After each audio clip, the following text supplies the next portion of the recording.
channel. 1, 2, 3, 4. Stream elements. Welcome to my channel.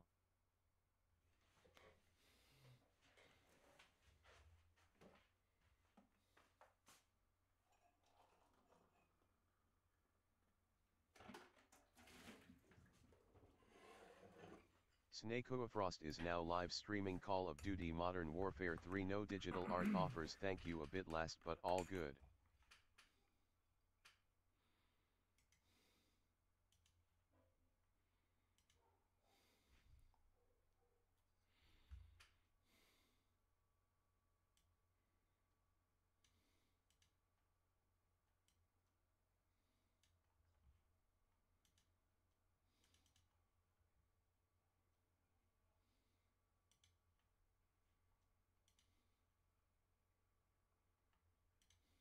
They were considered each other's nemesis from this point on. They got in gun to reach out to former trusted acquaintances to take care of his art and collection of swords. This all went into William's possession in 1992. However, this turned into Miles accusing William of selling 99.9%, that's a quote, of his belongings. The relationship soured, with Miles calling William a degenerate thief. They were considered each other's nemesis from this point on. They got into a fight over his swords, and that made them hate each other. I get it. If I was Miles, I'd be pissed if I trusted William with a bunch of my swords. I made the joke, but this is literally the Home Alone guys. Like, yeah, I do love that they were. It's like an anime that became each other's nemesis, just like from a bad. Did you sell my sword? Oh no! Be honest. Oh dear! It's also funny that he just really got into like collecting Japanese swords. I just find that funny. In his article from 1993, Tom Mashburn talks about meetings that he had with Miles while he was serving the last few years of a 10-year prison sentence. Quote from Miles: "To most museums, I guess, my name is like Darth Vader. I'm Jesus, what a fucking loser." You're just mad because he took your pop culture reference, Charlie. Yeah, come on. You should respect it. You're right, you're right. Game respects game. I guess my name's like Darth Vader. I'm quite capable of breaking into any museum, including the Gardner, and I've been in places, like the Smithsonian storage houses, where they would not be happy to know I've been. But I did not plan, nor did I consign, the Gardner break-in." That's a weird quote. It's like, hey, want to know me? I could get into storage rooms. You never know it, but I was there. So don't test me. I'm like... I'll do it. I'll break into your house. If you've got a storage room, I'm already there. You don't know it. I'm in your walls. You're not giving him the respect he deserves. He's the Darth Vader of art heists. You're right. Welcome to my channel. Yeah. The Sith Lord. Yeah, he made a Star Wars reference on me while talking about crimes. These guys did not steal. They did not get $500 million out of it because I think they're both too smart and too inept for any of this. I don't know what's going on. Yeah. Also, to go back to the Star Wars references, it is kind of like the rule of two there, Charlie. Like he turned on William, like he's what do you call it? Apprentice. He didn't really turn on him because he eventually tried to lobby for him again. Remember, one of his things was release Miles Connor, so even though they were at odds, he still looked out for him. I think that was beforehand. Was it? I think that was after, because... Oh, no, wait, it soured in 93. You're right, yeah. You're right. So, well, that's even worse, though. He, like, tries to advocate for him to, like, to get him out of prison, and then that guy turns on him. It's kind of fucked up. But he also sold his swords, so... Yeah, he's katanas. His anime collection. It's called a katana. Aaliyah. Welcome to my channel. He sold my fucking Star Wars Christmas. Welcome What's to it my called? channel. The Christmas episode. Oh yeah, the Christmas Lost Welcome to my channel. Yeah. There's no excuse for that. He denied having involvement in the heist and even called it, quote, inexcusably sloppy. That the criminals sliced 2 Rembrandts from their frames and smashed glass in front of the concert, which he said could have easily been unbolted, possibly saving it from shrapnel damage. Throughout Tom's time... Do what? I was going to say, I mean, he's like... he's probably right. Like, if it was that easy to get these paintings, if he's saying... If the Darth Vader of art heist is like, yeah, they kind of fucked this up pretty bad. Like, it was a way easier way to do this. then it probably does speak to the actual thieves not being very good at it. Like them not having experience. Kind of goes back to your theory, Charlie, that they were just idiots. Throughout Tom's time in knowing both of the men, the possible brain behind the heist HBDES. shifted from Miles to Welcome William. to my channel. William told many Drapsnap. uncorroborated versions of the crime Welcome to to Tom, my channel. saying he had planned it from prison or that he had laid it out to a crew of robbers. Tom believes that, even though it was not spoken, William may have come into possession of the art by accident in storage he was given belonging to Miles. Interesting. So, I mean, it's possible that like it was planned from prison, maybe. yeah, maybe he hired a crew to do it or something. Yeah, maybe. Anyway, Possible. and that comes into his possession that way. Tom later said that he believed he had been shown a replica because the painting was covered up in a protective coating that helped preserve it. This would have made it impossible to roll up. Right. So the original painting that was taken was that they preserved those in protective coating that prevents them from being rolled up. But wait, then how the fuck they would have had to take it out of the museum? Like the assumption that I made before, Intact, yeah, unrolled up. My presumption before was like they rolled them up to. Yeah, make it I easy guess to they get out, wouldn't but- have then in that case. So if that's the case, then this guy was just lying about having a Rembrandt to try to sound impressive. Yeah, I guess. Or he just truly believed they were the real ones. Oh, true. Yeah. Yeah, maybe, he could have been wrong. Maybe. You're right. Yeah, man, it would have been funny if it was like $3 dollar store poster quality Rembrandt. Like it's like a shiny It's just like a piece of A4 paper. yeah. I got a real Rembrandt right here. It's like glossy. This is the actual size. It's like an actual A4 piece of paper. He's like, trust me, this is the actual size. It This looks a is lot Rembrandt. bigger when you put it up in the frame. Have you seen it? I thought. That's what I thought. Yeah, the frame does a lot of justice to it. I'm not gonna lie to you guys. Handgun. U.S. Attorney Donald K. Stern demanded that William show What? credible evidence that he could get the stolen paintings if demands were met. William provided a vial of paint fragments that he insisted were from the stolen Rembrandts. Donald and the FBI later announced that they were not from a Rembrandt painting, and the deal fell apart. Oh, well, there's your answer. It was fake. There you go, yeah. An analysis on the fragments years later showed that they may not have been from Rembrandt, but possibly consistent with paint used in 17th century paintings like the Concert. Oh, okay. Interesting. The concert was also taken, so... Yeah. Huh. Okay. William also received death threats from other criminals, saying they would go as far as kidnapping his 6-year-old son if he didn't hand over the art. What? These are really like art aficionado criminals. If you don't return the art to its rightful home, I'm gonna kill your kid. We love going to the museum and looking at Rembrandt. Give it back. I think he means like hand it over to the criminals, not the fucking back to the museum. Yeah. No, it's funnier if it's the Have museum. some morals. No one steals from Rembrandt. He is resentful to the FBI for refusing to go along with his proposed deal and believed he was framed for one of his charges. He constantly fought for an appeal until he was released in 2000.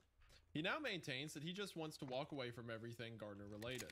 He owned Laste Antiques in Springfield, Massachusetts, a store that specializes in fine jewelry, custom-made furniture, collectibles, antiques, restoration, estate appraisals, and liquidation, as well as theft recovery software and appraisals, but that seems to now be closed and Williams appears to have retired. That's really funny that he gets out of jail and he's like, I just want to go to a simple life of a delicatessen, you know, maybe making some leather couches for nice love seats. Like, I just love that he sells theft recovery software. It's so funny. it's funny how like in jail he's like, I have all of the stolen Gardner paintings, and as soon as he's out he's like, you know, I don't really want to talk about it. I think I've moved on. I think I'm putting it all behind me. I've changed, and you should too. As for Miles Connor, he would go on to write a book called The Art of the Heist, Confessions of a Master Thief, and recently was the focus of a documentary called Rock Lonely and Roll EJ. Outlaw, The Ballad Welcome of to Miles my Connor, channel. that explores his life. Welcome to my Rock channel. and Roll Outlaw. He recently gave an interview with the Boston magazine titled, The World's Greatest Art Thief is Alive and Well and Still Casing the Joint. That is a fascinating interview with the very experienced man who actually comes across as quite likable. Hold on, can I get him on an Yeah. interview? Can he be on a YouTube video? Hold on. Oh man, maybe actually. Damn, I should have reached out. That's pretty cool. Anyway. So that's the theory of those two. Who's probably the most likely Yeah. candidates, or at least they know, you know, who might have done it. Well, they were definitely involved in the scene, and they were also knowledgeable about it. And they I think the journalist that said that he was there and saw something, like it was a fake probably or something like that, but he saw something, so they were involved in that sense, definitely. But Darla, I don't think welcome to were, my channel. that they were the original thieves. Yeah. I don't believe that personally. No. So I'll take the next one. This one's about the mob. So over the years, the FBI has extensively looked into criminals in the area connected to organized crime. They suspected that two individuals, George Restfelder and Leonard DiMuzio, who both passed away in 1991, may have been involved in a heist, possibly with the assistance from others.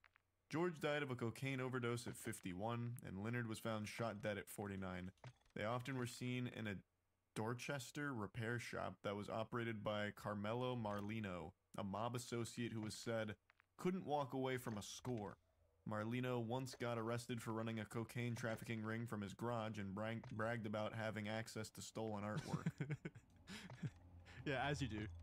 Yeah. Years later, the FBI sent an undercover informant into Carmelo's garage and secretly taped him talking to his workers and associates about the stolen paintings from the Gardner Museum. Tarsai, When later arrested welcome again to in my relation channel. to a robbery scheme in '99, the FBI tried to leverage a deal with Carmelo that if he told of the location of the paintings, the charges would be dropped.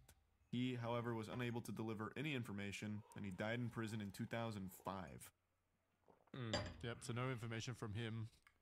Yeah, the FBI thinks that the art could have ended up in the hands of Robert Unk Garanti. Robert was a convicted bank robber and had strong ties to the mafia in Philadelphia and Boston. He was known by some as the Cook. He died in 2004, and his wife Aline told the FBI that shortly before his death, he gave two of the stolen artworks to Robert Gintile, a Connecticut mobster in a rendezvous in Maine. Robert died in 2021 from a stroke at 85, and he consistently insisted that he knew nothing about the heist. However, in 2013, the FBI released a statement that claimed Robert had previously possessed two of the stolen paintings and had offered to sell them to an undercover agent for $500,000 each. Well, that seems pretty cut and dry. I mean, it was a claim. I don't know if they had proof. It's just a claim. I guess they would have to have proof. Bite on it, right? Like if he's got the paintings there and he's offering to sell them, why not just fucking arrest him and check the paintings? Yeah, I don't know why either. I didn't find any information on why they didn't pursue this. They just deemed it not a path worth investigating. But if, like you said, if he's saying, "Yo, I got these two paintings," and he's talking to an undercover agent, offering to sell it to them, why not just go through with it? Why not just like see if he's able to procure the paintings? Maybe they did and he wasn't able to. Yeah, Maybe, but I feel like they would have specified that he was unsuccessful in it, but instead they're making it seem like they just declined the deal. They're like, $500,000. Oh my god, that's Yeah, a- no, I'm what not a doing terrible that. price. You out of your mind? the FBI didn't have enough money for it. Yeah, the budget doesn't allocate this much. Nah, Yeah, the forget about FBI it. was talking to each other. He's like, "What do you think these Rembrandts are worth? Like $800?" Like, We can get way better down at the local pawn shop. yeah. So then, this is a quote from Robert. I had nothing to do with the paintings. It's a big joke. Robert was convicted for illegally selling prescription medication and drugs, and in search of his home during the time, police found a handwritten note listing all of the stolen artwork and their estimated value. They also found a newspaper article about the heist from the day after it happened. Circumstantial. It's all circumstantial. This Why sounds would he have it so... Wait, Yeah, why obvious. Why didn't they look into this guy further? What do you mean? It said right there, I had nothing to do with the paintings. It's a big joke. As he's got a list of how much they're worth. What the fuck? Okay. I couldn't find any information as to why they There's didn't. like 18 people in Boston who it definitely was, or like they had something to do with it. Yeah. Yeah, what if it's like all of them? What if it's like the Avengers of art heists? Like Darth Vader got together with Robert, and then they Yep. pulled off this like massive heist. and then they each took a single Rembrandt to celebrate. I don't know. This is so silly. To me, that really seems pretty strong evidence that this guy had something to do with it, or at least knew where the paintings were.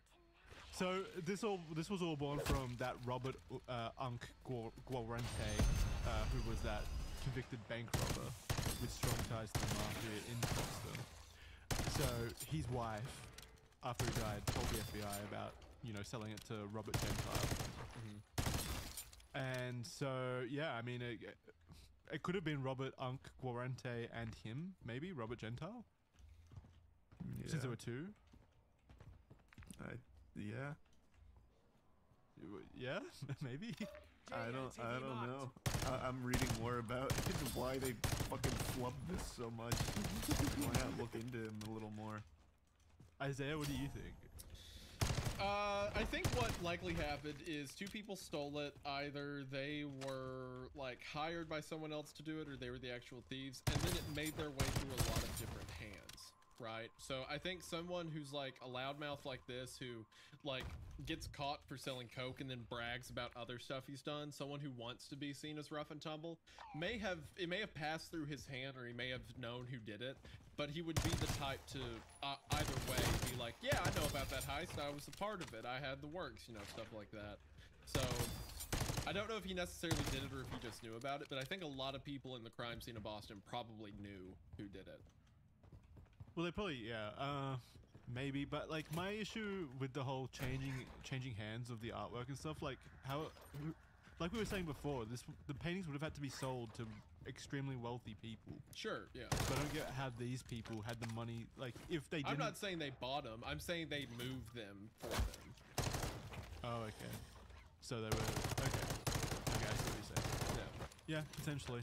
And then the final... Well, one of the final theories. Still got two more to go, but this one is... The inside job. So the two criminals were let inside of the museum by the guard on duty, Richard Abbe. Richard has always said that he believed the two suspects when they claimed they were police, as there were many loud St. Patrick's Day parties close by. He'd even thought that the locals had possibly climbed the iron fence and somehow gotten into the museum without him noticing. He always insisted that he never knew anything about the heist, but according to him, he was told directly by a federal investigator that, quote, "We've never been able to eliminate you as a suspect," end quote. Which is fucking hilarious considering the last guy was fucking ruled off and he had like... He had handwritten notes and was like seen offering to buy, to sell it to undercover agents and stuff. Dude, Jackson, he said he didn't do it. I don't know what more you want from him, okay? He didn't even say that. He just said it's a joke. Yeah, he said it's a joke. Like he's laughing because they haven't arrested him yet. Yeah.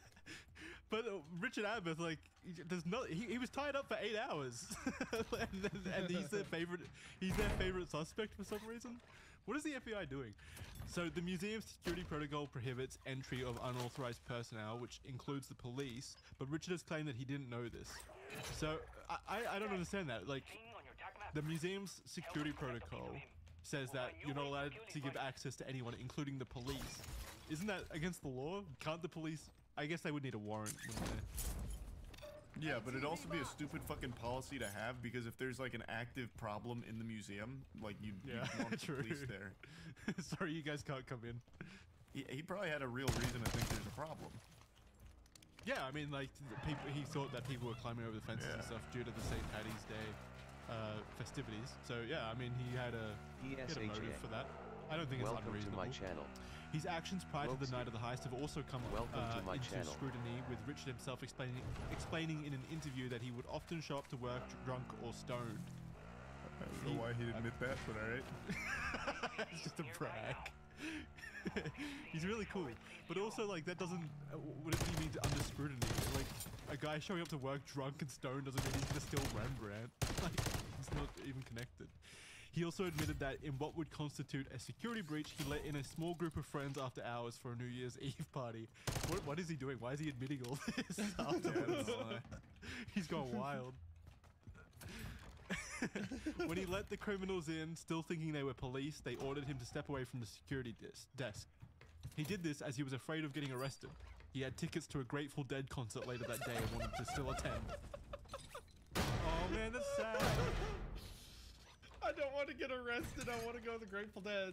That's so funny. The second they As a released review. him from the basement, he's like, Welcome "What to my time is it? channel." Where? Oh, fuck! I gotta go." I gotta get to the Grateful Dead.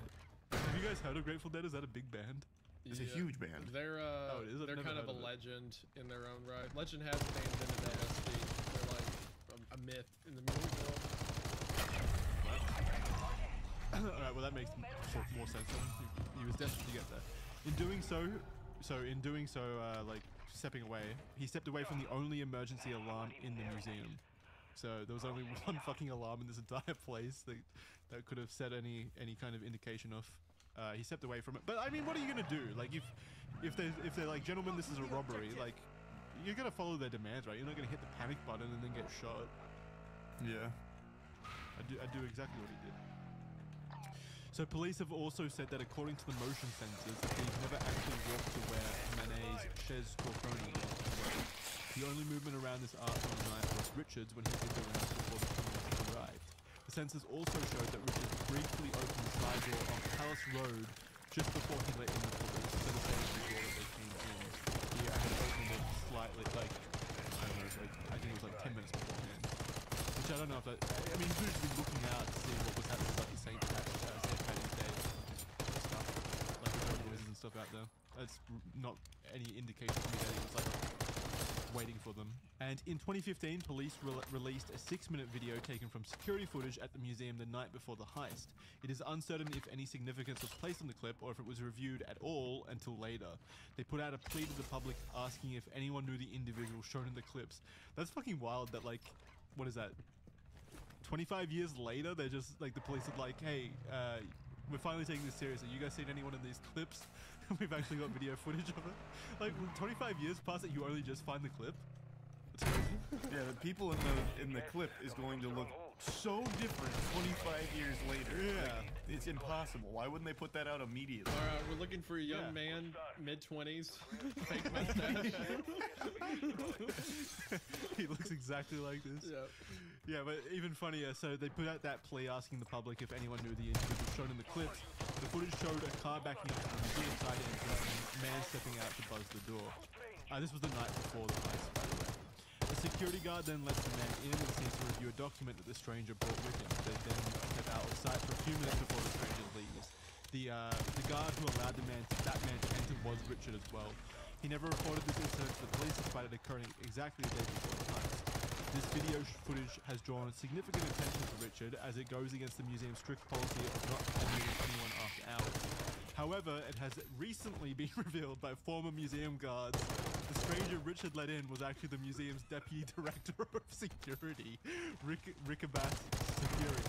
So they released this like footage, and no one knew that this guy was like the head of security for the museum itself. It's so inept. Like I said, there are 18 people that definitely did it. Like, no, this was just a routine, like the head of security was just showing up to just check on the place, I assume. Deputy director of security. But like the police finally found this clip and they're like, holy shit, this is our prime suspect. Although in an interview, a man named Jean-Paul Kroger, who trained the guards for their third shift duties, emphasized that nobody should ever be granted access to the museum after hours, not even if they're your boss or law enforcement. This is the dumbest rule ever. That sounds like a great way of getting fired. Yeah. Like, sorry boss, you can't come in, rules are rules. The rules that you taught me, like, I can't let you in.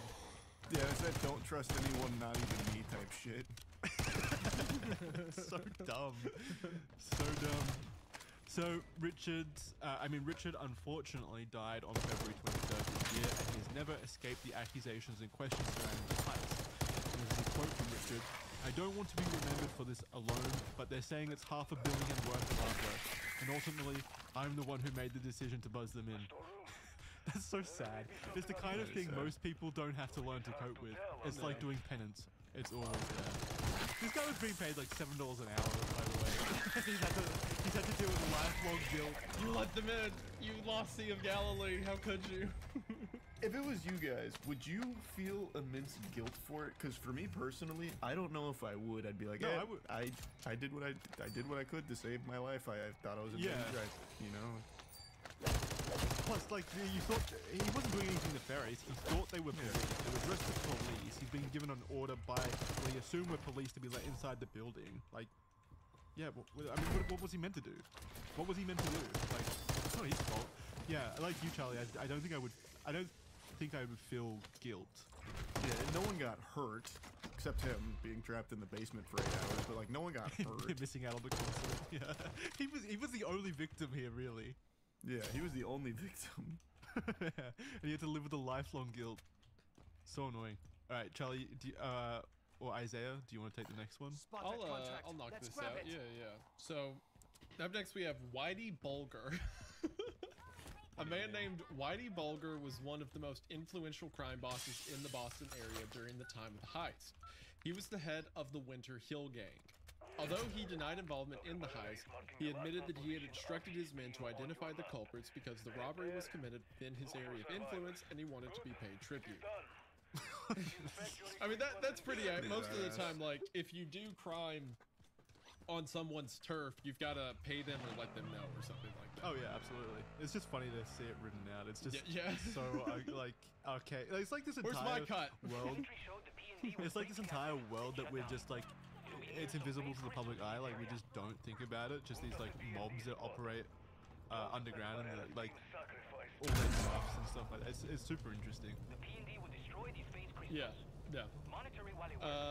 The FBI, particularly Agent Thomas McShane, investigated Bulger and determined that his ties with the Boston police could have explained how the thieves were seemingly able to procure convincing police uniforms, or, even more interesting, perhaps real police were arranged to perform the heist itself. Bulger was also believed to have... Maybe they were real police and it's just so corrupt. Yeah, I had that thought earlier. It's possible. Bulger was also believed to have ties to the IRA, and McShane had identified the tripping of the fire alarm as a potential, quote, calling card that the IRA liked to use. Okay, I don't know about that, but that could be a stretch. I mean, on Boston his part. had a large, like, Irish community. No, not that it's not. I'm not talking about your writing here of it. I'm saying him saying, like, fire alarms, typical IRA sign. You know, maybe that. The IRA and its rival Ulster Volunteer Force, UVF, were both believed to have agents in Boston in the time, and both had previously been involved in similar heists. For example, the Northern Bank robbery in 2004, which was £26.5 million, is one of the biggest robberies in UK history and was believed to have been conducted by the IRA, even though they deny it. However, ultimately, McShane's investigation of Bulger and the IRA did not produce any concrete evidence that tied him to the heist. A retired art and antiquities investigator for Scotland Yard, Charlie Hill, was claimed that Bulger gave the Gardner works to the IRA and they are most likely in Ireland. Bulger died in 2018. Possible. I mean... that doesn't seem as likely. Yeah, maybe again, it was his turf, so he was looking for it. I don't think the IRA was related. The reason the IRA did a lot of heist was because they were financing a militia. I feel like stealing artwork isn't a good way to go about doing that discreetly, especially because most IRA members, like, sure, there were a few, like, lieutenants who dedicated their full time to the IRA, but most IRA people were, their secrecy was their whole thing. Like, they would work day jobs, and then on the way home, throw on a ski mask, shoot at the British, and then, like, go home, right? It's not like they were the kind of guys who had, you know, these crime connections that they could sell off hundreds of $millions worth of artwork, something like that. It seems like a bit of a stretch, I think. If it was just stealing money, I could see it, but yeah. Maybe the whole IRA thing aspect of it, but if Whitey Bulger was so influential and he kind of owned that area of Boston at the time, it's potential that, I mean, it's possible that he at least orchestrated it. Like, I'm not saying he went in there himself, but like, it's possible that he orchestrated it or sent people in to conduct the heist. Seems like everything criminal would have run through him in that area. Yeah, I think he definitely could have done something with it. I'm just saying I don't think the IRA is that likely. Yeah, maybe. So I'll take the modern day here. So the theft happened 34 years ago. It's still an active, ongoing investigation, and the museum has a $10 million reward for any information that's relevant that would assist in recovering the art. They're also offering a further $100,000 for the bronze eagle statue alone. Empty frames are still hung, hanging on the wall where their inhabitants once sat, which I think is pretty cool. Yeah, it's just empty frames where, I mean, it goes back to Isabella Gardner's will where she didn't want anything changed, so Yep. just leaving the empty paintings there is a nice reminder of at least what was there and fulfilling her wish. And this is from the Gardner Museum Instagram. On this day 34 years ago, Isabella Stewart Gardner Museum was robbed of 13 priceless works of art, the largest art theft in world history. The thieves stole not only from Gardner, but also from the wider public and culture. Today, empty frames hang on the walls, not only to mark whence these masterpieces were stolen, but as a gesture of we believe these works of art will one day be recovered and returned to the Gardner Museum. It is a day we eagerly await. And I'll tell you, I'll bring that day now, because I got a theory. Oh yeah, what's your theory? Let's hear it. It's not a likely one. It's not even close to a likely theory at all. I think the most reasonable one, the most rational one, is Robert, where it really seems like he had the art, and for some reason the FBI, or the investigators of the FBI, they decided not to really pursue it. I think that's most likely where it is, but a fun one of how I think it was conducted at the very least is I really do think Richard probably did play a role in it. I think there's a good chance that Richard just agreed to being like tied up in the basement like that. I really think that that'd be a strong way of doing it. If they were cunning, I'm sure Richard would tell them like the bare basics layout, and then they'd scramble to get the art and all of that. So I think that Richard was probably in on it, and the two people that were hired were probably real police officers to do it. That's your theory? That's what you've taken from everything? Alright, well, my issue with the whole Richard thing is, like, he could never kind of get any benefit from this, because he's just so interested. I mean, the FBI are investigating. Like, they've got eyes on his bank accounts and stuff. He was their prime suspect. Like, he lived his life never having any benefit from doing it. And I think he would have known that as well. Plus, he was just a 22-year-old kid making $7 an hour. I really doubt he would be involved in that kind of shit. I don't know why 22 is when you were involved. A lot of people grow up into this kind of lifestyle. Like, that's how a lot of them get into it. Okay, yeah, maybe the age doesn't necessarily have anything to do with it. It's just, again, I think he was so tied to the museum itself that I think anyone would have known that, like, he would have become prime suspect number one. He would have been under lifelong scrutiny for as long as he Yeah, but if he doesn't have any of the evidence on him or anything, there's nothing to tie him to it. You have to keep in mind, remember, one of those paintings that was stolen, the Tort one, that was stolen from a room where the censor was only tripped once, and it was by Richard on his way, like, out right before the criminals got there, like the two police officers. So like, there's really no explanation on how that could be there if not for Richard being involved. How could they have possibly stolen it when every other censor gets tripped? I mean, I guess it could malfunction, and it doesn't register when they go in. Yeah, I was thinking malfunction was probably the most likely, and they somehow got lucky, but yeah, I don't know. I mean, there was another security guard there at the time, so the insinuation that is at 12:30, like when that alarm was tripped, that's when Richard got that painting down and like hid it for them or whatever, like got it ready to be taken. The other guard would have seen that. Yeah, so why isn't there any information about the other guard? I just assumed at that point. He just wasn't like an important part of the investigation. There was no real information about him. Why though? I don't understand why he'd be written off so easily. Because it's very possible, like initially, and the reason I changed to it being real police officers is I think that is kind of a compelling argument. If it was like super authentic and shit, like I think that, I mean, it's not a bad argument. But initially I thought it was possible that there was a third person that was kind of just like the getaway guy, and that Richard and the other security guard were the ones that took all of the art, brought it outside, and then they just tied themselves up in the basement or something and just stayed down there. You can't tie yourself up. You absolutely can. They use duct tape. They just duct tape themselves. So you have, what do you mean? I could do that right now to myself. Okay, wait. Duct tape your face. Duct tape your legs. Oh yeah, I guess you could. Yeah, okay. You would absolutely do that. 100%. Okay, fair.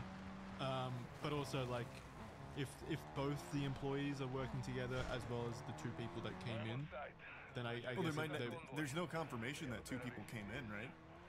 It's just their word that it was 2 police officers. It could have absolutely just been I see what any you're saying. So it's the 2 people inside doing it, and then they gave it to a 3rd guy outside to leave. Yeah, who just takes it away. Interesting. The only reason I changed to it being like real police officers at the scene is because I really do think that the that is a pretty compelling argument to make. That'd be pretty interesting. I mean, it's not unreasonable, especially with corruption. I could see it. But yeah, that was my first theory, is that they did it, gave it to a 3rd guy who just takes it away. I'm trying to think about how, like, what kind of evidence there is that would disprove that. The only thing would be that, no, even that wouldn't work. Yeah, I mean, I guess since you said that they could have tied themselves up, it would have been entirely possible. Because they know that they needed to still be there at the end of it. Yeah. And they could easily just say, like, oh, 2 dudes dressed as police officers. They both have this weird mustache. You know, like, it's so simple. Yeah, but what did they think would happen afterwards? Like, again, they couldn't have stole the paintings themselves because they're so heavily under investigation. Like, when you see these headlines, like, when you know the value of something, you're not really thinking of how you're going to sell it. Like, I read a story a couple weeks back about people that stole, like, hundreds of thousands of dollars worth of crab. Like, who are you gonna sell that fucking crab to?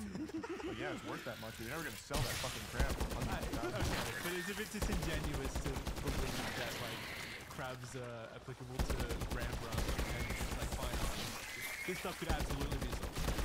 No, it really can't, though. It's too expensive, it's too hot, it's too notorious. No one's going to be buying that. Like, even in the underground, I feel like that's gonna be hard to sell. But then, maybe this specific case, because there was so much money, but fine art is definitely stolen and sold. Oh, yeah, absolutely. Otherwise, fine art thieves wouldn't have existed.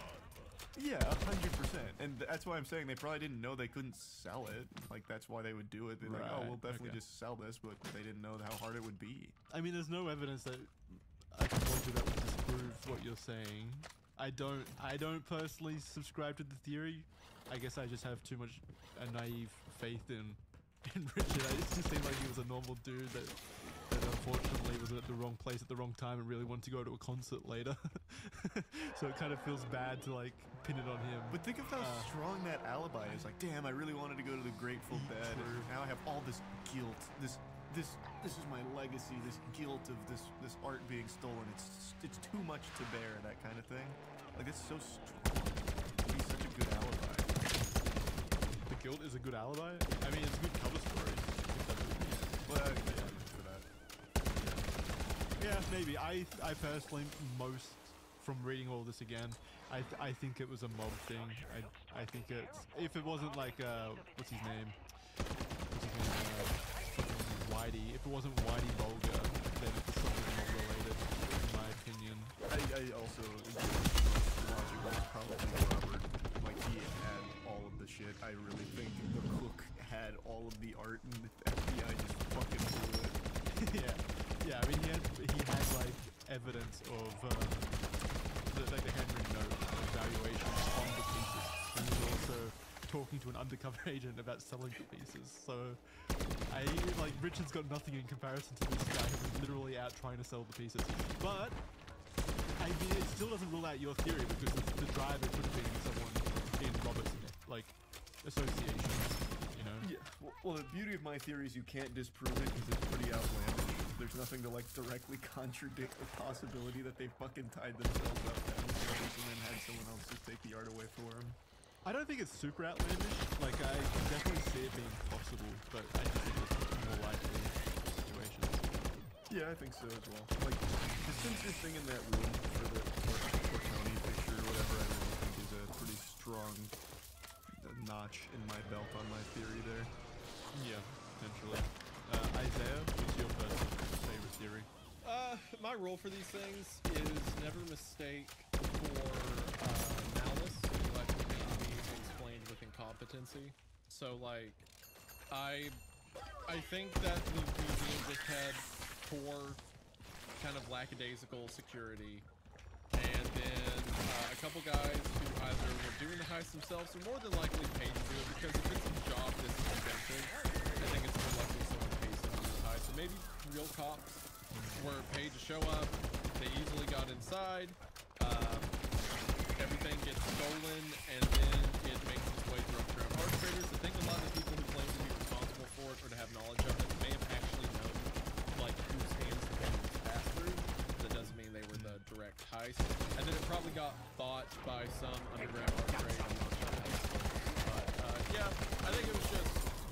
guy's paid, potentially policed, by some really rich dude in crime circles to rob an underprotected RPC, I think. Yeah. Which is boring. I prefer Charlie's for coolness, but that's what they probably have.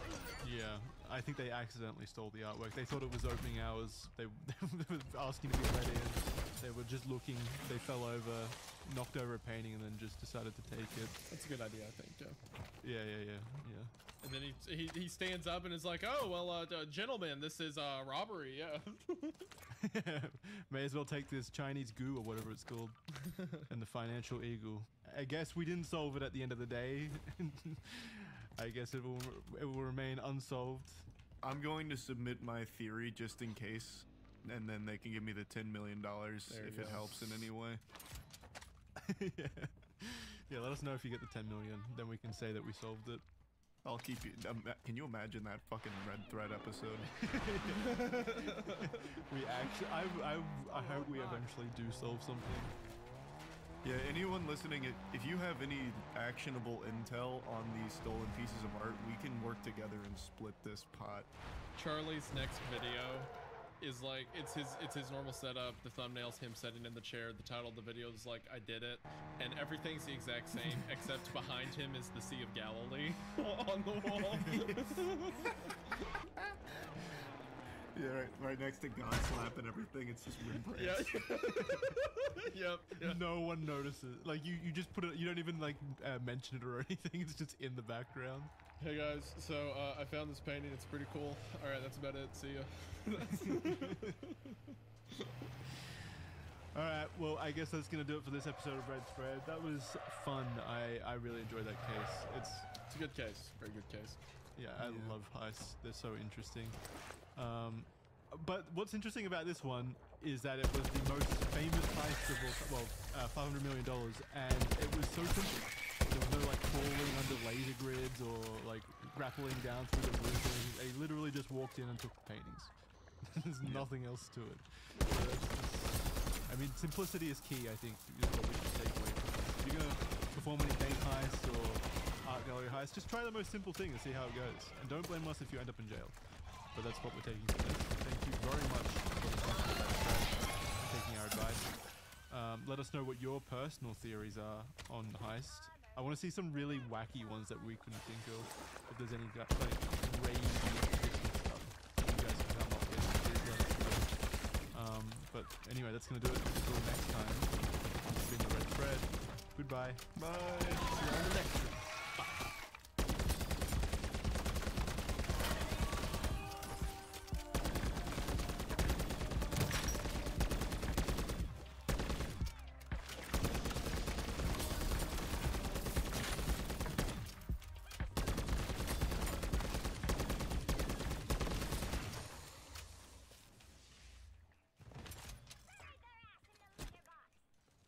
Deploying sentry.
reinforcements if you choose to engage.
Extraction point marked.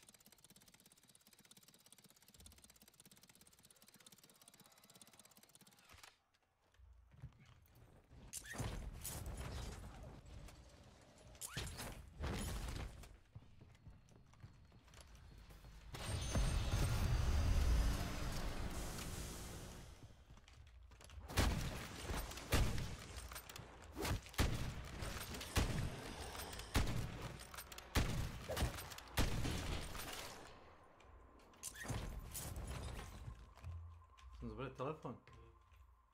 Hvala.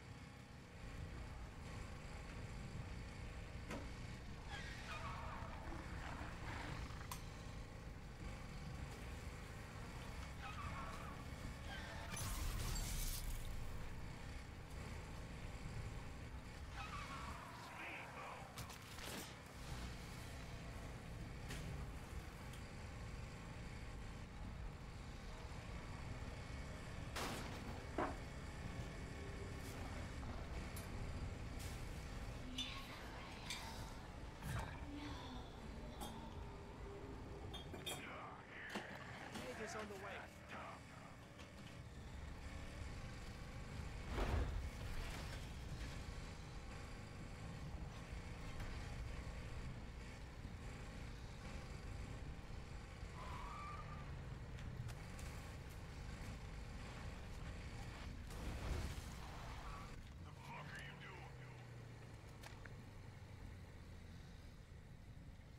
Don't sleep on the job. I saw the light there. Wait! Wait! Hello! Oh,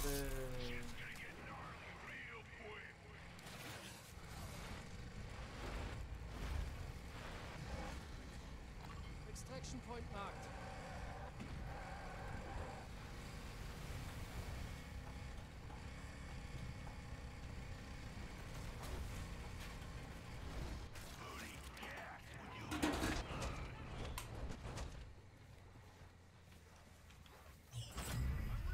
Deadbolt actual to strike team. Locate and recover Dr. Jansen. No diversion. Your AO. Stand by for pickup. Switching mags.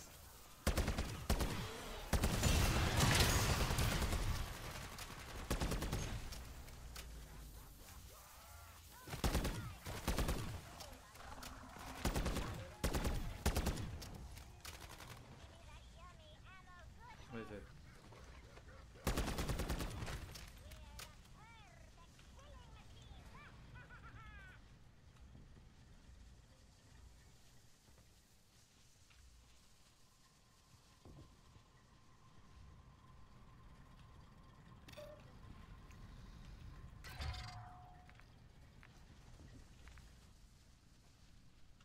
Cancel that. Final approach set, go tight. New mag. Alo, trebali se Toliko vam je trebalo vremena da me primetiš, a? nešto mi čuješ ti mene?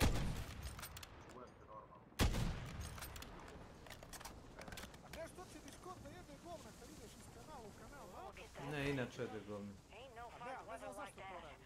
Hope you're Ko ahead zna of zašto. safety team. Go, go, go, go, go. Right here. Give me some cover.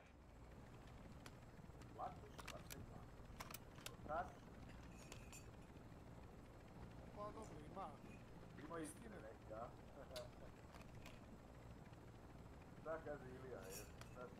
Ali znaš šta je glupo? Što u ovome kaže šta? svijetu- U ovome svijetu se podrazumijeva... U ovome svetu to što kažu da to nije istina. Jeste, u ovom svijetu se podrazumijeva u 99,8% slučajeva, ostavit ću one 002, da sve što Da, nešto vredi moraš da platiš da se klatiš. jeste. A Jedino- to da jedino džabe Bog nešto daje džabe. dobiješ, nema A džabe. Bog daje džabe. Nema džabe. Znaš šta može džabe? A i ni to nije džabe, opet ljudi troše vreme. Kad uzmu moderi pa naprave mod i kao stave ga džabe da se igra. U suštini oni troše svoje vreme, nije džabe i njih košta.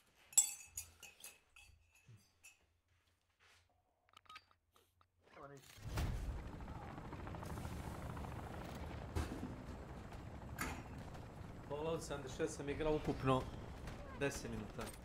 Dok nisam skontao da ne mogu da pokupim jednu iglu. Samo sam izašao iz igre. Iglu, razumeš? Nemaš načina da redukuješ inventar. Jedini način je da prodam sve što imam. Da ne skupljam sve, pa onda niš igram ako ne moram da skupljam.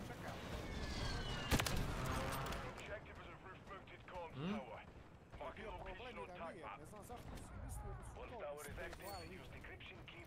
Ne, pa oni meni grafika je bolja, ovo je no bolje. Ne, nije ništa bolje, sve isto je baš.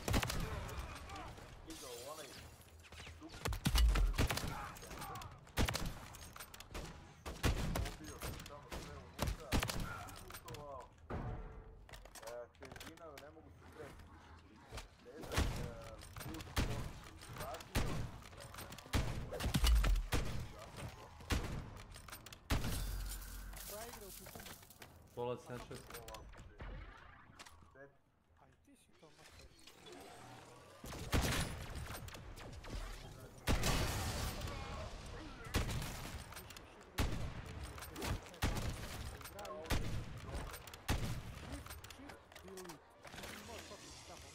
Mislim, u čemu je poenta kad se igra vrti oko skupljanja, a ne možeš da skupljaš sve.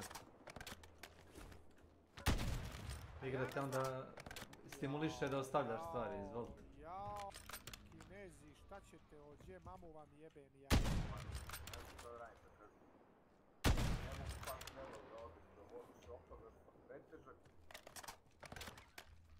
Ima fora, znaš kako? Izabereš ikonicu onoga helikoptera na mapi, znaš da se plavi onaj vertibird, onaj helikopter kao od Brotherhood of Steel. Bratstvo, kraće. Izabereš njihov helikopter, kao teleportuješ se na njega, iako si pretovaren, on krene da te baca na drugu mapu, dok si u helikopteru teleportuješ se nazad kao u svoj, kao štab. U Kelišu ili? Ja na Kelišu.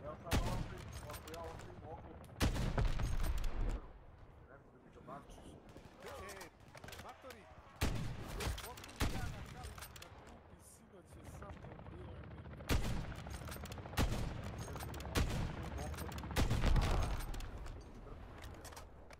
šta će?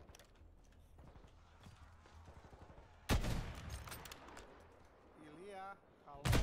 Šta vam treba? Aj si čovjek te pita dva puta. Ne znam da li se... Pa naravno da hoće. Pod broj 1, sad ću ti objasniti. A ne moraš stanovi, Ilija. Ne postoje privatne igre, to moraš da uzmeš Fallout 1 Premium da bi uvijek bio na istom serveru. Svaki put kad klikneš Continue, on te baci na drugi server. Znači to što si ostavio na jednom serveru, to si samo častio igrača. Nego, pa u četvorci sve ostaje. Koliko ja znam, u četvorci se loot ne respawnuje, osim ako ne instaliraš. A ne, početi ti ukrati. NPC.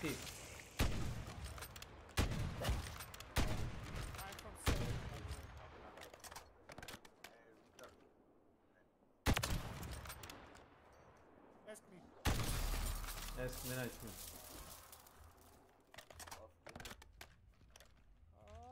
Maybe. Ah, yeah.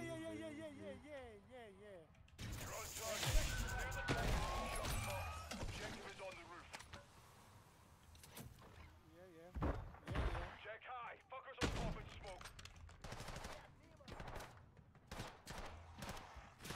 Yeah, we speak. We speak Balkani. Balkanezeri.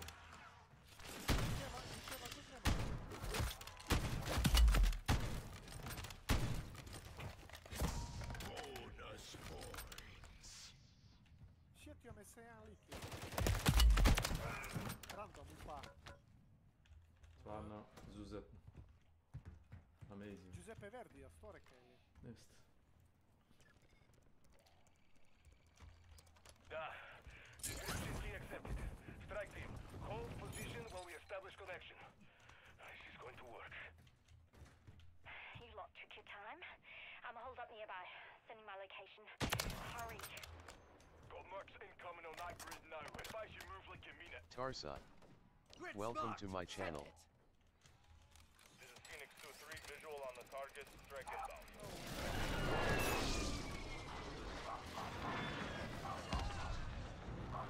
Direct hit.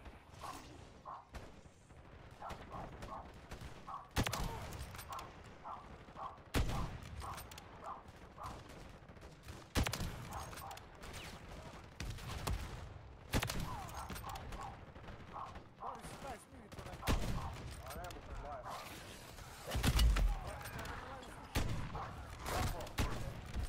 Ja kad kažem da čujem Vladinu ženu iz treće sobe kako priča s njim i da nemam želju da slušam šta prvi. Što, umre čovjek ili? Čuš umro je čovjek. Što radi Milija še? Pa kaže gotovo je. Šta je gotovo? Ako se sveže srbijanski da priča sa Nadom, znaš.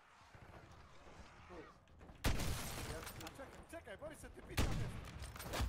Ili te više na Vlasak nervira, takav ili crnogorski? Ama ljudi, ja nisam bio kad je ona uopće pričala s vama na kanalu. Ja sam je Vlade ostavio upaljen mikrofon i otišao nešto da radi.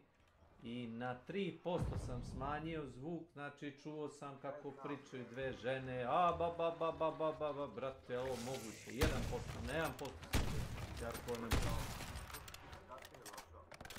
Ušla je na kanal da Nenadu nešto kaže i krenula onako da zavija bre, ono srbijansko-piroćanski vaskovački krenula. A treći poveći se. Ja kaže, kako se ja srećim,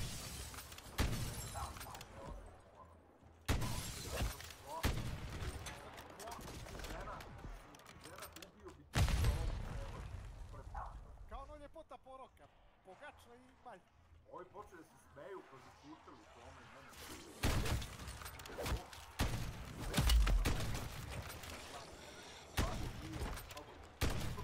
Potrebno 24 sekunde, ne 24 sata. Što mi prihodno od pola i ima direktno bilo je depre. Brava, ovo.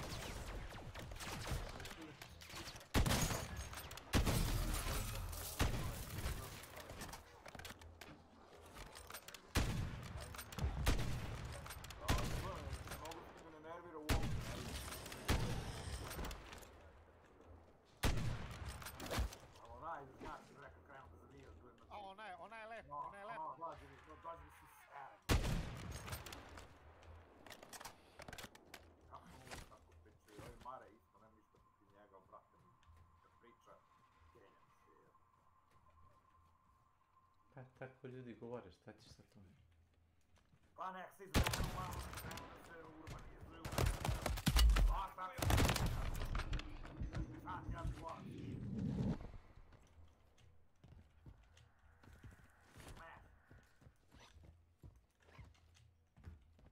You got here quicker than expected.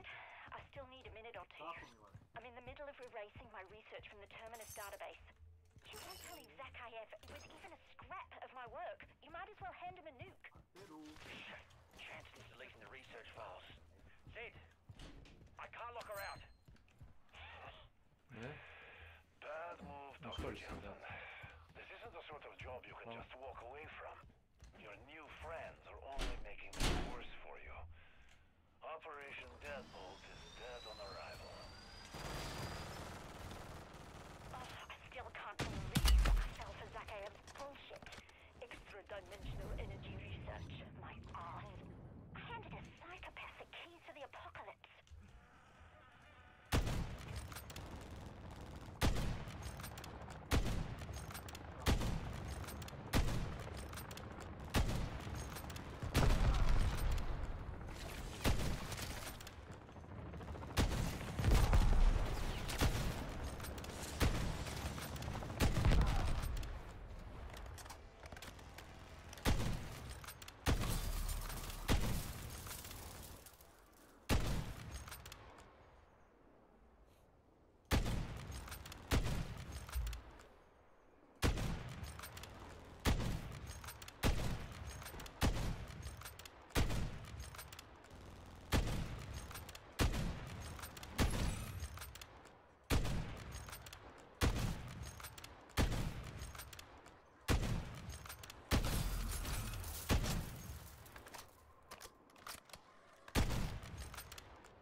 think you have accomplished, Johnson?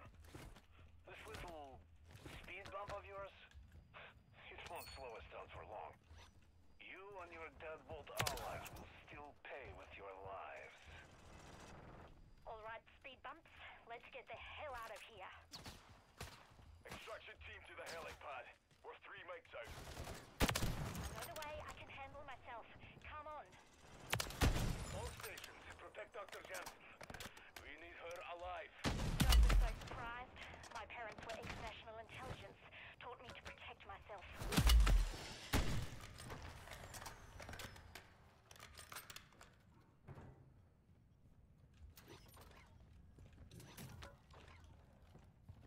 Zakayev will unleash this hell everywhere from New York to Joburg if we can't stop him here.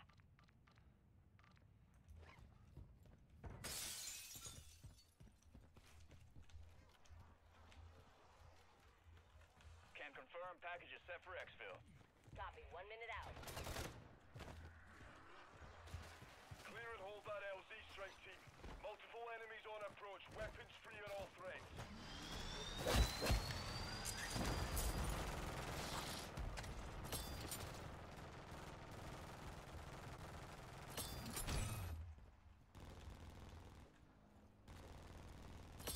Calm down, man. Relax, take it easy.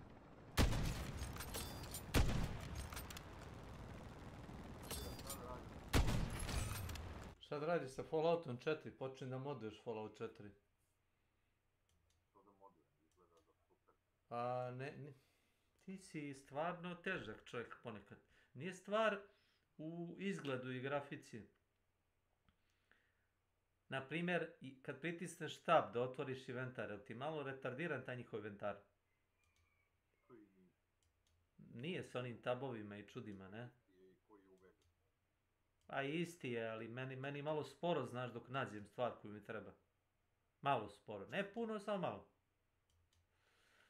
Imaš... Koliko je to malo, Ilija? Malo je mnogo. Kad bi mu pokazao na šta liči... Pa to te pitaj, Na šta liči Fallout 4 kad se... Bez da stavljam neke kao novo oružje gluposti. Ne, samo user interface. Šta su Fallout 4? Šta Fallout? Ma ne, interesuje kako se iskubeljam iz ovog marketa sad, brate, mili.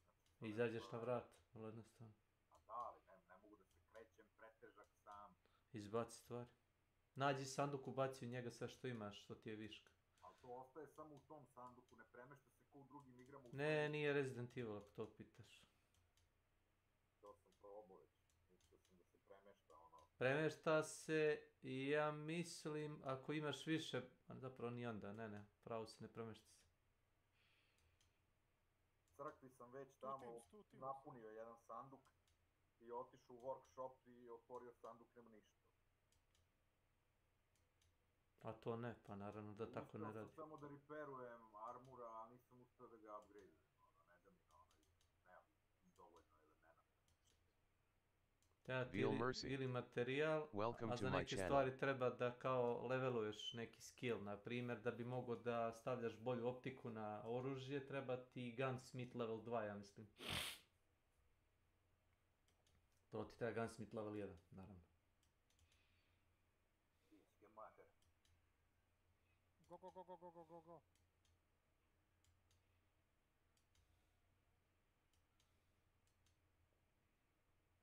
Ne, bio sinoć pa nisam mogao Kako deru te ovce koje kupuju taj Tarkov, to je komedija. Ej, nešto Toma priča, neka nova verzija, sad nešto 250 evra, evo. Jeste. Samo se radi. Pa nestalo im je para pa hoće da ovcem uzmu pare još. 250 evra za glup Tarkov, da. Toma ima neku kao full verziju koja više ne postoji i ovdje proda. Pa neće proti, zato što ta verzija fali je znači, ako si toliki fan Tarkova, nećeš uzeti tu verziju od $150, bolje da je proda dok može, a ni sad je niko neće kupiti. Jer ako slušaj, ne zna kako da je prodaje, ja kažem, mogu ja da ti okačim kod nas na bench, pa... Neće je kupiti.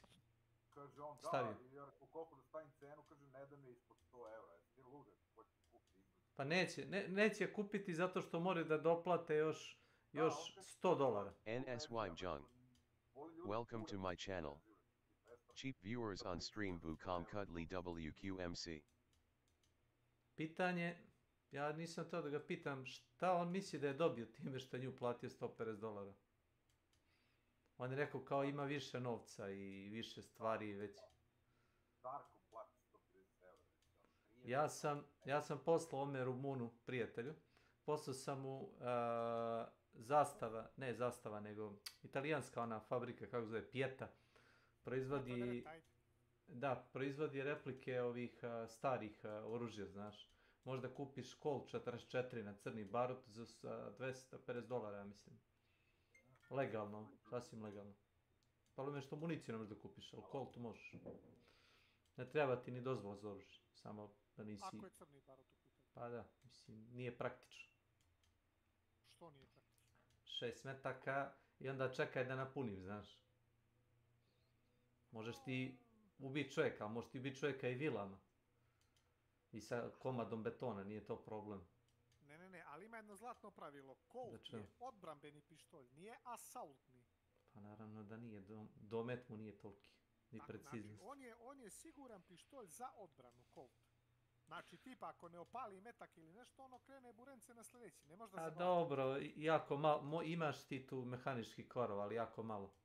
Ne, to je svedeno na 0,01%. Mislim, kod ovih... sve možeš da pokvariš...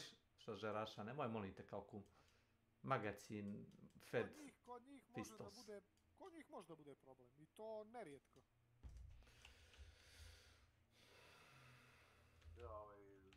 Kum ide za Ameriku, a?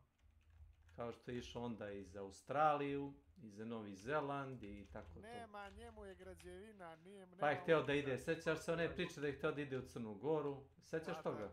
Htio da ide, ne znaš ti njega, htio da ide u Nemačku da uzme njihovu penziju, pre toga je htio čuva, a znam, htio je da čuva ovce na Novom Zelandu, da ode s familijom. To su sve neki planovi, znaš, postoje gori nego Bokačo, jebim ti. Nego Black Buccaneer čuveni. Ona ima planove, ali moj kum, ja ću verovat kad ode. I kako ne ekspedituju posle nedelje dana. A Black Buccaneer? A ne znam, ne družim se s njim, ti si ga vidio. Ne družim se ni ja. Ja ga izbjegavam, ne zato što je loša osoba, nego uvek ima zakačeno, na njegov dobar dan ima zakačeno još nešto iza. Aha, misliš da je ta? Pa ne da mislim. No, jes. Ja mislim da ti tu malo to generalizuješ. Ne kažem da nema tu možda kod te osobe malo istine, ali... Ajmo ovako, sretni ga na ulici, pričaj malo s njim i... Slušaj me, rastani se od njega, nek bude da odete na kafu, da ti on na toj kafi, jeli, ne nađe neku varijantu da ti napravi posao za svoju korist ličnu, ne za tvoju, no za svoju. Širio sam s njim prije. Bili smo kod piga, ništa, normalno smo pričali, ništa.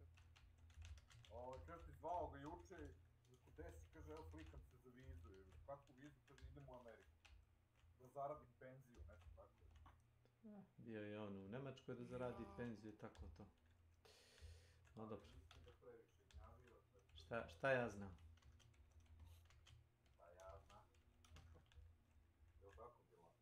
Sve zavisi koliko može da se kloni alkohola. I koliko balkanski faktor u njemu je jak. Nisam rekao ni srpski, ni crnogorski, nego balkanski faktor. Moj rođak je bio da radi cuca, onaj Kosovi, znaš. On je bio da radi u, mislim, da li Rumunija ili Slovenija, u Sloveniju. Bio je na kao 3 mjeseca, 4, koliko već ide, 3 mjeseca mislim. Ostao je pa ni mjesec dana. Zašto? Pobio se tamo s jednim momkom. Što se pobio? Pa nešto me kao ovo psova, proziva, držne da i kao, rekao, niste došli tamo da se družite nego da radiš. I tako.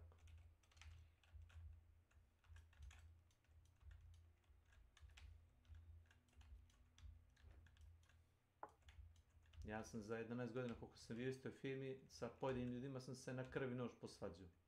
Pa smo posle u firmi gdje sam radio 11 godina. Nismo se potukli, ali padale su teške reči, razumeš i tako to. Jedan od njih je Suvi. Pa uglavnom on. Pa čekaj, to je onda jedan čovjek. Zato što voli da popije, voli da galami, voli da nameće svoju volju. Stariji od mene, ja ga poštujem u suštini zato što je iskusniji od mene u tom poslu. Nešto je bolja osoba, već je iskusniji radnik u tom poslu. Čekaj, da li on i dalje radi tamo ili? Rekao bih da.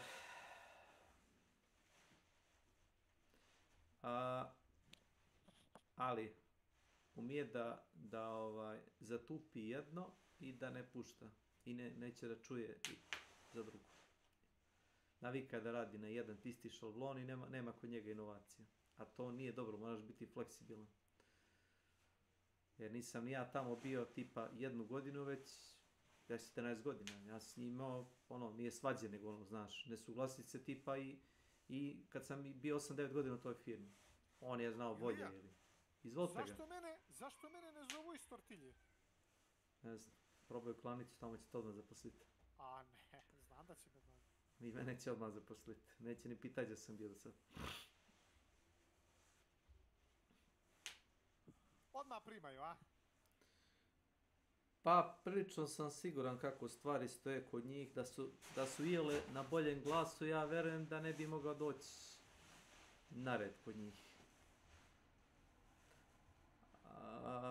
Ovdje trenutno, ne znam, da radi ta druga linija, znaš, nije to još krenulo kako treba. Mi trenutno radimo u 2 smene, naša grupa.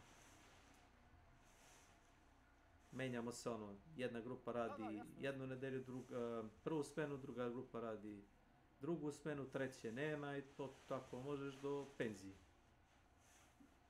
A imaju li u planu nešto da šire? Imaju planu da naprave tu drugu liniju. Kad naprave drugu liniju, onda će da radimo jednu nedelju. Prvu smenu, drugu, treću nedelju, treću smenu. Pa onda opet prvu. A onda će vjerojatno mora primiti još kojeg radnika. Pa moja pretpostavka je da.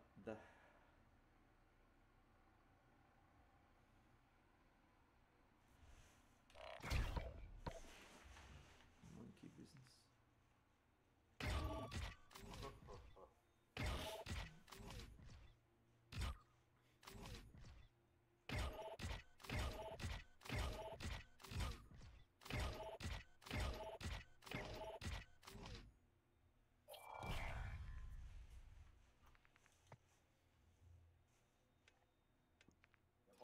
Fali mi jedan kabel.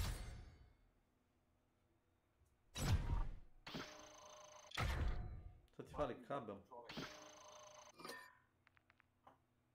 Reče mi jedan čovjek. Fali mi jedan čovjek.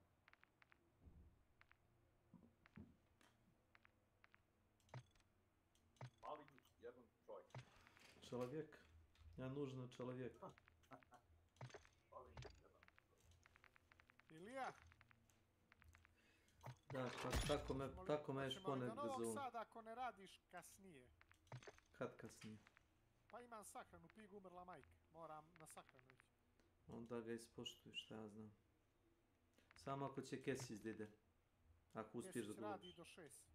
Pa pitaj ga možda ko i će. 7. Onda ništa, drugi put. Da ne bude pederbal.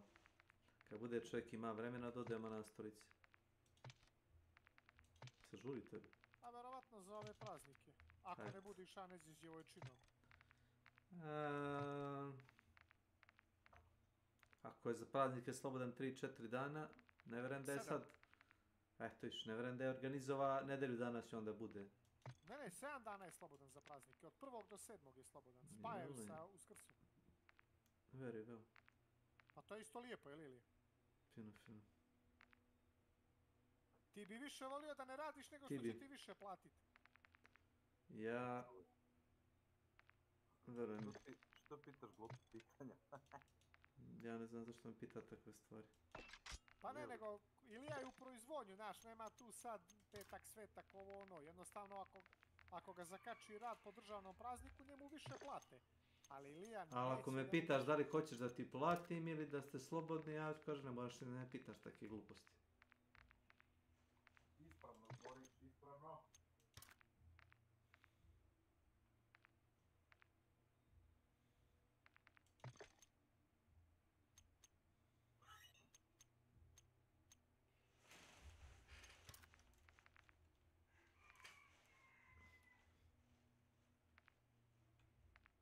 Ja sam cvetak, čudan cvetak, ja sam čekao da navetak. Ti me neće lako. Ja sam cvetak, čudan cvetak, a za navetak. A moguće su me double tape-ali je. Zalepili ste duplo. Ili double tapali ste. Super duper. Tako je super duper.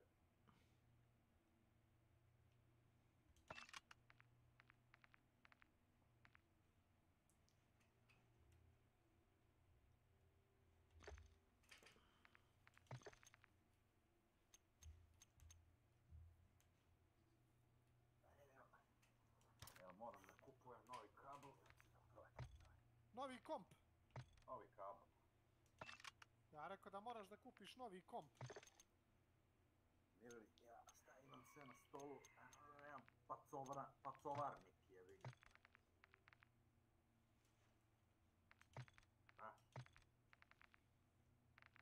Imam pacovi što mi ne izlazi.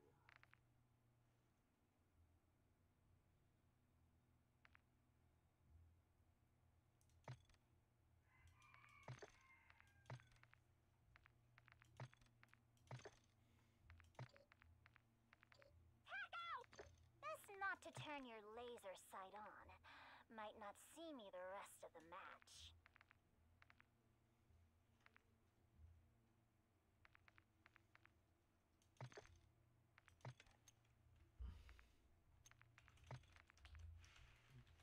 China number one. Indeed. Indeed.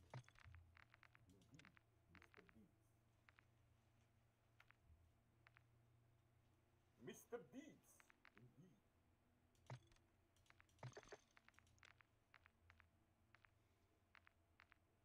Mr. Deeds, indeed.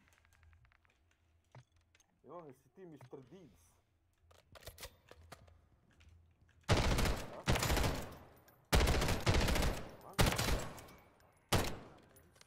Ništa ne briga.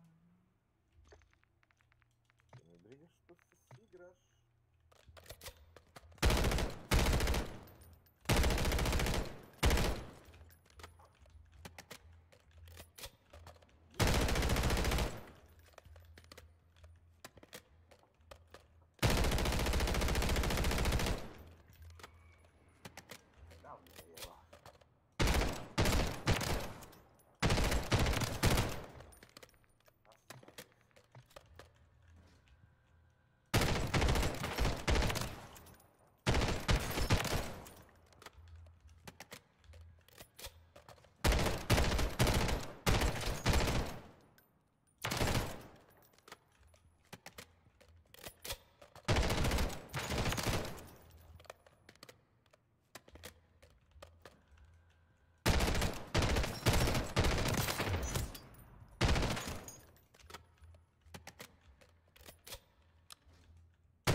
Srušio si monitor? Samo što nisam srušio monitor. Ne. Uviđenje. Zamisli lika, zove se Settlers. Se? Settler, kao ona igrica The Settlers 6. Settlers. Settler ili Settlers? Darla. Welcome to my channel.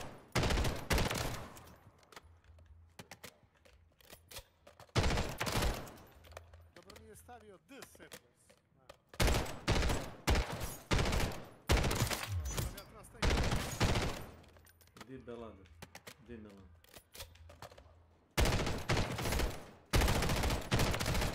Ne neki. The Spartanac. Di Spartan. Kao The Amazing kao Spider-Man. The Amazing Spartan. Ti si jezik The Spartanac. The Amazing Spider-Man, ili tako je, kao i pošto su, kao nisu to, no kao taj Spider-Man. Spartan man. Potpuno amazing Spartan. Kao pošto ima grdilo kao Spider-mana, kao taj Spider-Man.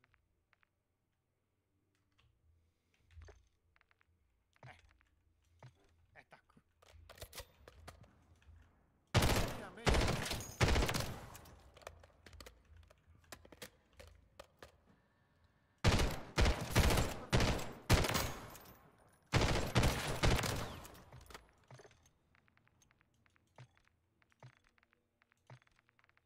Što nisu stavili The Alien vs. The Predator? Ili The Alien Man.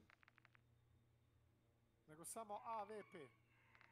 Kao artička puška, šta? Pa da, AVP, Alien vs. Predator. Ko izveden sad, Zamisli što je neko, zamisli došao na ideju da napravi film Alien vs. Predator. Zašto se drugi deo da Aliena zove Aliens? The Aliens ili samo Aliens? Aliens. Zašto se zove? Pa zato što se ne zove Alien, nego Alien.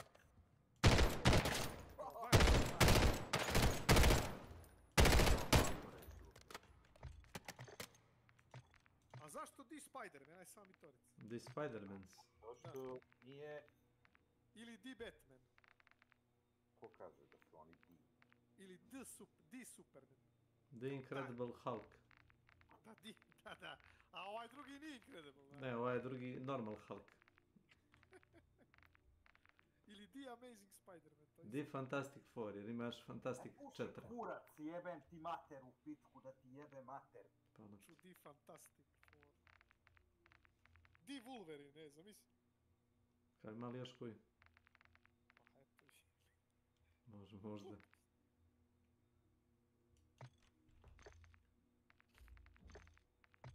Šta se ovdje dešava?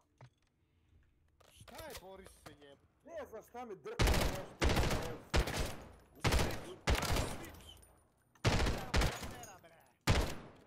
Šta sam sad uradio? Gasio monitor. On je majstor da sam sebi iznervira, znaš.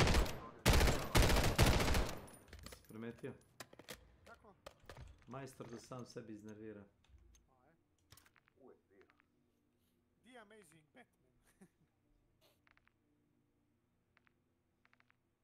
Znaš da je Batman jedini lik od superheroja što nema super moći, nego ima samo gadget? Ne, ima najbolju super moć. Ne, on ima gadget. Ne, ima super moć. Znaš ko ima super moć? Da pravi gadget. Bogat je. Milijarder je. Milijarder. Da ti treba još koja super moć.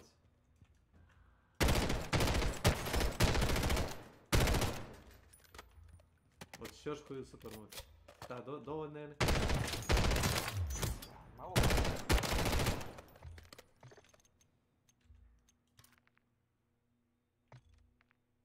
Fort Bolden. Ćelavi fort. Čelovi, jel? Pa Bold je ćelav. Pa nije moguće. Bold Eagle. Ćelavi orao. Ogoljen. Ćelavi orao. Fort Bolden. Goli fort, ogoljeni fort. Yes. Kao if you know what I mean. Kupe, brate, mili.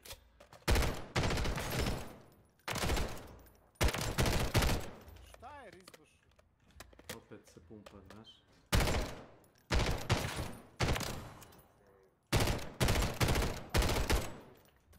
Znaš, kad se svađa sa supportom oko toga da ne želi da im ostavi broj telefona, šta će vama moj e-mail i tako to, to su mi najkriminalnije njegove izjave. Ja bi toga da živim i radim sve isto. Ti, bili te oni trebali.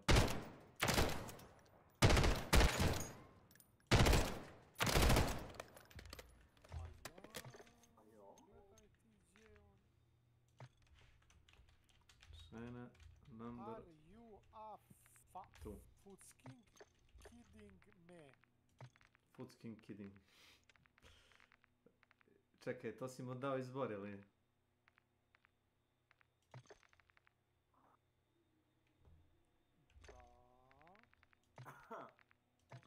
Treba da kupim retardirane kablove za štampać.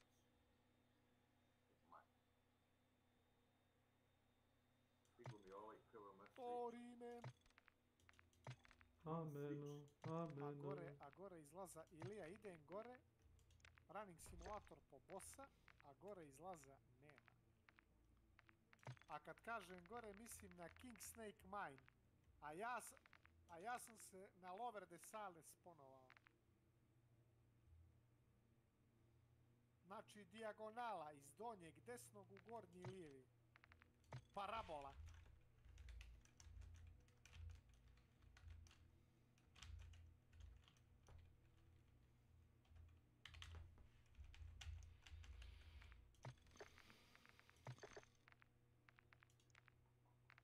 Longitudinalno i transversalno.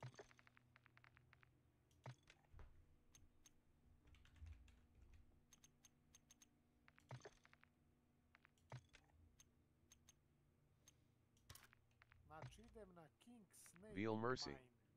Welcome to my channel. Sa Lower de Sale, znači dijagonala. Sa Lovera de Sale, a? Da, dolje desno, gore lijevo. Kako radi ovo čudo?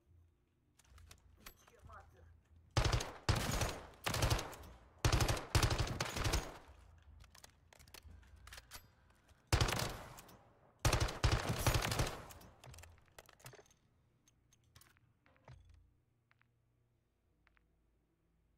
Ilija, ovo ti moram streamovat zato što imam fenomenalni način za upadanje ovdje. Ko? Gledaj sa ovo, Ilija. Ne znam šta radiš, gdje si? Here. Seth here. Seth here. Seth here. Seth. Start. Ajde, mrš ti Here. dopuna Seth. OBS-a, u redu, nisam palio. Trebalo bi da radi stream. Da, krenuo je. Here. Seth here.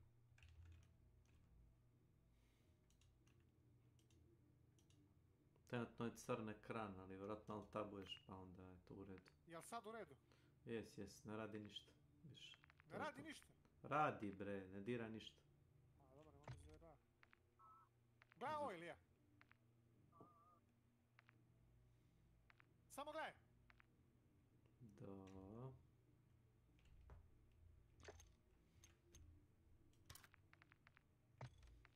Samo gledaj. Da. Sad kad dođu po bossa.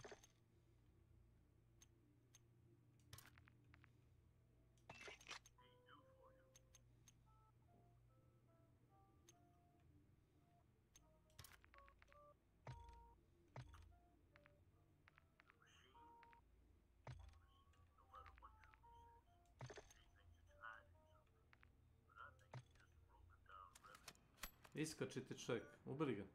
Ubi.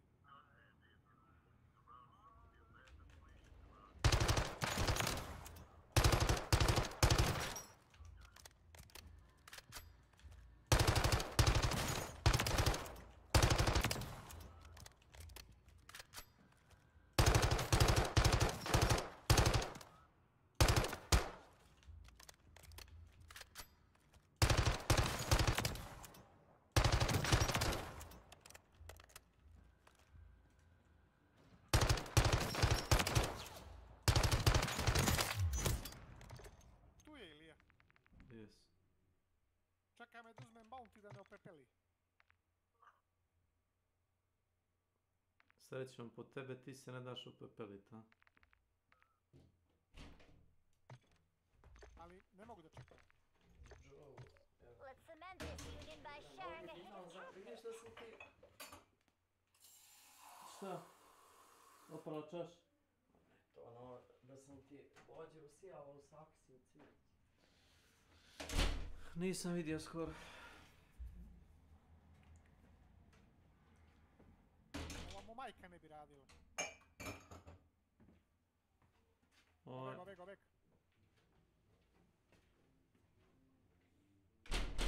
čime ti nisu kašikaru bačeni. Best not to turn your laser sight on. Might not.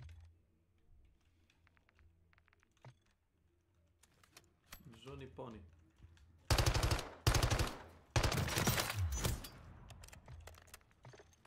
Ali moguće se ovaj moj kreten ubio, Mogu. Čime, bombom?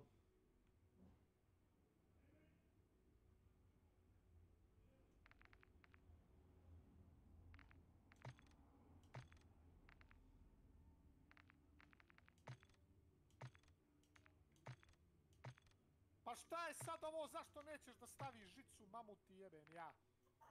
Mamu, jebem ja. Kako je to dobro sročio. Mamu, jebem ja. Stavio si.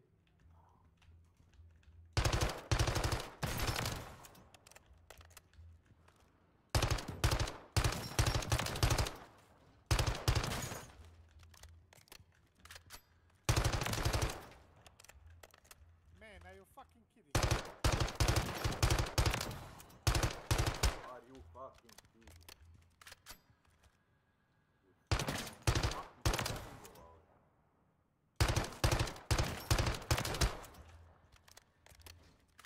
Jeli Milane? Si ga paknuto ubilovao.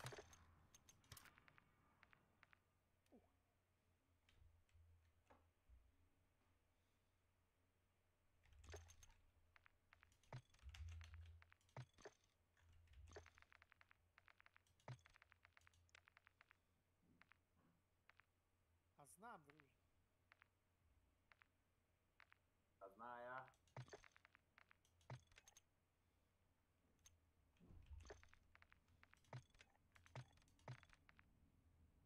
Kako, Šta slučilo se? kako je nekog slučila se. Kok navis.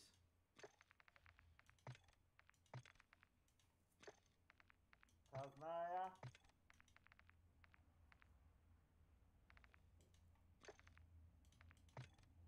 Dobar dan, gospodo.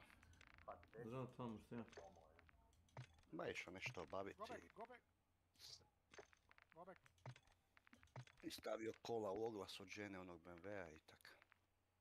Aha. Mhm. That's absolutely marvelous. Ja. Je, da reći. Zašto zvučiš tako promuklo? Pa ne, ja, kakvo je vrijeme, pa evo jedan dan ti je sunčano, jedan dan je ujutro 0, pa nije normalno vrijeme. Gledaj ovo, Ilija, ovo još nisi gledaj. Super moj Tomo, sve. Sad sam kupio druga kola, pa moram malo onako zbiljnije zvučat, znaš. Aha. A ja dobro, ajde da si bar kupio auto pa da zvučiš. A jebi ga, šta ćeš? Kupio Škodu, jeb. A jebat ga. Sve svako kupuje ono za što ima, ja nisam imao za... Gledaj. Jes. Mogu ti za te pare kupiš i auto, a ne kupiš Škodu. Nisam, prijatelj. Joj. Stvarno ne u redu. A znam.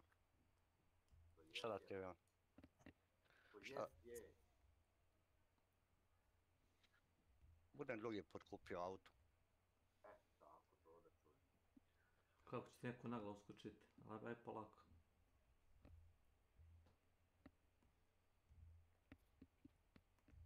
Vidjeli Ilijada? Sad mi je žao Borise što nisam kupio auto, ali evo drugi put obećavam. Komu je bacio pčele? Nikad nije kasno, samo je bitno da Pa onda imaš dve ekipa ako ne znaš kome je bacio pčela. Znam ja kog imam. A dobro ako znaš. Da, pa evo, shvatio sam odmah, nemaš. Da. Ovdje je loš. da si još malo pametniji, da Ma odmah odlično, prodaš po da tu smeće. ubiju. Ma Sam neću nisi sad. zalijepio samo stikicu, Ilija. Neću sad, kad sam ga već uzao, komu jebe mater. Sada se radi. Jel ti se dešava da naletiš na čovjeka koji sam sebe oživi, tipa solo?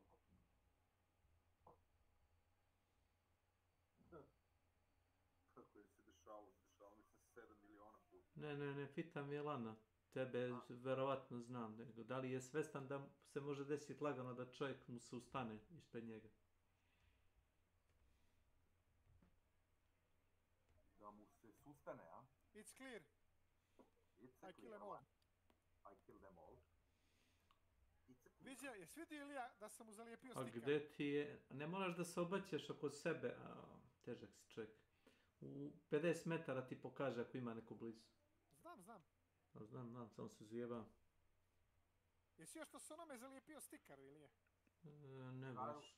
I još ga ubio, overkill sam mu napravio. No kill like overkill. Ovaj. Imaš tamo kod konja da luteš ako nisi znao. Taj konj, ima sedlo. Pošla si 3 puta pored konja. A znam, ali imam para, ne trebam. Pa što luteš ako imaš para? A lutujem zbog nekih stafova. Staffova. Staff of immortality. Nisi završio event pa za to lutuješ, ili? Ma, navik. Ja sam navika da ne lutujem obično. Jer navika je to. Da, nekomu Ilija bacio čele, ali ja sam ga samo, što se kaže, Kad počnu kad ubace, a to znam da Bolgadenački voli to, kad ubace kao Tarkovu inventar da mogu da ti ponesem sve, onda ću da lutujem. Ovo, da uzmem $50, šta je to?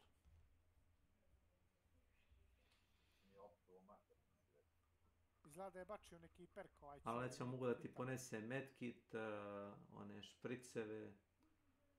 Riši Simba. To ću onda da ponesem. Si vidio, Ilija, koliko su svi poludili na Tarkovu ovu ideju da plate DLC? Da, vole ljudi da plate DLC. To mislio, to što ti imaš, niko neće htjeti da kupi, ja ti kažem. Osim ako ga ne daš za $30. Ma nego ne slušaš me što ti govorim. To što ti imaš, ta verzija od $150 što je koštala.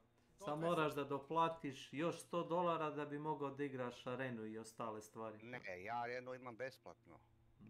Imaš. Moraš doplatiti ako hoćeš igrati one PvE. Aha, a naravno ti kao neko ko ima igru ne želiš da igraš sve njene modove, ili tako? Ne, ja bi igrao samo PvE, razumiješ? Pa da, možda doplatiš.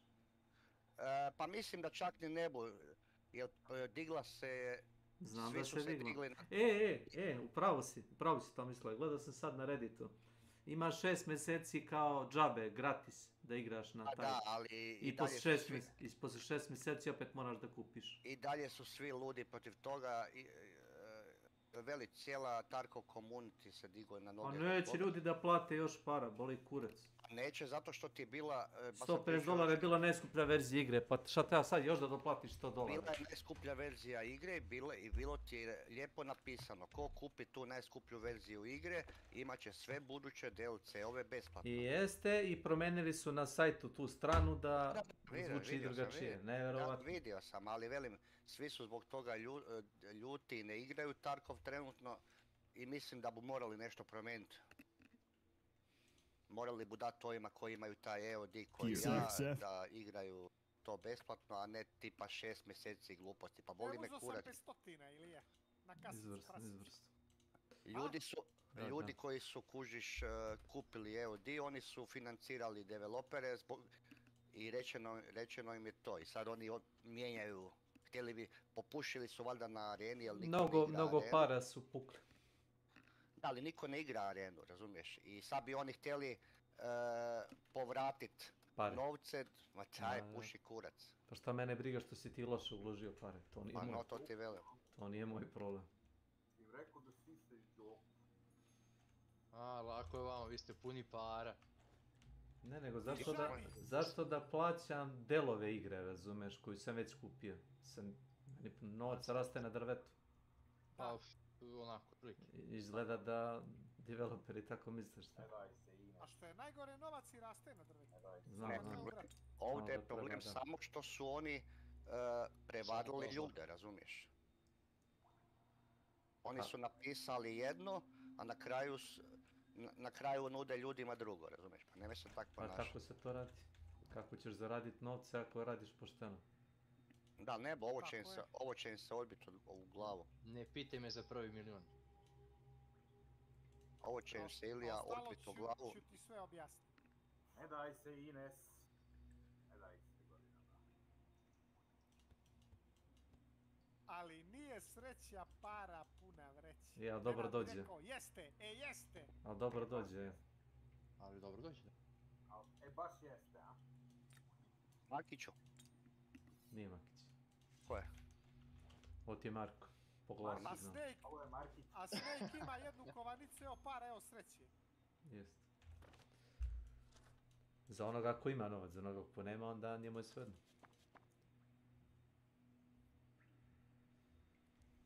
Ilija, za tebe koliko para je dovoljno para? Nemoj mene da pitaš, pitaj Nenada te stvari. On nije za mene pitanje. Znaš ti, ne, nikad nema dovoljno para. Da se razumemo. Sve zavisi. Od potreba. Dovoljno ti onoliko... O, vidi Rampage, Ilija! A, to ti radi samo jednom. Znam, ali... Dovoljno ti je para onoliko koliko ti je dovoljno da živiš normalni život i da imaš za sve potrebe. To zavisi koliko hoćeš da se bahatiš. Andrew Tate je rekao, posle 20 miliona, life is basically same. Andrew Tate podvodi... Lako njima da jedu podvodi i žene, znaš. Mislim, pretpostavljam da ih nije navuku na kokain, znaš, da to rade, nego i njima super. Nego na kurac da oprostiš. Pa da, mislim, one ne moraju to da rade. Taj život, glamur, Amerika, tamo, vamo, Engleska, gde već, jebi ga. Rumunija što je najgore. Kao što radi onaj, kako se zove onaj peder, što neki rođak od onog Džeja, bre. Hasan Dudić, jel on biš? On ti bio glavan makro, za sve ove pevačiće, ono, kad je tad bilo, kad je krenula ta ekspanzija tih turbo folker ili šta su već. On je njih i podvodio da bi ih uvuku u taj biznis i Saša Popović i dan danas uzima procenat od pojedinih. Niko se nepošteno nije obogatio. Koji kupio Ferrarije, evo. Jebeš Ferrarija, kupio onog najnovijeg BMW-a Io Smicer ili šta već neki najbolji električni kad je izašao novog odmah. Talno, prvi je kupio, možda u Evropi. Ja krivim žene opet, izvinjavam se. Da žene, mislim druga stvar kad nekoga navučeš na kokain pa onda on ne razmišlja svojom glavom nego hoće sleći fiks. A Hasan Dudić čuveni kaže da nema da jede leba. Nema. Pa ispredeo to što zaradio. On ti bio glavni makro. A žena mu bila Zlata Petrović, kakva je ono? The further you delve. Ovo je jedna lepa pesmica. Lepši spot. Vladan Husić, a? Dadan. Kako je Dadan? Sinoć. Sure is chilly down here though, isn't it? Zlata Petrović. Zlata Petrović. Jedva čekam da ne dođe dođe.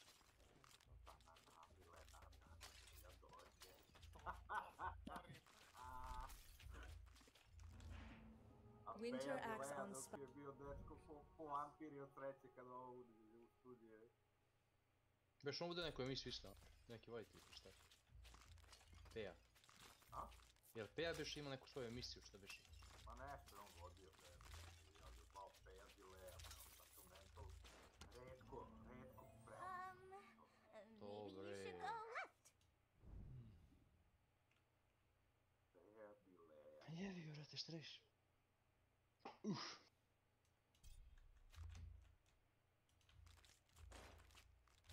Vidjeli ljudi da šta im uspjeva i time se bavi, eto. Šta prostitucija? Duga kosa, kratka pamet. što se tiče ženi i prostitucije. Ja. Pa mislim Hoće da se- da se neko ne ljuti, najlakše je noge raširiti. Pa. To kod mene. Ali što bi rekao jedan čovjek, i to treba da hoćeš, tako nešto. Isto kao kad zeze neko kad prevari, pa brate, mora budeš kao taj. Misliš, moraš biti nadaren za prevare, ali to? A, nešto tom pozonu. A, znam li ja... Da? Što kaže, posvađam se s kolegom ili nešto, kažem za ti mi neka reč i onda dođem kući i razmišljam što sam baš tako morao da uradim. A neko može da ukrade nekom 1000 i 1000 eura ili šta već i da mu napravi neke gluposti i će spava ko zakon, boli ga kurac i će da pomisli pa šta je uradio i da je moglo to njemu da se desi. Misliš karma i to? Pa, ne karma, nego uopšte da sebe stavi u tu situaciju. Zeznem sad ja nekog na primjer i ono, a šta bi se desilo da on mene zezne ili da sam ja bio žrtva ili tako, znači kako bi se osjećao. Uopšte se ne stavim na mjesto tog čovjeka. Bi se na znoj, šta misliš? Ne, brate, nije toliko toplo. Ne, jer kako bi se ja osjećao? Bori zez. Ma što bi rekao, Kostić, maturijem kurac. Važno da pijemo, jedemo, da se zezamo. Ok, pitanje za tebe, Marko. U igri koja se vrti oko luta, ako ograničavaš igrače da ne mogu više da lutuju, da li je to onda promašeno? Pa ne znam. Vjerovatno da. Ako u DayZ-u ti kažu developeri da možeš da nosiš, ne znam, jednu pušku i pune džepove municije. Ono, jednu pušku rezervnu i pune džepove municije. I sve ostalo moraš da ostavljaš za sobom. Ja ne možeš da poneseš. Jel to vredi igrat onda? Po meni ne. Jer, brate, ograničavate. Zato ja volim DayZ, nema ograničenja. Igraš kako ti hoćeš.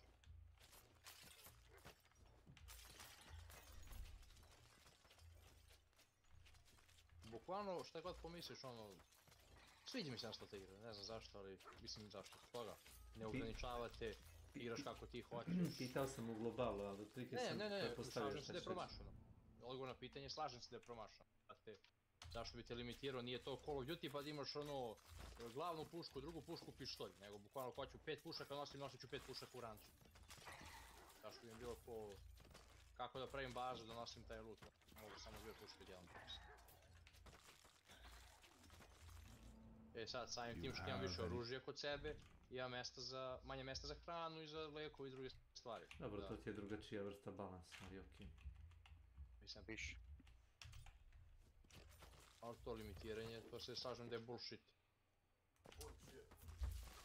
Što bi rekli, kurčina. Buljašit. Ili što bi rekli, to su osobine čmaroljuba. Yes. Treba mi ona 2 kabla za štampat. Jel onaj debeli i dugi, jel onaj tanak i krat? A onaj na jednom kraju kotkica, na drugom mure sve, znaš.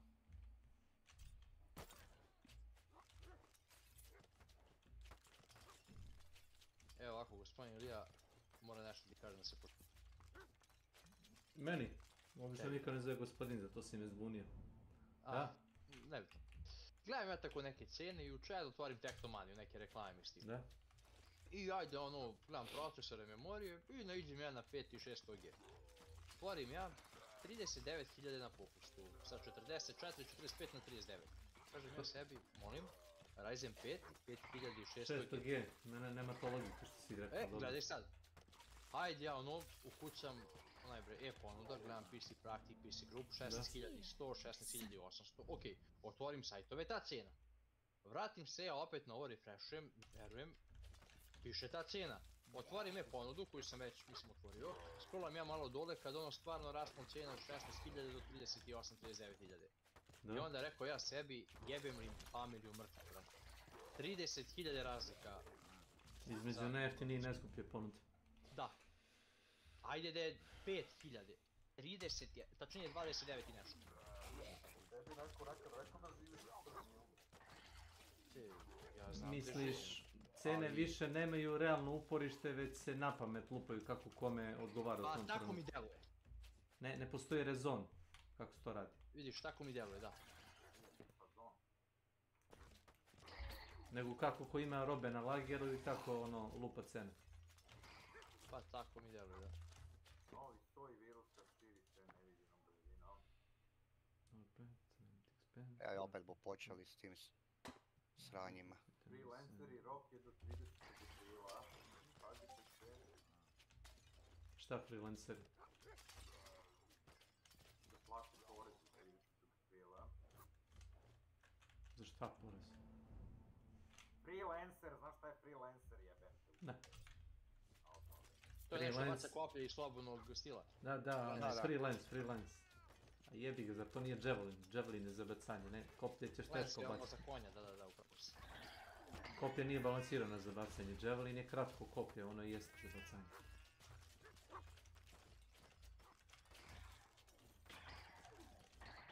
Ima čak i domaći balkanski izraz za to, neće da kažem ni srpski ni hrvatski, već ima, zaboravio sam.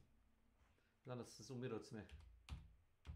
Šta, za javelin? Aha, ima. Kad čitaš domaću literaturu, vole ovi patriote domaći, da prevode, znaš sve. Da izmišljaju reči da ne postoje reči. Čudo je. Mogu da se seti? Ima. Sad ću ti reći.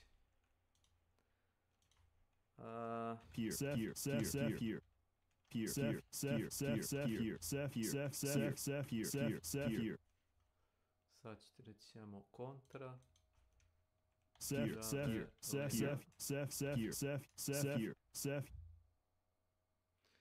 Izraz je koplje. Ali to je previše široko. Spear, lance, pike, shaft. Pike nije koplje, klasično. Pike je mnogo duži. Lance je ono što nose vitezovi kada ojašu konja. Gluposti. U Google prevodioci ti kaže, znači, stvari koje ne veze s mozgom. Po toj logici, pistola i revolver je ista stvar. Da. Šta će biti da Huge više ne igra Hunt Shoda nego igra Helldivers 2? Huge. To je nešto poznato. To je što umre pa spektatuje. Da, viš kako Marko zna. A Marko nije neki Hunt Shodan igrač. Jedno pola godine je spektatovo igrače na azijskim, evropskim. I gdje najviše čituju Azija? Pa od 250 mečeva na Aziju našao je, ne, 350 ili 400 mečeva na Aziji našao je 250 čitara.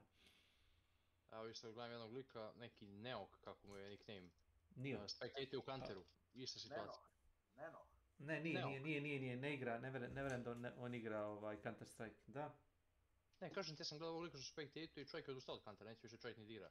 Jer nikad gora situacija nije bila u Counter Strike-u nego što je sad. Što, ljudi skakuću i pucaju, ima onaj spin bot. Takmični koji ima boljeg cheatera. Trči u rikvrci i puca u tebe. Vidiš mu leđe, on te ubije u glavu. Da, da vidiš mu leđe, on te ubije. Ne, mnogo, nikad nije bilo gora situacija. Nisam siguran zašto je Valve dao određenoj grupi ljudi, znači da prvi probaju taj CS2, verovatno da naprave što pre čitave za igru. Da bi se... Imaju oni zaradu neku. Ja sam gledao vremena kod onog, neki Britanac, to jest nije Englez neki. Da. Spartas, kako se zove. On to za Counter snimao te klipove, ima klip star par godina, mislim da sam stavio na general chat. Lik iz Nemačke daje intervju, naravno da mu ne otkrije identitet, ima Steam inventory vredan lupiću 40-50 hiljada eura i čitve, i čovjek mu pokazuje interfejs što čita. Imaš kao, nemaš od opcije, ima na message da prije vidi tvojeg karaktera, view model, a hitbox je pomeren tipa, ne znam, za... A to sam gledao, to je stari cheat, da. Ali i priča te je premium, kao kako može da se uđe u tu grupu, kaže pa neko te preporučuje, ne može svako. Kaže ima manje već od 200 ljudi koji to koriste. Imaš kao da ti izmeni ono nebo, da bude ono drugačije, imaš da... Ma sve, ne postoji nešto što nema.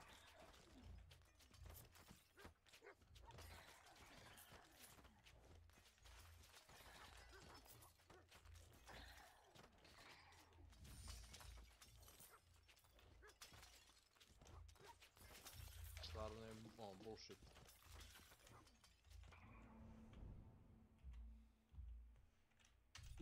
Ja kad sam prvi put probao onaj Valorant, gej, kako se zove Ono što ima onaj agresivni anti-cheat. Ono je, kako se zove, ja sad igram onako, šarena, ja to ne volim onako, kao Fortnite, kako se zove. Ali što tiče servera, hit rega, optimizacija, I jes kad ima pristup kernelu. 128. To znaš? Da. Valorant je u stanju da detektuje čitove za druge igre.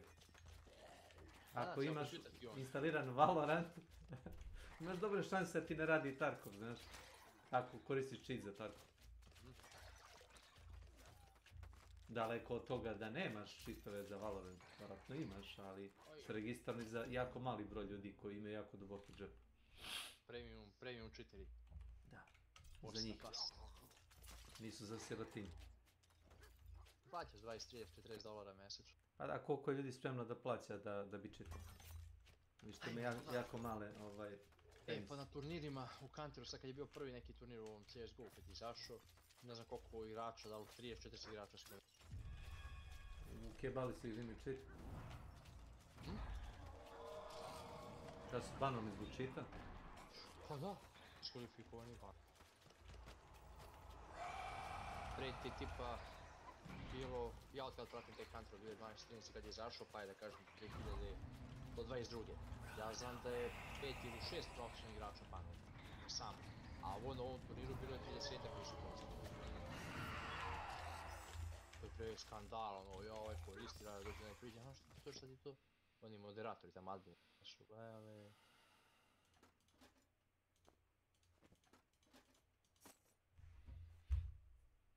Jebate, 1 XP-a po sekundi daje.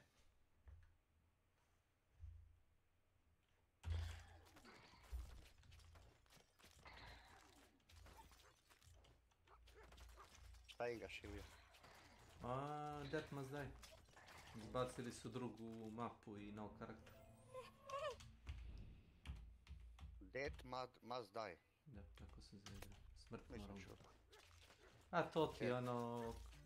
Bullet hell, znači ti si na sred ekrana i šećeš se levo desno, oni dolaze sa svih strana, skakuću okolo, gađate sa projektilima ili se zalete u tebe, tu mi više health da te biju i tako. Ti taj ih izbjegavaš i da ih skineš.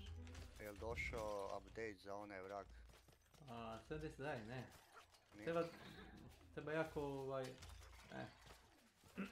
dobar dio igara koji ja inače igram sve na vreme.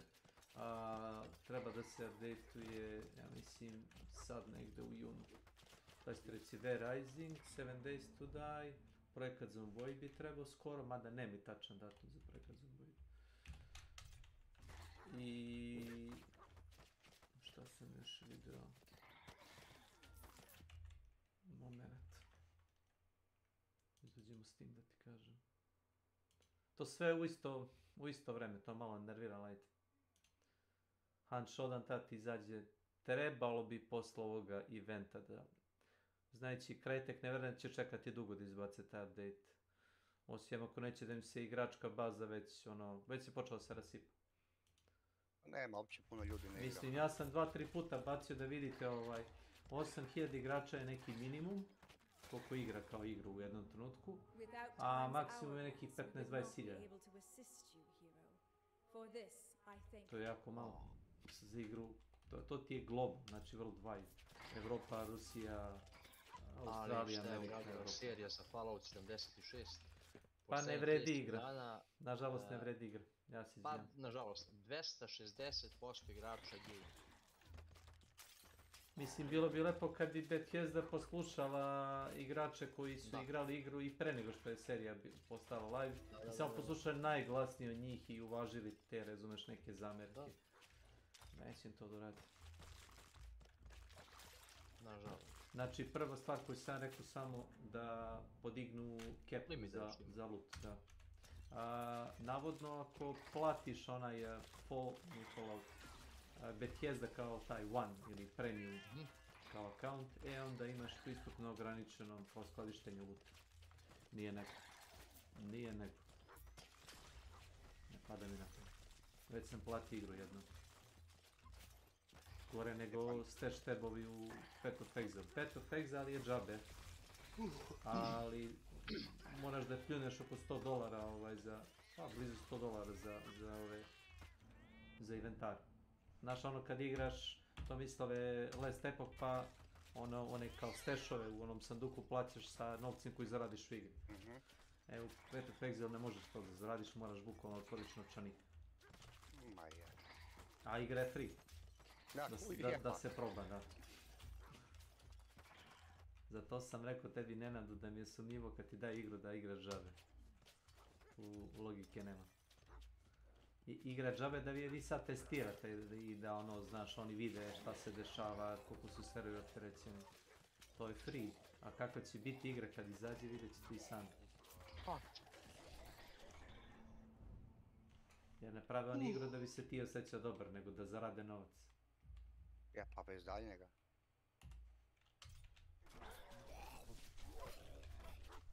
Bez daljnjega. Sad pogledam malo taj Helldiver, šta se to radi. Ja sam ga uzeo, ali tek treba da ga probam. Uzeo si Helldiver? Pred 2 dana. Nisi imao vremena da probam. Instalirao sam ga ali pred samo iz danas. treće lice, ja? Možda iz treće lice je to. Ja ne znam da li ima iz prvog. Imam osjećaj da nije kamera tako dobra. Nije, dobra je kamera, dobra. Jeste? Je. Koliki je field of view, je li mali, ono tipa 60 stepeni ili malo veći? A ne igram puno iz prvog lica, pa onda igram iz prvog lica kad recimo moram nešto nišaniti to. Jesi igrao Battlefield igre? Nešto malo. Ja znaš kako kamera po defaultu je jako ono blizu? A i ovdje ti je dosta blizu. Upravo to se misli. U Battlefieldu, šta sam igrao skorije? Battlefield 1, Battlefield 5. Kamera po defaultu je 60 stepeni, to ti je za ljude koji koriste kontroler, ono, sve im je full blizu. Da. Ako si ono PC igrač, hoćeš malo više da vidiš nego dalje od nosa. I onda povećaš malo FOV, onda igra baš full zoomirana.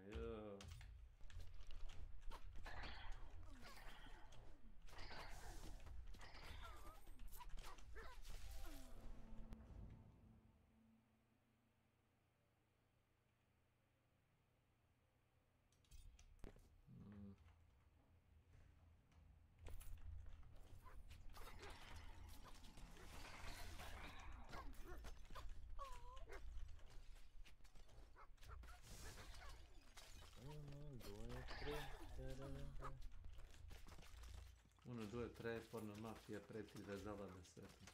To. Ko se sjeća se.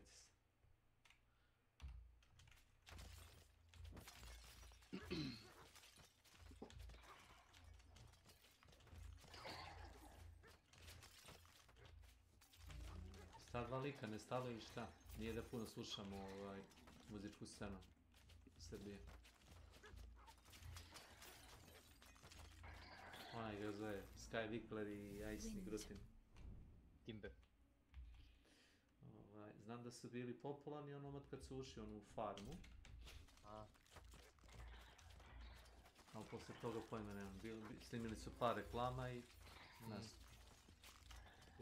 Ja folitanke kako veš na reklama što snimi Ice.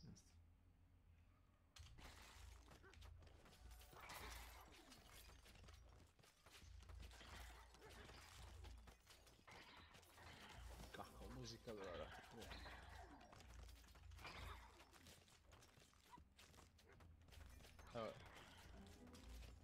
Live content, SKC. Kaže, sad je pod kontrolom, realno ništa nije pod kontrolom.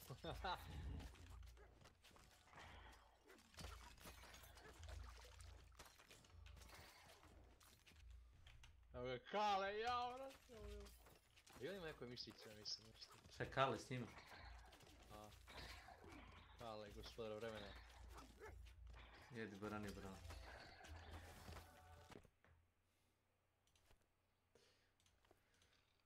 I onda dolazi Mikri, Mouse. Nego šta će biti s kućom, šta to reći? Evo ga. Prodali smo kuću. Ja mu to uporno govorim, ja stalno pitam. Ja volim da sam u toku uvijek svim kućama, znaš to. Voliš da imaš sve informacije o kućama. Sve znam. Prodali prijatelju, nisi dugo pitao i jebi ga, šta ti ja.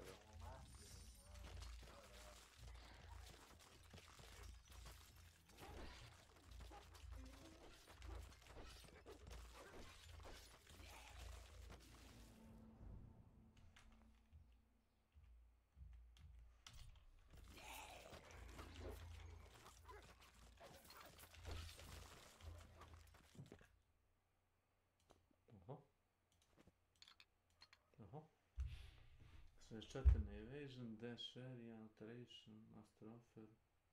Još jedan papagaj. Pa daj mi...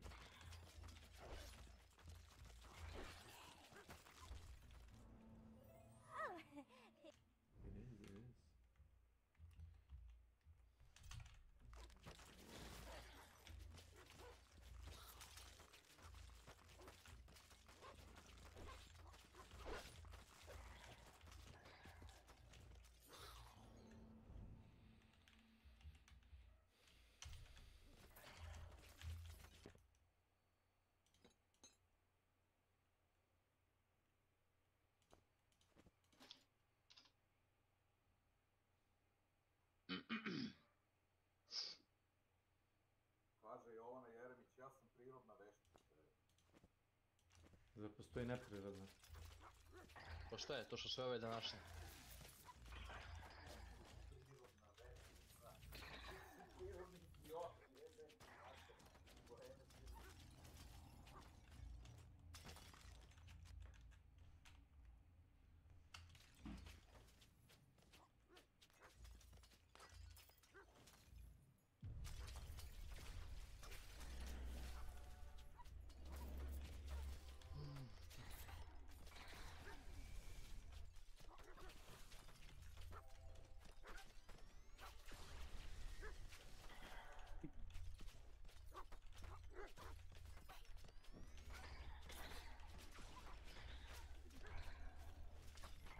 Jako me podsjeća na Remnant from the Ashes, ovaj boss.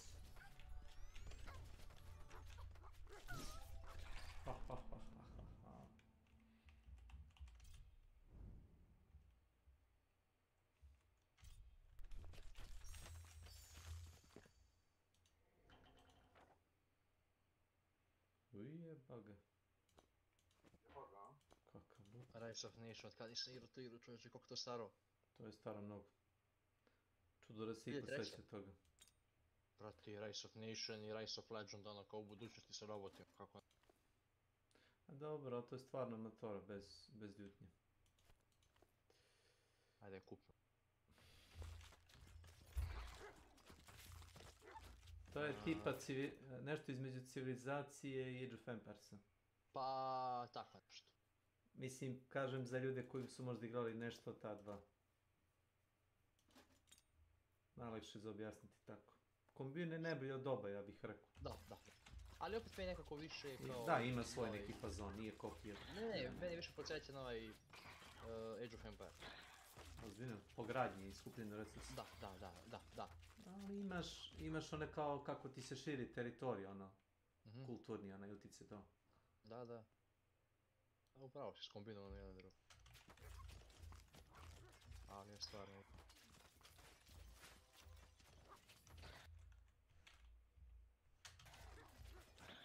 Šta je još ovdje?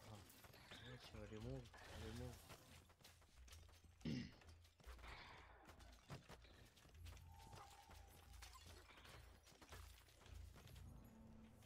Right in his house.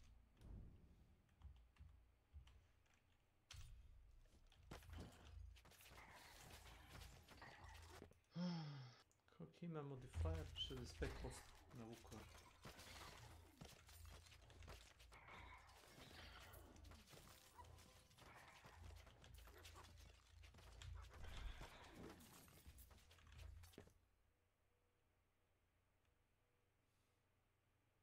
Šta baciti?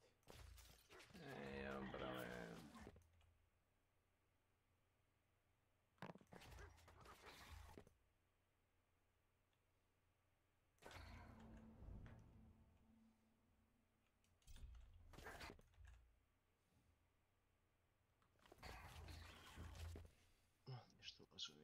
ZD, ja vidim kako najbolje napravim baziću. DZ, clan, base, build. To je bilo najpisno.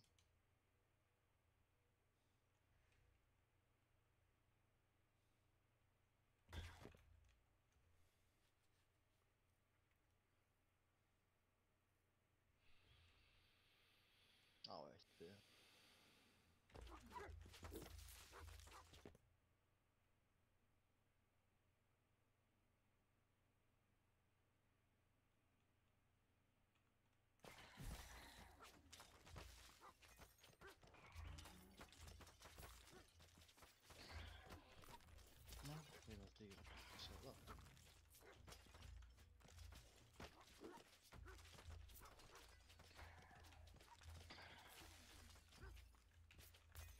Najgluplja stvar koju sam uradio u ovoj igri bila je kad sam najgluplja, relativno. Našao sekiru koja mi daje jednog zmaja free da me prati okolo. I nekih 2 sata igranja poslije toga našao sam prsten koji mi daje još jednog zmaja. I tako, spawnuješ se sa level 1 sa zmajevima koji rade po 100-200 damage-a i da na njivi si. Jer je to mnogo za level 1? Pa ti radiš tipa možda 100-200 damage-a, ali sporo udaraš. Igrao sam sa orkom. Ork nije toliko brz, međutim tu imaš 2 zmaja koji lete okolo i na ranjivi su. Imaš summon modifier, tako. Po tom kategoriji se njima booste damage. I ako imaš sreću da u toku tih jednog te kao meča, da nađeš kao taj summon modifier, svakih minut dobiješ po 5% ili 10% na taj kao modifier. Pazi ovo! Pazi ovo! Jo, kakav je, vidi kak je lep. Tras. Kako je lep. Reci mi, ti to možda pretvoriš u večeru ili? Naravno. Ali, da budem iskren, imam baš dosta. A to onaj retard braja Rustagen kaže nemoj da kolja životinje, će se pokvari sam koliko ne treba. Misliš da ih držiš kao ljubimce dok ti ne zapali mesa? Pa da, ja sam za to više. Ali on je ko njemu da to kaže. A na šta ih hraniš, na šargarepu ili? Ma ne bre, lovim, mogu ih držati kao ljubimci. Jedino da ih namavim ovdje pa da ih zatvorim. Ali nemaš kao ljubimci. Pa to me podsjeća na Valheim. Ako si igrao Valheim. Ne. Na taj fazon ti radi. Napraviš obor, dovučeš ih u tabor i... Ne, ovo...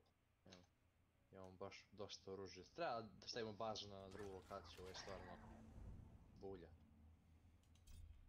Ovo što su bacili, imaš cijelo viteški ovaj set. Tipa ovdje ne mogu zombi da te zabliduju kad nosiš ovo. Uopšte. Imaš dobru izolaciju, staviš to i staviš onaj chest plate. I onda si badass. Official badass, to je... Jebem ga. Ne, ovo ću ja njemu... Ne znam što sam pravo, ću je pobaciti. Više hrana, jest. Ja kažem čovjeku, nemoj da ubijaš, da kolješ i ja mu hranu previš. I on rete, vidi. Pokvari se hrana. Samo šteta što... Mislim, bit će velika šteta ako ne napravi novom engine u Daisy. Stvarno igra... Misliš tipa taj Unreal petica? Ne, Infusion ovaj nov, što koristi Arma Reforged i što će biti Arma 4. Kapiram. Ovdje, pazi, dobra igra, nego više kako nekako pokreti, to mi je nekako bulja. Animacije su loše. No, da, gledaj sad, čekaj, ne može se, viš kako. To mi se ne sviđa mi se uopšte. Za svo oružje. Dok, na primjer, možda sam umislio, ali za... Gdje biš na puška? Tu ima jedna puška. Pionir, onaj scout kao iz Huntera. Da? Imam neki osjećaj da je jedino ta puška... Vredi? Da sa njom drugačije, kad se... Evo. Da sa njom nekako malo lepše radi, mada ne. ipak je bio osjećaj. Jel ti imaš običaj da gradiš tako stvari u tim zatvorenim prostorima ili? Nemam ja uopšte običaj, nego Ili je igram loot sa likom obično u koji takvim je... zgradama? Imam običaj da igram sasvim drugačije, ali igram sa likom koji je loot goblin. I onda... I on tako kamari stvari tuda. Ne, ja sam te stvari stavio tako jer pokušavam da organizujem koliko god je moguće, ali on sam dođe i pobaca, tipa stavlja baterijske lampe koje nam nisu potrebne jer nemaš noć na sebe. Imaš ono malo sumrak i to je to. Dođe na okvir i ono stavio dok, na primjer, ja sam jučer punio ove okvire da bi uštedio što više mjesta. Da, puni si ih municijom. Da, municijom, dok on na primjer sam pobacio. I ovdje se pokvarilo mjesto, ba da.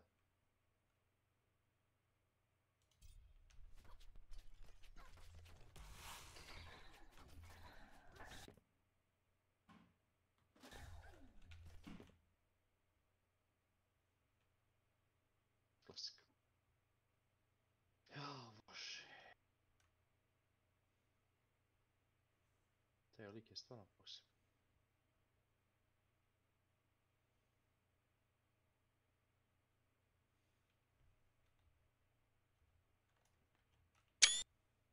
Ja. Vidio. Buzdovan. Polomi zombije.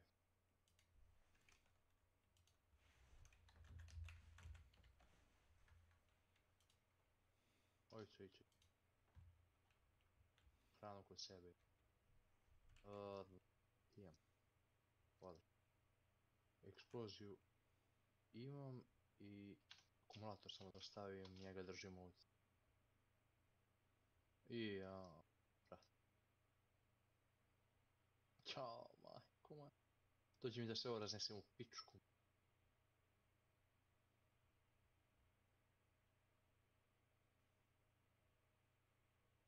Hoću prvom da uništim bazu nekada replja.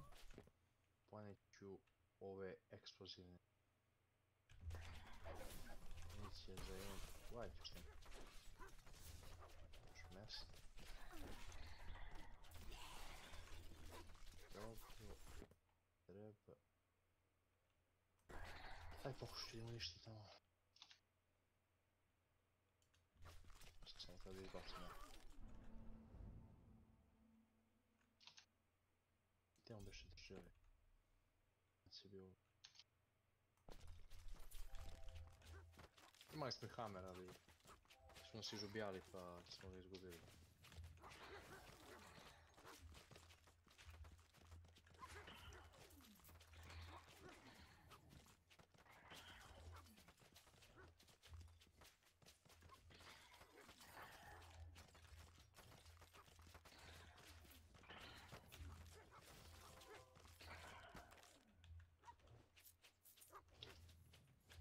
Da, inače par puta su nam i mine postavili tu oko baze. Da. I onda nagazimo, ali... Cijepa nam gumu na kameru, ali ostajemo živi. Pa bolje guma da ne jebe nego ti. Da. Imam neki pederi malo veću bazu napravili. Sad ću prvom da im raznesem.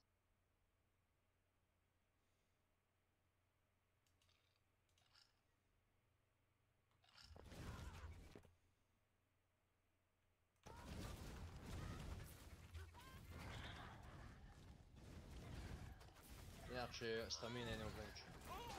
Inače, na ovom, ovo ti je vanila, samo što ti je neograničena stamina i imaš ovu mapu i elektronski kod lock. Znači, ja sam baš protiv toga jer ja baš igram onaj, ali ajde, zato što ovo server u Srbiji pa nema da laguje, ping ti ono 11, 12, 9, kako kad. Dobro. Zbog toga igram, i lepo radi, nema ono da baš lepo radi. Evo da sam prvi put zaglavio Hammeru u vodu.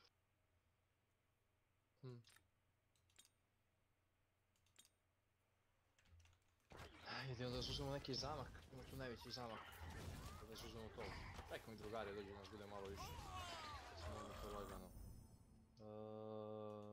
Gdje je beše ovo? Šta? Ovdje smo mi postavili, jučer smo postavili 5 ili 6 snaga za mine u vojnom kampu. Na aerodromu, najveći. Moram pogledam poslije njihov Discord, pošto je onako ima onaj kill log ili kako se zove već. Da. Da vidim baš da li ko da gasi. Mada obično zombiju da gasi. Što smo se jednom obradovali, postavili smo ono potezno. Žica, drvo i granatu obično. I samo DUM! I mi nazad kada ono 2-3 zombija mrtvo. Baza bi trebalo ovako se pravi ko što imaju ovdje. Iskoristili su postojeći objekat. Ali su napravili ono... Aj. 11 godina stara igra je.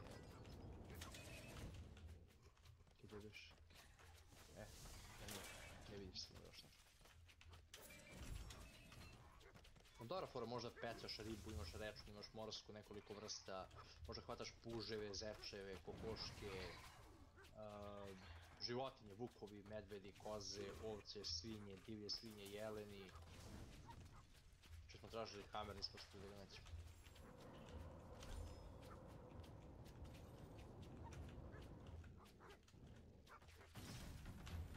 Kako su ovi... Stoji još uvijek, dobro. A viš kako napravili ovo drveno. Ovo su iskoristili što bilo i samo napravili ovdje za basu. A ono je najveći zamak u igri. Ogromno, ono je jedan deo samo.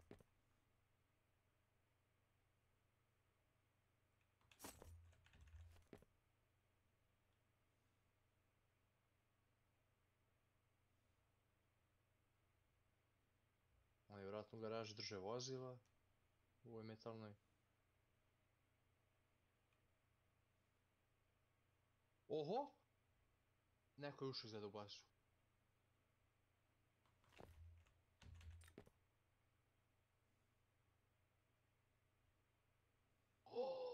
To. Neko je.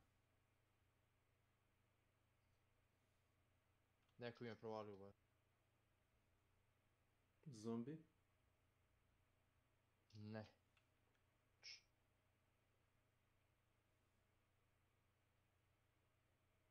Prazan šat. Ali kako se oni odatle ulaze...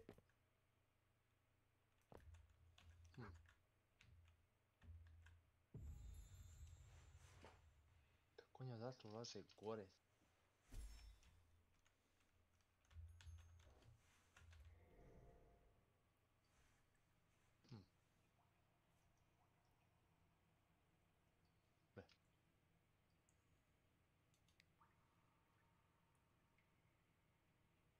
Brate mili, ne verujem.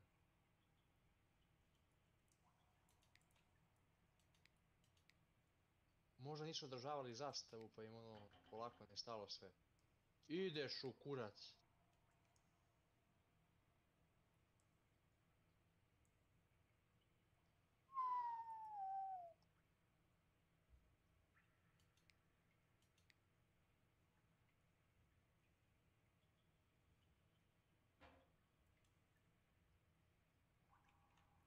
Oh.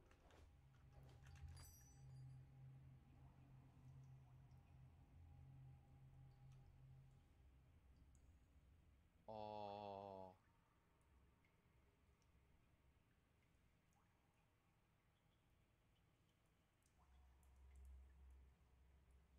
Oh. Brate mili. Sve ima.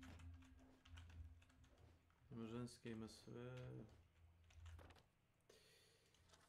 Brate mili, sad mi treba sekira sam izuzeti ovo. Ko je dovukao taj auto? Ne znam, nečija baza, ja sam krenuo nju da raidujem, ali viš da su vrata A ne svi stala. imaju te šatore unutra ili...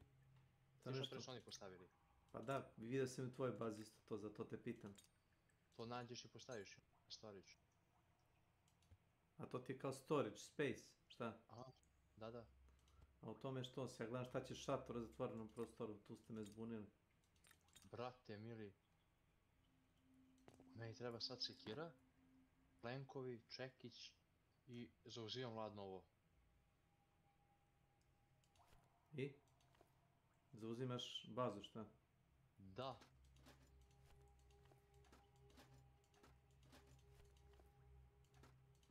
Kamina. To vole da radiš.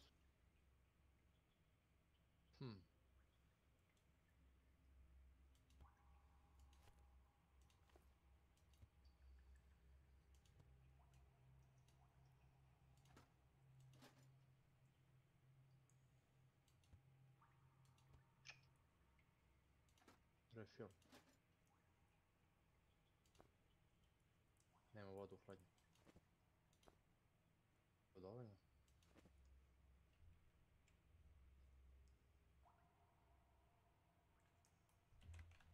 Neće.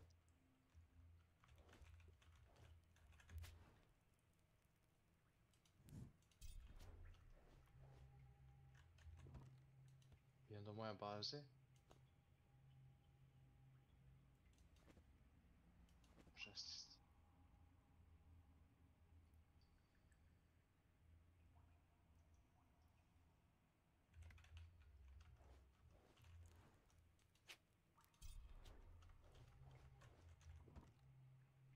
Do moje baze uzem sekiru, uzem ašov i stavim moju kapiju, stavim kod Loki i to je to.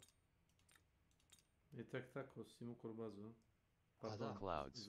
Nemaju zastavu, Welcome to my channel. ne stavili da dugo nisu igrali. W hat is the sprouter what? Se sjebalo sve. Mislim da je to. A ovo nisam napošao. It's a bullet hell game, you know, with leveling, you know.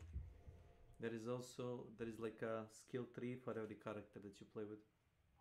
Quite fun, trust me. Oh, I'm gonna show you something. Watch my screen.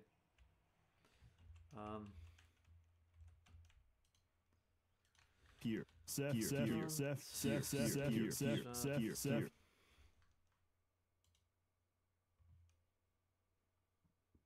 Tako sam jednu mladu nivu sjebo, nije imala vodu ovu. Here. So it's 8,000, 8,000, 9,000, 8,000, 9,000. That's the lowest low. And the highest high is like 20k, 21k global, all servers, without consoles. 20k. A me je veš, pa koliko možda stane? Yep.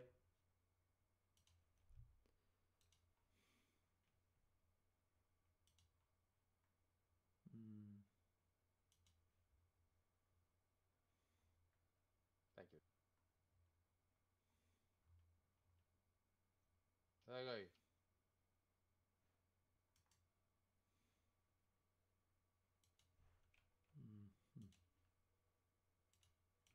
Brothers are losing so many players. Seth, HTTPS preview Reddit True Story VMN a CPNG with crop smart auto web SA FB babeb CA def CFC. Enjoy that.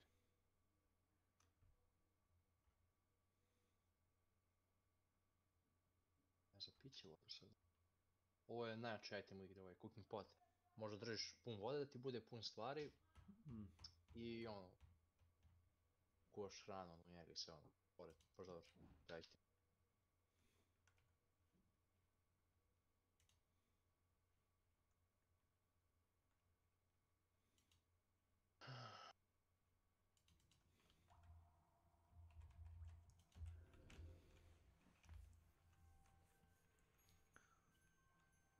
Bez da me ne razumeš pogrešno, nije sve u grafici, ali jeste realistična grafika, ali također sve ono low poly, ili si ti stavio ono baš teksture na low?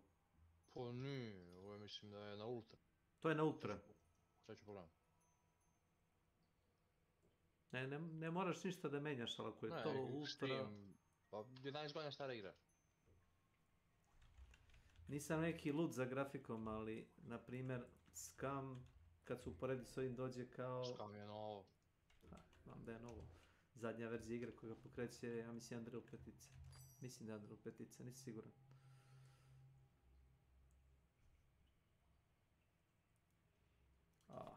Yes. Lightning struck.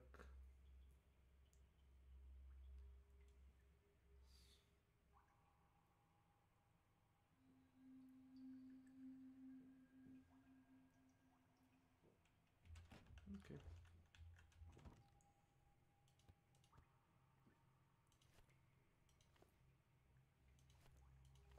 Nice. Surely you should learn the common tongue in all your travels. Kako ide bolje nego ona Škoda jebote što mi imamo.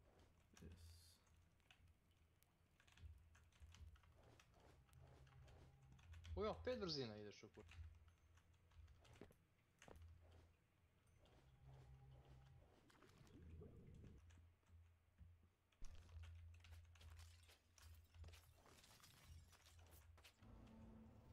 With time comes experience. Yes, it does.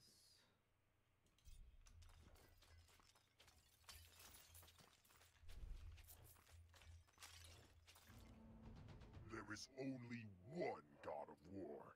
You would do well to remember that, should you aspire for more.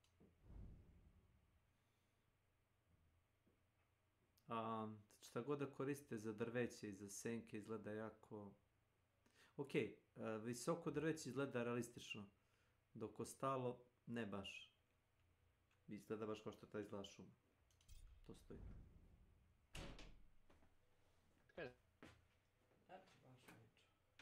Pa samo stavi, ja ću promijeniti ako ćeš. Sad ću ja Kako god. Visoko drveće, vidiš ta šuma u pozadini. Izgleda realistično, a ovo drveće srednje visine izgleda copy-paste, bukvalno. Možda previše kritikom stavim, ne znam. Jeju, šta igra. Zelif. Razumem što hoće kaj. Welcome to my channel. Nije stvar u tome da sam snob, za to nisam, ja sam ti Fallout New Vegas igrao, dugo dosta. Ali, ja razumem kad je nešto staro, ali ovo treba da vuče na neki kao kvazi realizam, razumeš? The future rests. Potom ispada da Scam nije nimalo originalno. Mislim, ako ostave 11 godina, onda ispada da su dosta dobrih koncepta uzeli zapravo iz ove igre i importovali. Ovo je 12 ili 13 prvi put izašlo. Ali nije izgledalo ovako i nije imalo sve ove opcije, pretpostavljam. Ne. Ne, to su sa kasnijim update-ovima dodali sve. Inventar izgleda jako lepo, to kada otvoriš sve onako fino pregledno. Naprimjer, ja u Scamu ne mogu još uvijek da se... Ne može niko, Mislim da i to i oni vide. Ako pogledaš tamo na njihovu stranicu piše lepo da kao hoće da urade redesign UI, jer nemoguće snaći se. Ovdje lepo imaš ovo. Imaš primarno sekundarno oružje i onda imaš... Jer ne daj Bože da neko zapuca na tebi u Scamu. Ne možeš stići da izvadiš zavoj iz inventara, a ne okvir da promeniš druge municije. Možeš samo, evo, imaš sve. Uređen si samo. Ne, možeš i tamo da radiš hotkeyeve, nije to problem. Ali kažem ti koliko je pregledan inventar, nije. Sve sitno. Nije čak ni u pitanju rezolucija, razumeš, monitora. Ti pretpostavljam da ti je ili 1080 ili 1440, pretpostavljam. 80. A tamo na 1080 ne izgleda ni blizu tako veliki inventar. Se izgleda i ja... Vidite, fora, može da... Šta hoćeš ti? Da ga miniraš? Kasnije izdropujem. Da probam nešto, ali... Nešto uključao. Šta si htio da napraviš improvizovanu granatu? Ne.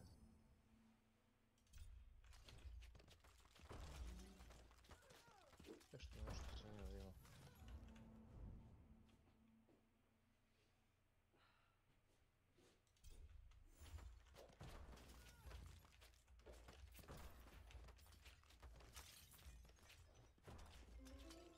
Da, ja ispravljam svu municiju iz ovog sami. Ne treba ti ili? Ne, trebalo mi nego jučer. Malo pucali. Da se ja nekako mislim vraćam pašiću.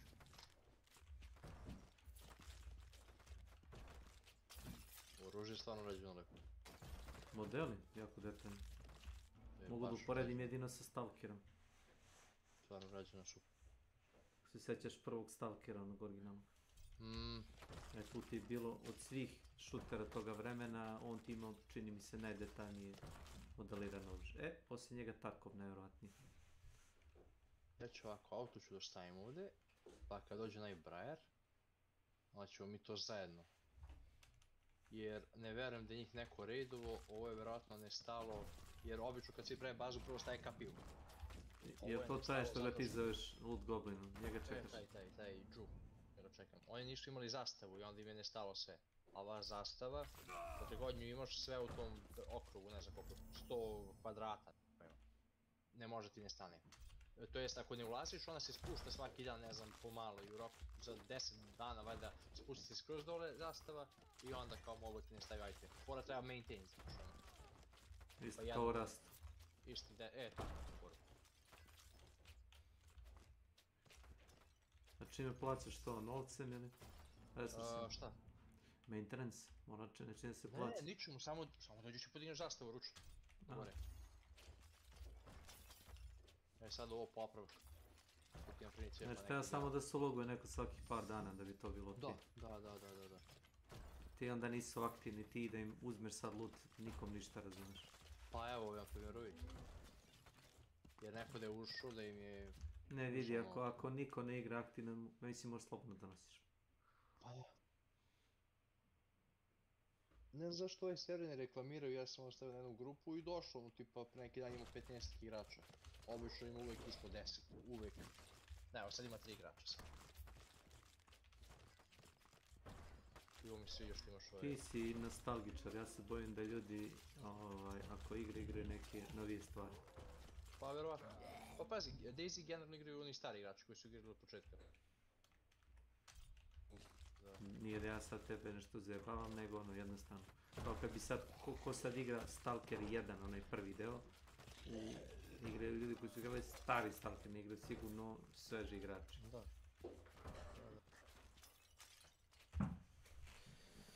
Važno je igrati. Izvini. Šta ćeš ti? Napravi si. Idi samo da go tresimo, Da.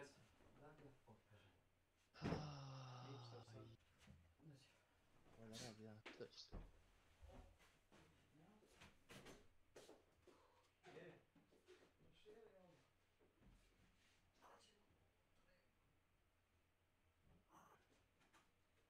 Ajde ga parkiram bar unutra. Jeste, nema mjesta, ali će ne guramo nešto.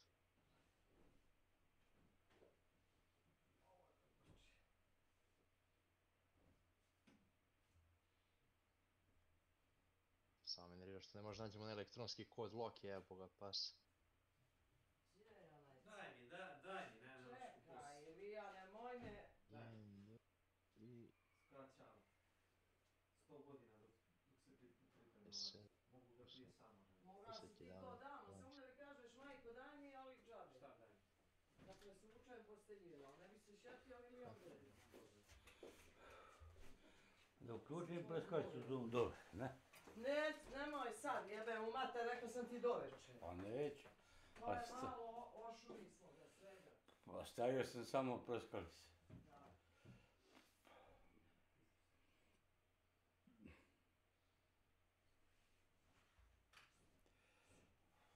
Pa dobro ti je sad fotelja, ja iđu. To što automat? Stolica. Bolja no šta je bilo? Ne znam zato što nisi bilo i ček. A rekla mi je ćao. Legla je do toga ti. Mislim, ja težak nego ta osnova. Što uvijek skucaj to da oprostiš tu osobinu. Nikad nije dobro. To je klip.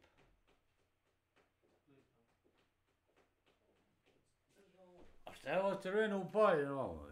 Šta je upaljeno? A to je ovaj interes. Bomba, eksplodirat će odmah. Šta bleješ mu da ono, tamo crveno upaljeno vidim. To što ništa nije priključeno na to, samo ti radi televiziju.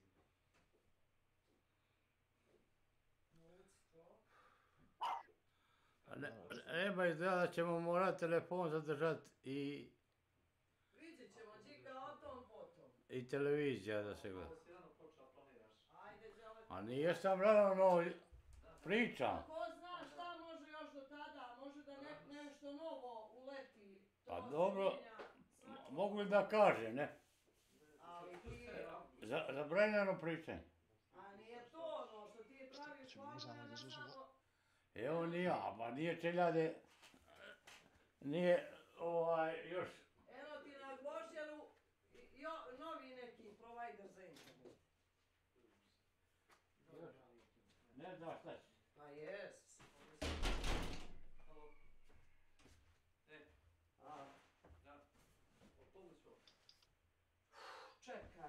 tražim ovu jastučnicu. Znam da sam je donio. A ne znam jesam li bolesava ili šta, mislim nešto.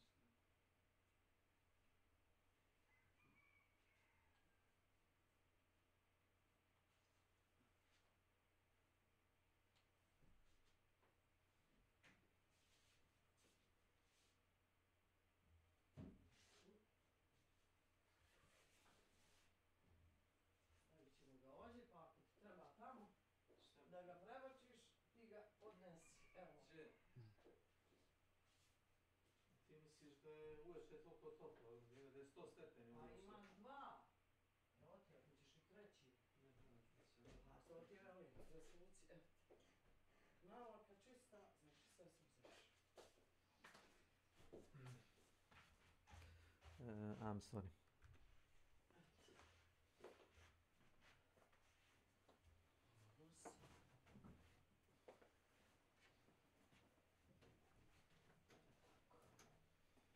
Smo završili sa inkvizicijom ili? Evo vidiš. Inkvizicija je gotova.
Very nice.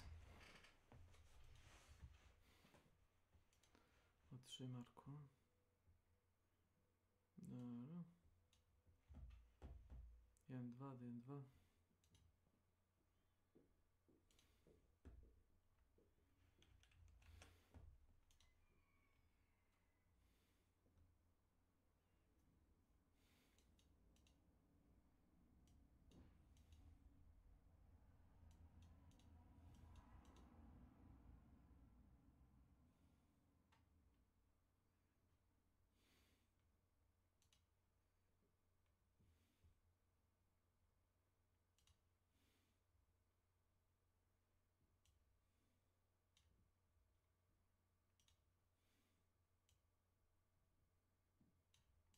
But I think his whole existence is weird.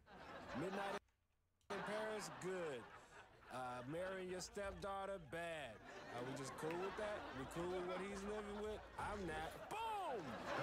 Really topical humor. Oh, man. I was jogging down the street, and I wasn't jogging because I don't work out. I'd rather just let the calories do what they want to do. We are killing it. Nah, man. I'm killing it. Tomato. Hey, what are you eating, man? Yeah, strawberries and ham is my favorite combination of food.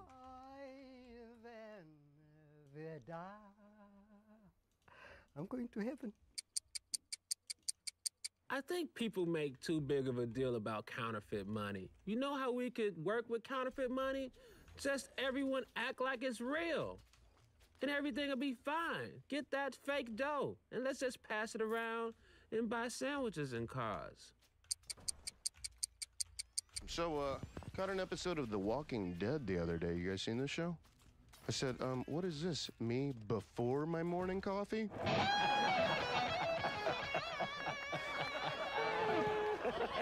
he is. There's Hannibal. There's the man. 100 grand. Yeah. How's the wife? How's the kids, buddy? Wife is good. Kids are great. Oh, I love those kids. Those are some tasty-ass kids, huh? Real lip lickers, those kids, right? Want to devour them. Oh,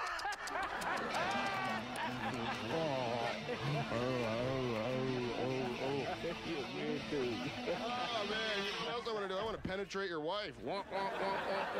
Literally. Over and over and over and over against her will.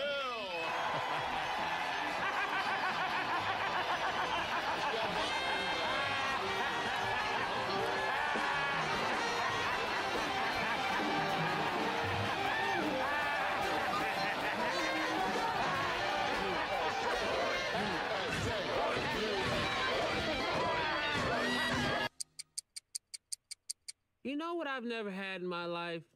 Penguin meat. Are you eating a sandwich right now? You want some sandwich? No, it came off the floor. No, it didn't. It came off a napkin that's on the floor. Oh my God. He's leaving tuna fish sandwiches on the floor behind the chair. That's on a napkin. It's time for Hannibal's Pretzels. First we have Road Gold. Let's try that. That's pretty good. There's tiny twists right here. All these are pretty good. What is this segment? Pretzels are the same. Oh my God, the smell, dude. It's bad. This is really bad. Hey, Kristen, I could take you to a place where it doesn't smell like this.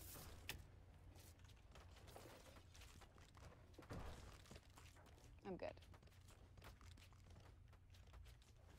I have a theory about movies. I think we should stop production for a year. Because there's a lot of stuff I haven't seen, but I'm never going to catch up on it if people keep on making new movies. What would you watch if you had a year off? Lord of the Rings. You not seen Lord of the Rings? No. Hey, you want to see something cool? I'd love to see something cool. I programmed Hannibal to be my Manchurian candidate. Watch this. Blackjack.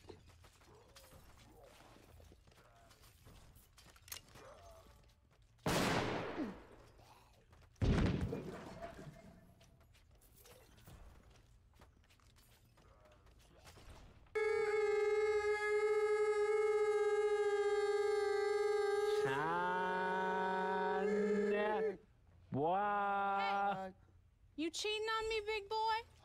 Hell no, shorty. You know you get my dick on swole even when it don't want to do nothing. You be getting my dick swole. It be unmotivated and you motivated. You a goddamn the Pat Summit of my dick. Come over here, you big-titted maniac. Let me get it. Yeah.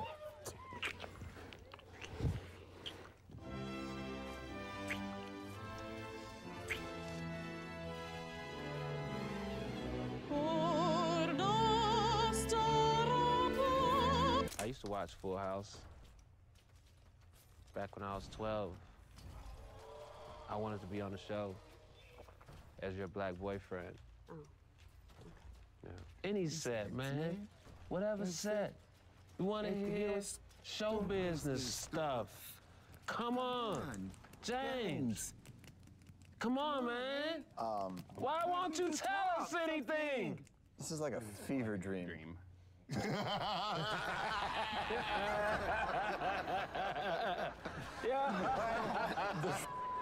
What's going on right now? You want it, guys? You sure? Okay. Just eat it. Ow! I feel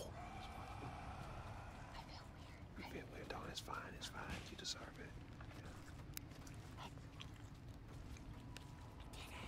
You're a beautiful woman.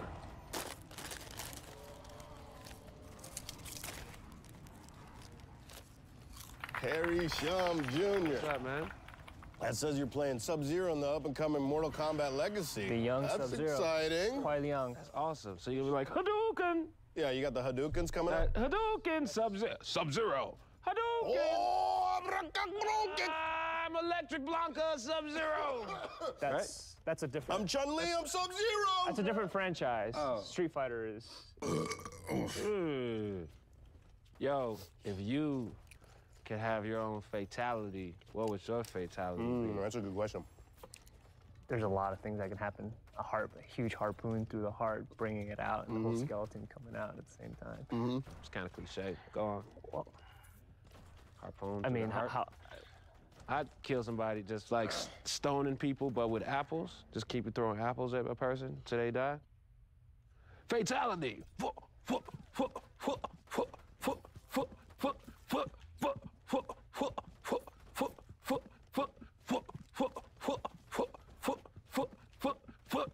I was on the website Celebrity Net Worth, and it says that yours is 14 million. I don't know what the you're talking about, but... It's time for one of my favorite segments, Hannibal's Hands. Hannibal's hands, Hannibal's hands. Everybody's wondering what's in Hannibal's hands. Hannibal's hands, Hannibal's hands. Oh, wouldn't you like to know what's there in Hannibal's hands?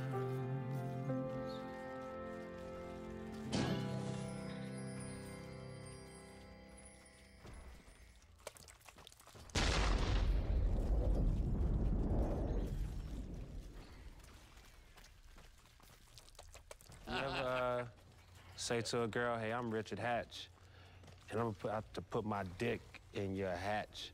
I have trouble communicating those kinds of words to a girl. Yeah. You know? Do you drink? I do. Then what's the trouble? What's this stuff? Who knows? We just do, if you wanted strawberries and ham. Yeah, if you wanted that. I don't want strawberries and ham. You want some Funyuns? I have a Funyun. Yeah? Yeah. All right.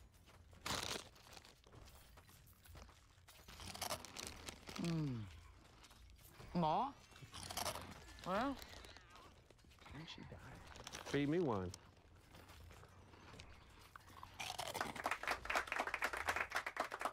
Sometimes when I get high, I think this show is a ploy for Eric to kill me.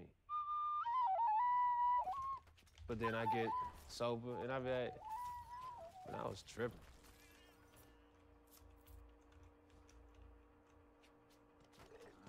Y'all spin around like ballers, seething with jealousy. I am. See, that's the thing. Huh? You think I won't go fire you, mother? Huh? What you talking about? You are the father. I've been hearing the word out on the street. I don't care if you down here working and shit. What the hell is wrong with you? What is wrong with you, ancient mother? Huh? Don't stand there and look at me like I'm stupid, and I'll take it off and I'll beat your ass. Don't you ever go out there on the street and say that you ain't the father of my children no more. Do I make myself clear? Do I? Huh? Yeah. You got me f***ed up. Excuse me. Got me real f***ed up. Pick one. Like a damn slave out here. I mean... You can share the seat with me if you want. Are you sad? Is that your wife? Your girlfriend? Mistress? Sister?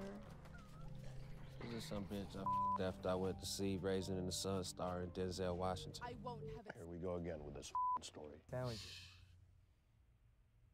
Chill out. Yeah.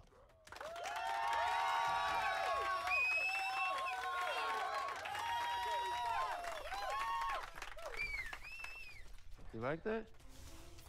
More.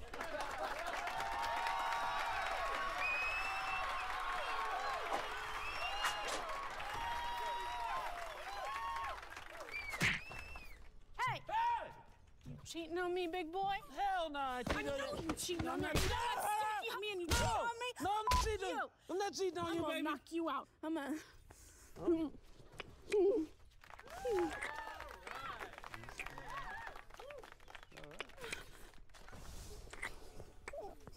Let him play it out. What's up with acting? What's up with the jizz flying around? What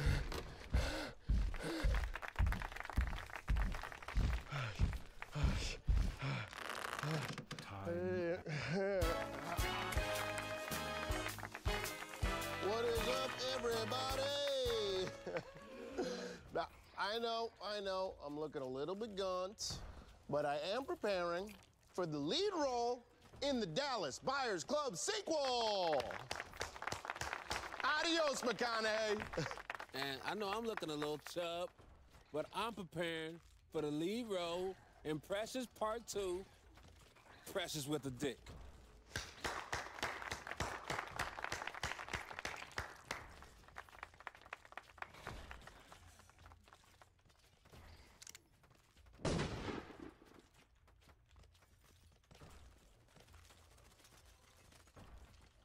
What do you think people did before ladders? Was it just like, well, I can't fix that shit? Yeah. They just stood on a couple rocks and then you got to keep finding rocks. They did a couple rocks. Or you have to hold people up. Like, man, they gotta. Yeah, you're just like, this. That shit's just gonna be broken. Yeah. If only there was an invention. If only there was an invention that would allow me to get up to that place safely. No, it's not. Till one day, Thomas Ladder came along. Thomas Ladder said. And he's like, I got an idea. I got an idea for y'all niggas. Hey, y'all niggas been standing on rocks the whole time. I got this. Look at this. Look at it. Thomas Ladder sounds like Lil Boosie. Yo, what up? Hannibal. Listen, man, I got into a really bad car accident yesterday. I need you to host the show tonight, okay? I've done irreversible damage to my spine. You need to have some irreversible damage at this party I'm throwing. On the west side. The Chronic. Listen, man, can you host the show tonight? Are you listening? Hello? Ow! Ah! Hannibal! Hey, I gotta get back to you. I'm about to get into something. No, Hannibal, don't get into something. I need you to... The Hannibal Buress Show. Hannibal Buress knows how to call. Ladies and gentlemen, it's the Hannibal Buress Show!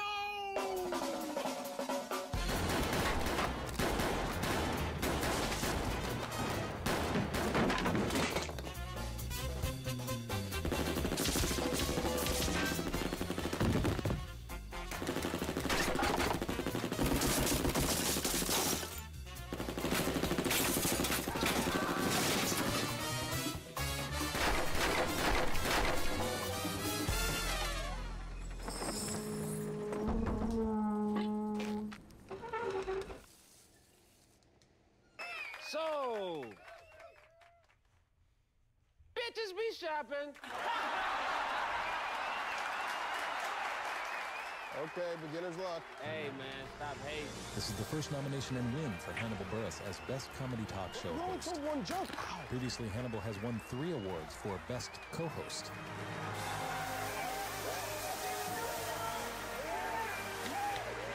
Just stupid off of me! Anybody seen my bus? Have you seen my bus? It's a very big bus. Have you seen my bus? Who took my bus? Who put the handcuffs on you? I don't know. I'm using Asian condiments to loosen these cuffs. What happened to you, man? Hannibal soy sauce. It sucks. Okay. Yeah. You want some cheese doodles, man? Ooh, that was almost good. Yeah!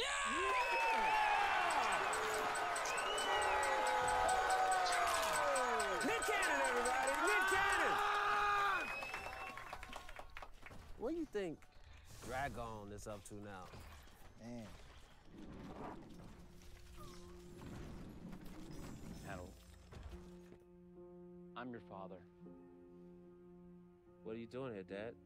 I just want to say I love you, son. Dad, this is a bad time for us to reunite. If you are indeed my father, why would you step out now during the biggest interview of my life?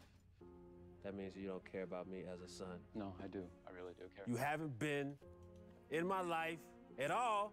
And I'm interviewing Nick Cannon, former R. Kelly collaborator, and stagehands let you walk in here with your dick out. Can I have a hug? You, Dad. Yeah. Welcome to Cookie TV. Eat when I'm hungry. This is fly. This is hard. Hey, man, what the?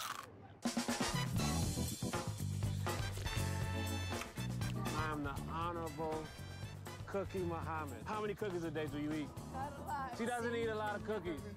That's why she's here in this stroller, 18 years old. Let me try one. No. Come on, man. It's not a cookie, it's a lifestyle. Take a nice picture. We can take a picture together, but I am a registered sex offender. A what? Huh? A what, baby? What?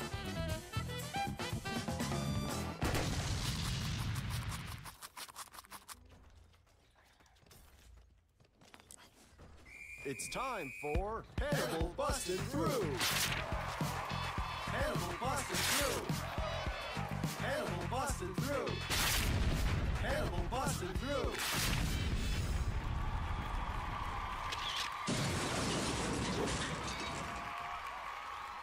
What is going on? Canada, Bolivia, China, Ecuador.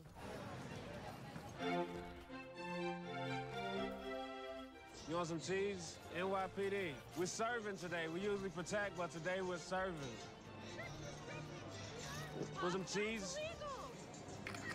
That picture is meaningless. Broadway Street?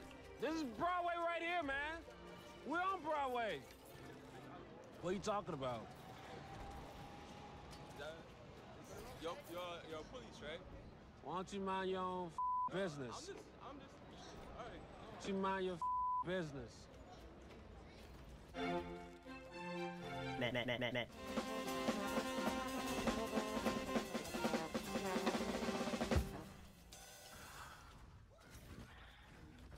Ladies and gentlemen, our next guest is Carmen Electra. Hi. Anyways, so Carmen. Carmen, you got any Adderall? No. You pop Molly's? This looks like a boat. That just looks like a boat. Looks like a boat. What I just wanted happened? to. You into guns? A gangster never tells all this. A gangster never? You know that. What do you mean? Why do I know that? Oh, that's right. Are you a boat or not? Do you regulate? Do I regulate? Always. Hell yeah. Still looks like a boat. Bon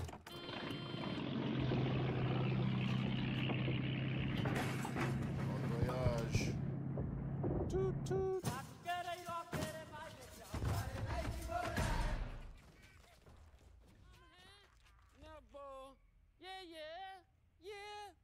I'm Hannibal.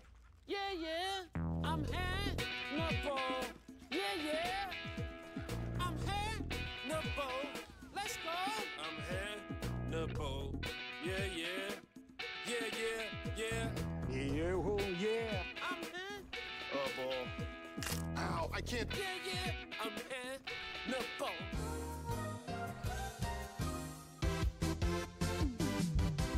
Yo, what up? I'm the safety stegosaurus. Hey, safety. You see a knife, go away from it. Some garbage is okay. Kids Club. I don't want to die. This is my garbage.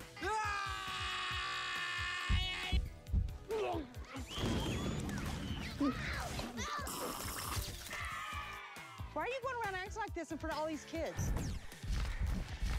Kids Club. Oh, man. How many times a week you jack off?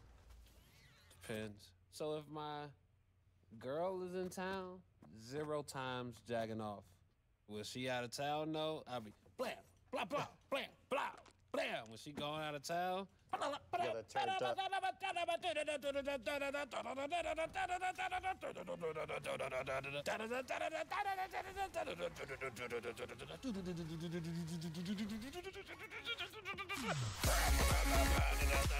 Yeah. It's pretty good. Sounds That like drop, that bass drop that's the moment.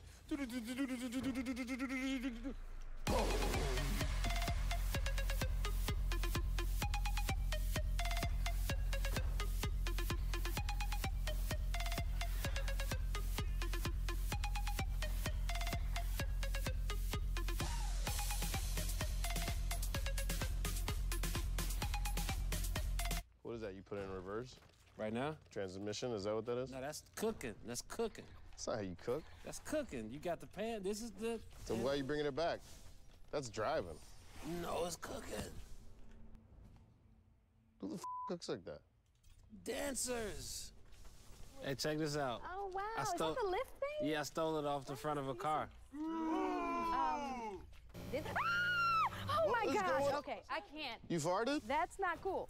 That's not even Why funny. do I got so much trouble digesting kale? You gotta chew. Well, Kale is buzzing right now. it's like the new Kale hot got thing. that Matthew McConaughey buzz popping. Oh, really? Like, as far as career arcs, like, Kale was sort of, you know, looked down upon, but some people were with it at first. But now it's then like real Kale got poppin'. on some real big projects and is on an incredible run right now. That's actually an interesting way to put it, actually. I don't want to get you pregnant at all. I won't cheat on you. Okay. Except for when I travel. Why do you guys want to sleep around on me? When I'm traveling, you can Trey Songz. Oh, I do like Trey Songz. I have a huge... Well, there it is. There's a Brian, you ever been on set and then it's a bunch of girl extras and you walk up to one and you say, somebody just got promoted. Yeah, casting couch.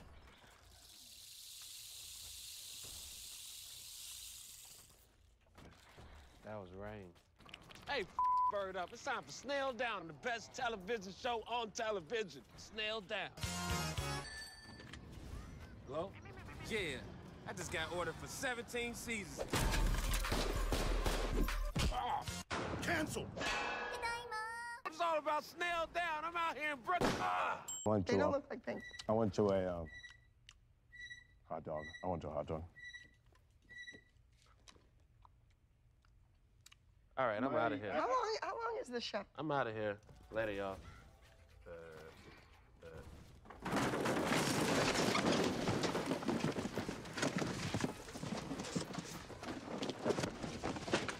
He didn't see the opening in the draper.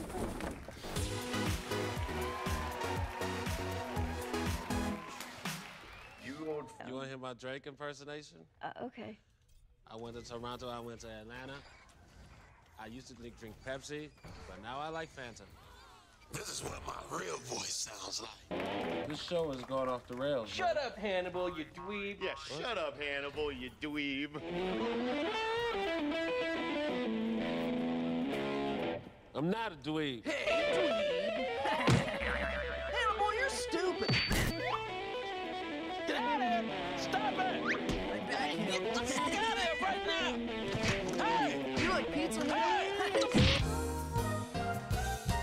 What kind of doctor is this, and why would we meet in an alleyway? Yeah, baby. Yeah, do I make you horn? Oh, no, gee, what am I doing right now? Bradley Cooper as Donald Sterling. Always have to be like. Get these niggers out of my game. Who's that?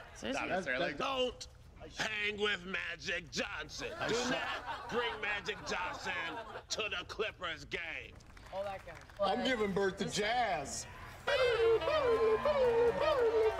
Charlie Parker, blow that horn. I'm giving birth to jeans. I gave birth to jeans. They're little baby jeans. Little baby jeans for my jeans. Hannibal. What? Why don't you take off your shirt if you're such a tough guy? Because no one wants to be disgusted at home and throw up and get sick and have diarrhea and look like a gross disgusting. You know what? Yeah. You're saying some mean things about me, but I believe in myself. And my mama raised me to have confidence, and my brothers taught me how to fight, and I just feel good. And also, you a bitch-ass nigga. Hey.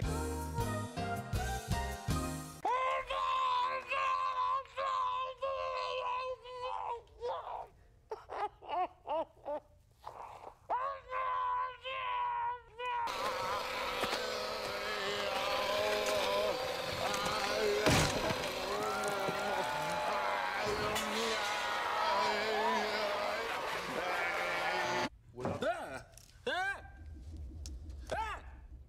What up?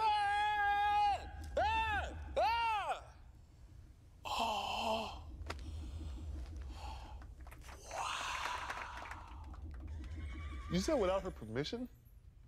I'm gonna have my robot take over for a little while. Roy Hibbert, welcome to Roy, the show. first question. Sick of this robot, man. You're an actor. Shut the up!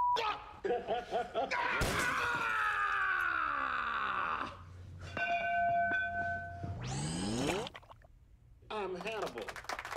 This show sucks, man. Yeah, man. Yeah. You got any?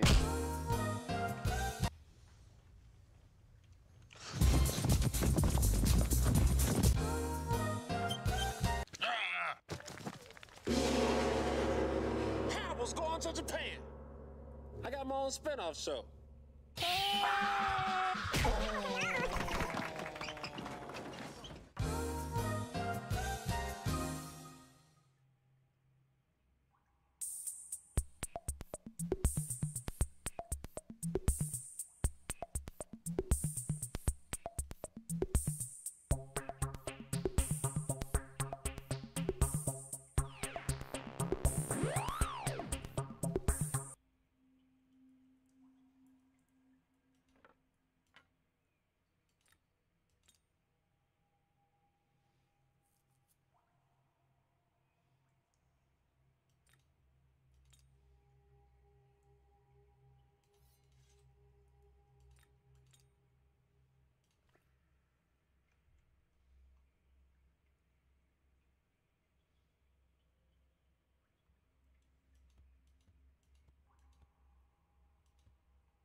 Whistling Ghetto, Basking Greatness, Whistling Ghetto.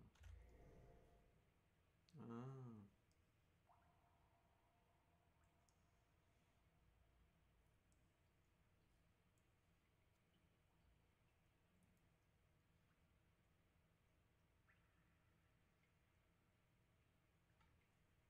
Damn.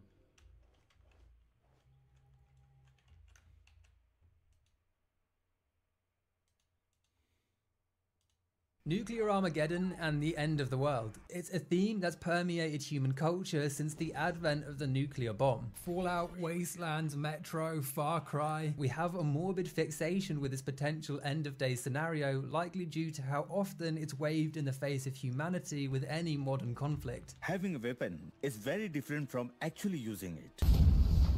That said, the topic of today's video, Stalker, it subverts this expectation. In this hellscape, the world isn't in ruin, but rather a singular exclusion zone, specifically the nuclear exclusion zone of Chernobyl. A real disaster that unfolded within the Soviet Union on the 26th of April 1986 when reactor 4 of the Chernobyl power plant suddenly exploded.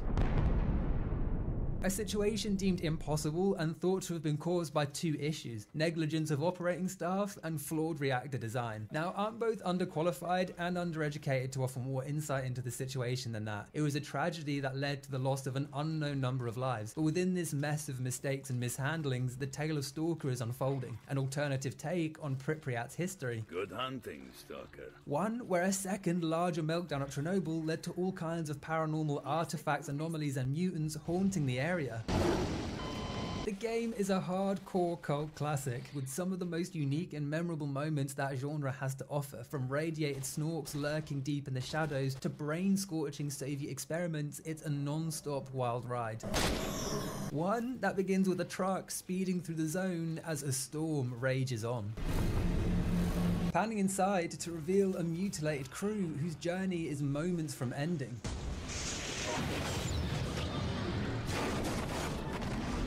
Struck by lightning, the truck flips and careens into a ditch, laying there until the next morning where an unnamed scavenger stumbles across the scene. Seizing the opportunity for some free vodka, he begins stripping the bodies, something that instantly establishes the cutthroat environment of the zone. The second you drop, you're little more than a fleshy loot box. Problem is, one of those pesky bodies isn't dead. There's a sole survivor teetering on the edge. At least death would have saved him from the dreams. Unsure what to do, the scavenger brings us to the closest thing this area has to a leader, the black market trader Sidorovich. What have you got? Who sat boss-eyed, tearing into the Colonel's finest. Our savior claims that Sidorovich, he'll be interested in us because we're marked and we're not dead. This is a live one. Bullshit. This mark is a tattoo on our wrist of the word Stalker, the titular name of the franchise and a term coined for any non-aligned individuals found illegally entering and residing within the zone, picking apart ruins in search of riches, artifacts, or diplomatic immunity for tax evasion. Basically, a stalker is any banker in the city of London. Harvest time for the moneylenders. Stalkers are common within the zone, but this tattoo becomes our one defining feature, with the player being referred to as the Marked One. Got a job for you, Marked One. And it's not clear exactly why the merchant wants Stalker bodies, but the best assumption I can make is that he wants all that good loot they've gathered, along with their PDAs full of data he can sell on. Put it here. Speaking of PDAs, we've got one on us with a singular clear message: kill Strelok. I can give you.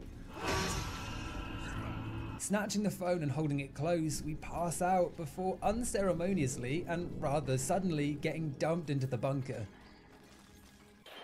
As the PDA commands, our starting objective is to kill Strelok, or at the very least, hunt him down and find out what he means to us. Keeping you busy might be a good way to deal with your amnesia. Sidorovich can help us, but in this world of valuable information, he's not willing to do it for free. You do some jobs for me, and we're even. Bandits have kidnapped his informant, and if we bust the lad out, he'll pull a few strings and see what he can find out. And well, what choice do we really have? I don't give a shit why you want to find this Strelec guy. I mind my own business. The bunker's just below a small settlement known as Rookie Village, a safe space occupied by various ruins and stalkers that will patrol the area and sometimes even sit around playing guitar.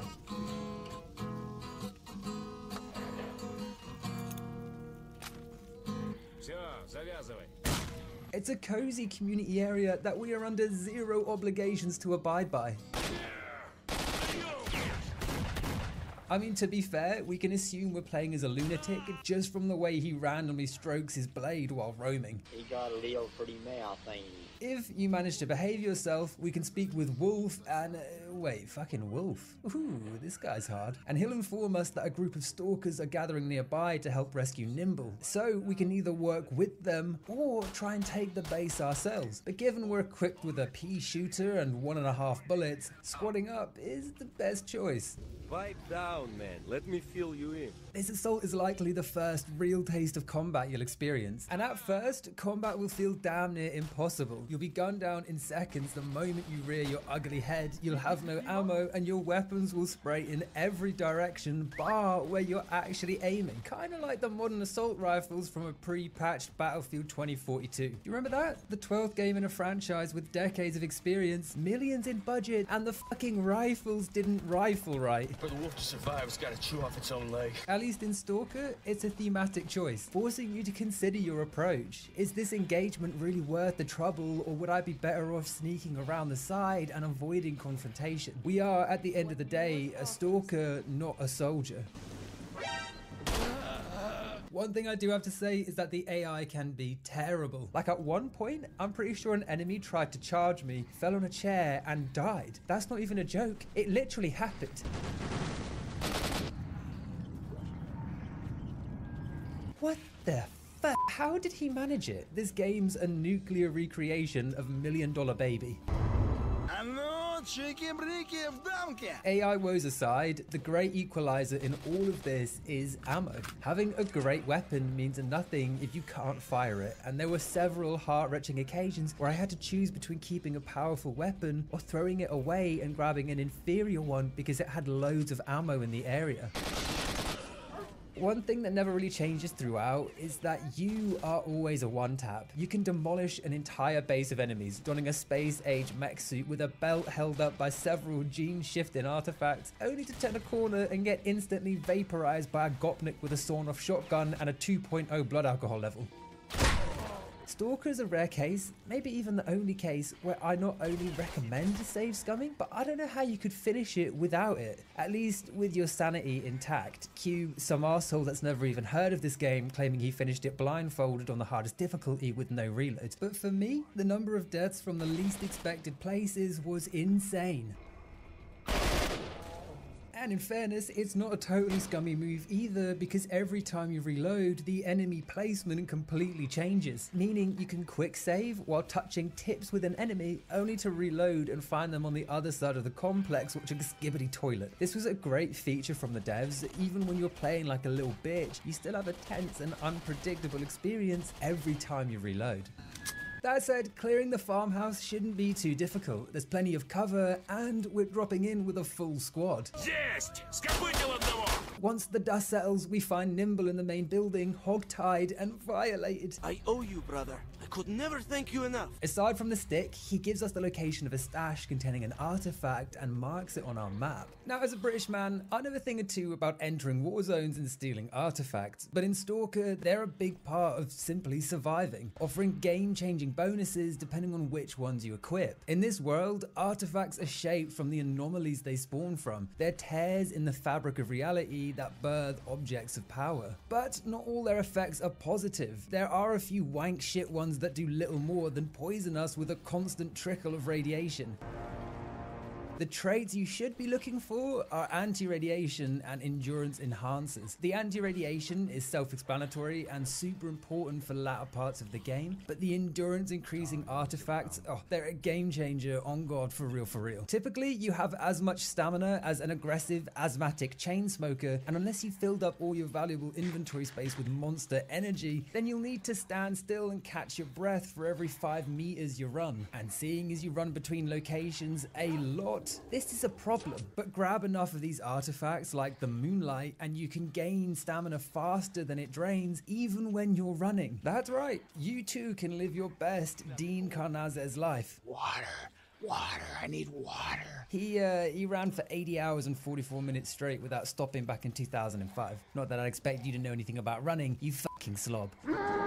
After grabbing those, spending your time hunting down other artifacts, it isn't really worth the detour. They're usually found in stashes, ones we discover by searching dead bodies or helping stalkers, which will then mark them on our map. The problem with this system is you can find these stashes by exploring naturally anyway. They just won't have anything in them until we've interacted with the stash's owner. I would get if this happened with the odd box or for story specific items, but not all of them all of the time. Are these boxes pledged to Daddy Dagon or something? You'll get Mehrunes' razor, but not until the gods are satiated.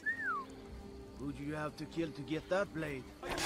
This is not a good design choice. It discourages exploration and it's super fucky to search a cool looking location and clamber into a secret tower only to find an empty backpack that you know damn well will have loot in it only after you've examined the correct body on the other side of the map. Returning to Sidorovich, he holds up his end of the bargain. Bucket. He doesn't have any concrete details on Strelok, but then again, no one does. He's somewhat of a legend within the zone, a stalker people have heard of but never seen. Here's the thing about Strelok. Apparently he's discovered a secret way north through an impassable brain-scorching barrier into Pripyat. They say he's found a path to the northern reaches of the zone. That is a virgin area, a real gold mine for artifacts. And while Strelok's a dead end for now, Sidorovich has heard of rumors that a nearby research base, Agroprom, has uncovered documents outlining another way to reach the center. Apparently the ones at the Agroprom Research Institute have dug up something major. I'm positive it has something to do with the center of the zone. So with no other leads, he tasks us with breaking in, stealing the documents, and bringing them to a contact further north known as the Barkeeper. I said come in, don't stand there. I said come in, don't stand there. A difficult objective to be sure. The military are no joke. Well armed, hostile, and ready to protect that information with their lives. Thankfully, that doesn't deter us. We're a stalker. Look, it's tattooed on our arm. Going into hostile territory, it's in our blood. Good hunting, stalker. Speaking of overly confident dead stalkers, this journey north meets a quick dead end. This here body, Sanyok Clumsy, he was meant to show us a way through the tunnel up ahead, but he's well and truly fried, and inside the tunnel, something horrific is lurking. A living, moving anomaly known as Electro, able to turn human flesh into the freshest of crispy bacons. Reading Clumsy's PDA, he reckons that by disturbing the electric charge with a bolt, we might be able to pass through. But then again, this arsehole's dead, so what does he know? Thankfully, there's another option, a bridge we can cross under. Trouble is, the checkpoint's guarded by the military, and they want like 75 kuna to let us pass. With the game having just started, there's no hope you'll have that kind of money, and even if we did, that's extortion, and I refuse to be a victim. Which means if you don't want to march through the death tunnel, you can try and shoot your way through the checkpoint, and the first time I played Stalker, these military guys slapped me like a sullen whore. But after mastering combat, I was able to take the whole group down with nothing more than a starter pistol and a bad attitude. They're still just as deadly, but we're more competent players, or cheesier, take your pick. Bridge cleared, we march towards Agroprom, which means passing through an area known as Garbage, aptly named after the mountains of rubbish that clutter its hills, which are drenched in extreme radiation, creating environmental cordons we have to avoid lest we Vault 87 ourselves.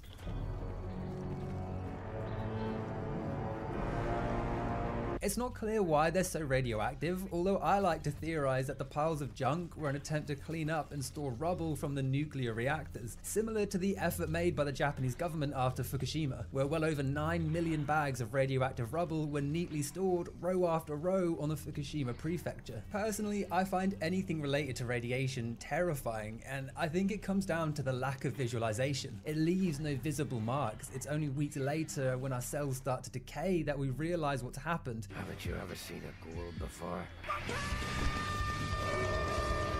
It's fear of the unknown, except here the unknown is engulfing us, breaking us down on an atomic level. Steering clear of the dirty death piles, Agroprom's just ahead. But before that, we stumble across all-out war. Guys, whoever can hear me, help! These scumbags are slaughtering us stalkers! The military and stalkers are duking it out, with helicopters flying overhead and large-scale urban warfare unfolding at a factory down the road. Let's go, guys. As always, there's no obligation to involve ourselves, but one of the stalkers involved in this engagement, the Mole, he just so happens to have information on Strelok. So if we want to find said info, he needs to make it out alive, something the military are trying their best to prevent. He's right at the center of the factory, and even with the stalker's backup, one wrong move and will be gunned down in seconds. From enemies hiding inside concrete blocks. But with some careful timing, the military group will eventually fall to our might. After that, the hard part is just looting all the damn corpses, because there are so many. We ended a lot of lives today, which means as well as finding the AKM 74 out of 2, 74-2, is that a fraction or a number? A more powerful and importantly accurate assault rifle. We've also got ammo for days. The Mole saved, we can, what's going on with his face? He talks like the Iron Giant chews. In terms of graphics, Stalker is what I'd call pretty ugly, a term I relate to on a personal level. My God.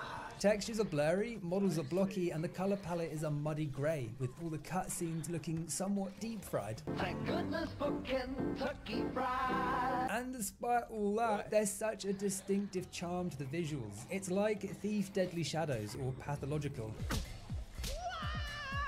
It's very Uncanny Valley, appearing both alien and nostalgic, and even the box art is hauntingly brilliant. And while we're on this tangent, I swear old box art was 1,000 times better than modern games. The Suffering with its bloodied hand, Manhunt with its vintage VHS killer, or Fatal Frame with whatever the hell that is.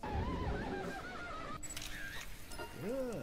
Hell, Alan Wake 2 doesn't even have a box. 'Tis a boxless game. But I suppose that's the problem with the advent of digital sales and internet marketing. The box art doesn't really matter. The game's already been sold to us long before it hits our shelves, virtual or otherwise. Anyway, thankful for our help, the Mole's quick to spill the tea, and while he's never met Strelok personally, he's heard rumors that the guy had a secret hideout in the tunnels beneath Agroprom. It's underground around here somewhere, but I don't know exactly where. But with that information, he's no longer of any use to us. Fun fact, I thought that would be a funny joke to make and planned to reload my save because I'm a pure little bitch, but I accidentally hit F5 instead of F6, so I didn't have a recent save to load. I actually had to live with my actions here. Stalker is just like real life. So to hide my shame, I went underground. Within these dimly lit concrete confines, the striking similarity both thematically and environmentally to another nuclear horror franchise should become evident. I'm talking, of course, about Metro. Hello, Artyom. Another Ukrainian series that was also based on a novel, Metro 2033, written by Russian author Dmitry Glukhovsky back in 2010. And while the book inspired Metro's plotline, the game itself was created by several former Stalker developers who went on to create 4A games after beefing with their CEO, Sergei Grigorovich, claiming he prioritized money over his employees. Which, I hate to break it to you boys, but the man's a corporate CEO. You are but a cog in his money-making machine. Deus Ex be damned, look at what they did to my boy. Business woes aside, Stalker's DNA oozes from every pore on Metro's crusty face, from its bleak visuals and janky firearms. It's got poor accuracy and overheats like hell. To the anomalies and mutated beasts. The Metro franchise is, in my opinion, a more accessible, on-the-rails version of Stalker, at least for the first two games, with the third introducing a semi-open world, whose locations include outdoor swamp-like areas, making the similarities even more prevalent. Every Metro game is a joy to play, but the third is phenomenal, an improvement in every sense, and if you haven't played it, I would highly recommend. It starts a bit slow, but if you stick with it, it's S tier. Staggering graphics, an emotional story, and plenty of twisted beasts to encounter. In the meantime, let's refocus on Stalker's radioactive tunnels, because aside from the bandits, there's another nightmare lurking deep within. A creature that speeds towards us, clawing away our health with attacks that appear from nowhere. That is, until you see a ripple in your vision. Not only is this creature deadly, but it's invisible. Combine that ability with its fast pace and you're in serious trouble, especially the first time you encounter one. If you need to reload or don't have a shotty to hand, you won't last long with this creature all up in your face, breathing real heavy like down your neck. Neutralized, its cloaking ability fades away, revealing a Lovecraftian creature with a human anatomy and a grotesque mess of bloodied tentacles spilling from its mouth. It turned him into an ode. These are called bloodsuckers, and while it's not clear how they mutated to turn invisible and look like nudist mind flayers, their namesake is derived from a more obvious reason: their feeding habits, entrapping stalkers and draining their blood. These creatures are like nothing we've seen so far, and it's just the tip of the iceberg. The zone isn't just corrupting wildlife, it's twisting the human form too.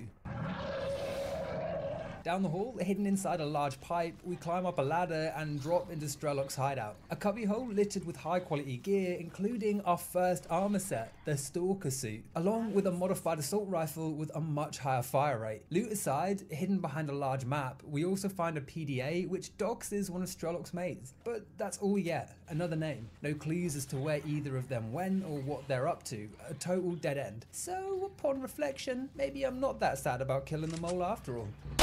Making our way out, we're only a few feet from the exit when we encounter a new cosmic horror, one of the strangest yet, whose arrival is announced with a blood-curdling scream.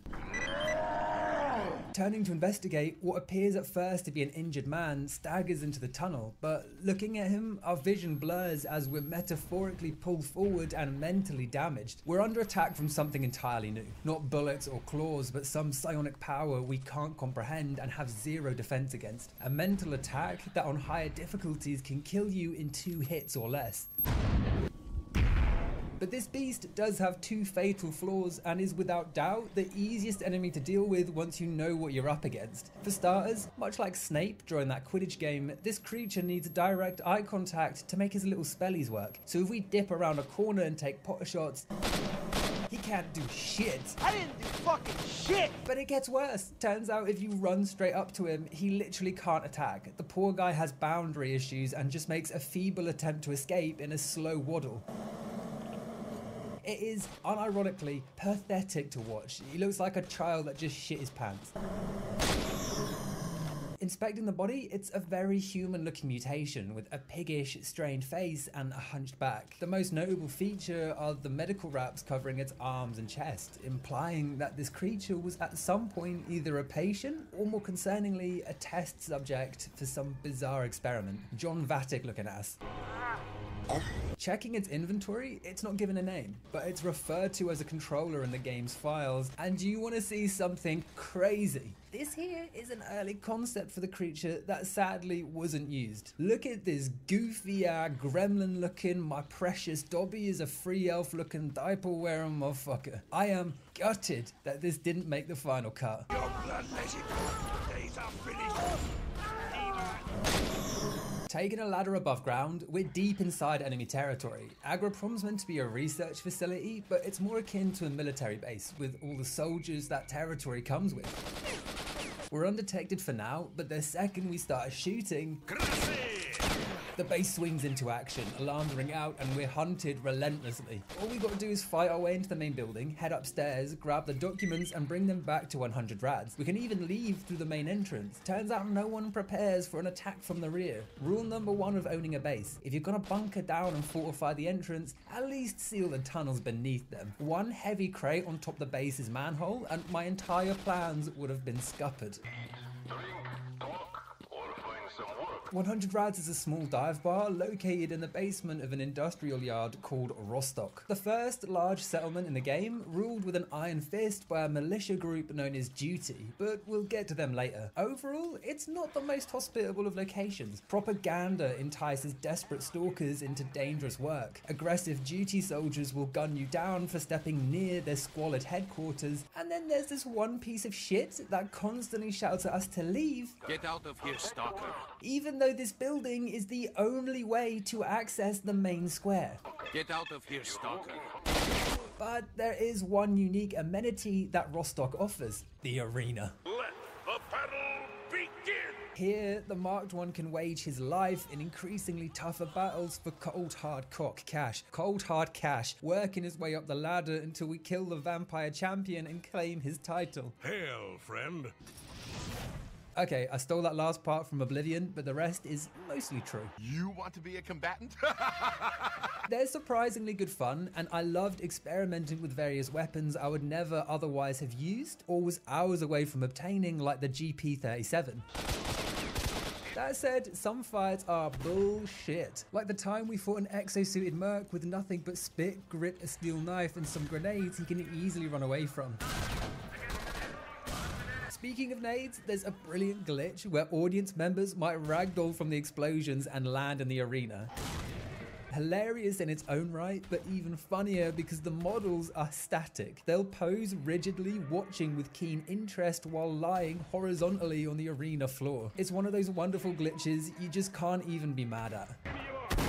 But back to the Exo Soldier, much to my surprise, the best tactic is to just rush him with the knife for a potential one-hitter. I mean, yeah, 90% of the time you'll die before you're within sniffing distance, or you'll randomly miss because fuck you, but if you've mastered the art of save scumming, it's only a matter of time before you luck out.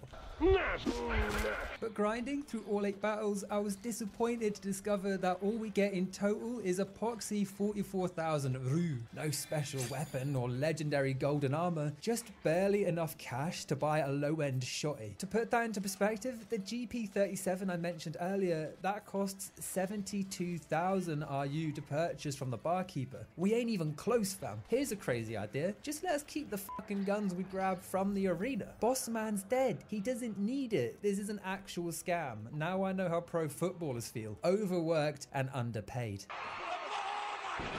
Our need for urban exploration satisfied, we finally bring the documents to the barkeep, who, with his extreme superhuman intellect, scans the entire record and processes the data in a matter of seconds. Okay, the documents you brought from the Institute make some things a little clearer. Sadly, the data is only partially completed. It alludes to a way through the brain scorcher, but to complete that picture, we need to enter a secret lab called X18 and find a second set of documents. Get inside and retrieve the second batch of documents. He provides a key for the lab, but X18 has 2 locks, so we're tasked with acquiring the second key from a bandit leader also residing in the Dark Valley called Borov, who has the second key because plot reasons and fuck you. Okay. Entering the ominously named Dark Valley, it's neither dark nor really a valley, but we are instantly faced with a duty soldier interrogating a lowly bandit. Talk, you son of a bitch, or watch my— Something I had to intervene with because torture is illegal. What's in here? Safety restored, the first port of call is brutally murdering Borov, who's entrenched in the zone's largest bandit stronghold, an old radioactive factory. This is the last major encounter you'll have with the bandit faction, and if you haven't heard the term before, you're certain to hear it now. A term synonymous with the franchise. And this unassuming phrase has become a core pillar of the community. A beautiful term that works in both a positive and negative light. Just cracked a cold one with the boys? Cheeky breaky Disney. Your mate just got evaporated by an electric anomaly? Oh no, the sad cheeky breaky. It's a cultural icon. Memes, musicians, tattoos, pickup lines. Look at a woman and go, Cheeky breaky of Damka. But where does it come from? Surely Stalker isn't the first time this beautiful phrase was uttered into existence. Well, it's derived from the Russian counterpart Anu Chiki Briki of Damka, and there's a lot of confusion online as to what exactly this phrase means. I've found several different explanations for its exact translation, from put a bullet in his head to I'm on top, but the most agreed upon theory is that it represents succeeding or quickly advancing, a term used in checkers when you're checkering. I don't know, I've genuinely never played checkers. Although the relation to checkers is interesting because it is a popular pastime of Slavic inmates, which explains why it's only said by the bandits. This group is formed of escaped or historic convicts, and this term was part of their dialect. It crafts a deeper sense of place, a new term that fleshes out this faction and offers a cathartic phrase for people to use. Cheeky breaky. Cheeky breaky of Damka. There's several routes inside this factory, be that a frontal assault or sneaking in through the underground pipe system. Either way, bandits are swarming the area, ready to defend their leader to the bitter end. For me, the best tactic was rushing to the central building and camping the main staircase.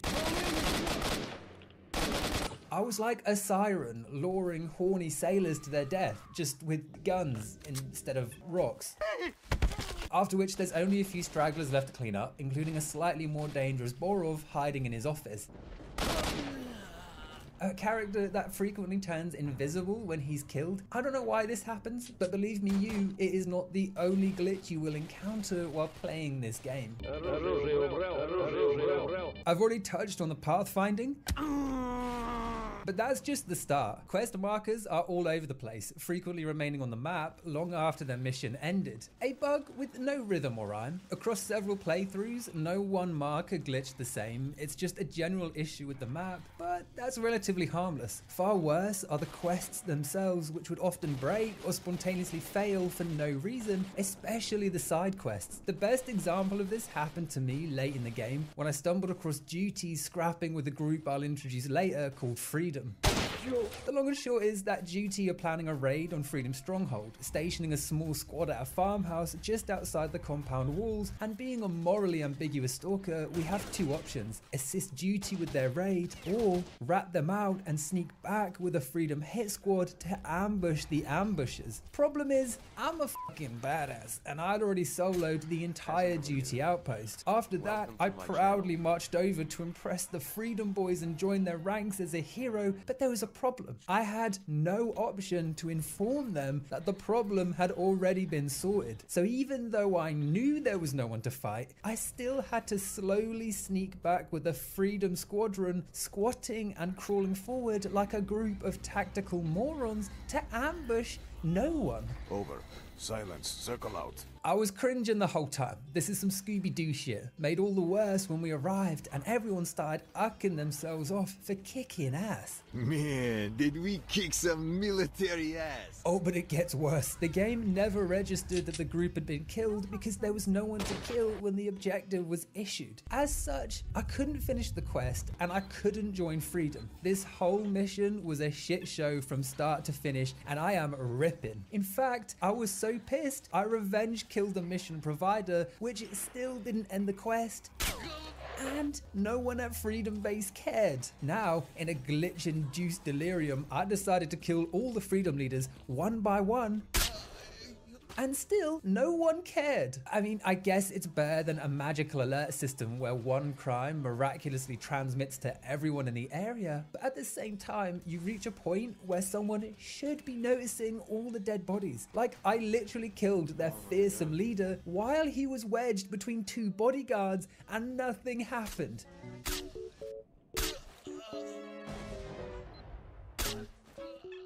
I mean, talk about slacking off. Thankfully, there are dozens of unofficial patches, mods, and even full conversions to fix the bugs, improve mechanics, and offer entirely new experiences. The community have done phenomenal things with this franchise. As an example, take the Anomaly mod for Call of Pripyat, a full conversion that leans heavily into the hardcore survival aspects, with tougher combat, a limited HUD, dozens of new missions, and various customization options to let the campaign play your way. It's impressive, but it does raise an entirely different question about launching games with various bugs for the community to fix. Something a lot of Bethesda games have caught flack for in the past, releasing with serious issues that more often than not, the community have to step in and fix. It's kind of shitty, but in this case, Stalker was made by a relatively small, inexperienced team with a significantly smaller budget. The same can't be said for Bethesda. Key retrieved, we head for X18, unlock the thick iron door and head inside, where the game gets truly horrific. Lab X18 is where the wheat is cut from the chaff, my friends. Make it through here with your whiteys unblemished and you're in the big boys league. The game's teetered on the paranormal several times up to this point. The odd invisible enemy here, a mind-controlling mutant there, nothing you wouldn't see in the London Underground. But inside X18, things are taken to the next level. Within moments, a poltergeist will begin haunting us, flinging boxes through the air to smash us left and right. Not only that, but a new enemy is introduced, the Snork. And these creatures are my personal favourite, primarily because of how recognisable they are with their rotten flesh, exposed spine and broken gas mask. These poor souls were likely emergency first responders to the reactor explosion, their protective gear serving as a mockery of its former purpose. Heroes that rushed in to help, now reduced to animalistic beasts, running on all fours and residing in the darkest depths of the zone. They'll attack with a series of scratches and kicks, but if you create too much distance, they'll get the zoomies and start pouncing around like a radioactive hunter. As with most enemies, a headshot's an instant kill, which means much like the bloodsuckers, taking them down on approach is ideal. This lab has two main levels, both of which contain a sealed security door that requires a 4-digit code to open. The first combination's on the body of Kalugan, the former chief researcher of X-18. Kalugan's remains are in the decontamination rooms, and the only way to reach them is through one of two hallways chock full of burner anomalies. The journey's only a few steps long, but in these tight hallways with the shimmering air, crackling flames and beeping detector, there's a sense of intense panic and claustrophobia, a feeling that's only amplified on the second level with the addition of another roaming electric anomaly. A barely visible entity capable of telekinesis that's best avoided at all costs. The moments created in X-18 are, to me, what really makes Stalker stand out from other survival horrors. The mood can go from almost jovial, cheeky-breaky so to speak, to these tense, horrific encounters that make you miss the nuclear wasteland above ground. The second code is in a storage facility at the back of the map, and even before stepping inside, we feel the ground shake and hear a roar echo out. Enter the pseudo-giant. The giant! A grossly enlarged brute with only a barely recognizable human's face remaining from their previous form. These are among the strongest mutants in the game, with thick bullet-resistant skin and the largest health pool to boot. Although with its size and slower pace, you can easily create distance and take it out with minimal resistance. Grabbing this second combination, we enter the primary research chamber, discovering several pods containing human experiments, each grown to different stages of mutation. A bioweapon, some might say. This is the ultimate life form. No! This is what X-18 was working on in secrecy, forcibly evolving the human form, something that literally never goes wrong. This revelation likely explains the more bizarre creatures we've encountered, such as the Controller, a humanoid beast able to manipulate reality, dressed in patient's clothing. We can even find one of the containers toppled over and smashed, with its inhabitant missing. Question is, where has it gone? Ooh, suspense building. I feel like a true crime channel. And you won't believe what happens next. I'm a scat man. Upstairs we grab the documents and turn to leave, but the exit locks shut, sealed with a fiery mental projection. The source of which? Another poltergeist, except this one is different. It's on fire and unironically known as a pyrogeist. So guys, we did it. Pyro can teleport around and summon multiple mini flamethrowers to crisp us up without a moment's notice. And this encounter was super confusing on my first playthrough. I remember to this day running around the room like a headless chicken for nearly an hour achieving nothing. Turns out this anomaly, it can be killed. Aim at the shining ball of energy, empty a few clips, and it will burst into viscera. In fact, much to my surprise, the electric anomaly in the hallway can be killed as well, except this one is different because it has a physical form. With an elongated face, missing legs and paranormal abilities, it's almost extraterrestrial. A creepy beast made all the more disturbing by the fact that I didn't even know it existed. It was out there stalking us and we had no idea. Anyway, we're not out of the woods just yet. After defeating the pyrogeist, the marked one stumbles and collapses and experiences a strange dream. The sarcophagus, a stalker approaching and a horde of rats rushing forward. Spraying into this bubonic militia, the strange is quickly overrun, rats on all sides when he turns to face the camera and a name rings out.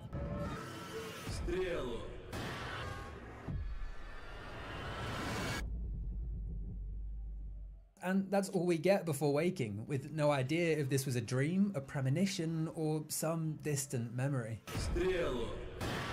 Heading back to 100 rads, we return the documents, but hey, the documents from X18 only outlined another lab with more documents to find. This is the last time though, I promise. And in fairness, we did get some valuable information. Turns out the brain scorcher, it's not the effect of radiation, it's a man-made device, one designed to keep people away from Pripyat for an unknown reason. As I expected, this brain scorcher is man-made. Not only that, but we get an extra lead on Strelok. Turns out his close ally, Ghost, he was last spotted near X16, helping a group of scientists known as the Ecologists, a neutral, government-funded organization tasked with researching the zone and its various abnormalities. Hello? Hello. In terms of story progression, the plot's pretty loosely held together at times. You can easily skip one line of dialogue with the bartender and have no idea why you're entering a nearly identical base to gather nearly identical documents.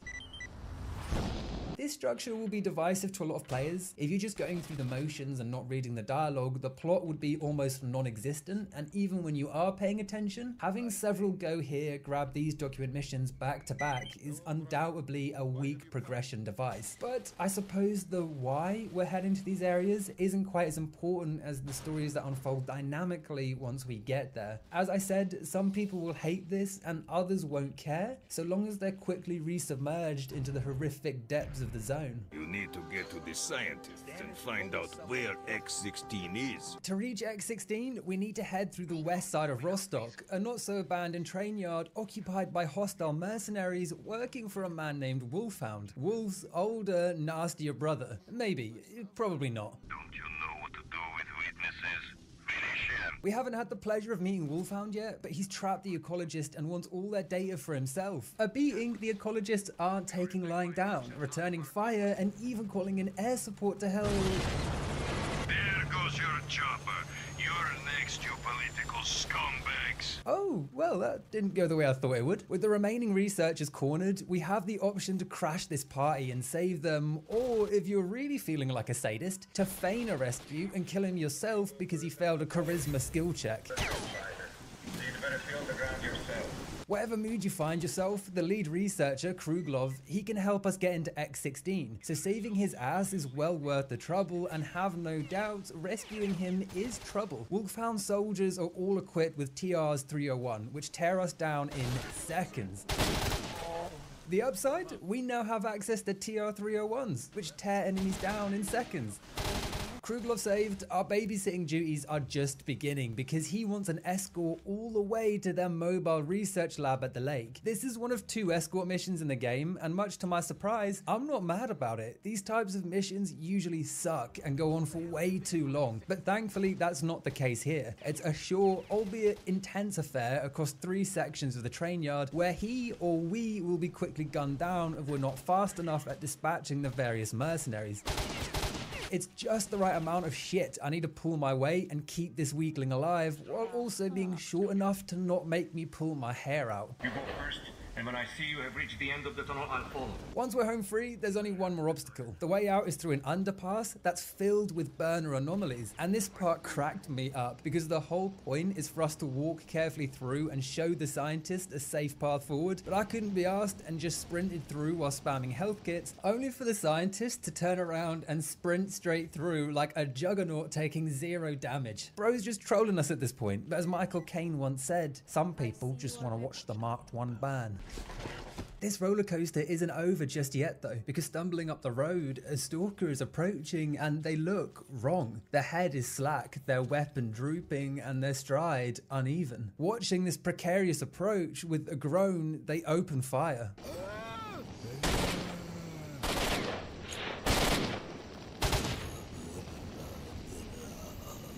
This stalker is a zombie. Not in the traditional sense, they don't hunt us down, eat our flesh and make the marked one punch boulders, but they are a husk of their former self, driven on instinct by some unknown force to wander the zone and attack anyone they encounter. Not that all memory of their former life is gone. These stalkers will sometimes mutter phrases that are tragic, like the moments they spend lamenting over the daughter they'll never get to see again.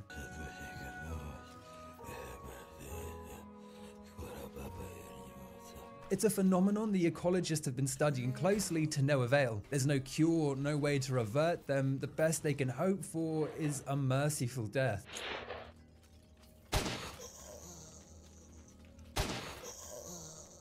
Returning Kruglov to the lab, we get introduced to his boss, Sakharov, who fucking loves to say hello. Hello? Hello? Like he shouts that shit with a megaphone when we're in the swamps. Hello?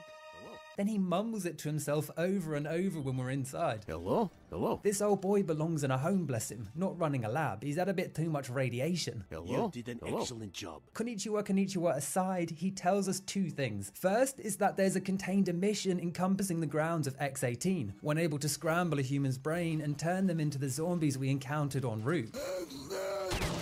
And the second is that Ghost, he and a few researchers fought their way inside the facility a little while ago where they ran into issues and communications faded. Hello?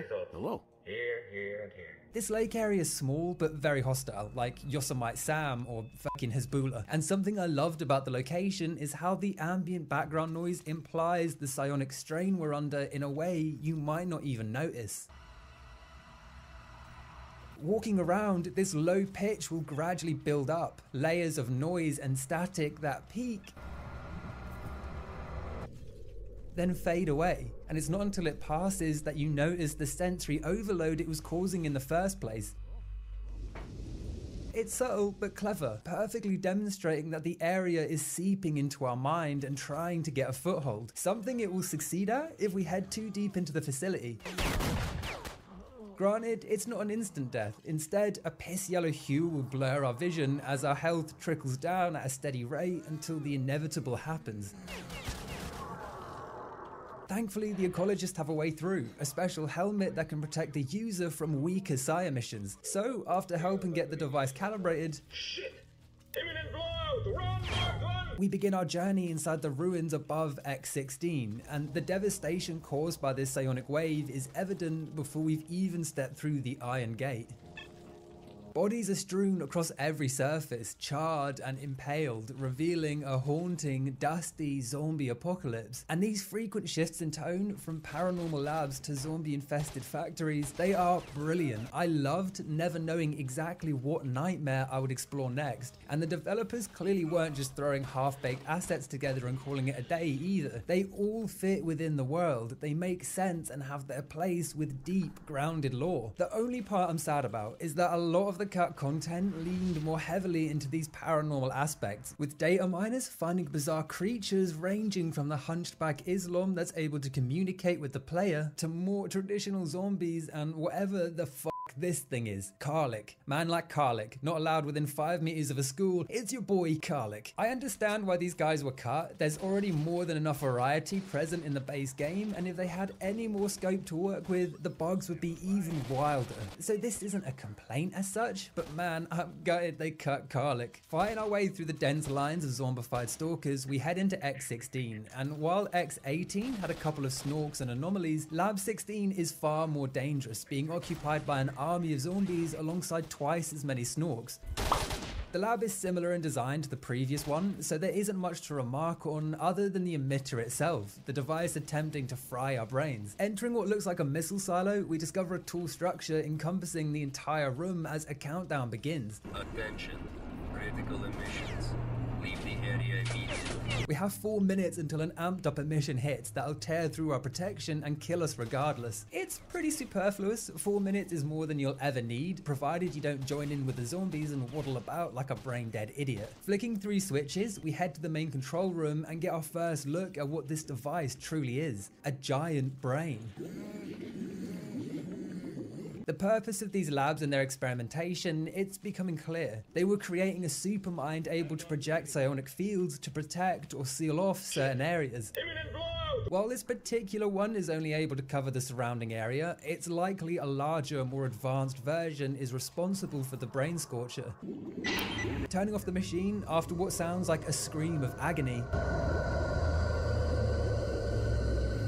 the Marked One collapses, where we get another, more vivid vision. If this is so important, why didn't you explain what you are going there for? And where did you get this photo from?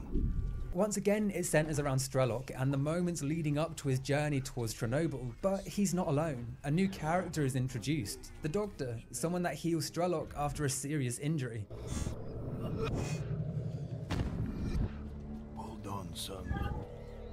You're going to make it. As always, these visions mean very little on their own. We don't know who this doctor is, but some of the pieces of the puzzle are starting to build. Where will you go now? To the north. Leaving the control room, there's only a short journey to find what we're looking for. The body of Ghost and the documents he attempted to steal, with a controller lurking nearby. Sadly, despite being a top stalker, he didn't know the one rule when it comes to battling this beast. Get all up in their face and cause them social anxiety. It works every time. Where the hell are you, Strelok? Grabbing the documents, we head back to 100 Rads and speak to the barkeeper one last time, where all the scientific knowledge is pooled in his mind palace and a final objective is given. So you need to get to the bunker ASAP and turn off the burner. I don't know what will happen after that, but I am sure it will be worth it. We're finally ready to deactivate the Brain Scorcher. All we have to do is pass through the Red Forest, enter another bunker and shut it down. After that, the way into Pripyat will be open to all. I don't know what will happen after that. But to reach the Red Forest, we need to head through one of the most politically unstable regions in the entire game, the Army Warehouse.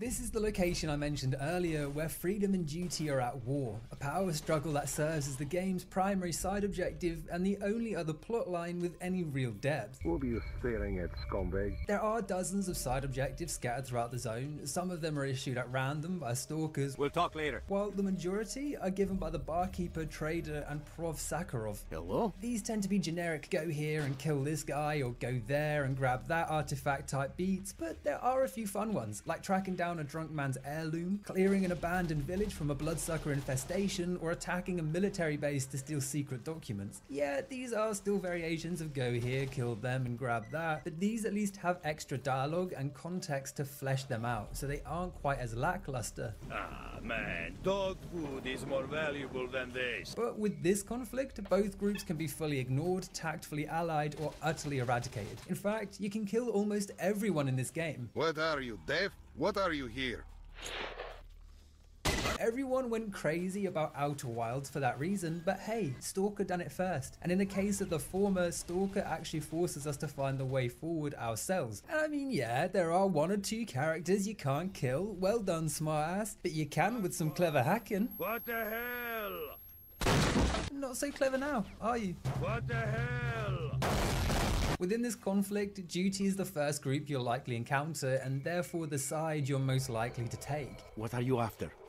They're a paramilitary faction comprised of former stalkers and rumored to be funded by the military, something that causes tension with the other factions. Attention, stalkers. We need volunteers for dangerous but well-paid missions. Generally, they're a good presence. They seem to have people's best interests in mind, wanting to stave away bandits and keeping the zone secure and safe from bad actors that might otherwise use the zone for nefarious purposes. Although they are a bit rule with an iron fist, we are the one race to rule them all type vibe. Stop! This area is closed to outsiders. This is the biggest point of contention between themselves and Freedom, the other major faction vying for control. Come up here. Let's have a little chat. These guys are your more traditional rebellion group, or anarchists as they refer to themselves. Again, these banditos are mostly good people with mostly good intentions, except they believe the zone is a gift, a provider of untold human progression, and rather than sealing it off and keeping it a government secret, they think it should be free and open to all of humanity. Sissies. Their base of operations are an abandoned military complex in the warehouse district, and duty want them out, seeing them as too great a threat to the zone and probably wanting all the goodies they're stockpiling. Whether we're friend or foe, entering the Freedom base is a must, because if we slink to the back and enter a rundown barrack, we find a free Vintar BC. A weapon so powerful that combat encounters turn into a light gun experience. I'm playing Time Crisis right now. Now, we've already talked about what happens when you try to join Freedom. It's glitch central. Those Freedom boys don't know their gun barrels from their snork holes, so putting the petty squabbling behind us and killing damn near everyone. It's finally time to head to the Red Forest, but to get there, we need to pass through a Freedom checkpoint, one that's currently under siege by a new faction, Monolith.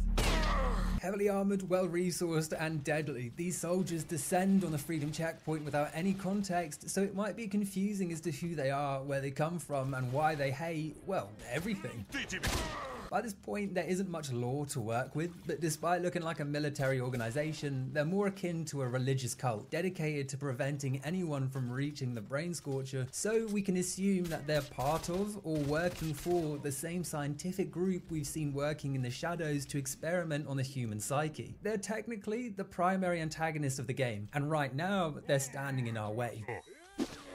This is where not having sided with Freedom can be a nightmare, because if there are enemies, we'll have to contend with both sides at once. But don't forget, we have the Vintar BC. Despite being the best equipped force in the zone, they drop like flies beneath our Uber rifle. And once we've cleaned up shop, we pass into the penultimate zone of the game, the Red Forest. A location aptly named after the various trees that absorbed Chernobyl's radiation and collectively died, staining them a rusty brown. But as spooky as this forest is, it's not worth the effort it takes to pass through. Not unless you want to sneak through the forest, fighting every mutant and their mum, only to get demolished by Monolith because we emerge right at the center of their ranks. It's a shame the forest wasn't used to better effect. It should have been the centerpiece of navigating the Red Forest, not just a side location with naught to find.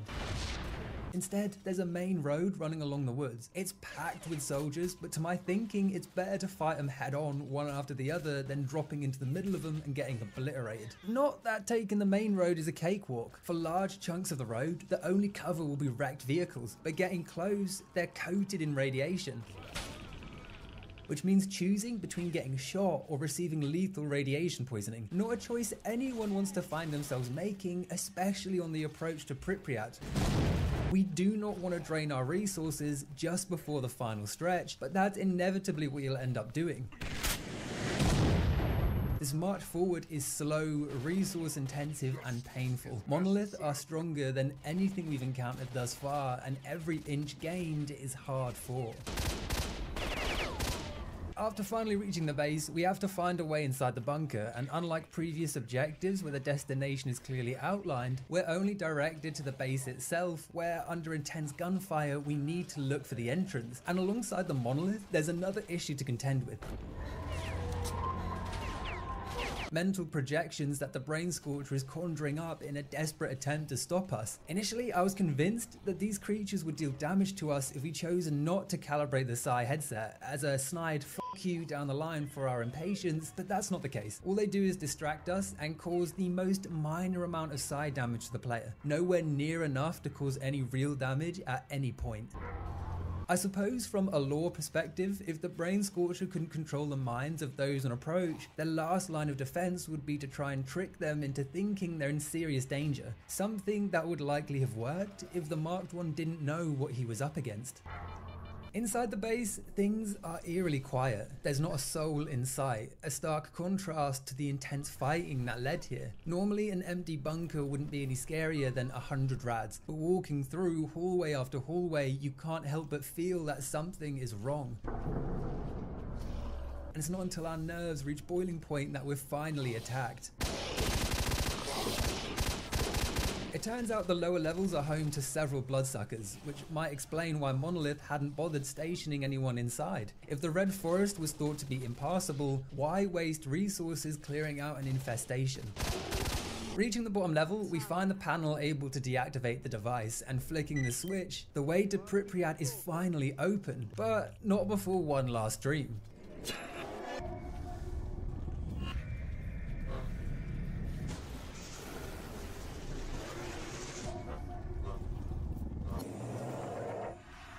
This time, we learn about the Wish Granter, a mysterious monolith residing within the sarcophagus, able to grant anyone able to reach it their wildest dreams. What you want is here, Stalker. Come. This wish-granting plotline was directly inspired by the 1979 movie of the same name, Stalker, directed by Andrei Tarkovsky. The premise of this movie is about three down-on-their-luck men seeking out an infamous wish-granting room residing deep within the exclusion zone.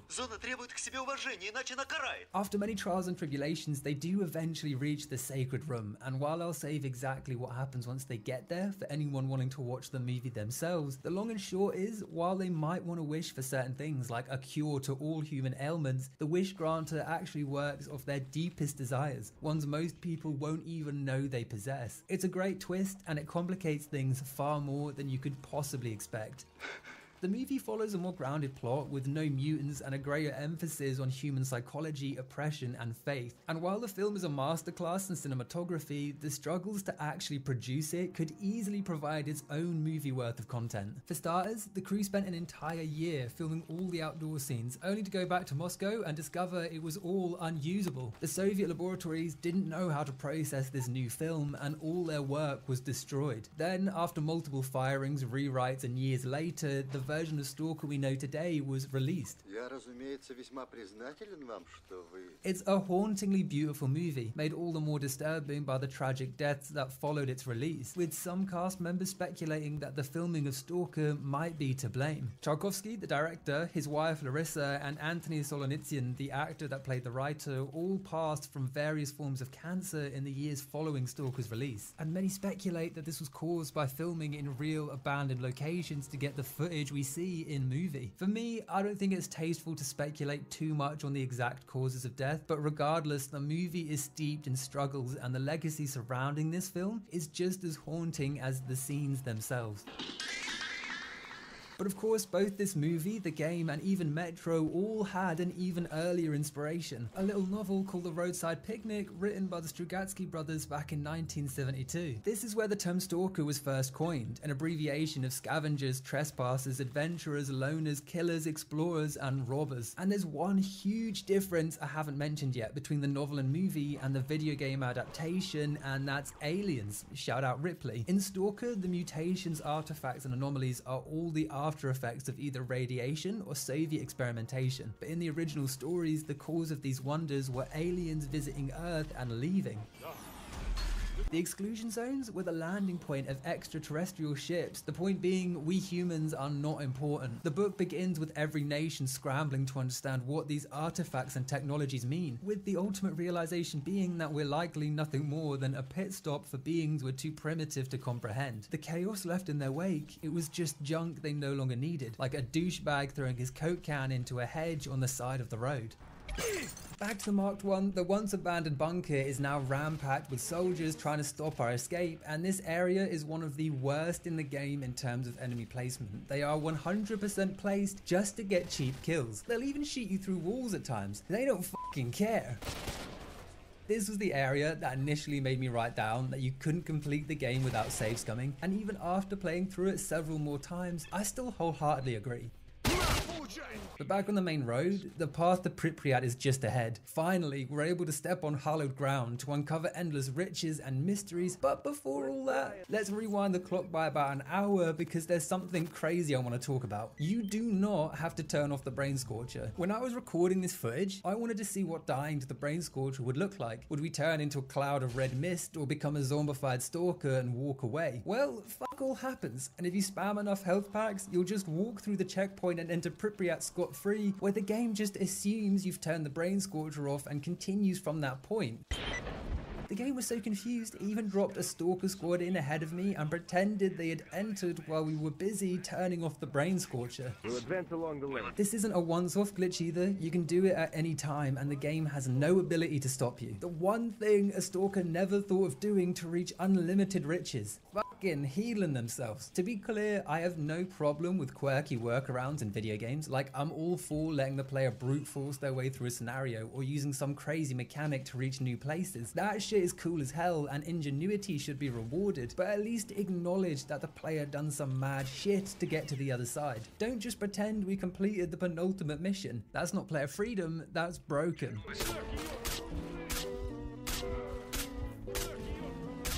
Glitches aside, as I said, the first thing you'll encounter is a group of stalkers ready to assist our march between rows of abandoned residential blocks. Gunflash, top left, bullseye. These stalkers know a shortcut to the sarcophagus, one that'll avoid dozens of soldiers, so it's advised to fight alongside them, at least at first. But once they've shown you the underground tunnel, if you want to save resources, and you're a dick, you can just reload the save, leave them for dead, and sprint straight towards the tunnel.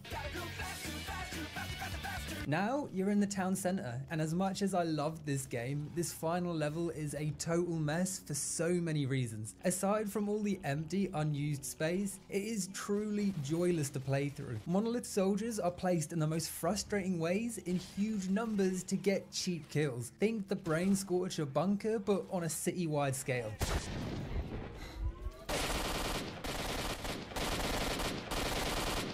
The best example of this are the numerous snipers nested on top apartment blocks that can one-hit you with an actual fucking Gauss rifle. Where the hell did these sci-fi weapons come from? These boys are playing the Anchorage DLC right now. You violated the law.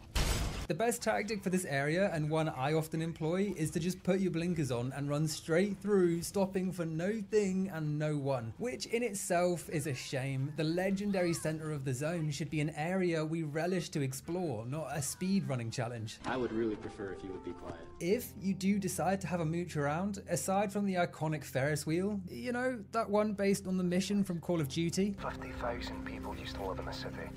Now it's a ghost town. The main attraction is the Monolith headquarters, located inside the Old Palace of Culture, a sprawling concrete structure that is also based on a real-life location in Pripyat. In Stalker, this building is much smaller in scale and occupied by well over 20 soldiers, so fighting our way through is both a test of patience and resolve, because frankly, with next to no loot inside, it's not worth the challenge. Although there is one very interesting room you can discover, an atrium containing this bizarre totem spanning the length of the room, and around it, swaying in unison, several Monolith soldiers appear hypnotized. They'll completely ignore you, even sitting still while you walk around, executing their buddies Negan style.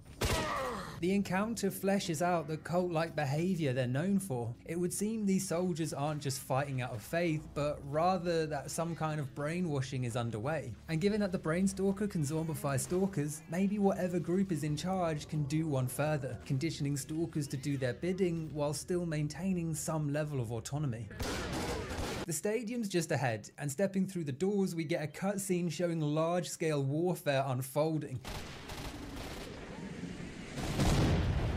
Tensions are high as we pan through, knowing that shortly we'll be part of this chaos, only for the game to show you stood on the other side of the stadium for a moment,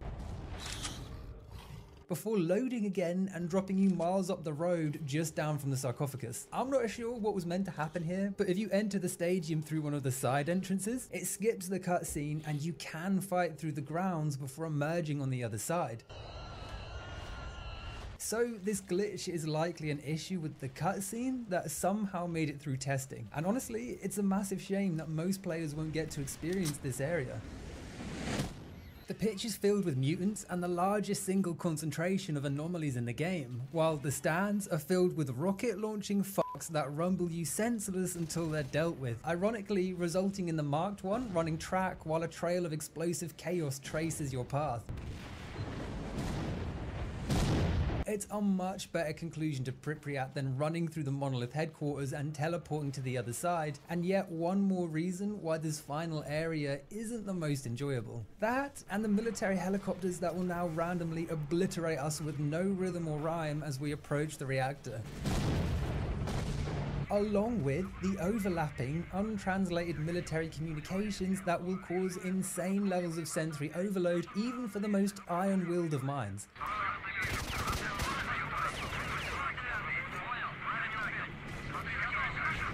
Hoo-wee, let's take a breath. What I will say in its defense is that this whole mission, from the factions fighting, the emission countdown and the non-stop action, it does a phenomenal job of creating a true sense of panic. It feels like there's so much riding on the line, and I was breaking a sweat the entire time. Keep Keeping our heads down and sprinting like a madman, we eventually pass through the giant iron doors and enter this concrete tomb. But inside, our problems are only just beginning. Now, at risk of sounding like a moron, when I first played this game, I was completely stuck here. I was so distracted with the excitement of being able to enter Pripyat that I completely forgot to consider just how radioactive the inside of a destroyed nuclear reactor would be. No, not my smartest moment, and if you're not prepared, surviving this final section could genuinely be a dead end that forces you to reload a much earlier save.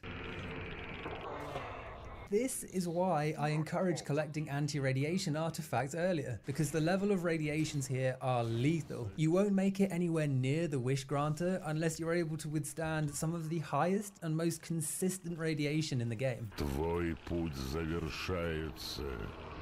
Иди ко мне. Rads aside, within these halls, there's also a voice calling out to us, speaking directly to our mind in a deep, booming voice. Твоя цель здесь.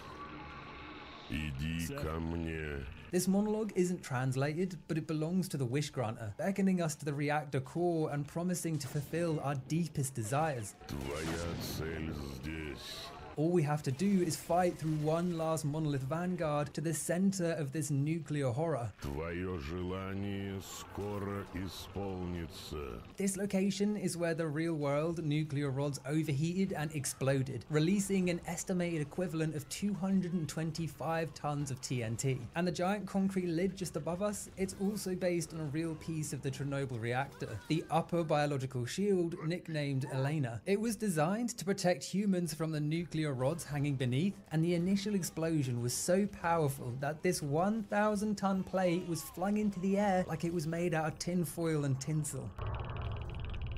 Climbing up onto the main chamber, we finally see the end goal of this journey, the Wish Granter humming in the distance. Иди ко мне.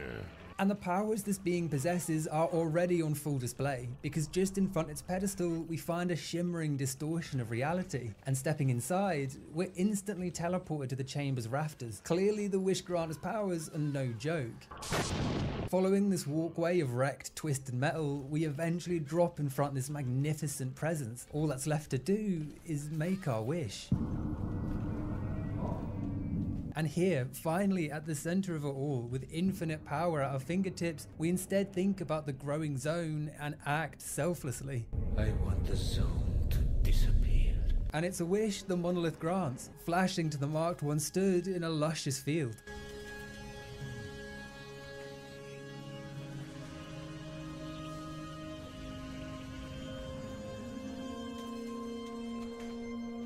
But as he turns and faces the camera, his eyes open to reveal a frosty gaze. He's blind. The zone is gone technically, but just for him. He got his wish, but a twisted, corrupt version.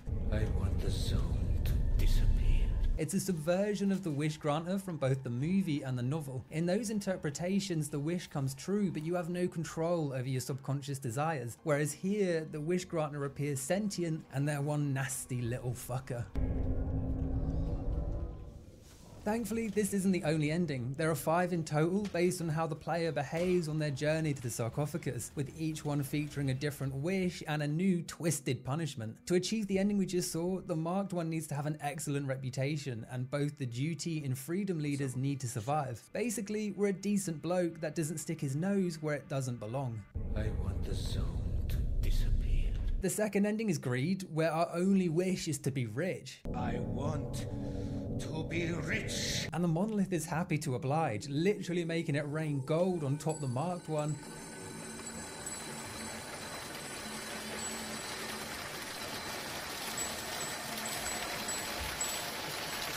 Except it's not gold, it's metal. The roof is collapsing and the marked one is living in a fantasy, showered in riches until the reactor caves in.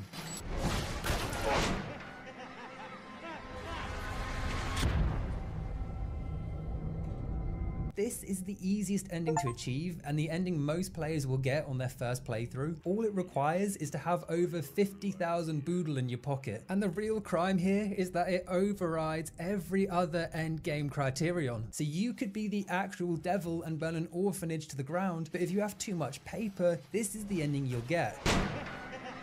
I feel like there are better ways to demonstrate greed than just he had nothing else to buy. The late game armor cost between 200,000 and 300,000. You're not greedy for holding on to that, you just can't afford to buy anything else. What the heck are you bringing me in all this crap for? Don't get me wrong, I'm glad there's accountability for our actions. I just feel this system could have been better implemented. Perhaps letting us select our wish, but only having options presented based on how we've behaved. Then, if we have all that money, we can choose to be greedy or we can choose to be good people. To me, that makes the most sense. The third wish is a simple one. The Marked One wants to be immortal. I want immortality. And seeing this desire through, his skin slowly coats in steel.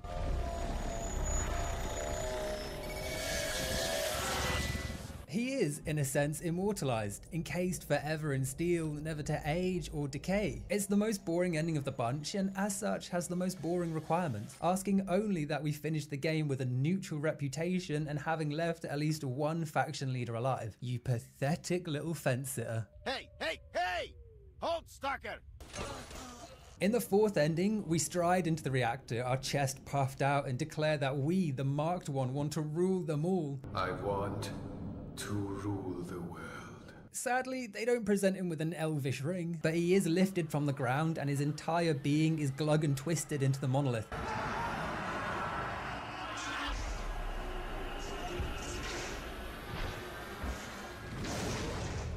This ending is slightly confusing, for now, teehee, because it's unclear how that fulfills his wish of world domination, although one could claim that becoming part of an infinitely powerful being is technically in line with ruling the world.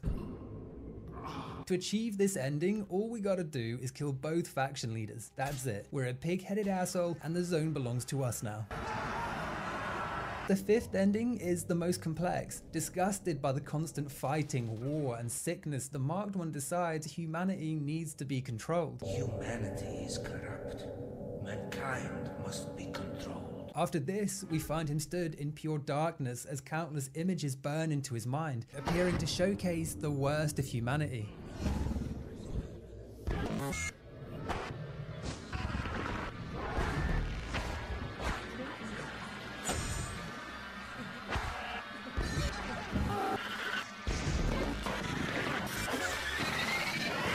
Before appearing in total darkness. I think there are two ways you could interpret this. Either humanity was just wiped out and the Marked One is the last being in existence, floating in an endless void, having experienced the end of humanity and living with that knowledge. Or, to spite the Marked One's hatred, the Wish Granter imparted all the horrible acts humanity has committed to his mind, then placed him outside of space and time. He doesn't have to worry about the Earth anymore, but he'll be left forever scarred by the endless horrors committed across human history as he floats for an eternity.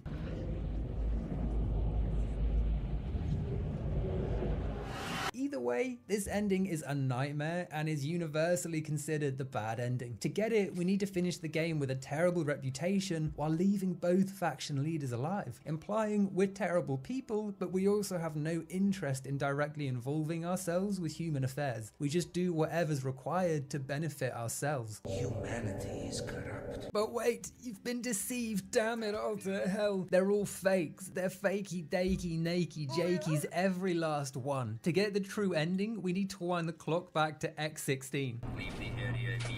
Because when we looked through Ghost's body, we were actually given the location of someone called the Guide hanging out near the military checkpoint from the start of the game. When I get back from the mission, I'm gonna find the Guide at the perimeter. Traipsing back down, we find this Guide sat in a ruined building, and after convincing him that we're one of Strelok's men, "Hello, I'm one of Strelok's men," he tells us that the doctor, the one from our vision, he's returned to Strelok's hideout beneath Agraprom, and if we head there now, we might be able to catch him. Where will you go now? So once again, we sling our hook, and entering the underground tunnels, upon reaching the pipe, half our face is blown back to the Mushroom Kingdom.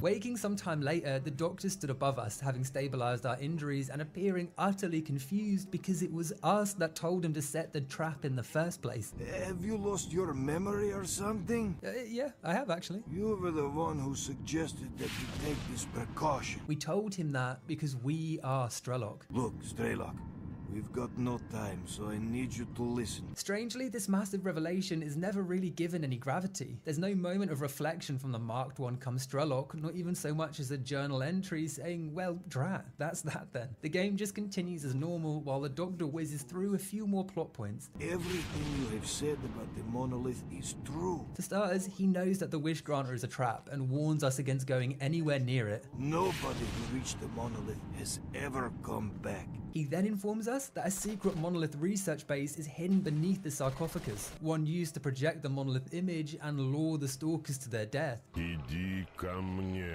The way inside's locked shut, but there is a decoder hidden in a hotel room inside Pripyat. Grab that and we have our way inside. This decoder is hidden in a stash in Pripyat. Now I'm going to give you the coordinates of this stash, and I'm giving you the key to open it. After that, the Doctor disappears, never to be seen again, having imparted game-changing information like a wasteland fairy before pissing off to look cool as fuck with his pseudo-dog. Well, let's leave this place, pal. Now, it's business as usual. We head for the sarcophagus, grab the decoder, and once inside the reactor, instead of making our way to the core, we instead head upstairs to the base's entrance. And waiting for us in this hallway, there's even a free exosuit sitting on a box, which means we are in rampage mode. It is truly a sight to behold. In fact, the next few combat encounters are almost cathartic. Between this suit and having access to the best guns in the game, we fuck this base up. But before that, we need to let the decoder work its magic, and the Wish Granter is not happy, using his teleportation abilities to spawn a small army in to stop us. Иди ко мне. Hold them off for a short while, and our path to the truth is finally open. Following the narrow concrete hallway, we clear a violent path to the base's control room where we stumble across a device displaying a miniature version of the Wish Granter. This is the machine projecting the image above ground, and after taking out its control rods, the powers that be decide it's finally time. We had a little chat. Hello, Starlight. I see you have many questions for me. Well, ask them. And this is where we learn the true goal of the scientific group, or as they're known, the C consciousness. The consciousnesses of 7 volunteers were connected during the experiment leading to the creation of the super consciousness that is us. After successfully creating this abomination, they began toying with the biosphere surrounding Earth. Our main goal was to make small adjustments to the noosphere, allowing us to remove things like anger, cruelty, greed, and other negative factors from the planet. They had minor success at first, controlling small areas, but it wasn't long before they were burnt, with the noosphere tearing and spiraling out of control, leading to the creation of the zone. It's not the byproduct of radiation, it's the meddling of this power-mad group. The zone is simply the visible manifestation of this crack. And now, as we know, the zone is spreading, and the Sea Conscience claims that they're the only ones that can stop it. But to do that, they need to absorb more souls into their collective mind. If you join us, we can restrict the zone's growth.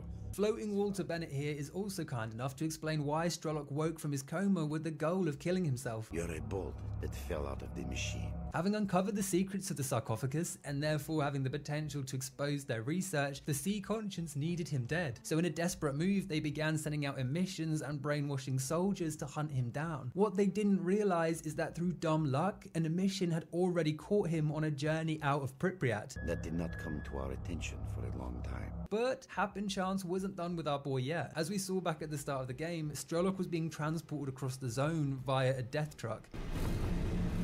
But before reaching its destination, the truck was struck by lightning and the connection was broken, his mind reset. This one seems to be alive. It's a mixture of confusion and negligence from the Sea Conscious and pure dumb luck for Strelok. At least death would have saved him from the dreams. Although this sadly does prove another far more sinister theory, that all the zombified stalkers still have their original minds buried deep inside, potentially even with the ability to bring them back. But yeah, we don't talk about that around these parts. Whatever the case, with the dialogue options run dry, we're now left with 2 choices. That depends on you. Option 1, joining the collective conscience, an outcome that pushes this mysterious entity one step closer to world domination.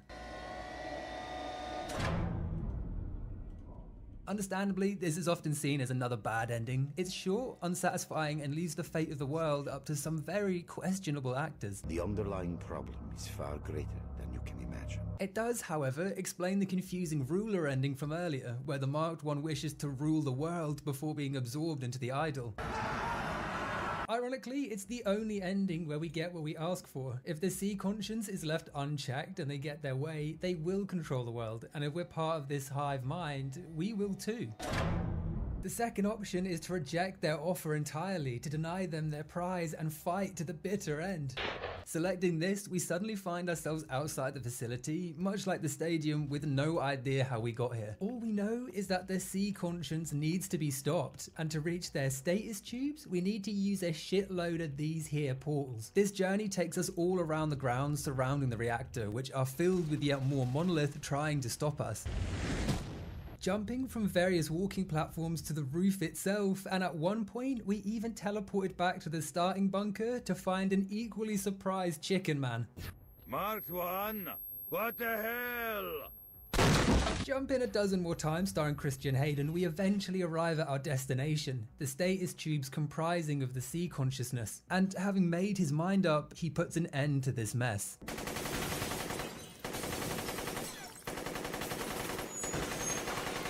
Walking away, we find him sprawled out, embracing the fauna as a free man, where he contemplates his decision. I don't know whether I was right or wrong. I guess I'll never know. Based on the sequels, this ending is canon, and Astrolog says there's no way to know if it was the right choice. All he can do is keep moving forward, knowing that doing something is better than accepting subjugation. But I made it. And I guess I should be thankful for that. And that, for now, is the end of Strelok's journey. A melancholic, yet ultimately hopeful conclusion for one of the unluckiest, and at the same time, lucky stalkers to ever wander the zone.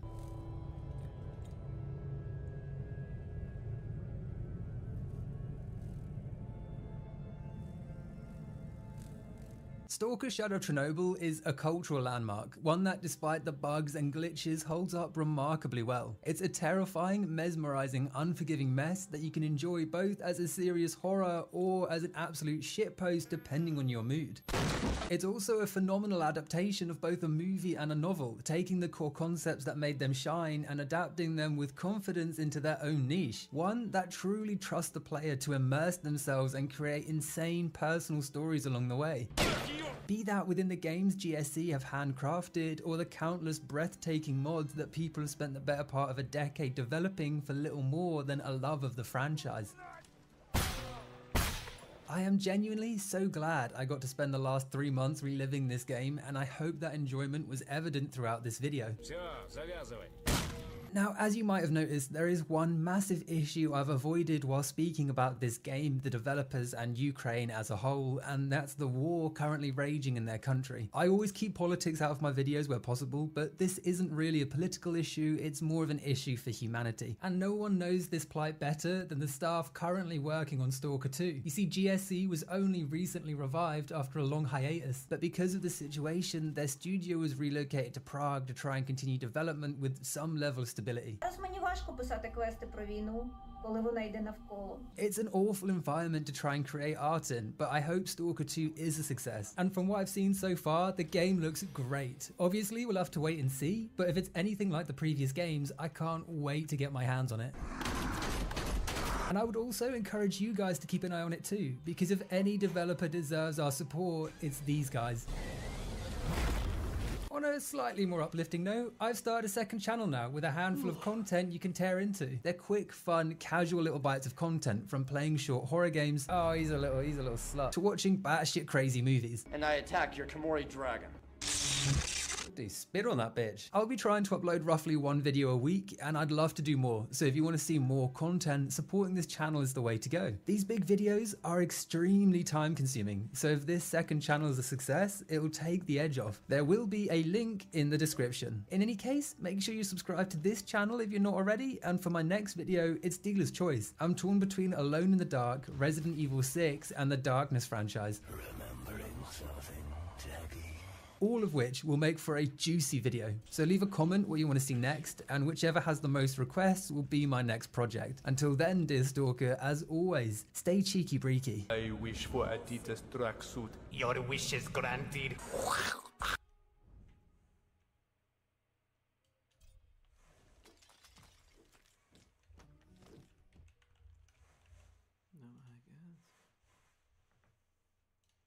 Alive to escape the ghost of his past. Yuri believed that the death of his friends was not natural. He declared, not long before his death, that he believed they were taken from their tent at gunpoint and murdered. Dubina was the most outspoken of the group, he said, which is why her tongue may have been cut, which is a detail of the deaths we'll get to in a bit. Yeah. And then there's a photo, there's a photo in the document as well of Lyudmila, Yuri, Nikolai, and Rustam Slobodin all hanging out together. It seems like they were very close friends and a tight-knit group. And yeah, it's a shame.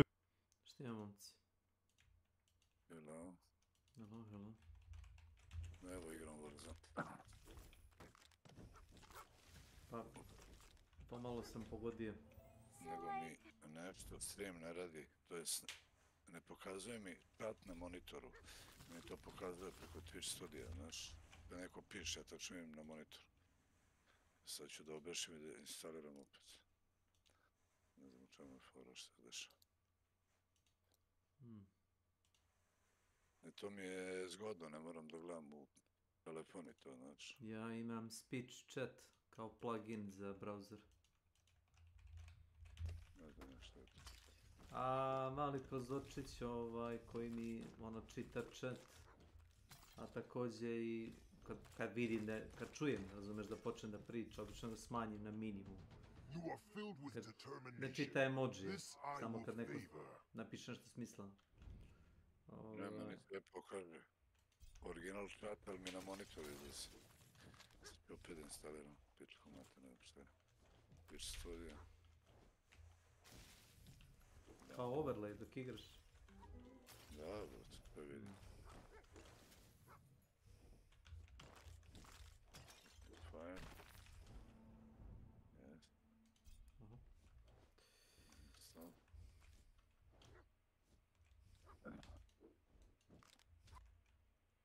Ne radim to do ponedjeljka.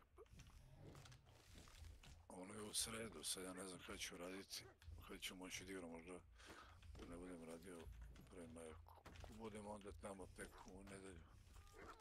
Jebih. To tek kad budu izbacili Reloaded, bit će ti novi kontent, tako da ne moraš da dođeš. Prvi maj? Pa sreda.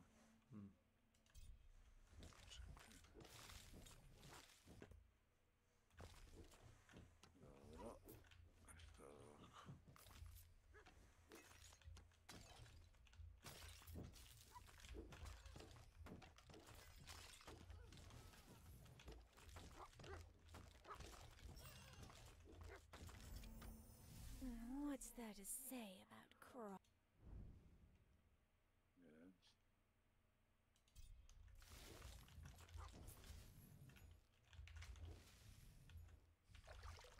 On meni stavi na Full HD stream, ali ja ga spustim na 720-60. Pa ja sam streamom bio 1080, ali ne isplati se, znam da imamo prijatelja iz Irana, on kaže kad gleda jedi ga na telefonu, kaže 1080 piksela, kaže rasturi mu internet.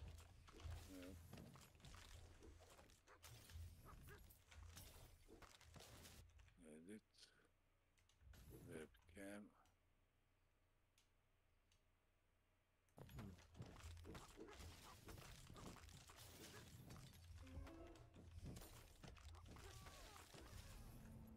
Freeze them to death.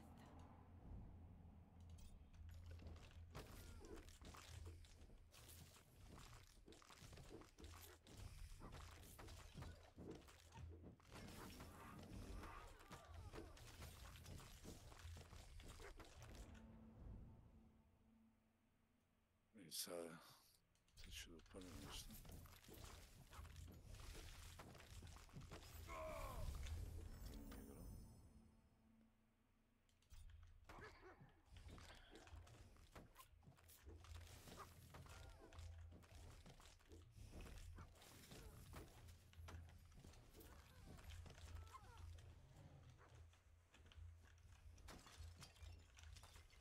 pokazuje mi ono da sam live. Pre mi pokazivalo ono ćošku A, lagom. to se i meni nekad pojebe, znaš. Ne znam, evo obrisao sam i instalirao opet.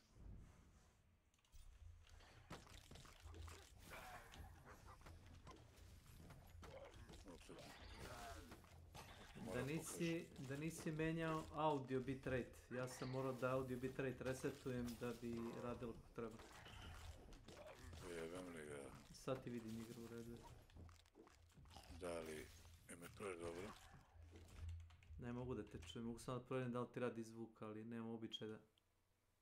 Ne mogu da te čujem, mogu samo da provjerim da li radi ti ovdje. Toliko. Napričamo nešto. Ja chat ne vidim. Ja se kad nešto stavim, ne izađe mi uopšte u igri. Šta bi možda trebalo da rečem? Gdje idem u opcije, settings... Here. Here. Da ti sad izađe. Ne izađe uopšte u igri kad sam na chatu, da.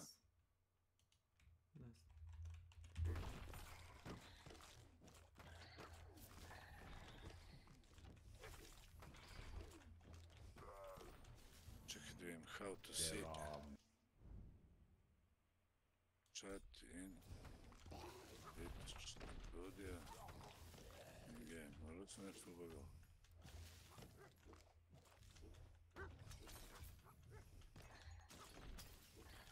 Imaš easy fix, ali to košta pare. Ako imaš mjesta za drugi monitor, da uzmeš jeftin monitor.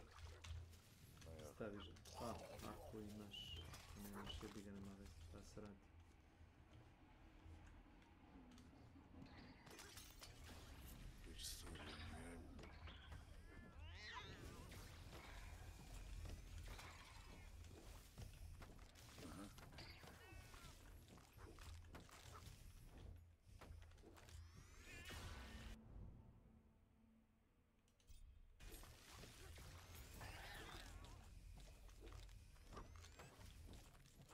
To je ovo, ti ćeš bolje da skapiraš da je posjeću ti u poruci. Da ću baš dođem tamo da vidim. To šalje da vidim, ali... Jer ja to ništa nisam dirao, meni je automatski to, pa ali to mi sviđa to više studija. Nije ko OBS i ono ti treba drugi monitor, možda sve na jednom. Enable in-game overlay. Čekaj, enable in-game overlay. Da. To vjerojatno moraš da uključiš, jel? Da, ali ne znam kako, pičko edit. A, jel ti uključan overlay za Steam? Mada mislim da to nema veze. Nema veze, ja sam instalirao, to sve sam radi aplikacijom. Vidim gdje je ovo, pičko. Enable in overlay. The game is over. Feasible, testo nalazim, pičko. Vidim da doli ima kao slika. Ja tvoj studio nemam. Ne znam kako ti pomognem.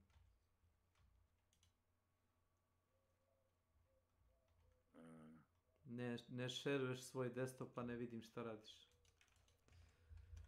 Da imaš drugu scenu gdje šeruješ desktop, mogu bi da ti kažem gdje. Ili da klikneš da pogledaš.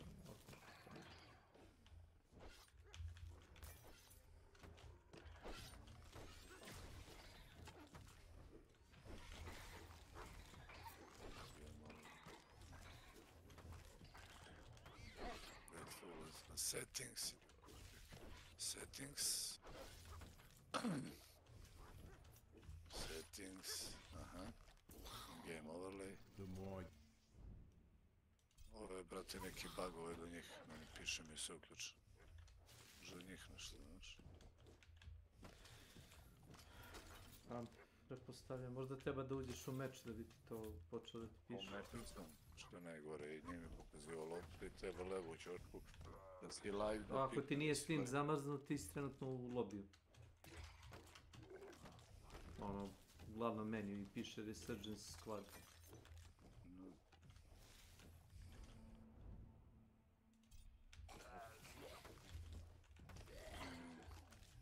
Tarsai.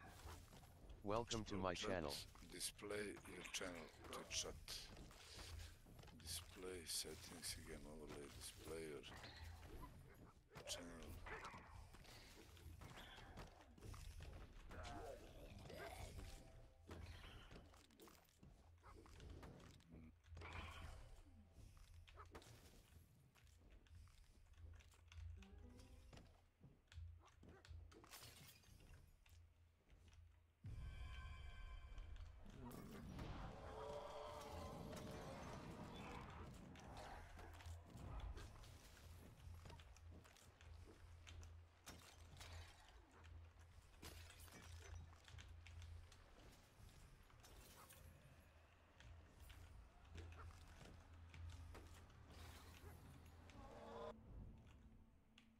Rodera Jisuyu. Welcome to my channel.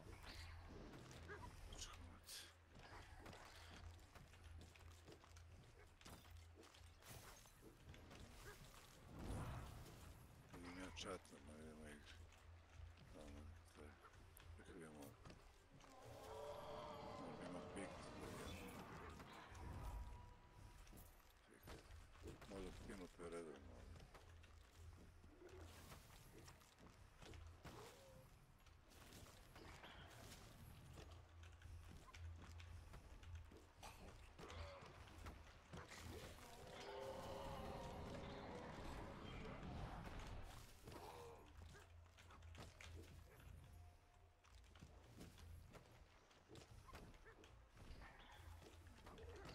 Settings.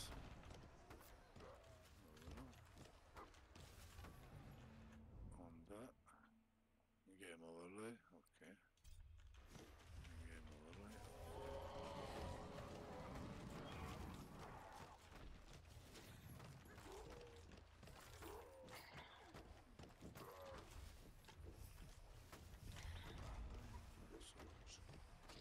Show chat mi je uključen. Možete isključiti kada uključim. Jedino to? Yes.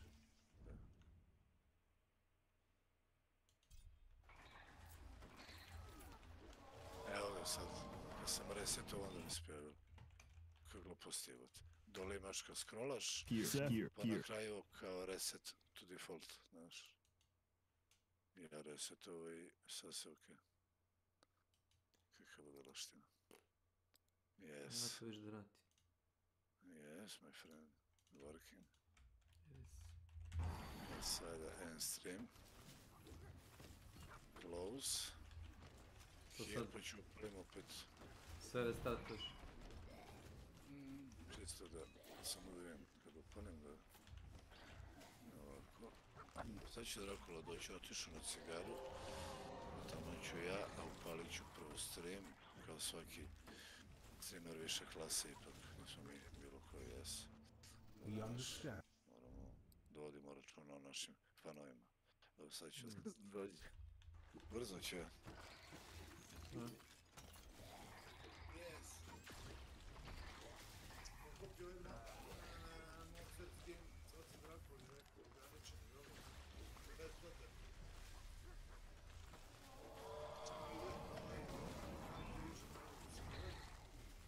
A čuo sam za to, ali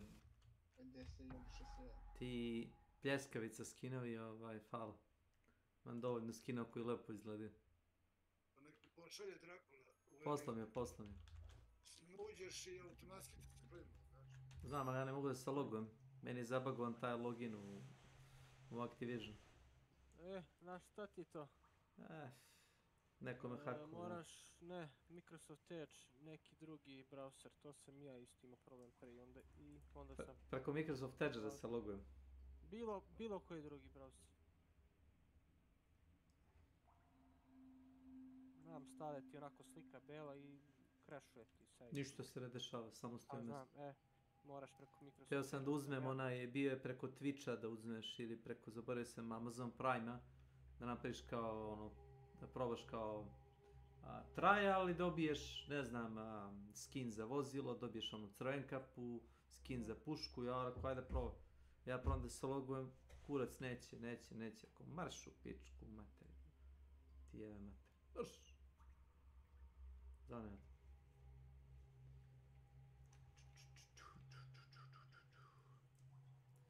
Enemy attack and cast slower. O, brat. Skupo.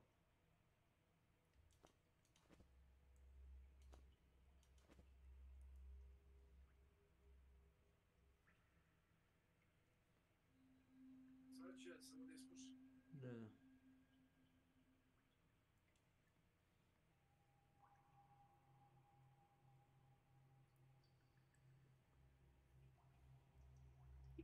Ispuši. Yes.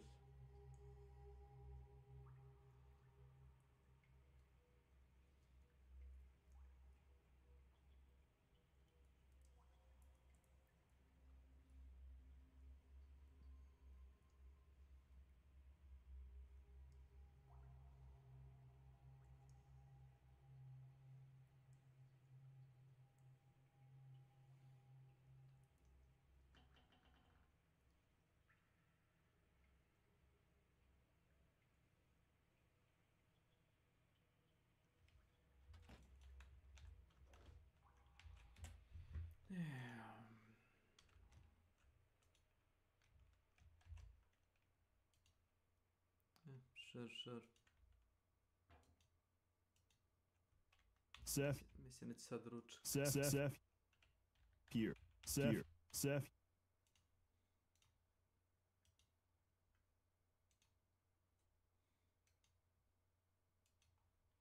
Otkud ti, Nenad?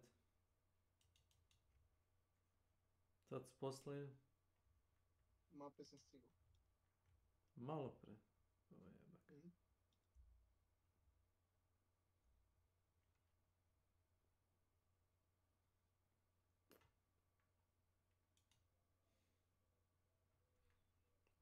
Ono je teška prevara, onaj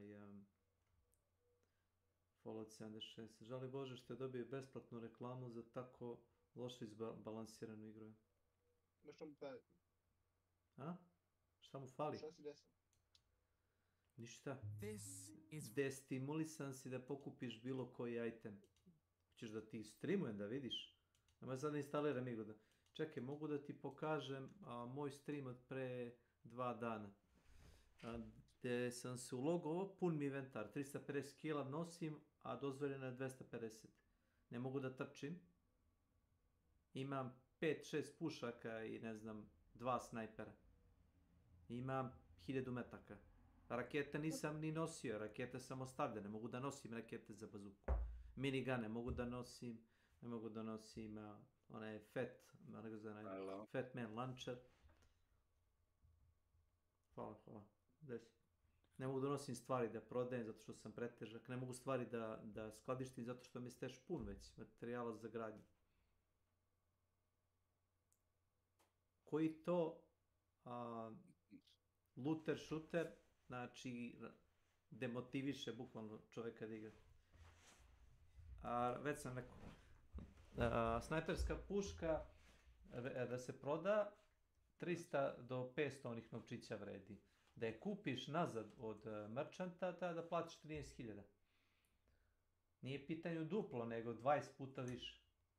Ja sad tada skupljam loot i da ga prodajem kao za pare, zato što kao pare nisu teške. Da ga prodajem u bersenju. Neću da igram uopšte. Dvoj kurac. Neću da igram V-Rising. Kad izbacano gold verzija V-Rising, tad će biti, mislim, za nedelju dana. Naš Džukela. Drakolović, jesi tu? Tu. Predržajmo. Ajde. I to možeš da neutrališeš taj kao... imaš privatni hosting. I na privatnom hostingu, kao na svom privatnom serveru, imaš kao neograničeno, kao mjesto za skladištenje, dok imaš kao sanduk. Znači, moraš da uzmeš onaj Bethesda Prime.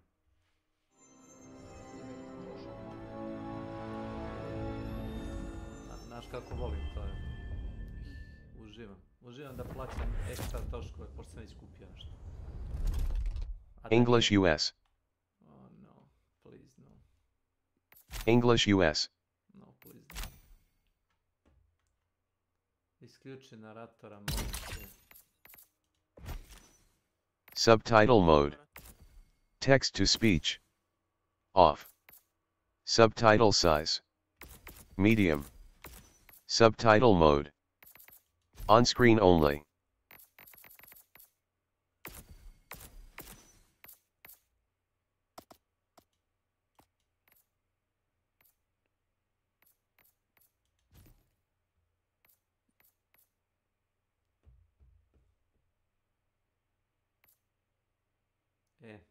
Crossplay off. Ne znam ni sam.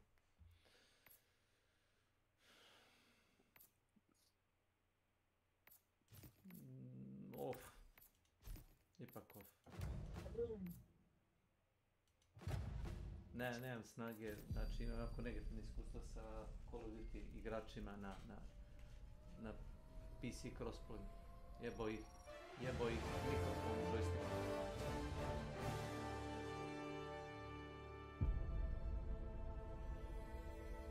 Super Earth, our home.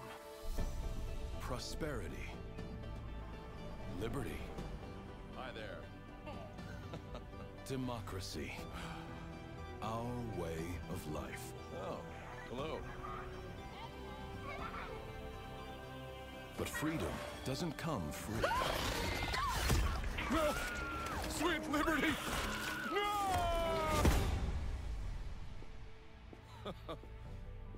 Look familiar? Scenes like these are happening all over the galaxy right now. Hello, sexy people. You could be next. That is, unless you make the most important decision of your life.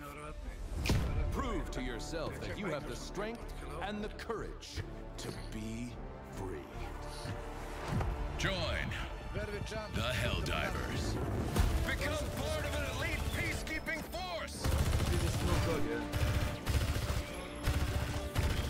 See exotic new life forms. And spread managed democracy throughout the galaxy. Become a hero. Become a legend. Feel mercy. Become a Helldiver.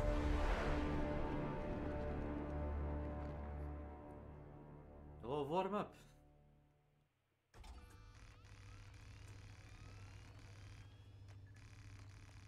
What the fuck?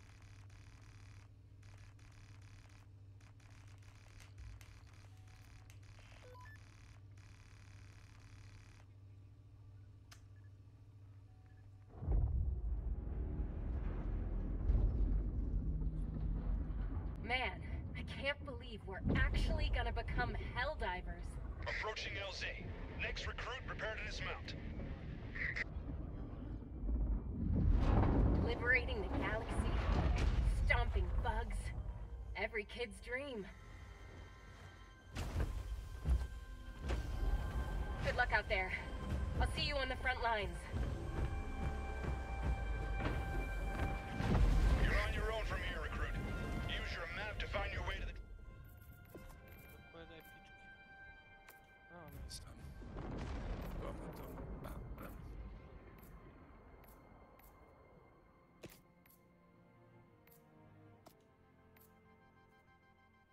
Me čuješ sad Snake? Čujem te sad, smanjio sam malo igru. Malo sam smanjio. Jutros ja i Viktor upali kanter, nismo dugo, znaš. Da? PKZ onaj. I Da. kako smo ušli, 2 meča spin, brate Boteri, ono je neigrivo, razumeš kad je nešto neigrivo? Nije nego ti ne znaš, ti ne znaš da spin boter, što je problem. Pa to. Sami spin boteri jebote, život takmiče sa kojim ja brži spin bot. Da. Krv ti jebem igru. Strašno, ve.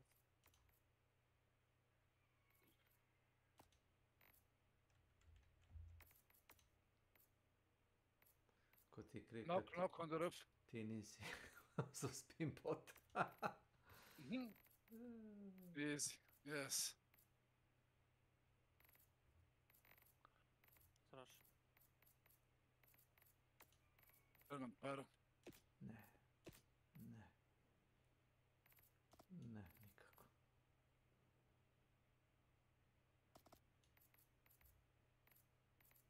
Okupio od Drakula, ti nisi to. Ja me dolazim. To ti je ono, kad ti ubije se odmah vraćaš, ne čekaš onaj cooldown.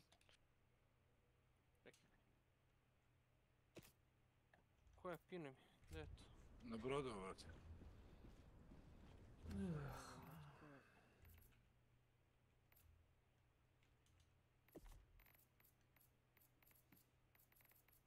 Aha.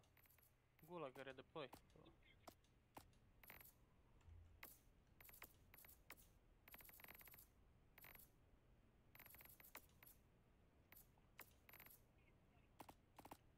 We have money, boys, for loadout. If you want to buy, if you don't,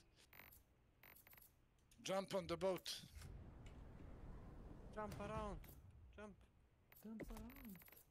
Give me the money. Evo ti para, ja imam malo nešto. Ništa. Christian, come here. Voli ga kurac.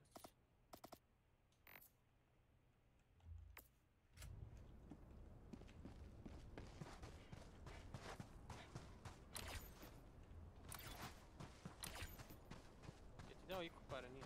Jeste. Kaj se loadout? O, fizički ne možeš to da stavlja. Welcome to Helldiver training. Your instructor is waiting for you up ahead. Please proceed. Znači, imaju kolaboraciju sa Monsterom sad. Šta je sljedeći, Red Bull? Ne, nego sa... Pa imaš već sa McDonald'som, da imaš one kao centra... Da mi one te brze hrane imaš onaj... Da? Na prevodu. Dobro. Znaš što su radili? Neki tinški mak se setio da prati gdje su ko žujke i to. Da. I ona je uzeo prazne konzerve Red Bulla i stavile stavljene. The upcoming obstacles will take everything your exceptional physique can muster. This is it, the real deal. Get to it, soldier. Evo ga. Treba i toga da se setiš.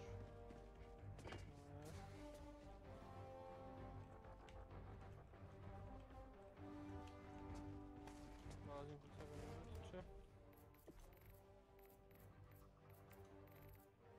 Hoćeš po nas?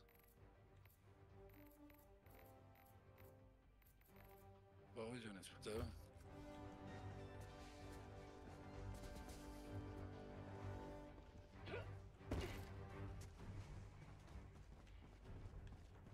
Imam višak koji je na hoćeš Red Bull. Imam je. Andras, In all my years, I've never witnessed such acrobatic perfection. I think you're ready for our highly realistic battlefield simulator. That's right, the real deal. Ruf pre.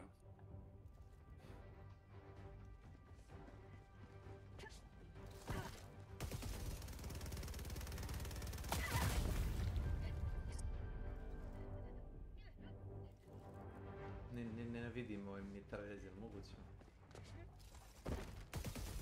Pa kupio sam tuđi perk, čekaj, vrati svoj. Neću ja ne sjedim za njih.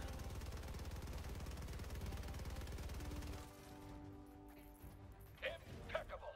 Like I always say, the best simulation is a real simulation. Now, activate the battlefield injury simulator.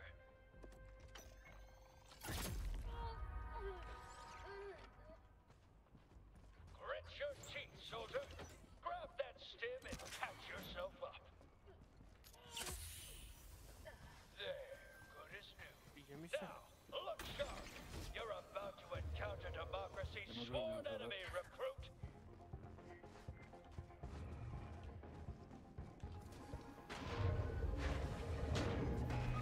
There it is. The Terminid, the scourge of liberty. Arm yourself and show that bug the true meaning of freedom. Dead-eye precision. Now, use a grenade to close up that bug hole. Otherwise, they'll just keep coming.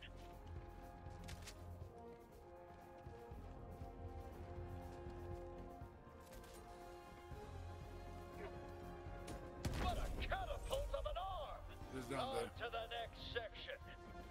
Look up in the sky, recruit. That there is a super destroyer. And its all-powerful stratagems are yours to command. Use a stratagem now to take care of those bugs. Just make sure you take a few steps back. Maybe in the water. Here.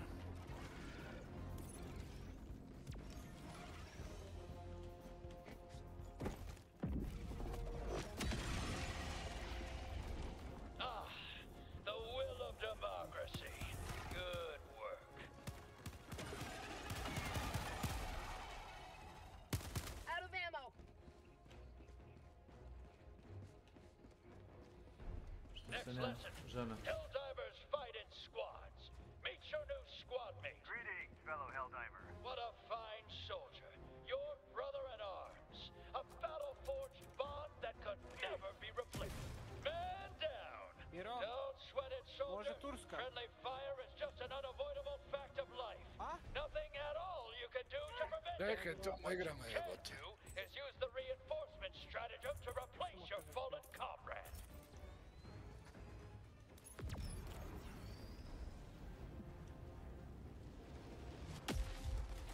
Greetings, fellow Helldiver. Well done, soldier. It takes uncommon resolve to move past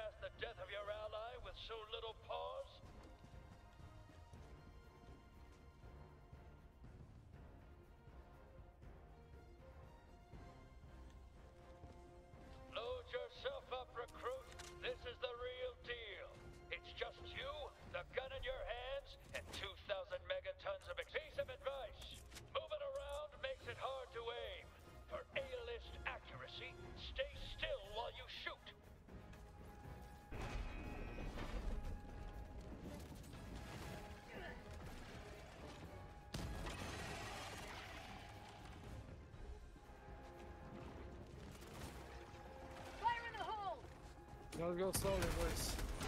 Those unthinking folks never stood a chance against a genius tactical mind like yourself. Nemoj da You pušaj are svaka. literally invincible. Malo vas. Let's take care, because I'm...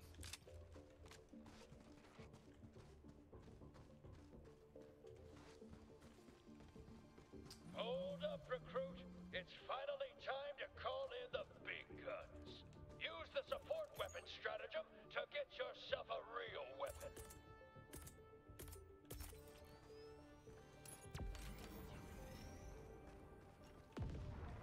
You keep shop here. Buy UAV, buy precision mortar and that shit. Now, use a resupply stratagem to get yourself some more ammo.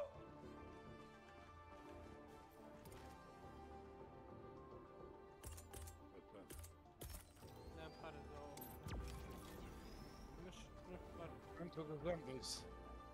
No.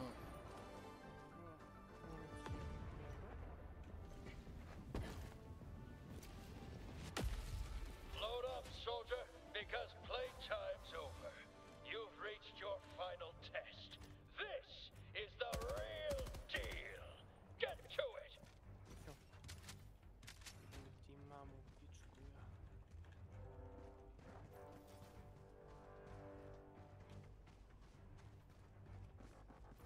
This area is in dire need of liberation from the Terminid Scourge. Activate that terminal. Following up.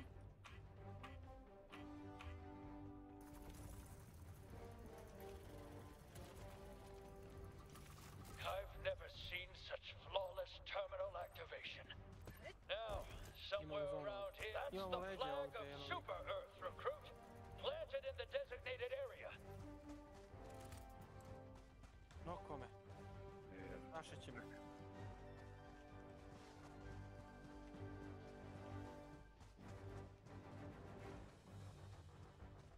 Snoop Dogg. Snoop Dogg, na na na. Lako sad ljudi.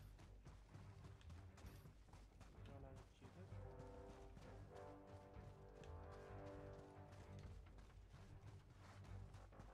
Ti mamu pičku ja.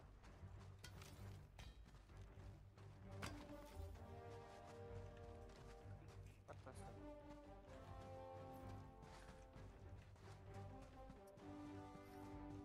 Ovdje iza lik. Gore. Imaju high ground. It's over Anakin, I have a higher ground. Jebeo mater, samo ostanemo zajedno već. Da be, high ground imaju. Nema veze, drugi smo, idemo dalje, dobar imač. Ne možemo biti prvi, nismo doktori igre. Nismo ostali među šatorima, jebeo se. Zajedno, zona nas jebe. Ja treba da lijam ili šta? Ne mora se čekati.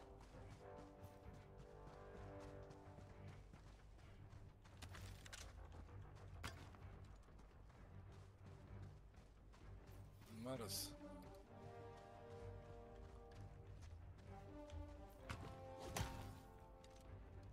Make sure you show it the proper respect. Ja ne mogu još da prikljuvim. How about a nice cup of liberty? Šta ti je to?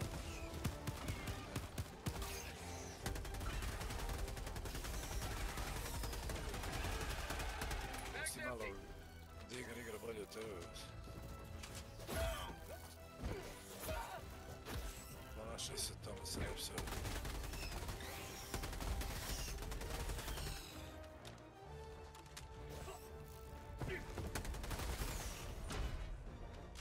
Gdje veš, ospavljate negativo analiz.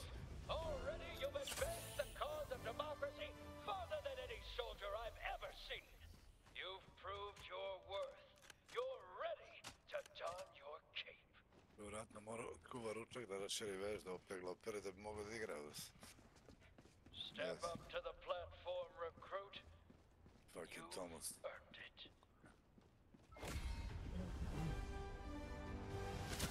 Now there's a hell diver. You remind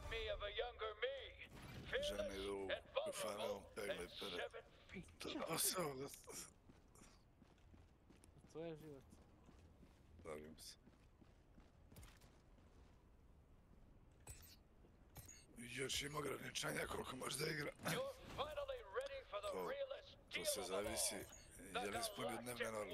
Da li je skuvao ručak, oprao, opeglao, usisao. I na konto toga dobija satnice za igranje. Ne razumeš?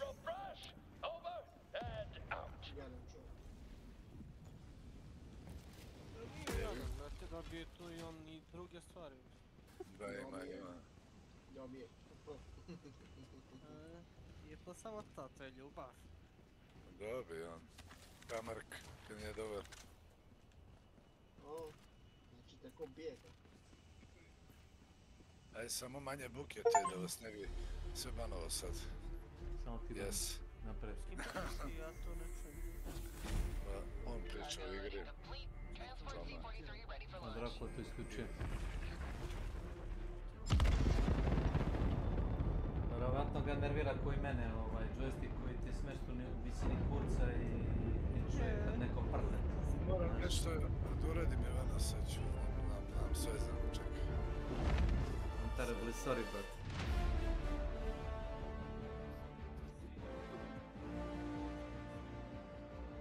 Pa znam kad odem kod kuma se ovdje drži.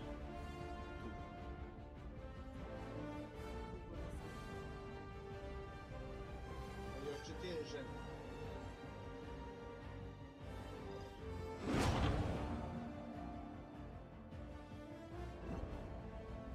Šopar tu se samo sebi ulo.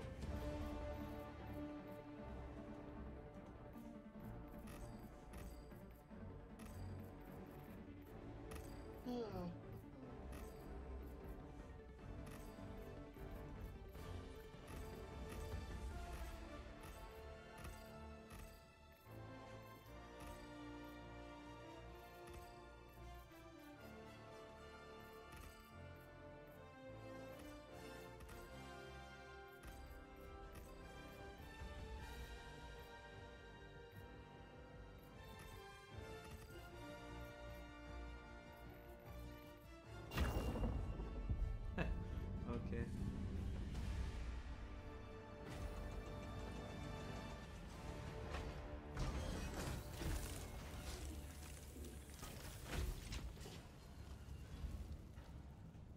Congratulations on completing training, Helldiver. You're in charge of this vessel now. The Democracy officer awaits you on the bridge. Welcome to the Galactic War.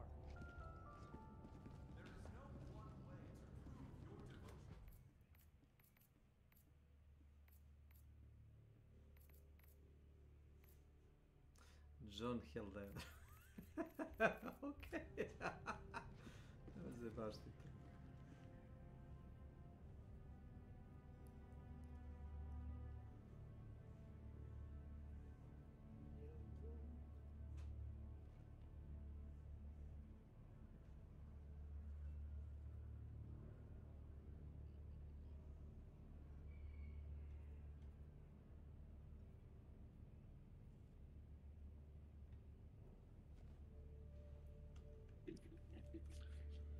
Tomo, si tu?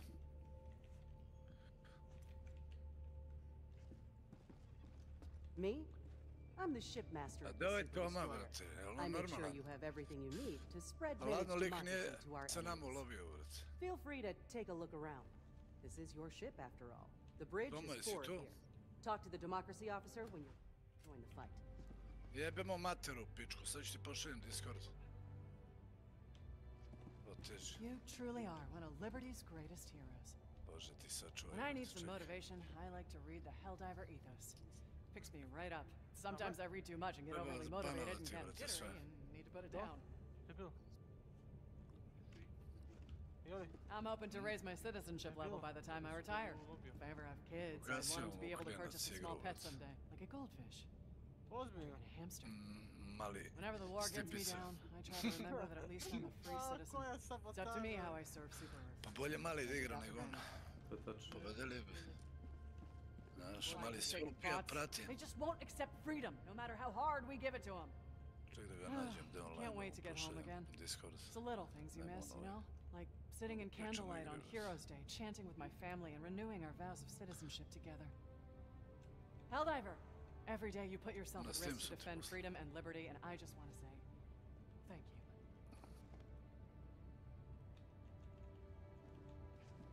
It's fish fry night at the chow hall. I don't know what planets they get these fish from, and I don't care. It's all fried, and it's all good. Super Earth really is the best place to live in the entire galaxy, isn't it? Sometimes when I can't sleep, I imagine what it would be like to live there. 0.91 KD je. Možda. To ti nije merilo u ovoj igri, pogotovo na Resurgenciju ti pada taj kada je. Pa, pada mi kad sam 90% vremena igro solo, brate. I miješa, i solo, i quad, i duo, i sve miješaš, što nema smisla. Okej, zato ovi svi streameri plate bot lobby, onda tamo uđe na bot lobby. Pa da. 50 kilova po meču i tako nabijaju na 13 KD. Pa provaljeni su skroz. A vidio sam ovi streameri i to, brate, kao 10 eura dobijete kao Steam card ako upadnete na... I za content onda... Ba da. 30-40 kilova po meču, što nije moguće. Ne može svaki meč pravi 40 kilova na mjesec. Nema šans. To isto koji u PUBG-u, brate. Ajde, realno gledano. Svi oni streameri, kogod ima više od 10 kilova, 5 gemova zaredom bio je, brate, sređen. To je to, može... Ja znam ekipu koji su Ameri, prvi su osvojili njuk na svetu, oni igraju miši tastaturu svi, ali oni prave kilova koji mi, možda nekad manje, nekad više, u principu ne rade to ko ovi, razumiješ, nikad ih niko nije prozivao ni za cheat, ni za VPN, ni za ništa, to što igraju skroz legit, razumiješ? Ne, ono, 50 kilo. Stop singing, bro! But that's no reason for complacency. This is the largest Helldiver mobilization we've seen since the First Galactic War. Our enemies don't know what's coming. Onaj OP Marki, oni su prvi na svetu uzeli njuk. Da se pojavio. Oni baš dobro igraju. Ali dugo igraju zajedno i svet je timska igra, razumeš? Pa je. Ali ništa ko ovi, 30 kilova po meču, 40 proseravanja. Ali niko ih nikad nije prozivao, jer su legit, vidi ovog, si čučnu, ko dođaka.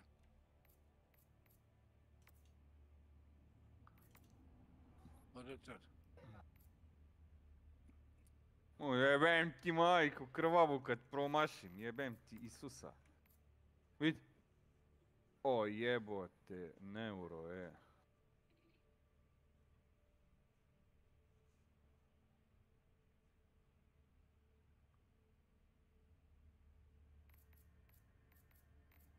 Jebot, imam ove explosive rounds, brate, i pogodiš čovjeka u glavu, bok ti jebo, skineš mu jedan shield, jel ovaj... Manje imamo, znači ušao nam Degen i izašao iz meča. Ma i bolje. Idemo save jump negdje, za pare. Hoćeš ti Drakula, ideš ovdje, mi idemo na Stronghold. Dozmeš karticu dole. Znaš gdje je safe, znaš, odmah dao oko 30.000. To sam gledao kad njuk rade. Uzmu tu karticu, onda otvoriš safeovi, imaš pare tamo. Čekaj, je li to ta kartica gdje je ova misija draga? Kuća ona, da. Pa ona, tamo uz brod dole. Okej. Gdje si našao onda karticu unutra ti? Da se sjetim gdje je to bilo, gdje je to ova kuća, da? No čoško samo.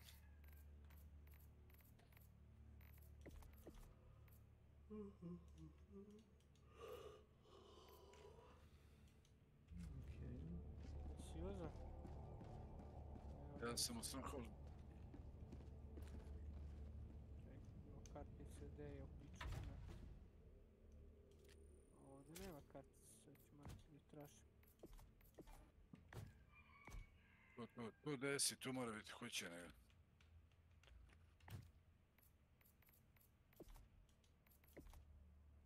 Ja nikad tu karticu, brate, nisam ni pokupio. Evo ga. Evo je. I sad dođete ko mene u Stronghold, odmah. Dođi, bur. Unutra imate sefove, i uključate i dobijemo pare one velike UAV.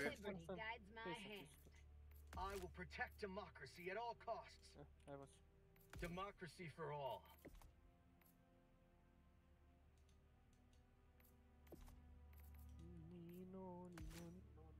Galerija ne A di je to? Ovamo. Moj Mark. A, Stronghold jebote, viš da se. Evo unutra. I A, na to. ovo vrata i Welcome to tu the su bridge, sefovi. Helldiver. I onda izbaci From here, pare. we shall shepherd the galaxy towards freedom. Open the galactic Ne vidiš? evo, loadout drop. Sve imamo. Pa pogledaj šta pare ima, šta je vamo. Here you may assess the Odmah current state izbaci. of the galactic war. The conflict rages across many sectors. It is up to you To mora where kad to se lend radi your njuki aid. vana.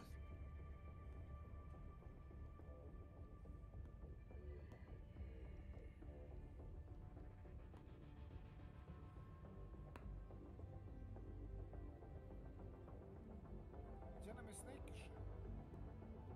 Što ti ne prekida ljudi?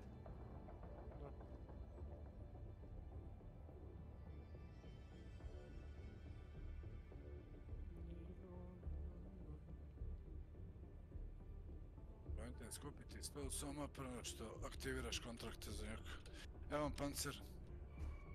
Znači odradi što i što više ugovora.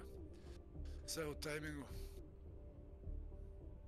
Kažu da ovo najteži njog challenge. Zato što Resurgence je mala mapa. Ti nije lakše da pobediš 20 mečeva nego da pobediš 5 zarada. Ostavili su obe opcije da pobediš. Tomo, Pet evo ti za- moj ovaj loadout Ne, uzmi. imam ja svoj. Dakle, ne valja ništa.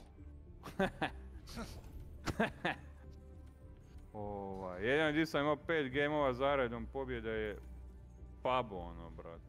Ja sam imao ovdje 4, 5 završimo treći. Evo, 30, ovo nije sklad.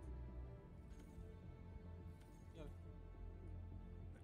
Ne, nego kaže Snake za 5 pobjeda, ja rekao 5 ili... Jel, ovo nije 30, ovo je sklad ili 30? Sklad, ali nam je izašao lik, usta ga jebem. Retard. Šta ti govoriš, Ivana, ne čujem. Ja se evo vam plejtuje, Ujebote. De, tuč, markuj mi. Ma tamo su na prizonu. A litany of elite operations await your initiation.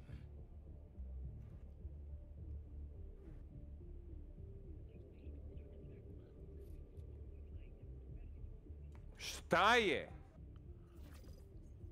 Ma radi šta hoćeš. Evo, pravo si Snake. Pa rekao sam mu, bog te, da Andreja dolazi da gore nije ništa namješteno. Čujem uzi čega, ja sam obično pravo. Za PlayStation. Znam da sam pravo. Odem kod kuma pa ti kažem, znam o čemu se radi. Nokta. The Super Destroyer is ready for your next mission. Napravo sam ih nokva. Ali ne možemo proći daleko su. Evo ga, bomba, može. Eto, 1 kill sam ti sredio. Dobro. Još je jedan na gore. Nam bombe upiče. Jump complete. Mission coordinates locked. Dođi ko mene. Jebote, Isus. Evo vratit ću te, pa skoči na svoje puške. A nisi...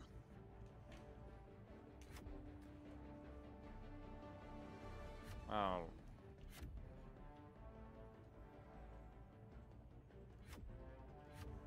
Šta ti je to? Stavimo skito.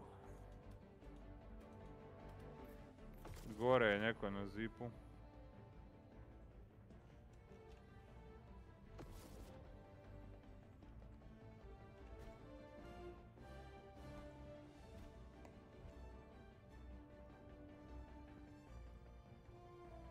Ima i brod, da?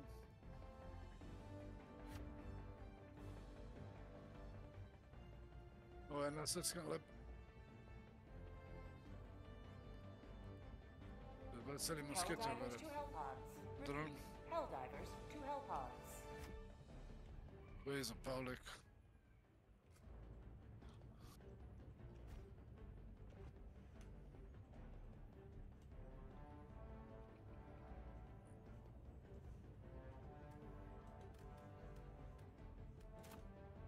Jebote, ne možeš niš pogoditi ovim snajpom, brate.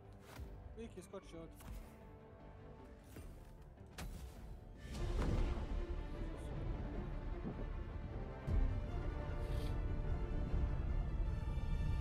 Jebote,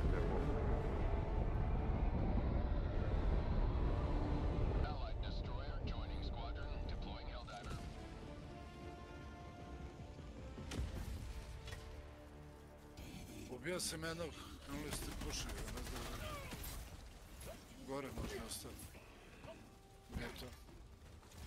Si ubio ovog, jesi? Padio na brat tamo, pazi.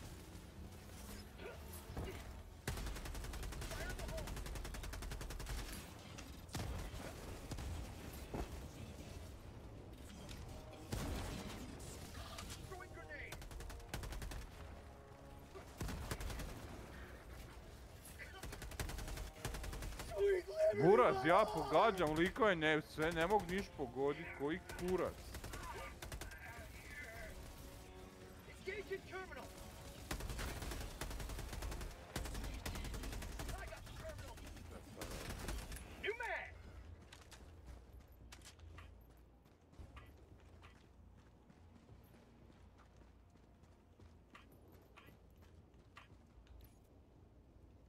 Business phone, pazi.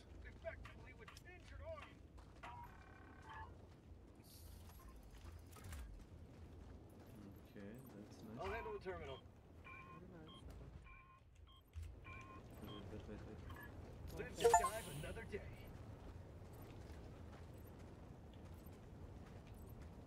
Pa jebote, Isus! I'm on the terminal.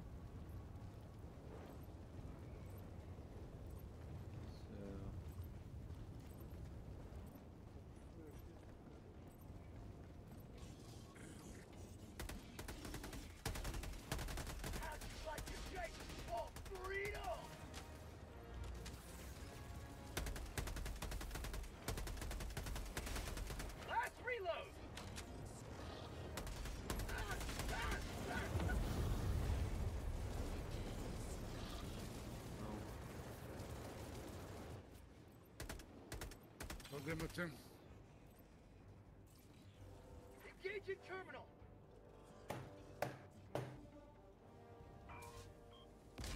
Oprosti, ljubavi, neću lupat. Nasaskano je lepo na krovu. Calling in reinforcements.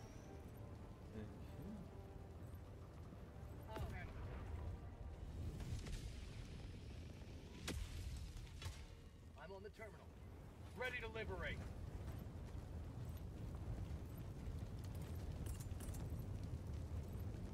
Ispod nas. Throwing supply beacon. Da, idu vam u vuda.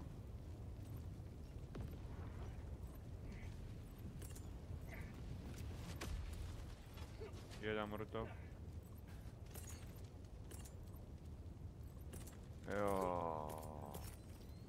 Freedom requires firepower.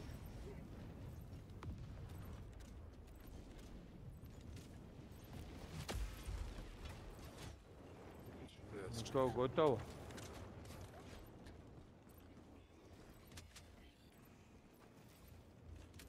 Pokupi masku, Draklo.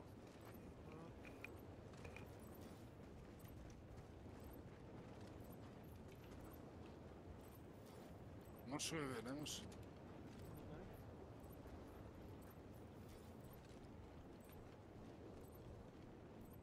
Moramo izaći. Vamo.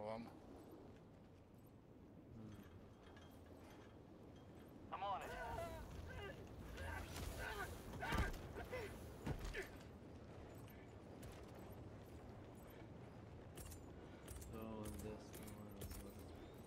Reinforcing! Evo, tamo. Request approved. Deploying reinforcements. Reporting to the front. I'll handle the terminal.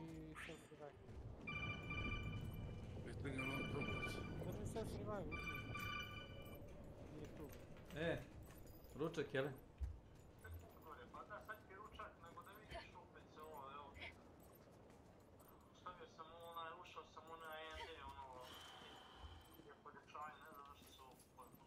Pazi.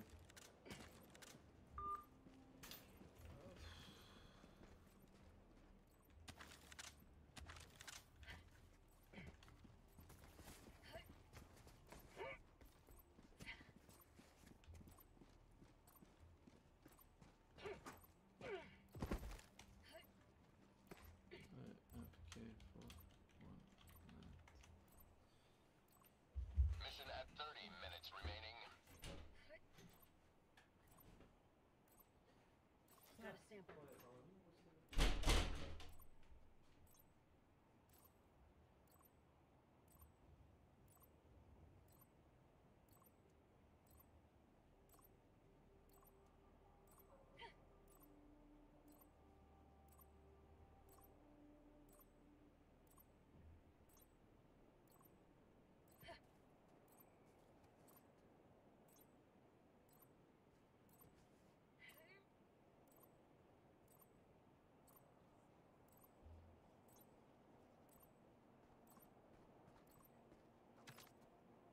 I'm on the terminal.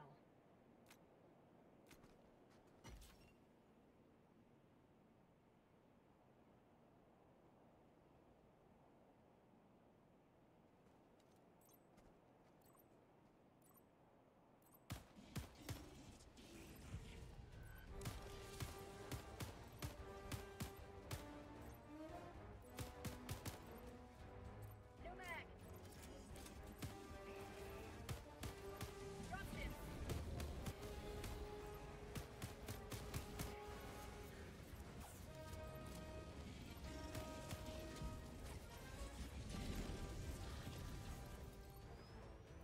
Calling in orbital strike.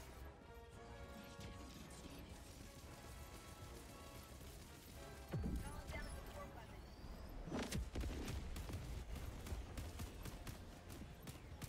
Mag's empty.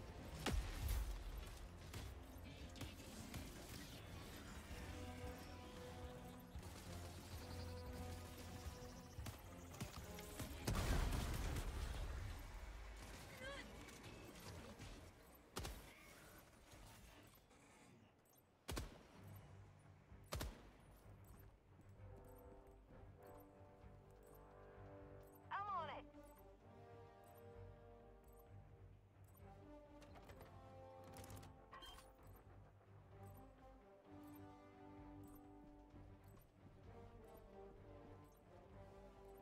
I'm on it.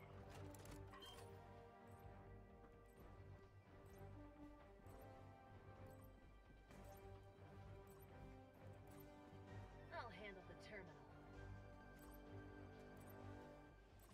I'm on it.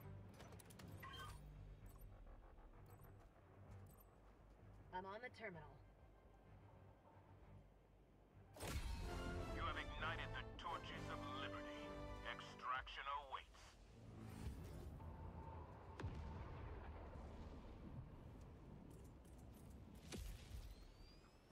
Another diver for the cause.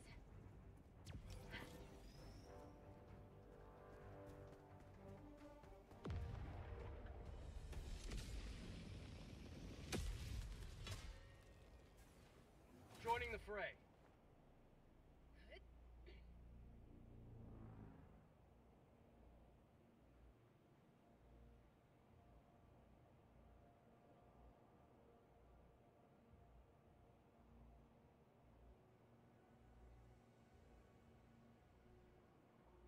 Calling in extraction.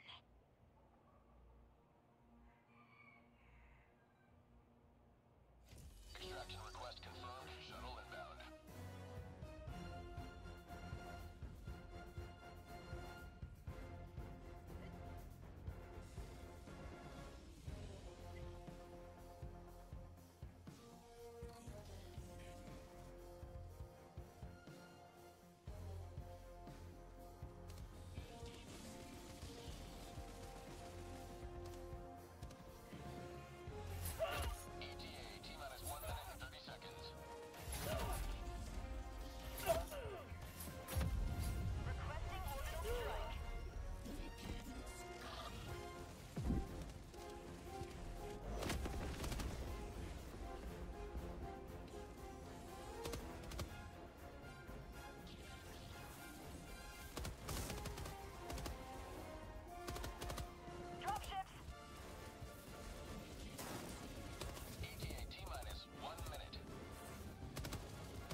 Welcome aboard, Helldiver. The Galactic War needs you.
Leđa nek.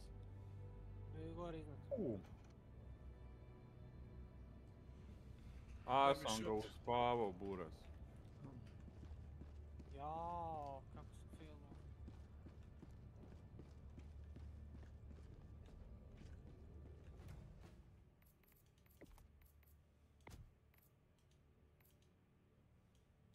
Dobro.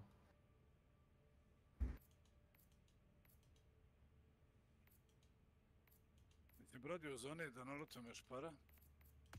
Nadijemo gore, čekaj da uzem ovo.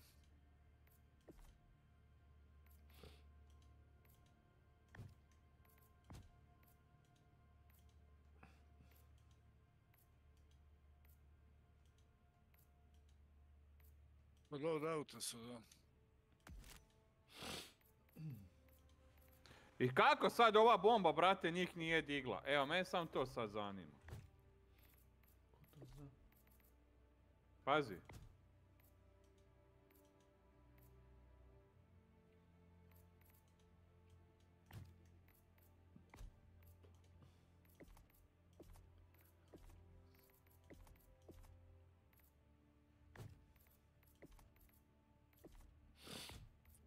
Thank you. Baci.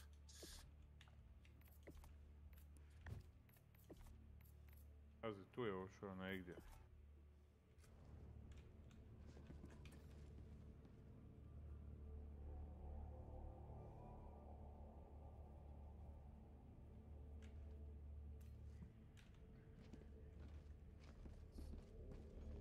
Tako i kam.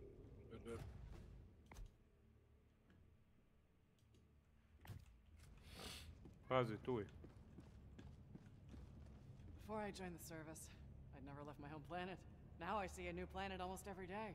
Makes me appreciate Ej, jebem how ti, beautiful ženo, democracy maj. will be once we finish stamping out those Nisam, fascist brate, laws. trebao si mi reći ovo što nisam gledao. Every day you put yourself at risk Jebi to ga ja freedom, snajpo, liberty, on.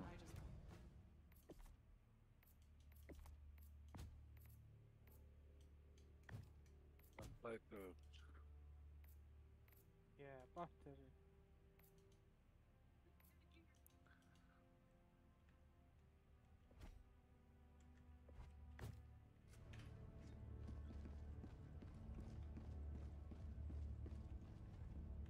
The bridge is yours, Helldiver.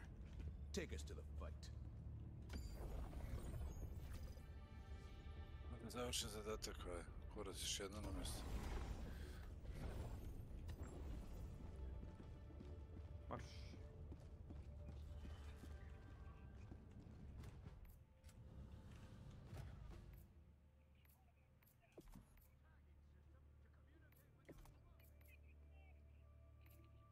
Inside.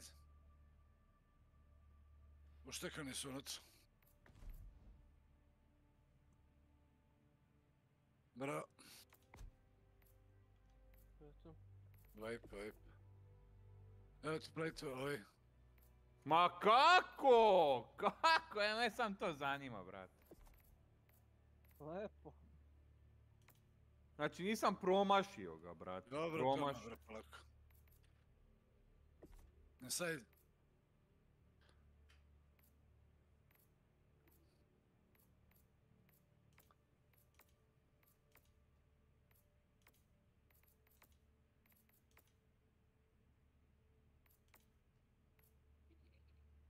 Team on the roof.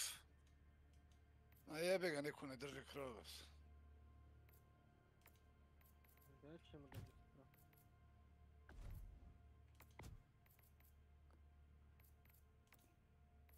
Taj je.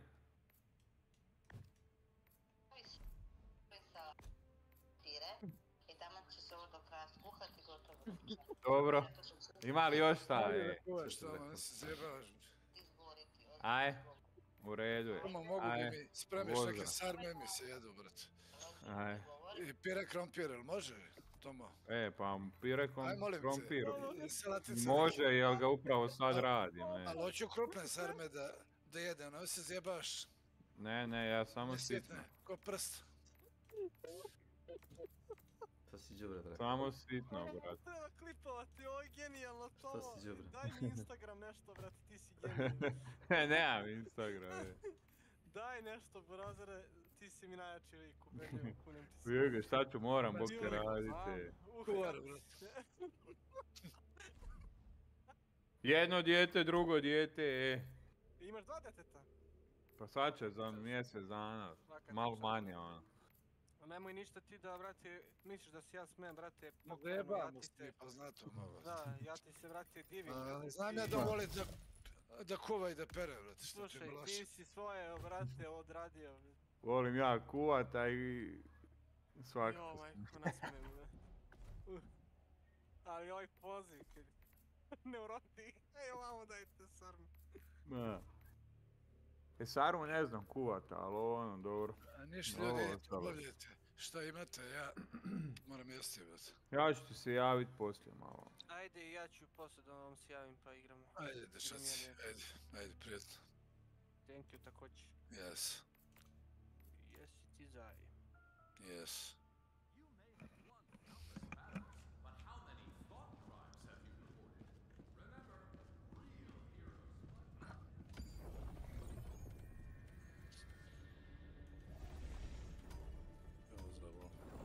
The bots terrorize this planet with their mechanized brutality. Dive to the surface and end them. Hello. The operation proceeds Hello, smoothly. pretty boy. Mission coordinates locked. Vidiš ti Ivana Rožice, zvala me i kaže da previše zapostavljam. Jako je to mora da dodigra koji meč. Šta ću? Orbit synchronized.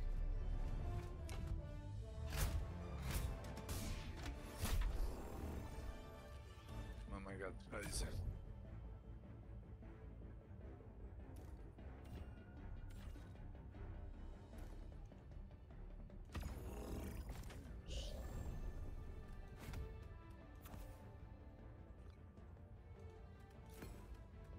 Launch initiated.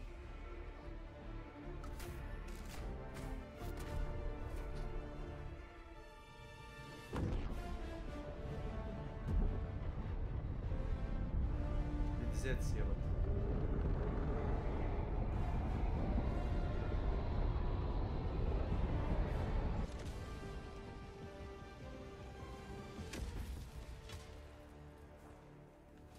You are the best of the best. Live up to your name. Live up to freedom.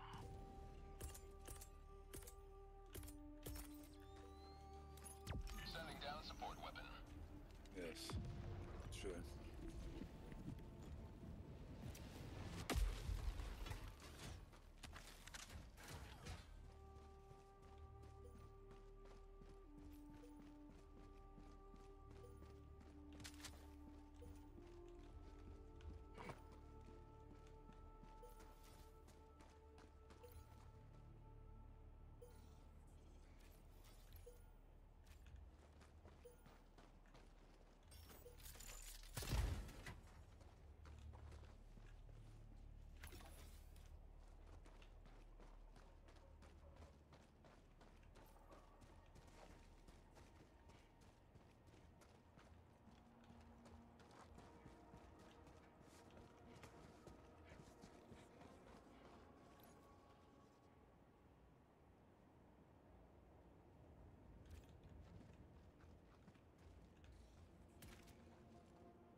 place. Okay. Bottom, go down. The roof, okay.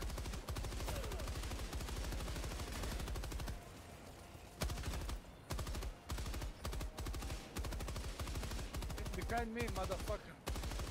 Kill him, kill him, kill him. Nice. I think he's mine. What the fuck? Sending down equipment package. Last reload! Yeah, dobro možda se vratimo, ona opcija tu su uveli, Ivana pre nije mogla. Sam možda da se vrati u meč, znaš. Ko PUBG i u CS-u pre nije mogla. Kad ti pukne igra možda se vratiš.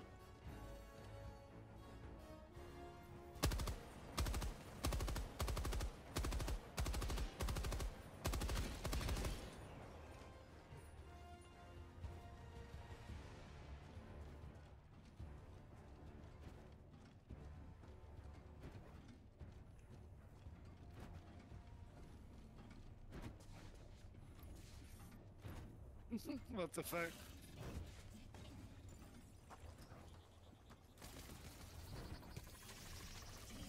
Sam ga nakao.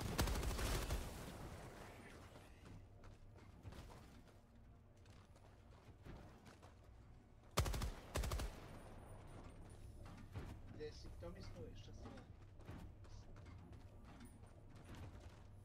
Fire in the hole.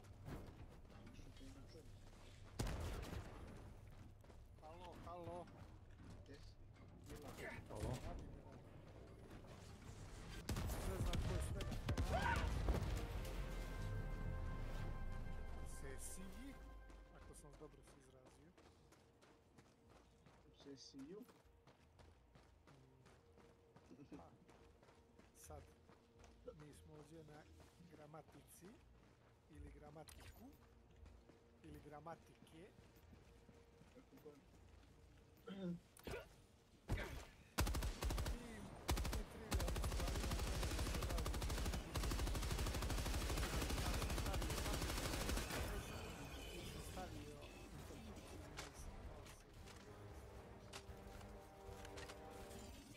Vadimo komarca tu tamo lijevo.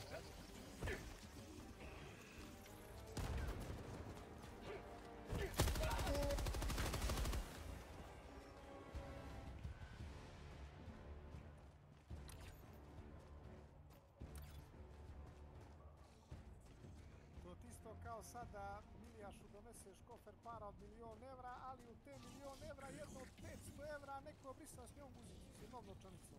I on kaže, ne, ja neću ovaj kofer od €1.000.000, zato što neko brisa s jednom novčanicom od 500 € guzicu i stavio $5 u isti kraj.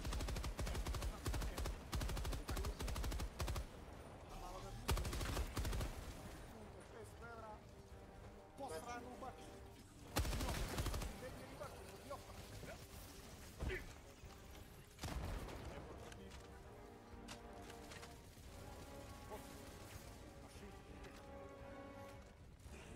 Tako bih ja to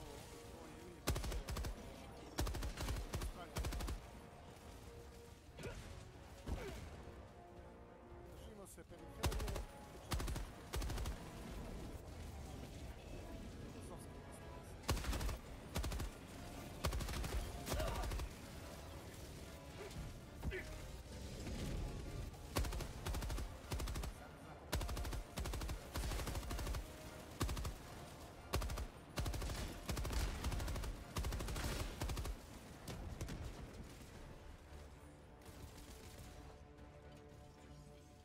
Nemam podatak, nema da će biti zanimljivo.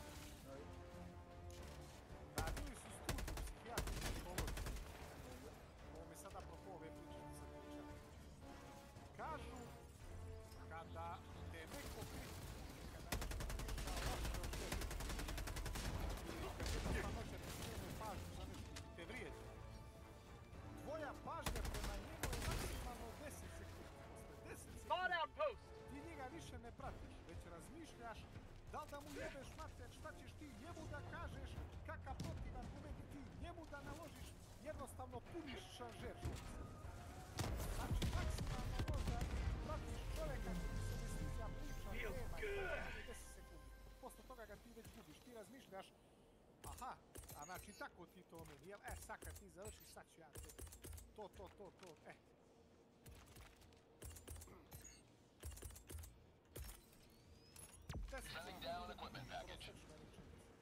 Primjer, ja kažem, Nenade, pojeo si govna zato što nisi došao na kanal sinoć, a rekao si da ćeš doći, ti me već ne pratiš, no govoriš u sebi, a sad ću ja tebi da kažem zašto nisam došao na kanal, majmunčine, jedna samo, da razumiješ, više ti mene ne pratiš. Čim se ti svađaš?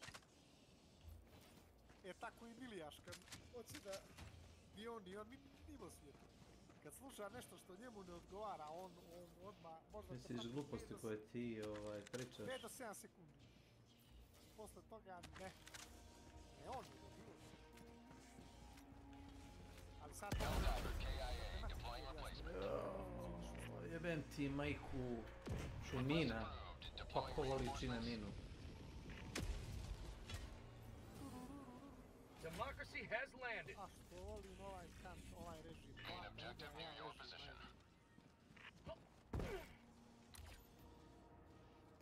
Kada ga matori ostav dolje u sobu.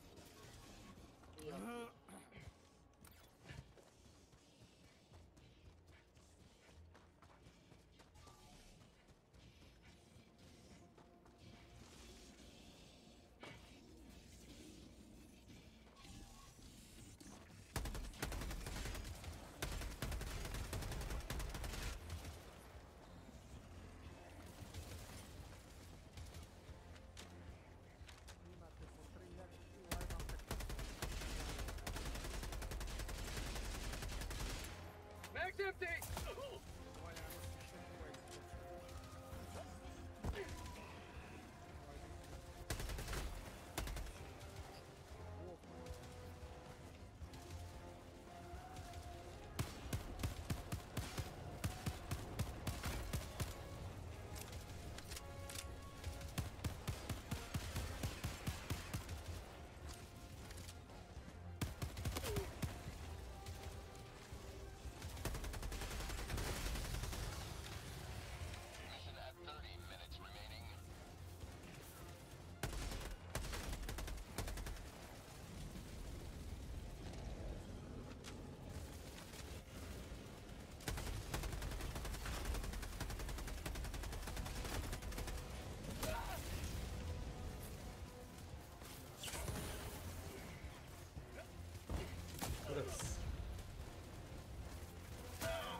Hoćemo li se okumiti ako smo igrati samo Orbital strike incoming.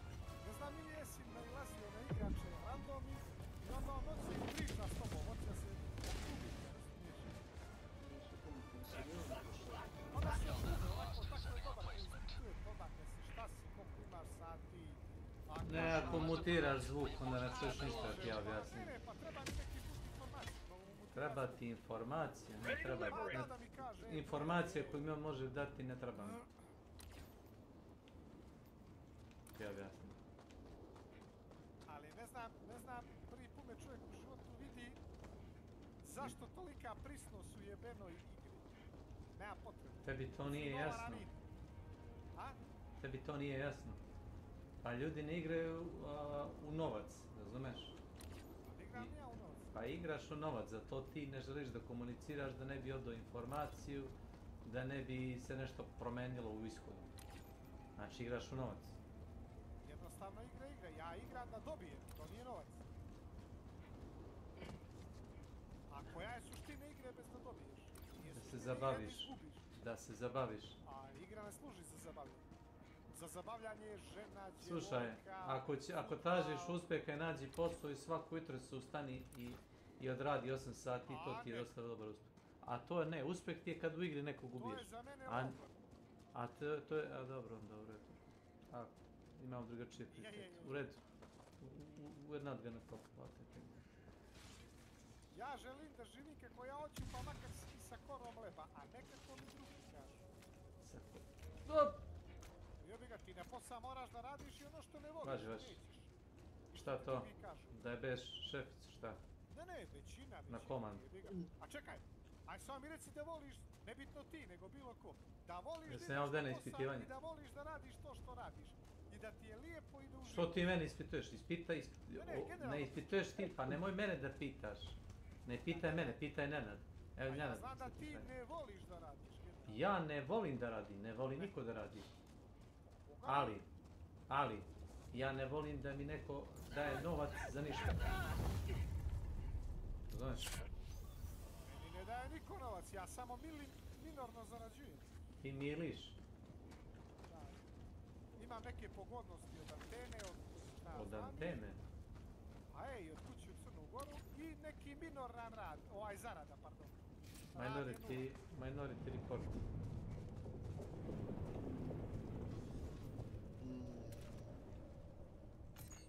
Ali zato se dignem kad hoću, legnem kad hoću, idem gdje hoću.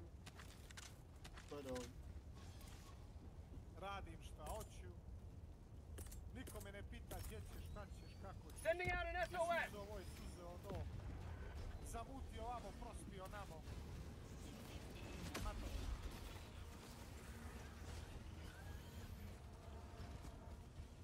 Niko mi ne kaže ovo sve je to znači.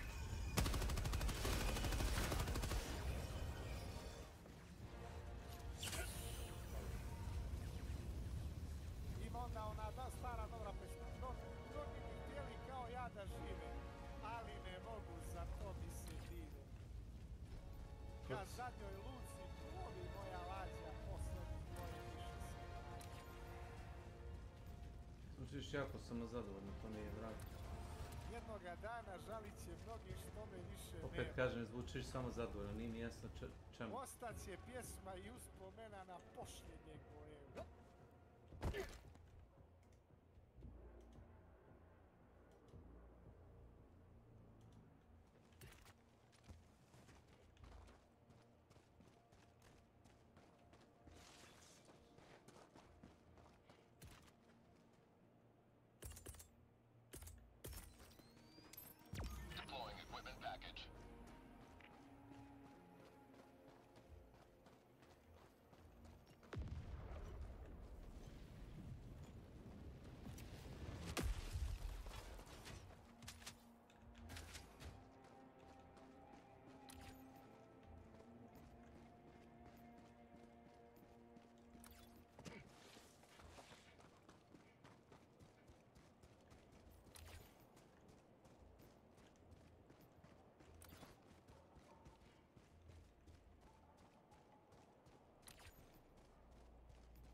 O Bože, krvi do kolena.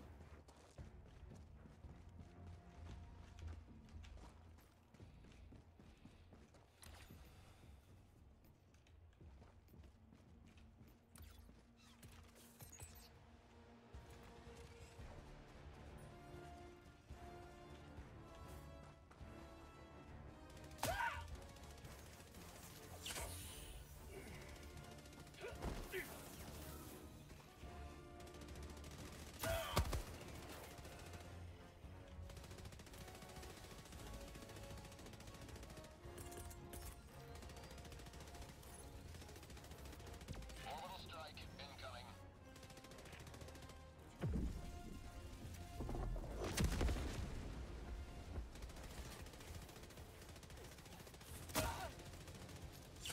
Injury? What injury?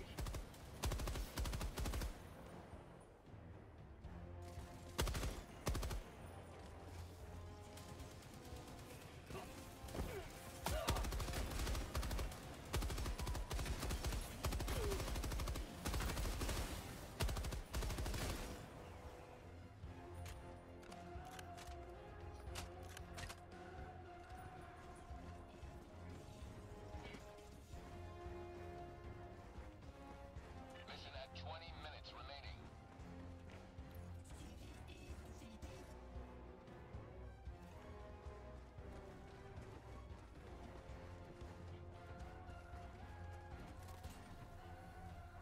Fire in the hole!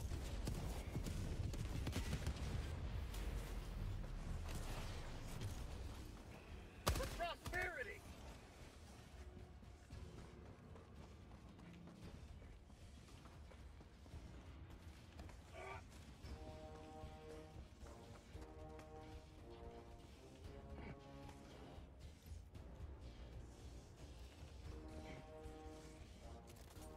Fire in the hole!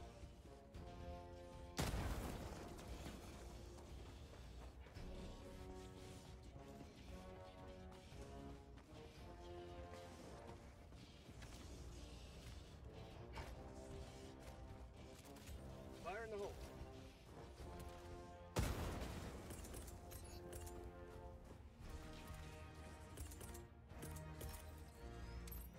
Deploying equipment. Last reload!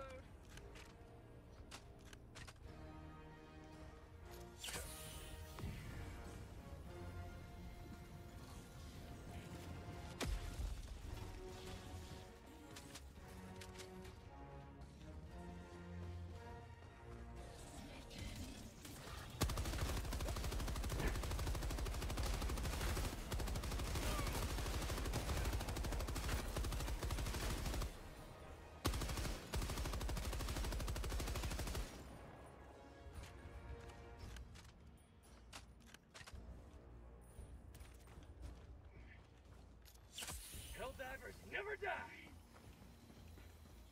Never truly die.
Get some!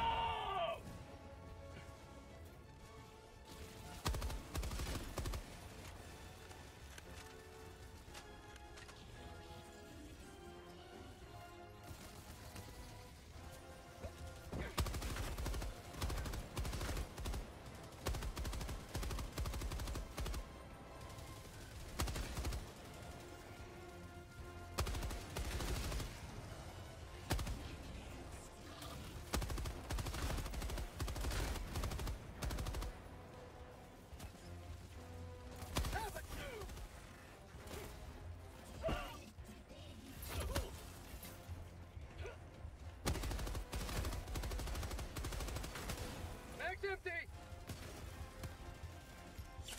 My life for Super Earth! Last reload!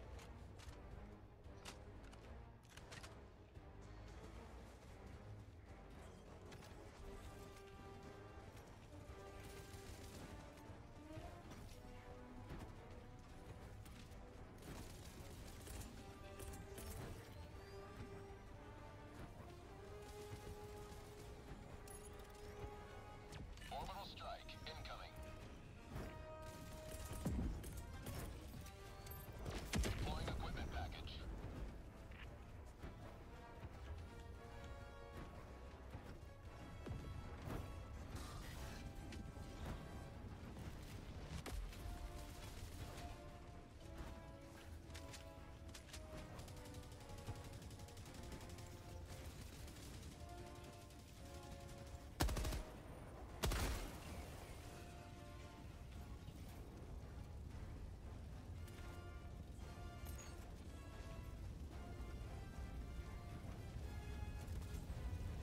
How about a nice cup of liver tea?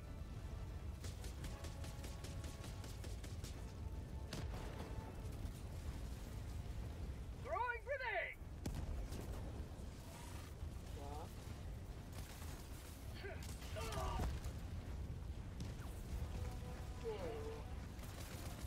Ultimato, o secondo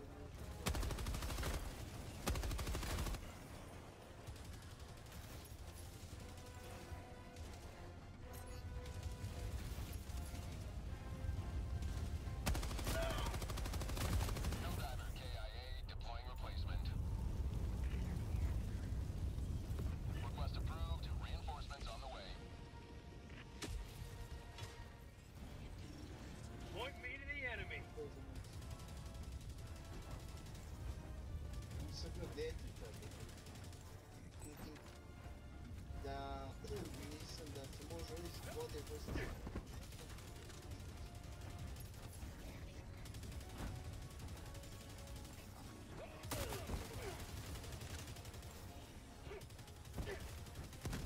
Kad on će posle, taj godine, čeliko mi gađi i dođe malo. Ovaj uzme i što i pije sa drškom pištoljem. Da. I ova ga pojavi. Reinforcement budget running low. You have accomplished Liberty's will. Extract at your discretion.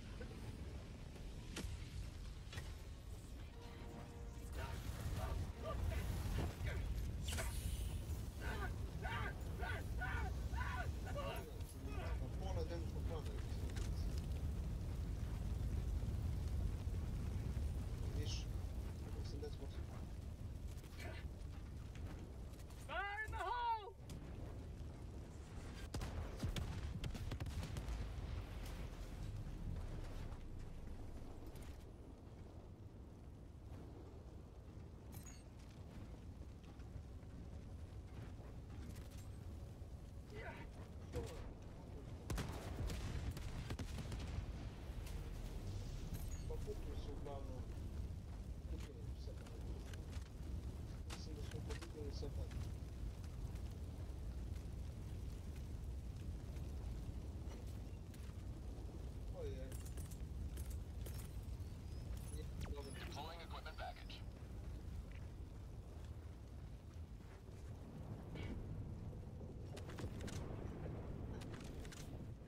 liberate.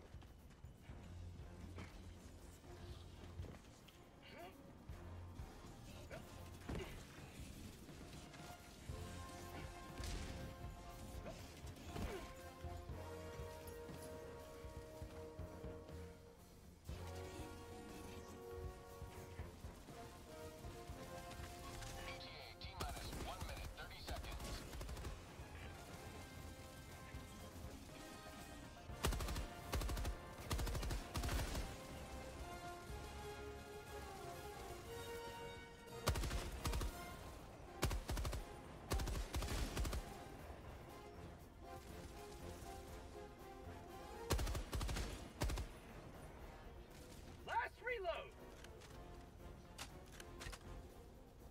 ETA T-minus 1 minute.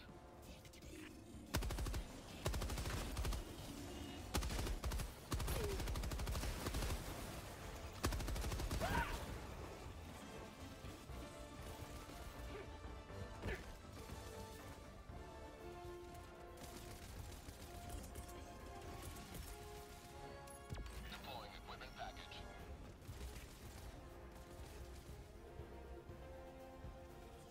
ETA T-minus 30 seconds.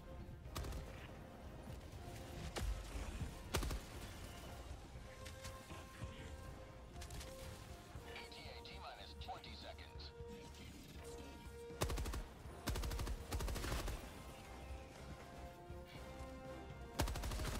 ETA T-minus 10 seconds. Additional reinforcement funding approved. Pelican 1 arriving at coordinates. Pelican 1 landing sequence initiated. Watch where you're standing.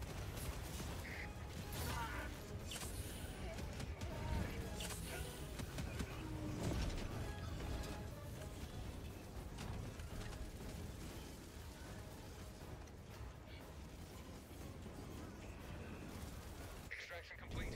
Pelican 1 beginning ascent.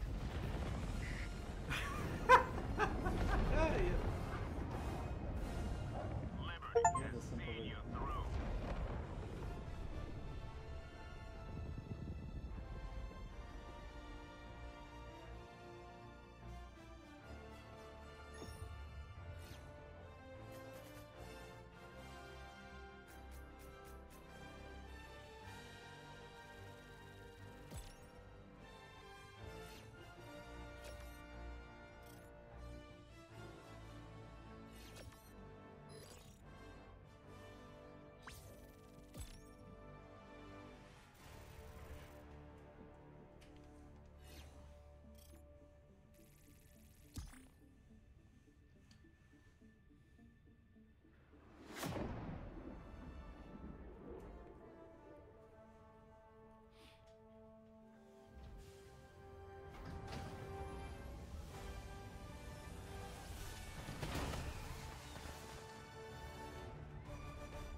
znam ti, to mi ona ne zna.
Initiating FTL jump to the Penta system.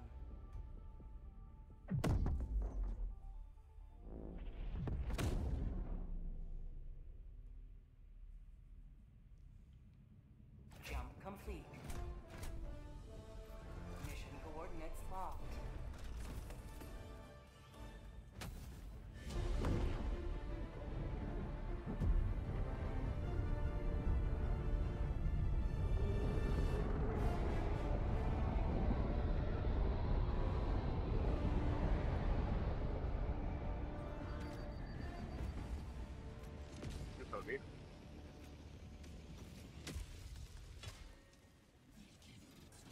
Go now, and shoot you fall.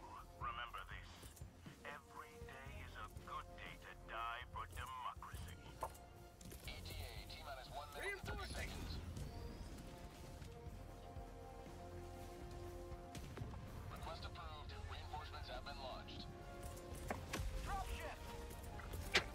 Calling down a support weapon! Oh, you're welcome.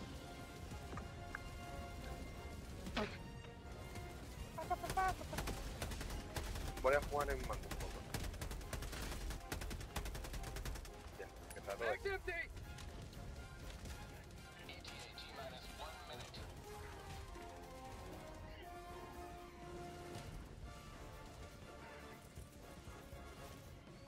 Requesting air support! Oh, this is exfil.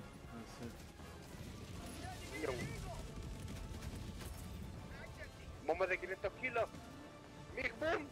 No, no hace falta. He mandado 26 automatas. Thanks. You're welcome.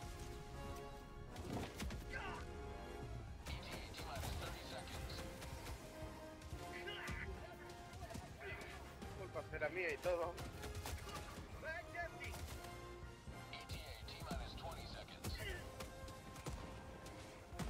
Hermano, para allá con la granada, por favor. Estoy aquí. Uy. Pero me quedo sin granada. Vamos a esperar. Vamos a esperar. Por algo de blindado, ¿no? Ah, no, pero no me jodas, hombre. Como que yo, mira, yo tengo una granada aquí. Ah, hombre, ya. Lo veis, no me pasa nada. ¿Estás loco?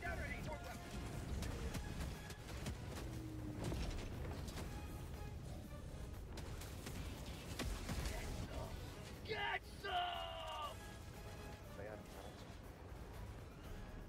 Se mata 27, Juan.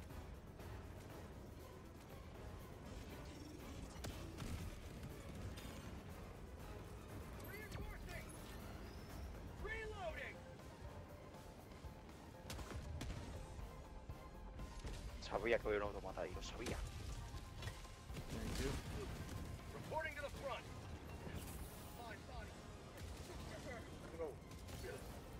Meteros, meteros.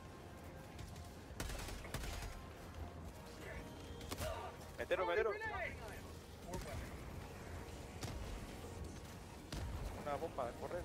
¡Vista Pum Pum! ¡Ay, Dios mío! ¡Ay, Dios mío! A que sale mal. Me he muerto. Os lo he dicho, meteros dentro de...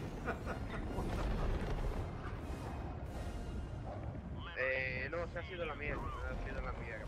Me ha caído la bomba en la cabeza. Sí, y luego la bomba de racimo. Y luego la de racimo. Pero escucha que ha sido flipante. Me ha caído en la nuca, ¿algo? Es que me ha caído en la nuca. Si has visto algún vídeo de un autómata con jetpack que sale volando y le cae la bomba. No, no lo he visto, tío, pero me lo puedo imaginar. Bueno, creo que sí lo he visto, pero hace mucho tiempo. Hostia. Sí, me acuerdo. O eso me lo estoy imaginando muy bien, pero vamos.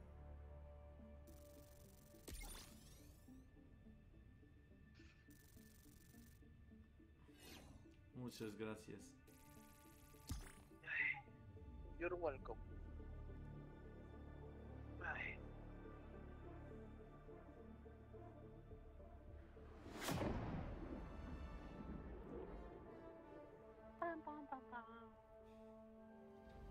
Ay, Dios mío. Ya estoy. Let's go.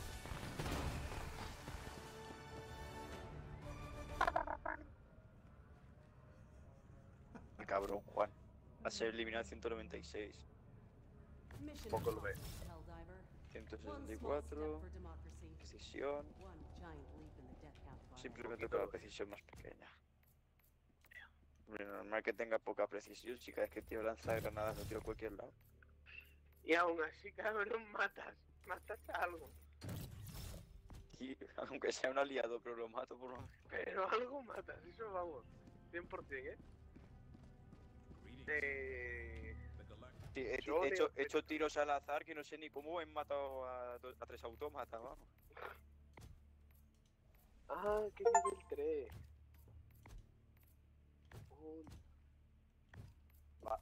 Tenemos ya el SAT. Genial. ¿Cuál es el otro? ¿Cerca del Penta? Bahía Short. No. Vaya Short, hermano. El Chune. El Chuje aquí. Si queremos el Chone deberíamos ir a por Menkent, que es súper importante. Te lo liberaron enseguida cuando se enteraron que estaba aquí el lanzacohetes. No, sí. A ver. ¿Y el Marfark? Bueno.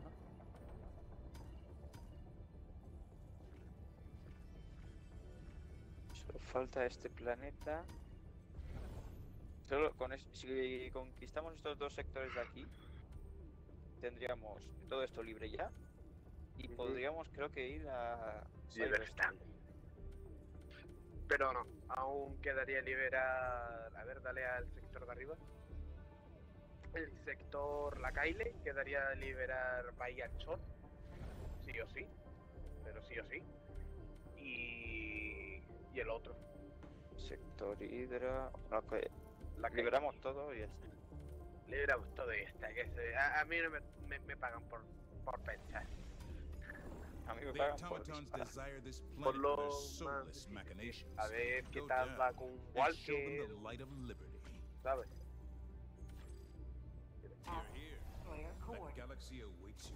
Vaya por Dios. Hay una operación que he visto ahí que con el Walker, Su Walker... Arriba, derecho. Me lo he imaginado. Sí está, pero no dejaba entrar. No, había otra. Nivel 5 puede ser. Mírala. A la derecha, al amarillo. Uy, no, este. Ven aquí. We near operational. Mission coordinates locked. Hellpods prime. Engaging orbital structures. Vale. Sí, no, sí. Orbit synchronized. Con esta cápsula. Uy, casi. Pues no. Vamos. Let's go. Miau. Hostia, ¿a dónde vamos ahora?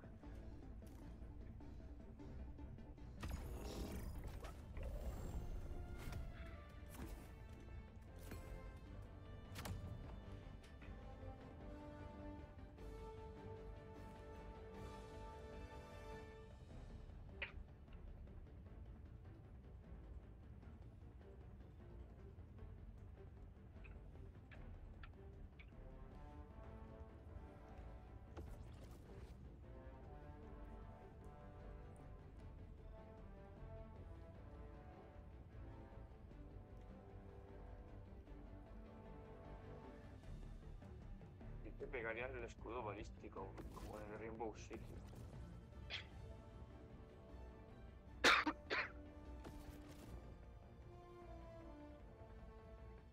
Este es el escudo balístico.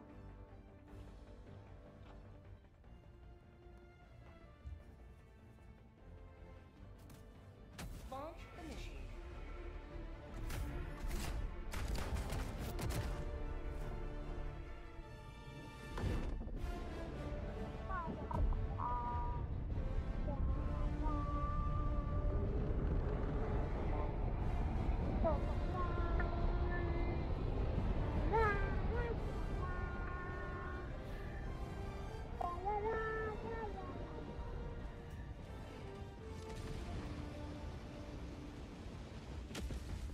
Roca.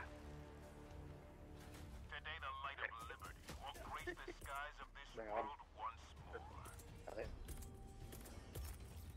Calling down support weapon. Support weapon inbound. Requesting tac-tac. De hecho, voy a intentar conseguir el bono de guerra ese de... por explosiones. Está guapo. Sí, Mi opinión 900... viene... Sí, qué bien. Sí, una vez conseguí 900 supercréditos, pero dije, uff, no creo que valga la pena. Y me puse a coleccionar armaduras. Y tengo todas las armaduras de la super Se tienda acaba de meter... compradas. Espérate, que se acaba de meter una paloma a la casa. No jodas. Exactamente. Hijo de puta. Oportuno, ¿no? Ahora mismo. Dropships. Mira para ahí, hijo puta. Mira. Se me acaba de meter una puta paloma a la casa, chaval. Flípalo. Venga, Juan, métete adentro.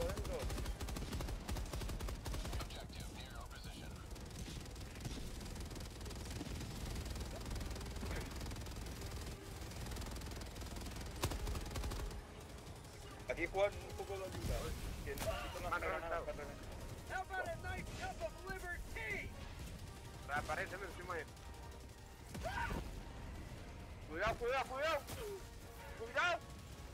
No sé, no me da tiempo a pensar rápido.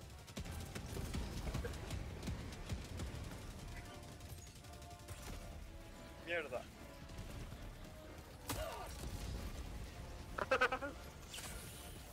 No. What the?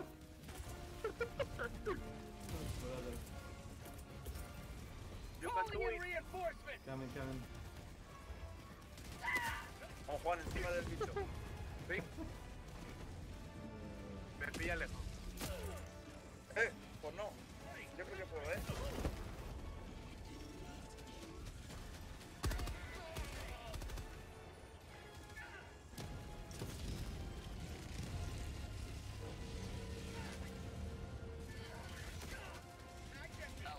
Te pido ahí.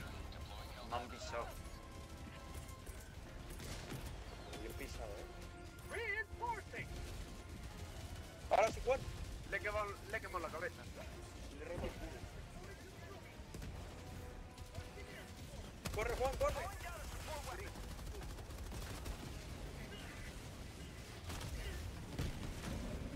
Last reload. Ah, que sigue, bien. Que sí, que aguanta, que no vea. El auto que tiene en la cabeza. Ay, Dios mío, que me he puesto el entrenamiento. Me he puesto el ametrallador en vez de los cohetes.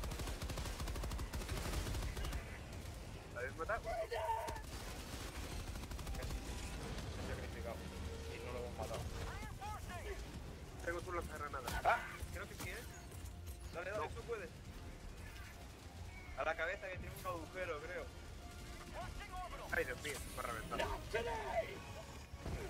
Hay que tenerla. Se ha girado sola mi pie. Precisamente para no matarlo. Hombre, te estás tocando los huevos para no.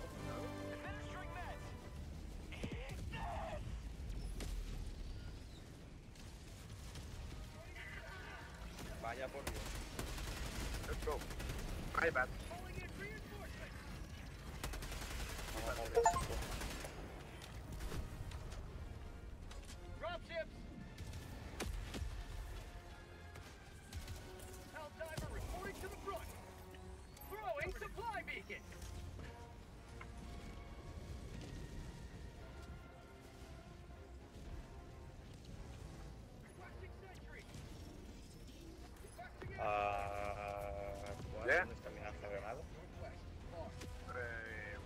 Debajo del tío. No jodas. Pasaron A ver. muchas cosas, ¿vale? Ya. Viene No mucha sé, gente, tío. puedes utilizarlo bien. Yo me quedo debajo del bicho como un meco. Au. La bomba. No problema. ¿Lo has revivido ya? Espérate. Sí. ¿Dónde hay? Aquí.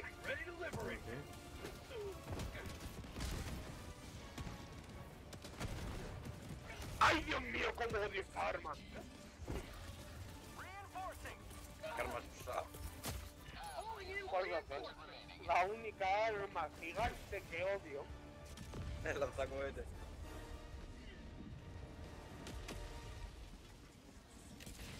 ¿Sabes cómo lo sé? Porque he visto una bola venir a gran velocidad contra mi cabeza.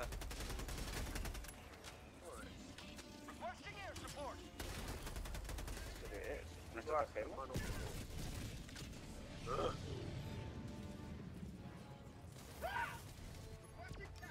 Con lo bien que nos podíamos haber llevado, tío.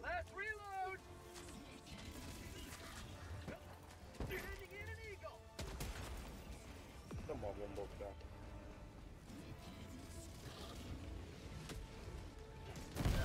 Y ahora a ver dónde dejan las granadas.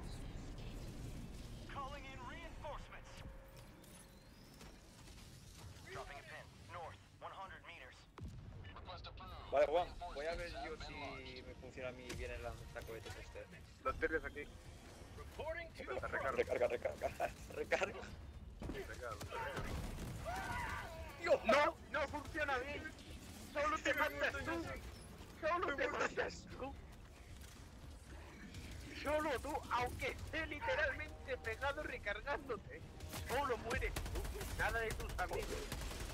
Solo tú, tío. Es horrorosa. Horrorosa. Joder, macho. Otra vez, quiero otra. Otra vez. Otra vez. Y esta vez me va a matar a mí por seguir. Por seguir como un gilipollas. Yo por empezar y tú por continuar. Vale, Y yo por seguir apoyándote, ¿ah? 1, 2 y 3. Otra vez.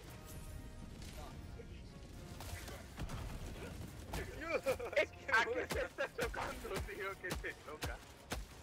Es que no se choca nada. ¿Por qué se choca el cohete para explotar tan cerca? Es que no lo pillo. Que el cohete es grande, tío, pero no tanto. Joder, ni que fuera un tanque. Sí. Cuidado, Juan. Hermano, yendo porque por ahí, estoy a cuidado. ¿Cómo se llama? Snake, go away, please kaboom. Okay. Have fun. ¡No! ¿Pero qué pasa, tío? Esta mierda es horrible. Ha explotado tu mochila. ¡Es horrible! ¿Te explota la mochila o la granada que llevamos en el pecho? Yo qué sé, tío. Pero yo solo sé que sé dónde estaba mi mochila y su granada nunca ha explotado. ¿Sabes el vídeo este de los rusos que con un cubo de basura te lanza cohetes? Por lo mismo, parecía. Que salen los disparados hacia atrás. Sí. ¡Hala! ¿Por qué lo pido otra vez? No tengo ni puta idea, pero esta vez tú recargas. Joder. Vamos a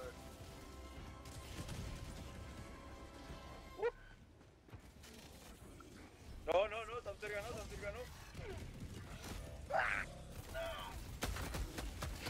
¿Por qué te hago caso? A veces se te olvida que no es un ataque normal. No, lo sé, pero es que es más divertido. La vida es más divertida si corre peligro. Si huele a peligro, hermano. Voy a acabo de caer en la no sé. Dame La vida es más divertida si huele a peligro.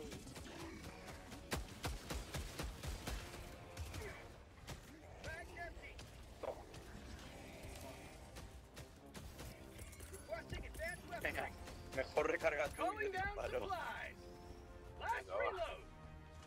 Sí, me gusta más así, ¿eh?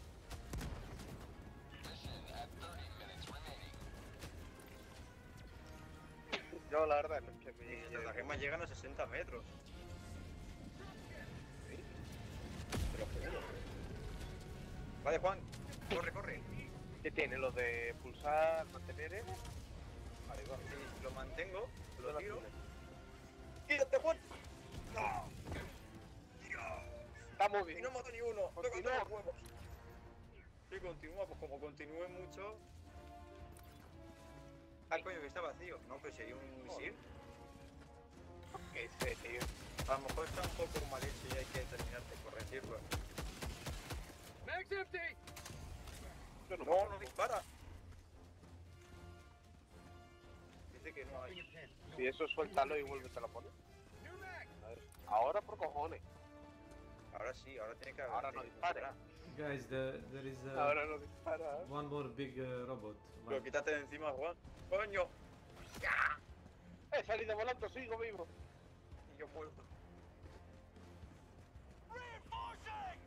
Bueno, sigo vivo a mi manera. Reforzando. Dice reforzando mientras está haciendo pirueta. Roach.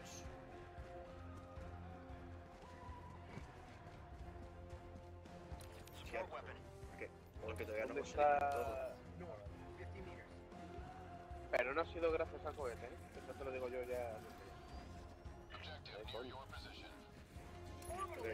Que aún no se ha dado cuenta de nuestra presencia. Hostia. ¡Tira al suelo! ¡Al suelo! Estamos bien. Cada vez que dispare el lanzacohetes me voy a tirar al suelo. Sigue vivo el tío. Espérate, mantén la R. A lo mejor se puede... Es algo de... que tiene X rollo de recorrido o algo así. No, que va. Que es una mierda y ya está, ¿no? Las armas que te matan son la puta de calvo. Una mierda y ya está. What? So much problems with rocket thing. Problems galore. Mira, Juan, mira este, Juan, mira. ¡Bum! Mira la velocidad donde llega. 62 metros.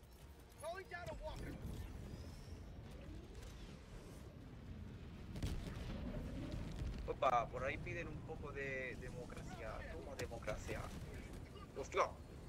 Mira, te juro que he visto mi vida pasar delante de mis ojos. Yo también. Pero ¿por qué explota tan cerca? For you. No, drive. ¿No? Ok. Pues para mí. Espérate. ¡Hostia! Me ha reventado el brazo de la ametralladora. Espero que esté contento. La misión más suicida de visto por malditos cohetes. Está ahí reventando la cosa esta, que sea, tío.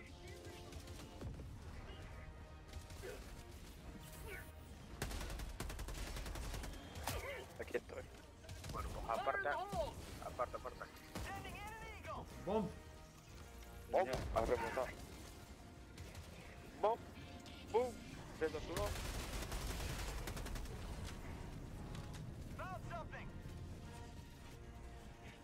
¡Hostia! No me siento bien por haber hecho, tío. Qué mal momento para que me dé un ataque de estornudo.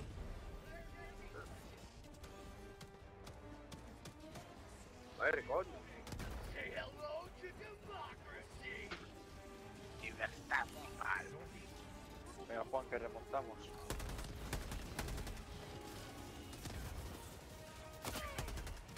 Quita.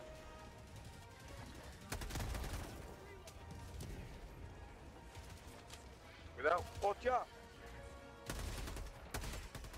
¿Qué te ríes, gilipollas? Yo me subo. Se da la vuelta este, ¿sabes?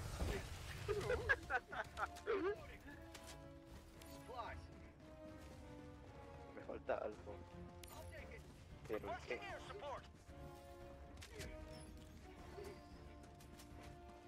Thank you very much. ¿Tienes aquí suministros de ti? Tranquilo, para. Tengo que coger la carta.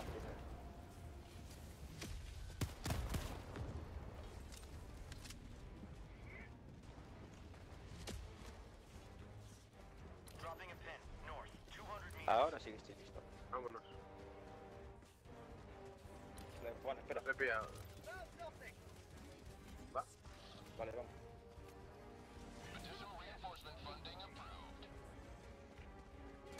Bueno, era un equipo de 4, pero que estemos coordinados. Estaría guapísimo, tío.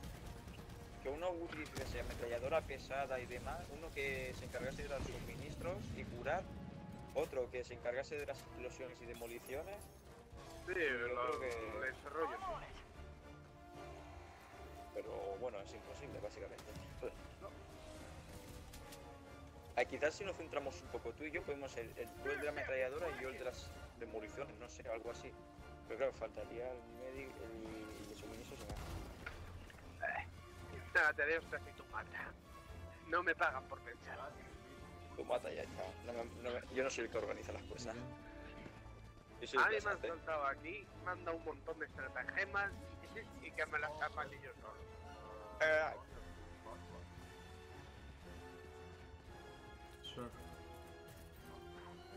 Mira, si hubiese que hacer un equipo, ¿sabes qué haría yo? El de los suministros, con la mochila, fusil y eso. Le está dando el láser en el culo. Uy.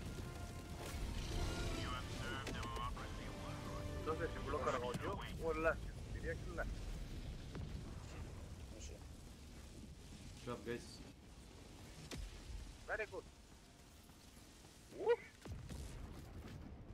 Yo me llevo bien con estas cosas. Mira qué bonito, no sé, me está latiendo mucho el corazón cada vez que me pongo delante de esta cosa. O como se le ocurra disparar un misil. Sí, como pasó con la torreta. Exactamente, con el rover. Oye chicos, ¿de quién es el rover que me está apuntando al pecho? Tengo un vídeo guardado de ese. Yo también. Yo también. Como para no guardarlo, ¿eh? Pero ¿por qué hay malos? Malos malísimos. Aléjate. ¡Aléjate! ¿Qué vas? Esto me lo hago yo con una pistola. Ya te he avisado. ¿Sigo vivo? No. Está muerto. Bueno, y a ver ahora quién revive. A ti. No, a ti. No, a ti. Pues a mí. Aquí estoy. Sí, ahí estás. Guau, yo vuelvo atrás un momento. Nice. Que la supertierra no me da gratis las cosas.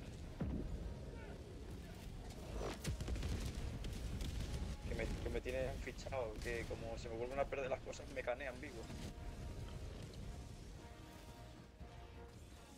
Ver mis cosas. Anda, mira, si hemos muerto al lado.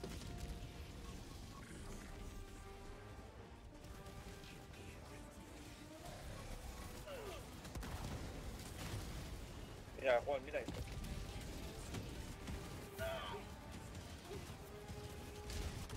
Escúchame. ¿Has visto? Racha de 7.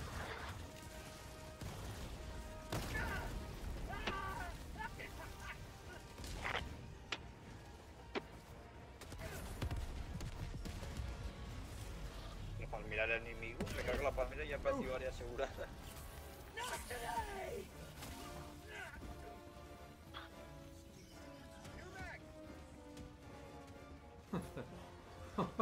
What the fuck?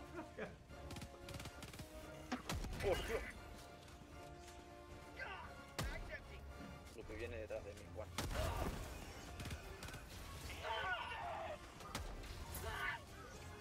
Tres, dos, uno.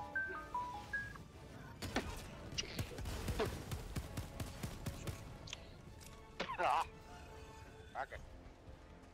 Estoy rodeado de robots. One life for Super Earth!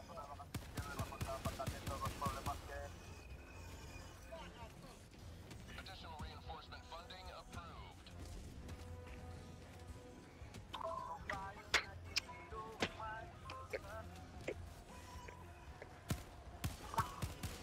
Mag's empty!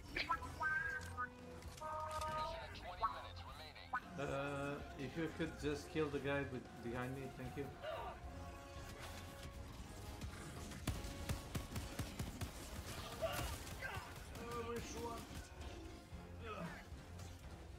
Pulling in reinforcement! Thank you.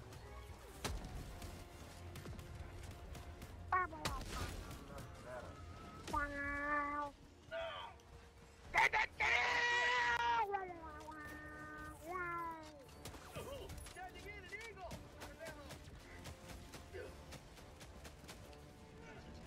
That's not the enemy. Guys, maybe we should move to the X-field. I'm just saying. Yeah. Maybe, yeah, maybe. Juan, corre. Nah. Pues si te cubra mientras corre, corre. Pero hombre, que está todo bien. Pero gracias. Entonces puedo pedir el lanzacohetes, ¿no? No uses el lanzacohete que está aquí en medio. Hostia. Y esa cosa mata todo lo que quieren matar. Y todo lo que quieren matar es todo. Si el lanzacohetes fuera bien ahora mismo sería de utilidad. Mentira, nos mataría a todos. Bueno, pues yo me voy yendo. Cabrón. Pero lo mejor que hace.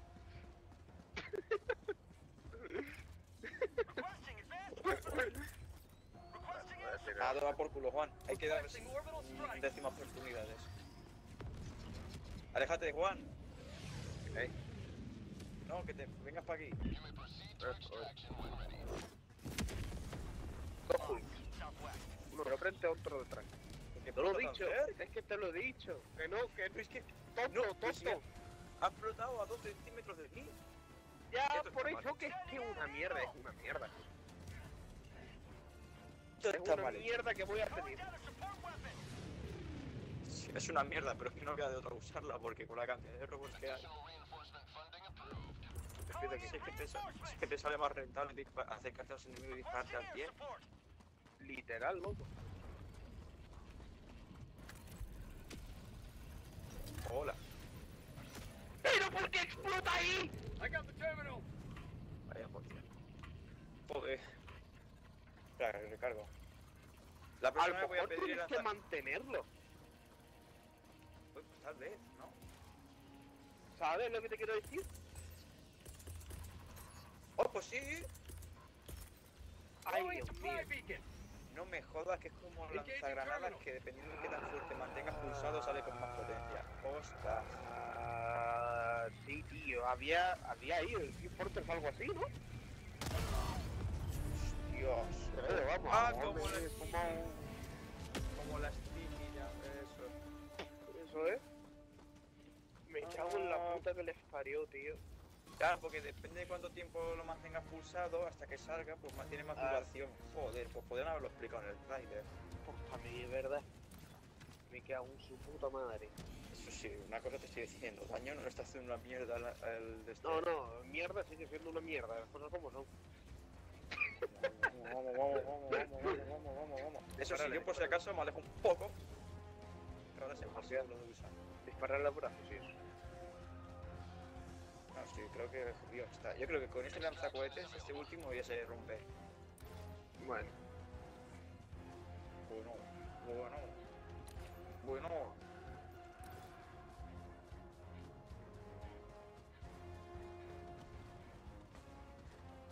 Mierda. Bueno, deja de dudarlo.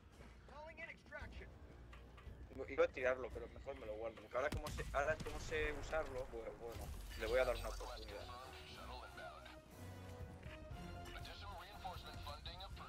Pero eso hubiese venido bien, así no hubiésemos gastado nuestras 500 vidas.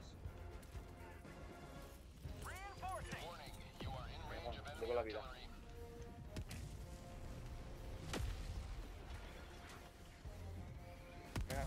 puedes, yo te cubro, tranquilo.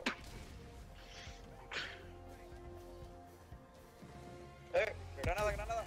No la pillé, no la explotar. No sé, ya iba a pillarla, pero cuando he visto que estaba entre dos paredes...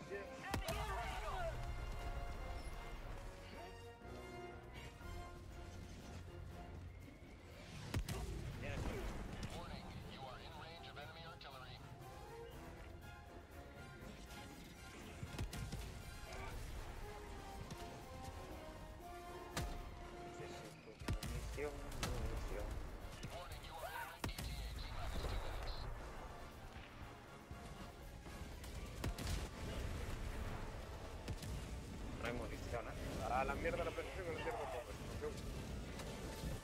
Me cago en todo, justo que hay un culto al lado mío. Corre, Juan, corre.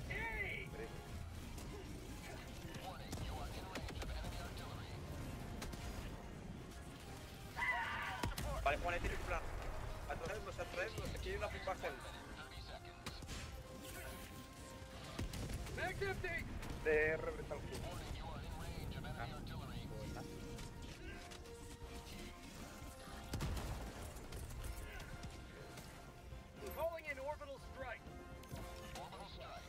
Watch it. Airstrike. ¿Dónde? Ah, está aquí al lado mío.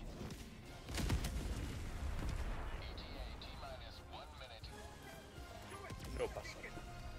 ¿Pobre? Artillería enemigo. Si yo tiro hacia la derecha, porque esto no ponen las cosas, pero da igual. ¿Pero quién nos está disparando? Artillería enemiga. Grande, mala joda. Artillería caca. Pero bueno, te voy a dar yo una artillería de la buena. Ahí, todo guapa. ¡Toma! Voy a destruir una artillería que me pilla aquí.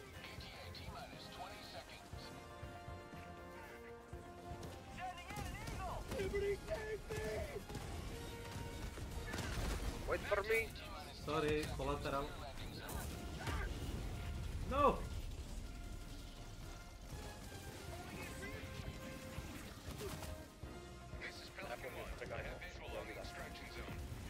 Acostumbrado a GTA. Gracias. Muero. Me muero. Wait for me. No, si yo te espero, Juan, pero... Coño. Necesito Steve. Deja de seguirme, hijo de puta. Ay, Dios mío. Gracias, Juan. Necesito Steve. Get in, get in. Gracias, corre, corre, corre. Get in. Sorry. Yeah.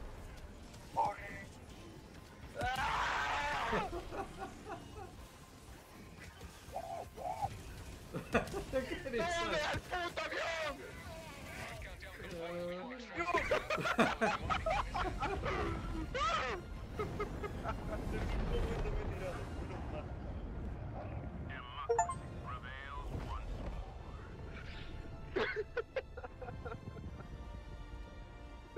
¡Sube el maldito helicóptero! Corre, sensato.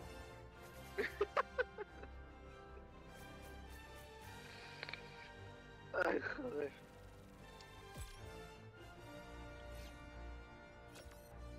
Se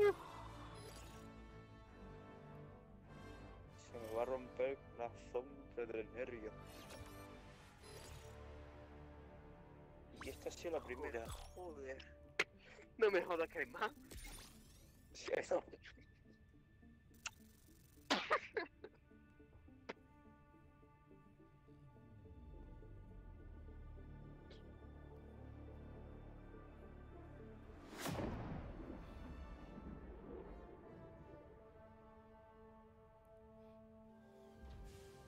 Nada, ahora ya sabemos cómo usar lanzar cohetes. ¿Ya? Importante, ¿voy a seguir utilizándolo? Sí. ¿Voy a seguir muriendo? También. No, no vas a morir si sabes cómo usarlo. Tú solo mantén pulsado. El Voy a morir igualmente. Pero eso sí, hazme el favor. No tires el cohete cuando está al lado del enemigo, ¿vale? Mucho pides. Joder. A ver cuántas monedas tengo. Personaje, título. Almirante Hostia, Calavera. Juan. Soy un almirante calavera. Juan, te digo cuántas cosas me faltan por comprar para tenerlo todo comprado ya. Dime. ¡Oh! Me Uno. faltan 10 super muestras raras. Me faltan 3 cosas, bueno, 5, técnicamente con las 2 nuevas que van a meter, para tener todas las estratagemas compradas. Joder, tío. Ok. Ay, espérate, porque creo que me puedo comprar un módulo de nave. No, necesito 20 más.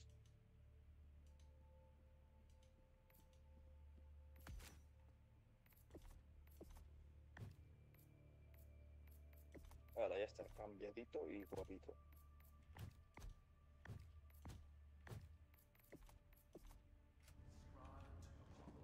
Libertad eterna.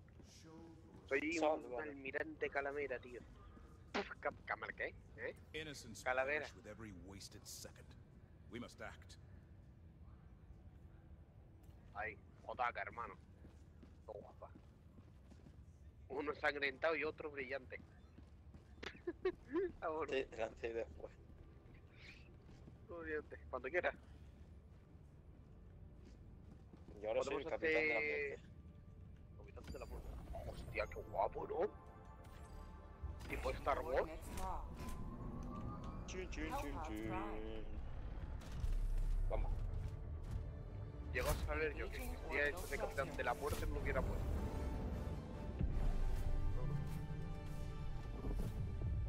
Ah, vale, que tarda más tiempo en este planeta de estratagemas, de puta madre.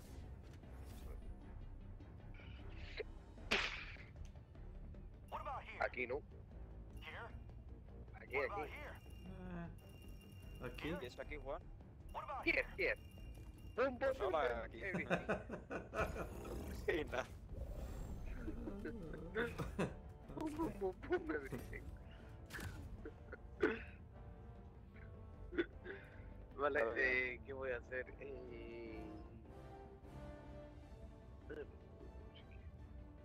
Me voy a poner... Me voy a poner una puta gata. Me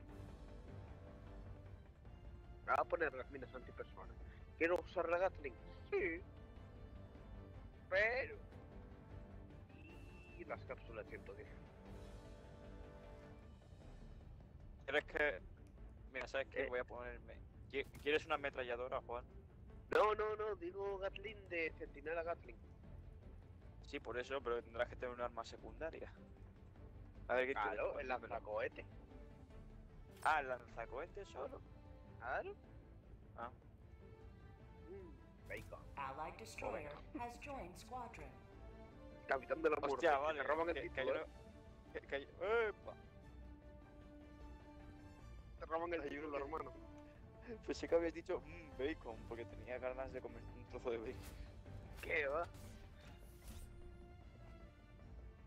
Bacon. Parece un piloto, ¿no? Sí, es que de hecho el traje se llama piloto de drones. Vale, sí.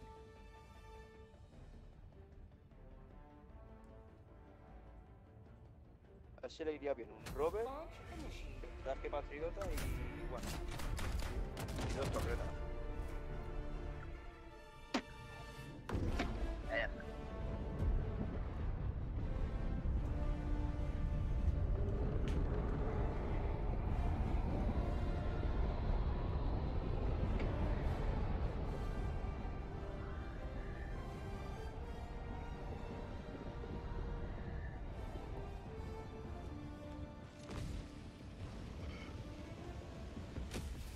Landmine.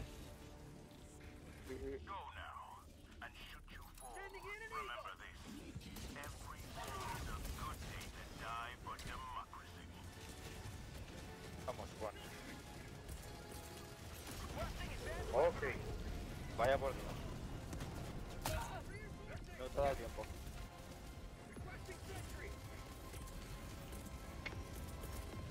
Requesting advanced weaponry!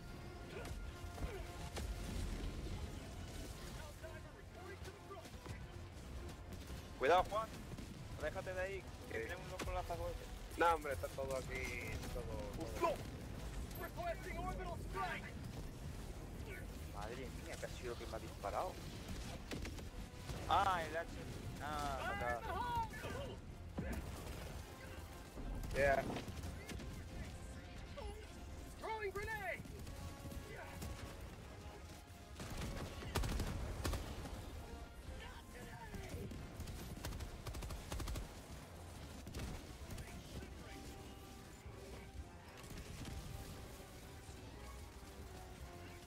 Me mola tu traje, pero qué bueno. Ay, tío, ¿cómo te has doblado?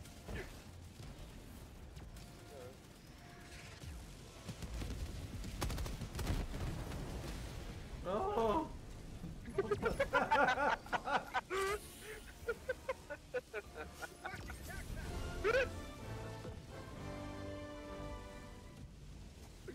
Ah, voy a pedir no sé cómo dice. Calling down a support weapon. A ver. Alejado. Alejado. Calling down supplies. Yo, lo sintió cerca.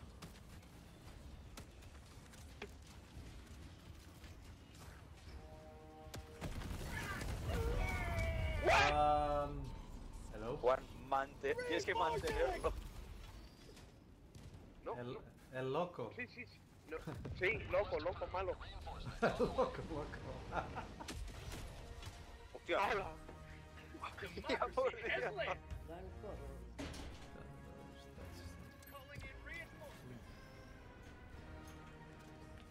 Te juro que no ha sido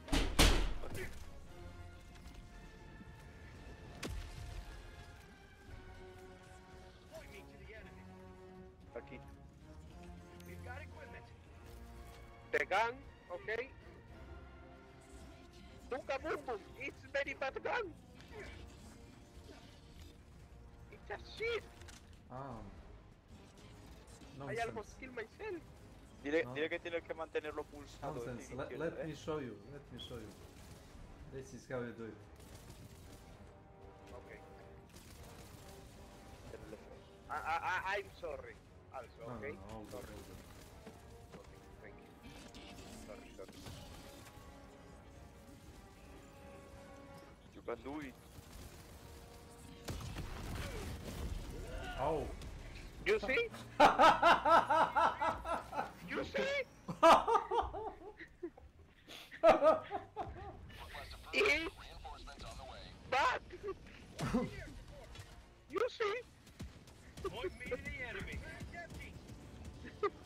Yes. I see. It's very bad gun. No, I don't like it. No preguntes cómo, Juan, pero he matado a un automata. No. Do you want a machine gun? No. I don't want anything. Thank you. Ya, Juan, te voy a enseñar cómo se usa el RPG. What thank you. Using advanced weaponry. Porque al final el RPG lo voy a tener que usar yo y tú lanzar granadas. So this is like a nuclear weapon. Ven, Juan, coge tú esto, anda. Coge mejor tú esto, que te irá mejor. ¡Ostras! ¡Yo sé! ¡It's the gun! ¡It's bad! Toma, te voy a coger el arma. Very bad! Reporting to the front. Very bad. It's very bad! Cancel that. Look, Reloading. let me show you. So... Espera, no, wait. Wait.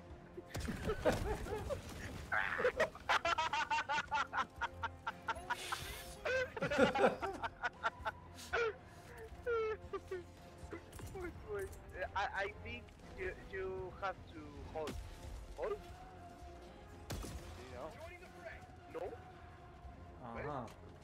So it's like a shotgun, eh? Yeah, I think. ¿Dónde está mi lanzacohete? ¿Ha desaparecido? No, es que lo he destruido, lo dispara.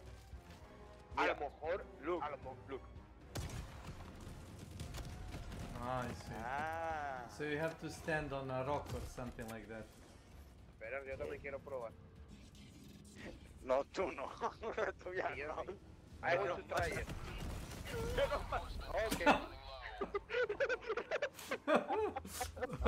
¿Qué me echas? Ah, pero que no lo has cogido tú, Juan. No, al final no lo limpio.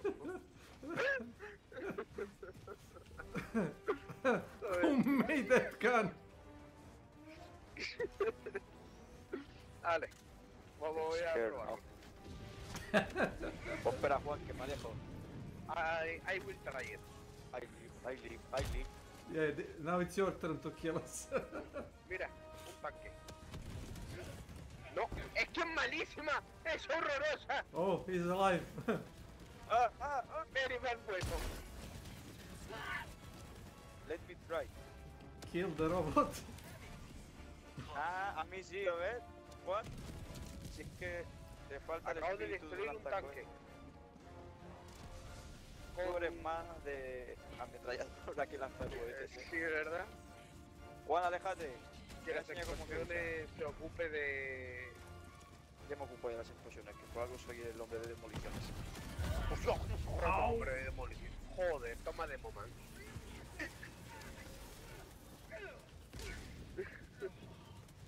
I don't like this. Y que revivo yo. Ah, no, revivimos los dos. Well, it's a good weapon. If you wanna kill your friends. Yeah. Para matar a amigos es lo mejor. Yeah. Espera, que la segunda va la vencida. Esa es la tercera. Esa es la tercera.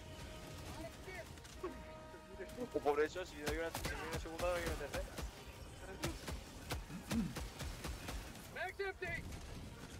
¿Lo ves? Si pulsas muy fuerte el botón...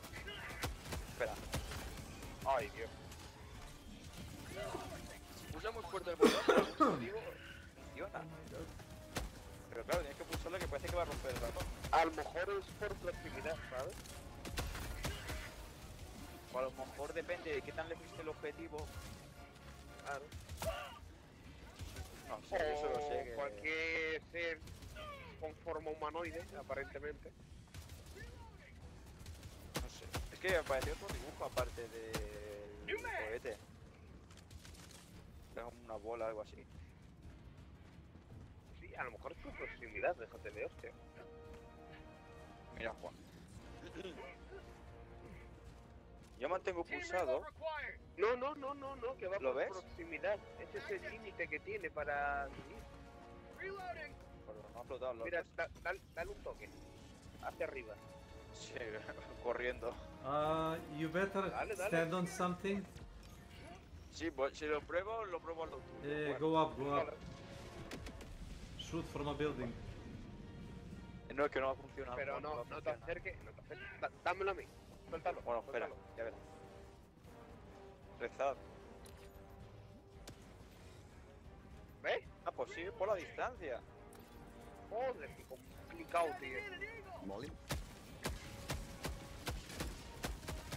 Ništa, evo sjeo sam tako gledao malo.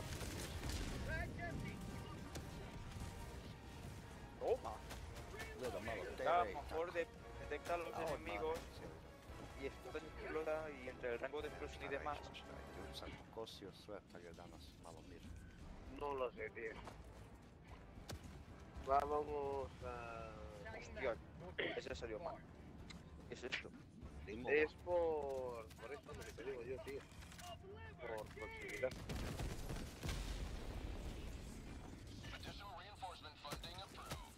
Lleno de barro. Uy.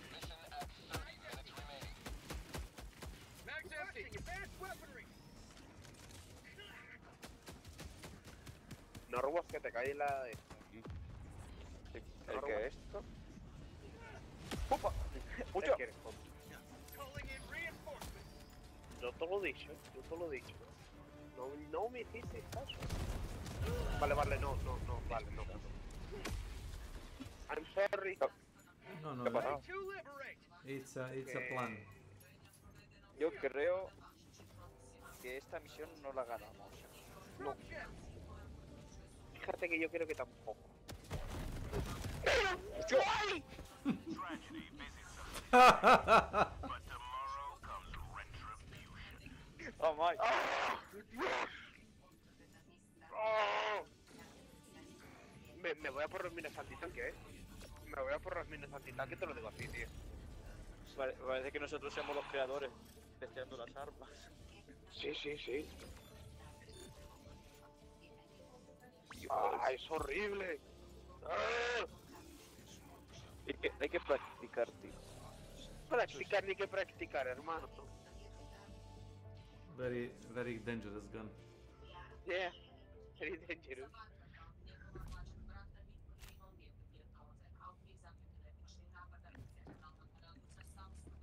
A ver cuántas veces hemos muerto.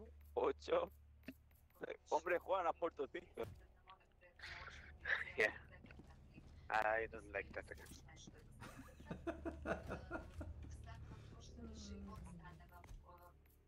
A ver, Juan, ¿puedes usar esto? Okay. Espera, aquí puedes usar. A mí no me deja. No, no se puede. Ahí, Auxilia. ¿Qué te quieres bloquear? Helldivers. What? I calci seccini. Yes. Helldivers. Let's go. Okay. Melanie Jam. Welcome to my channel. Ahí. Saluda. Saluda.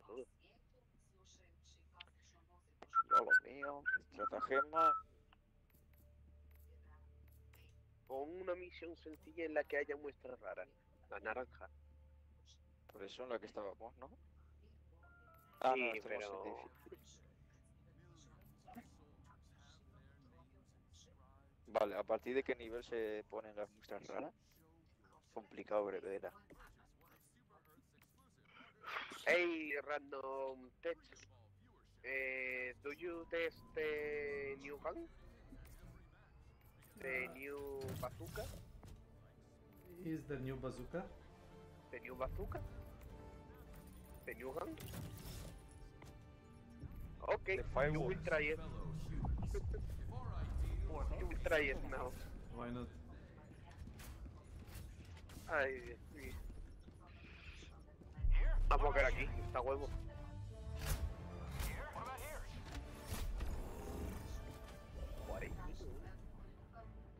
Yo lo que voy a hacer. Ay, yo perdo muchas cosas de estas. Dios mío. ¿Sabes qué voy a hacer? Me voy a poner el escudo antibalístico y cada vez que dispares el arma me lo voy a poner. Escucha, mira. La primera vez que uso la mejor de vitalidad, ¿vale?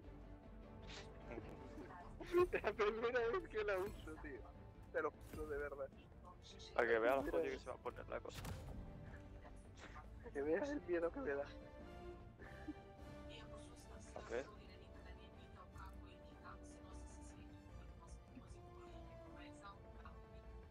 Ok. Hellpod launch initiated. Welcome to my channel.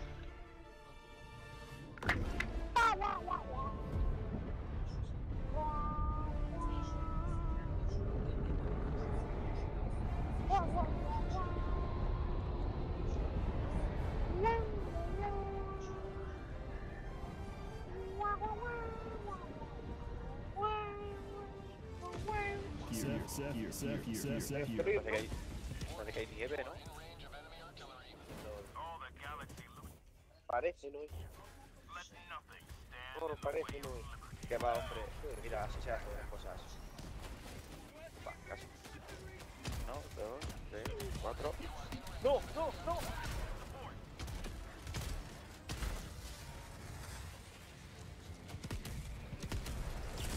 Ah, mira, te da ilusión, cae de hielo. No sé qué ha pasado, me han empujado o algo así y se me ha caído la granada al lado. Vaya por Dios. ¿Qué es eso?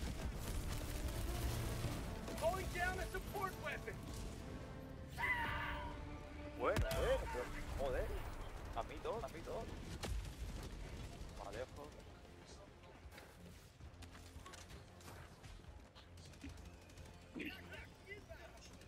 Pero me he pasado. Go, democracy.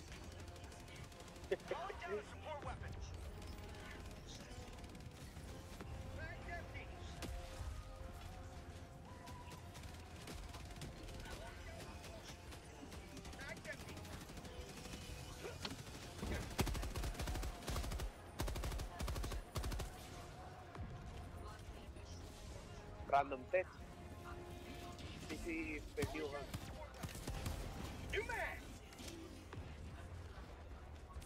Que hay suministros. No. It's a shit. No, Rocky, Wow, just... wow, No, run, boys. Atrás, Run, atrás, güey. Vámonos. Va por el... Corre. Run.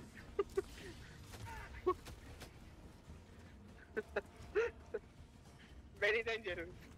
Very dangerous, man. Espérate, a ver si vas a saber cómo usarla y nos va a tirar a nosotros el misil. No lo he probado. I'm gonna fight robots.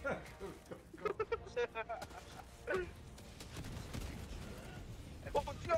¿Cómo lo sabía? No, pero la he usado bien, no la puta en la cara. Very dangerous. Cuidado. Very dangerous. Dame a mi costo.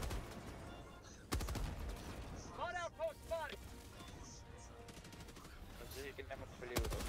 O lanzacohetes o yo por las granadas. Buena pregunta. Yo me agacho.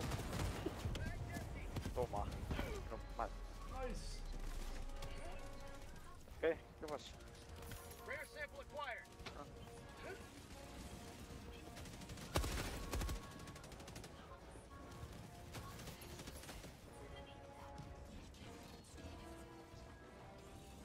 Por ahí al fondo hay alguien.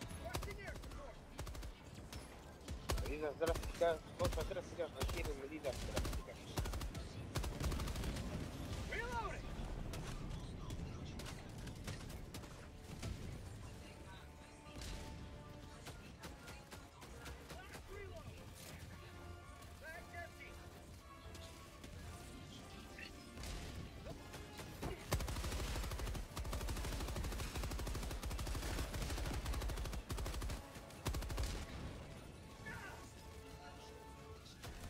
Found something!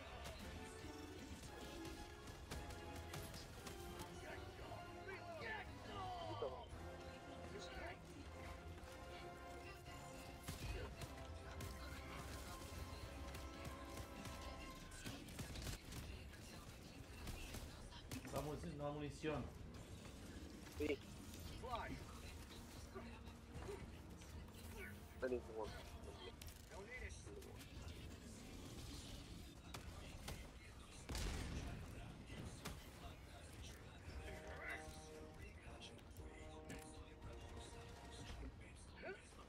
Ah, por Let's aquí. go. Dropping a pin. South. Por aquí, Juan. Por ahí. Ah, coño, sí, es verdad.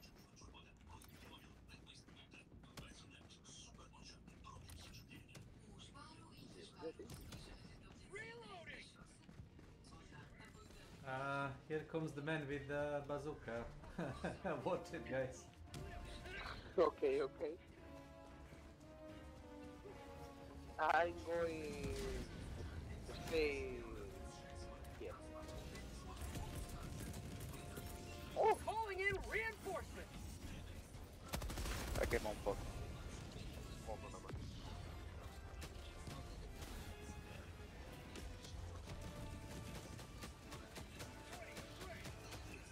Wait, don't shoot the rock.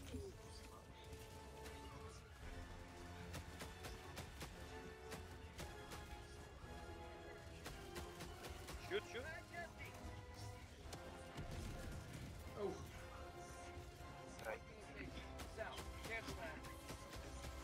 Shoot.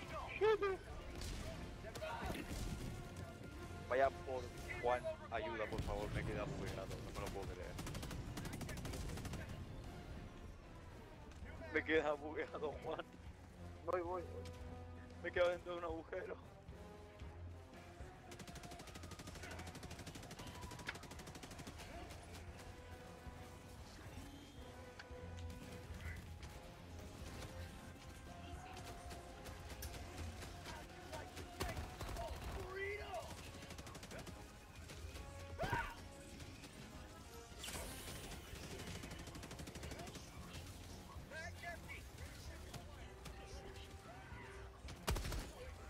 Pues nada, aquí me he quedado a vivir yo.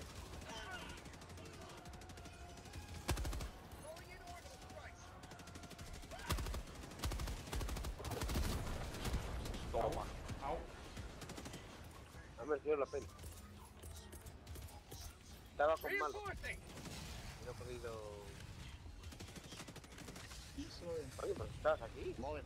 Sí. ¿Ya no pega una hostia? ¿Ah? No hay que televisor. Se me había olvidado que estaba bugueado. Joder, qué cabrón.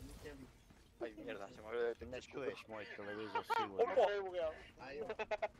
Reclama siempre eso. Me lo merezco.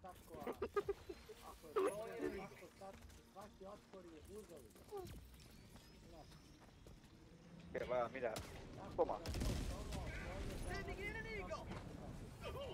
Nek smanji on slušalica. Eagle.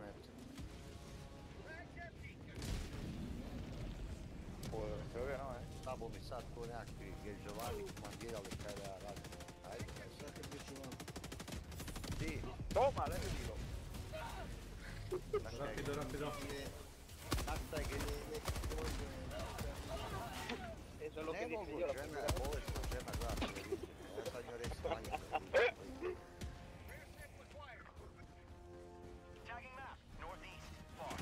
¿De quién es? Juan, creo que es tuyo, Una mochila de salto, vieja. To da sad kažem tebi, Nenade, nemoj se onak glasno smijati. Ne, ok. A je, prijatelj. Ovako čovjek si mi okej i jebi ga. Naučio sam se na to.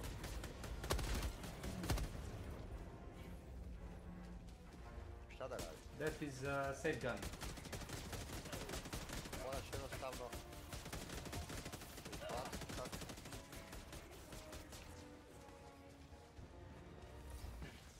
O jebem ti mater. Dropping item. Jump up.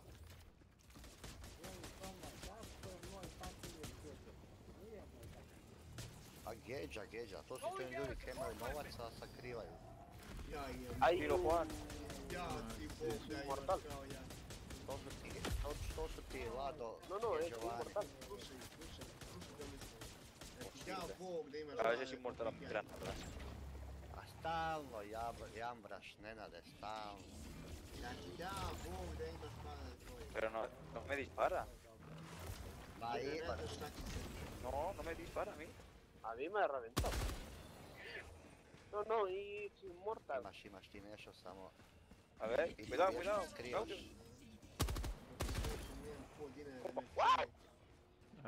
Mi scusi. Asesino. Le has pegado. Joder, macho, qué duro está el escudo. Requesting supplies. Pa neću se javit na telefon, jebem ti mater. Corre, Juan. 5 kilogramos. Nitko mi nije bio nikoga ovoliko ne. Juan, Šta vamos. se desilo na to? Si lo mata. You're welcome. I saved your fucking life. Yes, you did. Juan, ven. Mira esto, Juan. Ponle lo de abrazo y que todo el mundo se vaya, que esto va a flotar. Juan, ven aquí, ven aquí. Tú ven aquí, Juan. Go away. Gentlemen, where do we go? Go away. Živ si, zdrav si, ne, Oh, wait, da oh, zaradit ćeš. Big kaboom. To je jedno bitno. We want to try... A ver. No quiero que mueras. Random taste, round. Run. Oh, Vale. no. ¡Ya pega todo! Evo, to si. No. Biću prvi rekice. Bićeš ti prvi ping-pong Srbije. Znaš onaj mali, rekao. Evo la puta de... No tendría que pasar. Es que cuando te das un abrazo, cuando alguien tiene un escudo y te das un abrazo, cuando cae una bomba no muere. Eso era antes. Eso era antes, cuando... Que ya no funciona, ¿y por qué no lo has dicho antes? Yo qué sé, tío, pensé que te quería funcionar. Mogu update-at, jel nemam Bože.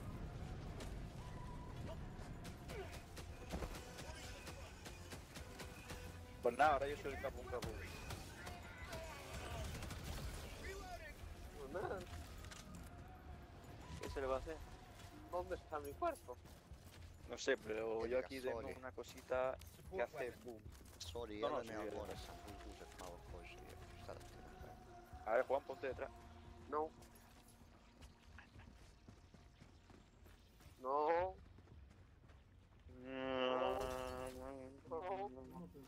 Help. Go away. Run. Take your life. Mira como un rocket jump. 45. level.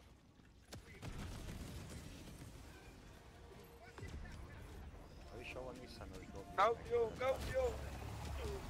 Ono zadnje, tak dobio što. Go! Za radit kiselinu. I say you. It's a shit gun. A shit gun. Heavy machine gun. Aha, a ne nudi mi ga je. Point me to the enemy. Ne nudi mi ga, ne nada. Kako da ga otkrijem kad mi ga ne nudi? Voy a probarlo. A ver si me convence. Marking location. Vidimo šta da radimo, volimo novi one.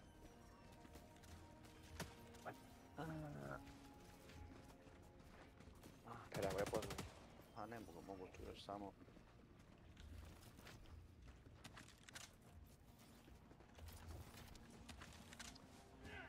Hey, Snake. Yes? Did you launch a nuclear bomb? No. No? You are going to Saint Juan. These samples should break the serious? I'm You gonna are going take to nuclear bomb. nuclear bomb? Yeah. Yeah. Follow me. Ah, launch codes.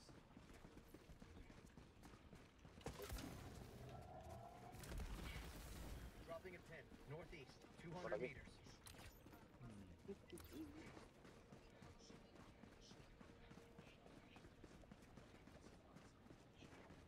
You are going to make a Nagasaki. Mislim da ću prebaciti na ovu bazu, No jodas. ali tam Nosotros negdje estamos blizu, cerca de la bomba nuclear. blizu vode da mogu napraviti vodeni generator. Robots in front. Mandó unas ganas de disparar un lanzaco que se hacía donde estabas. Quería asustar.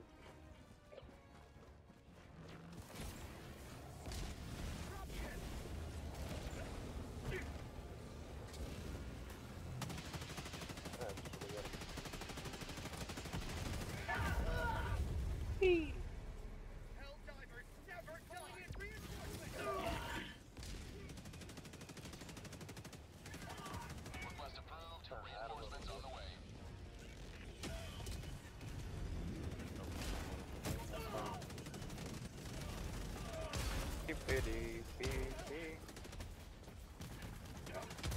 Va, voy a poner más cohetes aquí. Dobra, acid košta 2 ova. Aha, ne su. Aquí es un buen sitio. A, imam taj. Naš u biti štak kupuje s onim stvarima. What injury? Juan, vete de ahí, vete de ahí. Ono kad skupljaš one gljive, znaš. To dobivaš te nekakav sproutlec kojima kupuješ u nekom, evo sad sam kupio... kupuješ po veličinu. Tako, sad sam si kupio 162 acida po 2 taci, dođe jedan. Znam da možeš ne hvaliti. Možeš i staviti, ali kupovati. A možeš... Recarga. Snake? Yes. Where are the codes? Up right. You are going to have to go. Trenutno acida pa ću ga kupiti, a taj Stardust, to tak možeš svaki put naći gore. Gotovo ako smo dvojica možemo launch code. bez problema odbraniti. 1, 4, 1, 2, 4, 1, 8. Opa. Yeah. 6. Enter for nas claimants with silent beach glue. Manually disengage. Yeah. pasa? Silent Beach Club, pa ¿Por moram... qué se está moviendo el suelo? Juan, mira cómo se abre el suelo.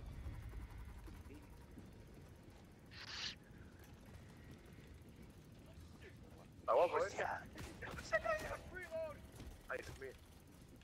1,2 km. Se ha tirado para subir encima del cohete y se ha caído debajo. Nenade. Pobrecito. No me río porque me ha pasado. Juan, mira dónde estoy, Juan. Mira dónde No estoy. ne znam, ima ona ima problema sa migrenom. Juan, hola, Juan. Hola. Danas ¿Qué je došla tal? jutro s posla, ovdje nije ni radila užasna glavobolja, veli toliko ju boli glava da joj se počeo da ide na povraćanje. Sad je odspavala pol dana, sad je Avísame cuando iba a tirar malo el cohete, bolje, ali... No, a ver si me voy a ir A yo con el migrene, cohete. imaš ljudi koji ima problema s migrenama,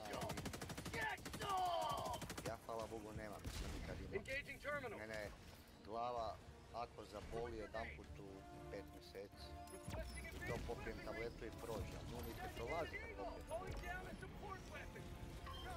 Dios, qué vértigo, Toliko ¿verdad? boli da ne me razmišljam.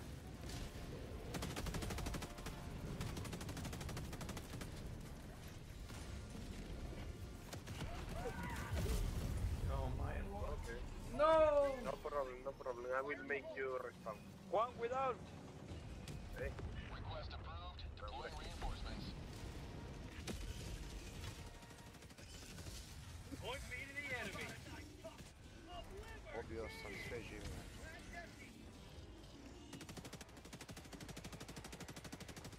Oye, está bien.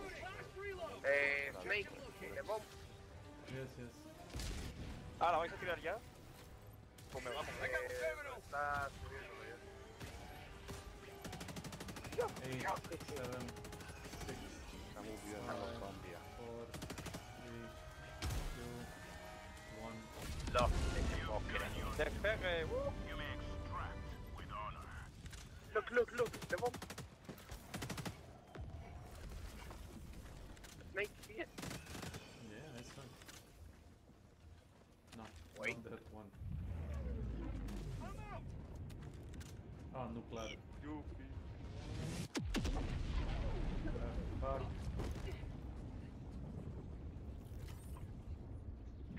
Juan, mientras. No, please. Please don't. Do it. Cool, eh? Yes. Any more objectives? No. Y back. Juan, a ver, mírame. A ver si ves la punta del cohete. Bueno, lo que viene por ahí, ¿no? Zato ti ne možeš da šta mora. Espera. Yo, toma. Kako znači tvojoj želi?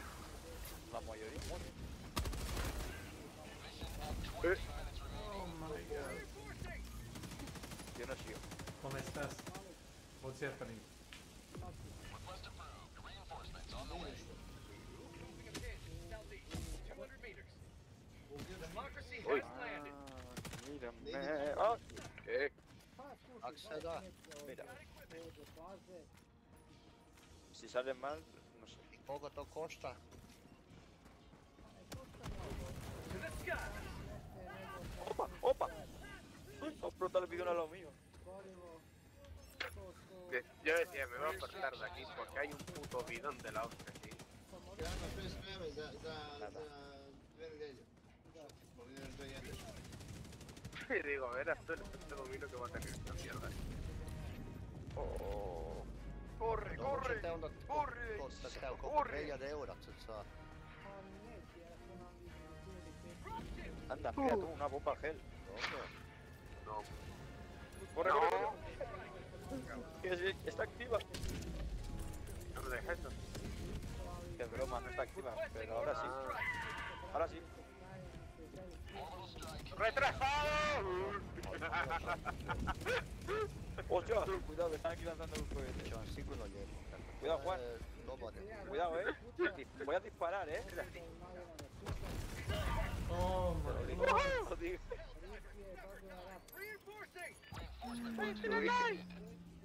Yo dije que iba a He's disparar. got more rockets. Run away.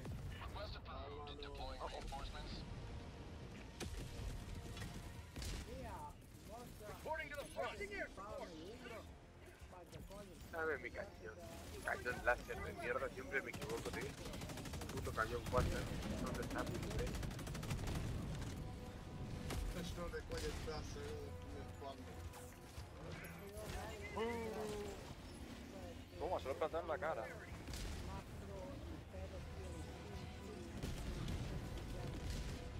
¿Me lo he cargado yo?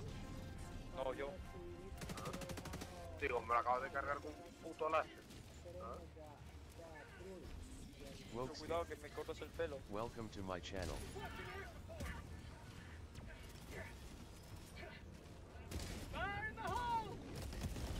Adesso uspeli dogovori šta sa Nikitom da dobimo besplatno No, granada. PvE.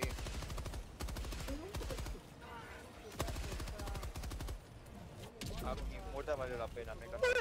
Ja imam Neo Tito, ja mogu dobro. Ja imam Neo Tito. Možda bude dali. Imaš 6 mjeseci. A da, to sad velim smisla. To sad nešto pregovaraju i da možda bu dobili besplatno. Bomo vidjeti. No, wait.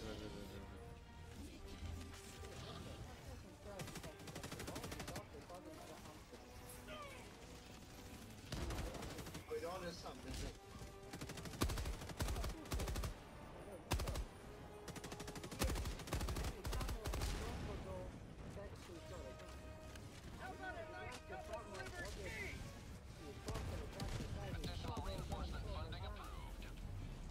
Ja, hoću.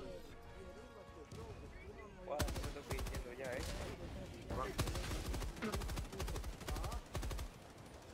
Ili ćeš da daš guze, meni tak sve jedno. Qué buena suerte.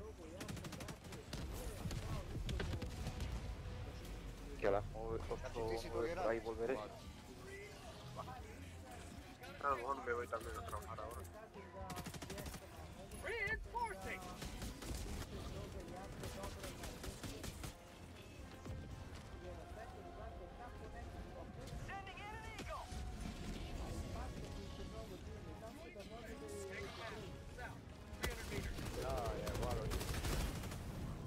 Nisam se nadao tome.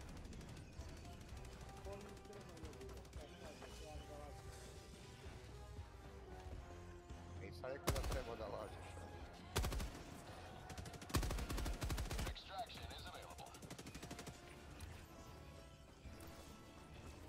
Ali nisam mislio da si takav igrač. Nisam mislio da si takav igrač. Ono, fin tih samozataj, ali na kraju ja te blogiram.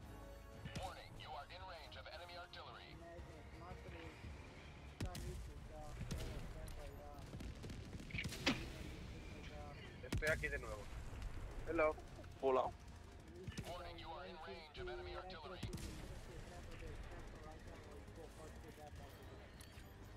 Ovisi koja vlada, ne svako, ne može ti sve ovoga.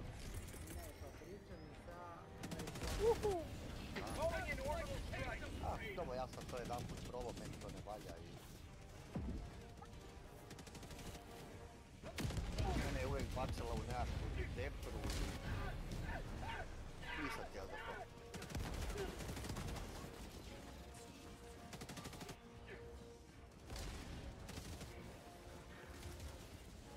Bio sam i pio dok sam mlađi, ali sam isto vidio da mi to nije nešto i od toga sam se ostavio.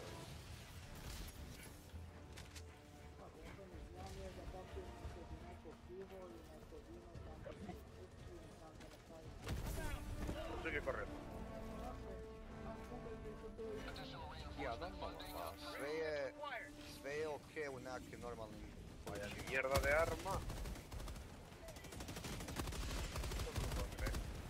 U normalnim količinama sve je okej. Guarda, no me revivan, así cuando... Pretjerivaš ne valja. Tarde. Putado, Ni seks ne valja ako pretjerivaš, Vlado. Vale. Hola. Hola. Yo ya los muestro por si acaso.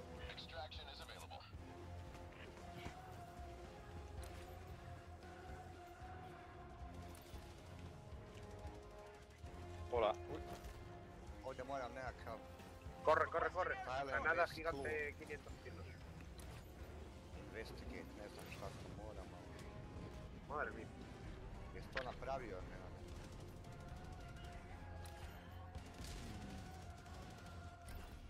Aro, A tu ću no te dobiti me Bueno, ono da ubijem 20 ljudi. ahora sí que corre. Dnevno. A correr, me cago en te. ¡Apa! ¡Paintball! Bueno, Juan, yo me despido Pues aquí. nada, ¿no? Va. Dale la misión como quieres, tío. O no. La libertad te acompañe. Allá donde vayas. Orbital strike. Ima vidiš kad mogu dovoditi.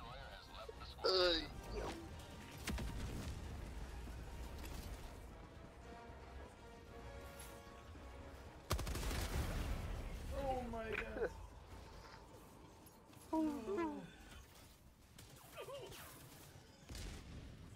Run.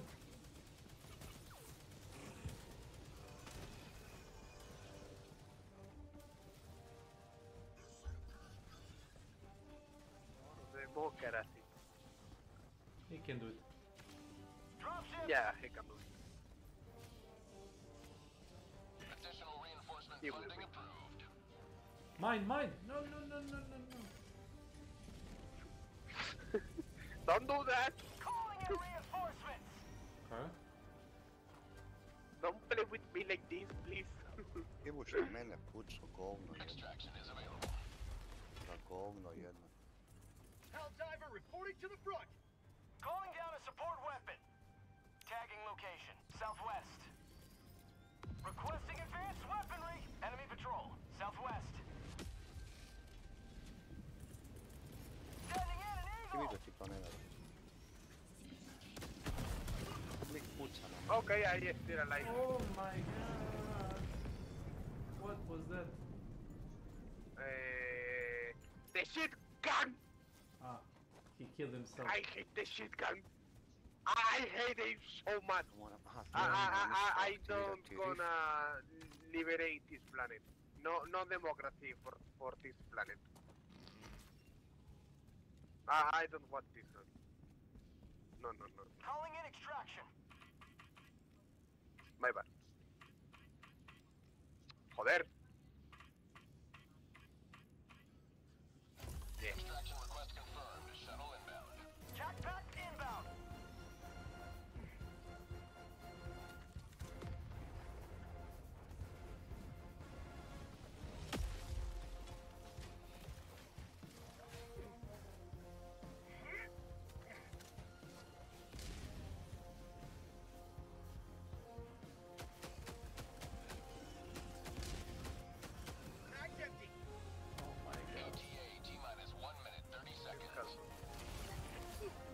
Everything is okay. No, it's not okay. Wait. Now it's okay. Why night? Why is the night? Why night? Why is no dark? Everything now. Additional reinforcement funding approved. Yeah.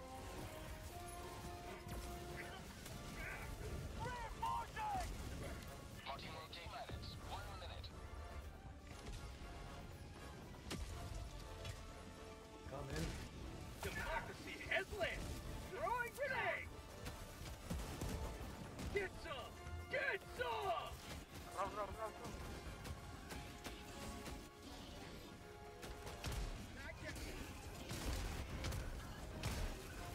We were dangerous explosion. This explosion. The jetpack bot make a explosion after that. Okay?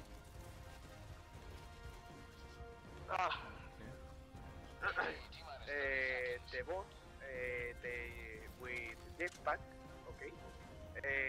After die, before die, make a Ideš tu po zgradama i kad se bori se.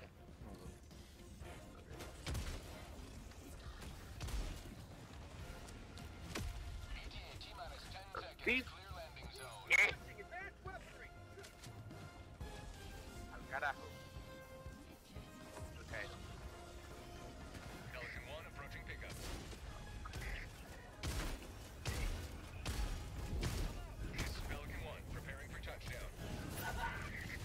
come on, come on, come on.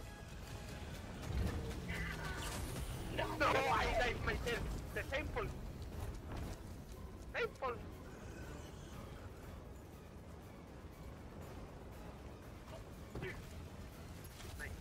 Go, go, go, go, go,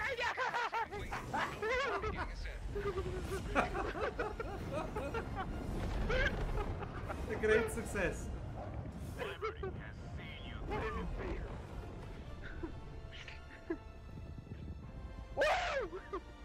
Nice, nice. Good job, man.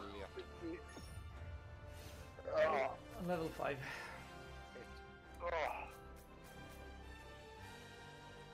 Ja sam na 20, 25. Smo igrali malo skupa kad se malo pojačaš, ovak da nas ne hiće bez veze u misije. Superior Valor. Oh, nice. Gdje je sad chest?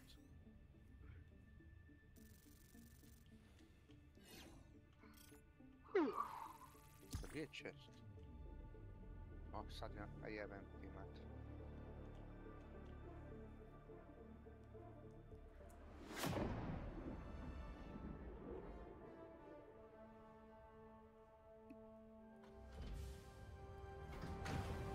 Dobro, ići sam vam.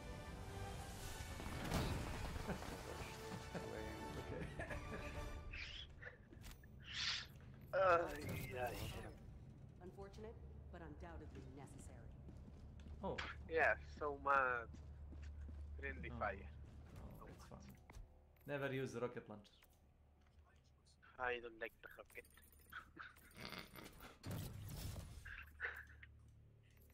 I don't like rocket. Super sick. I'm going to... You have to go? Acolchadito. No. Yeah. Another armor. Yeah, it's a robot plot.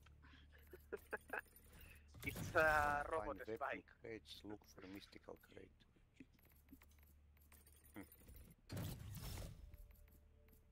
Look. Let me see. Random. Oh. Space Pirate.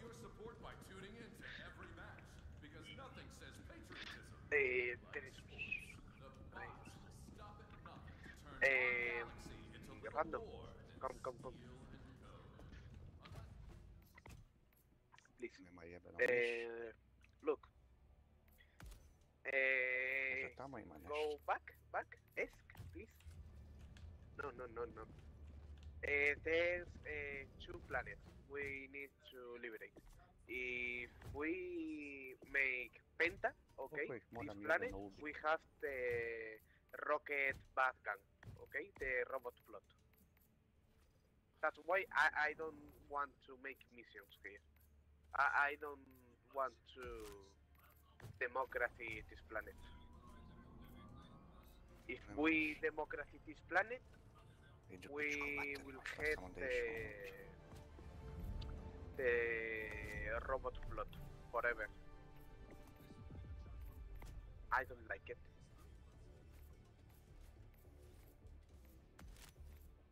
I don't like rocket.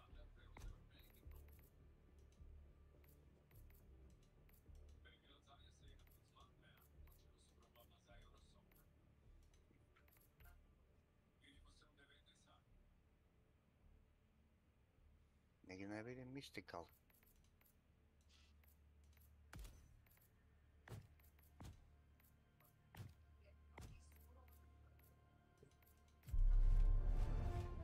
What about here?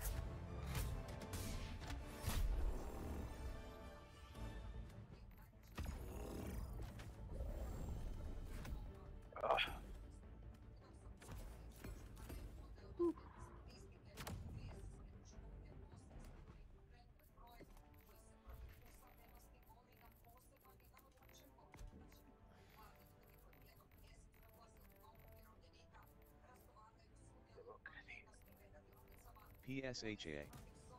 Welcome to my channel.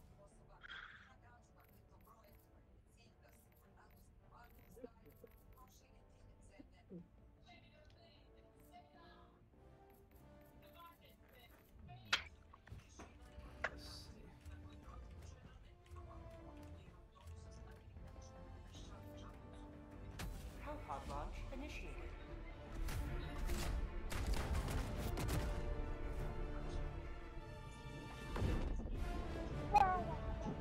Idiot. Zašto si mene i sebe udao?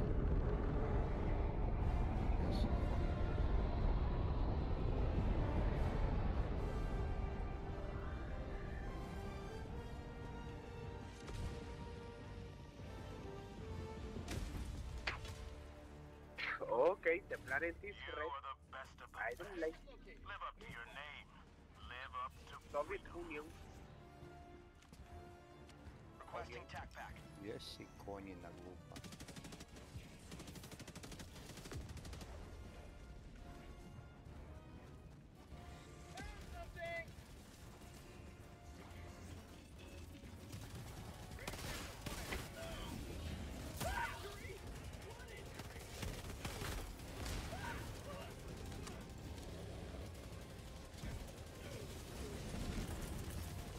Calling in orbital.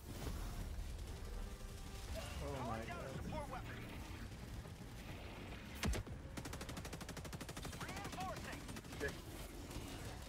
Grenade! Request approved. Reinforcements have been launched. Joining the fray.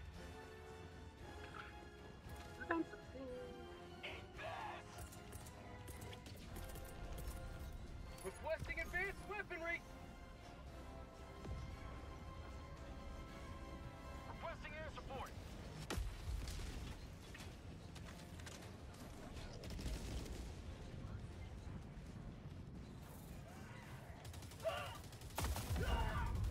Oh my god.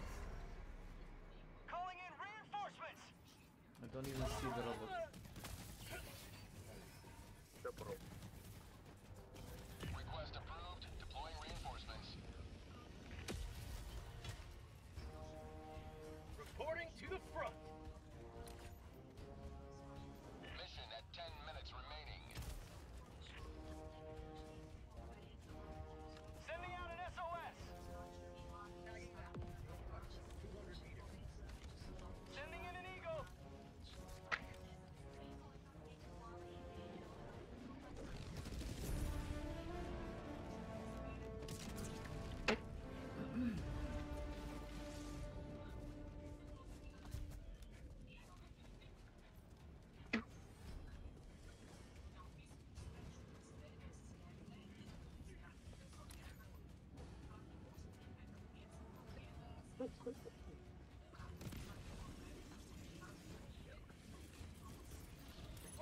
Oh shit, that's good.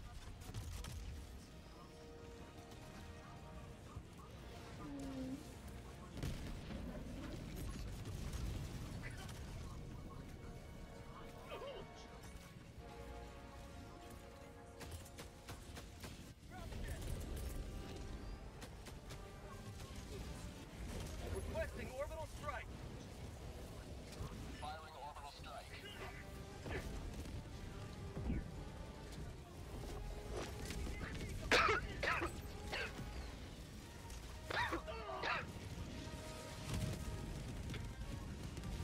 Have a Say hello to democracy.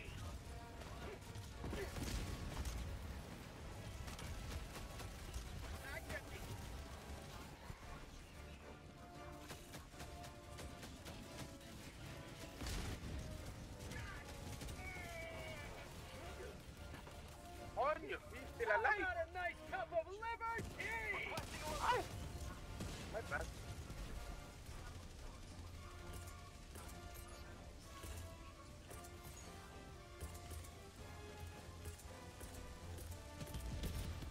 Calling in reinforcements.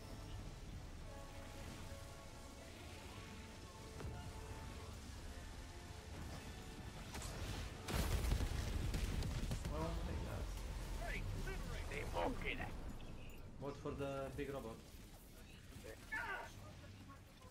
It's here! Democracy! Okay. No more democracy. Joining the...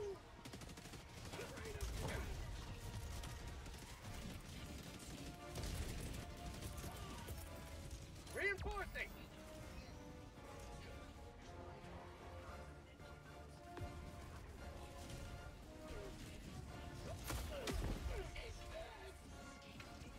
Point these to the enemy! Watch for the pulse robot.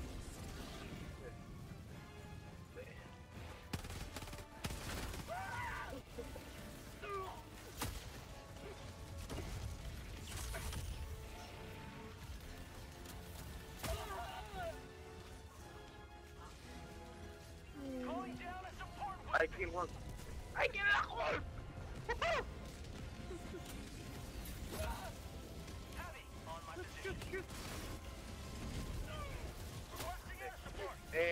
Big camo, okay? One bomb. Big one. Oh, he's coming, Ow.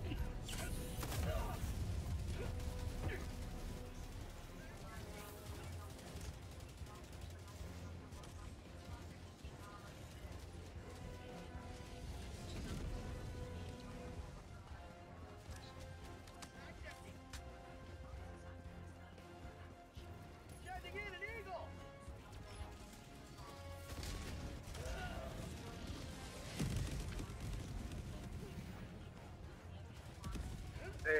Here. Lucas, Tima. It's close.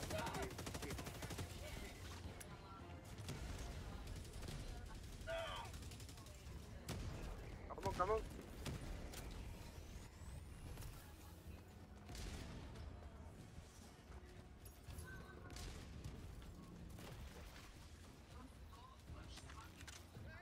Enemy tactical asset within Requesting air support.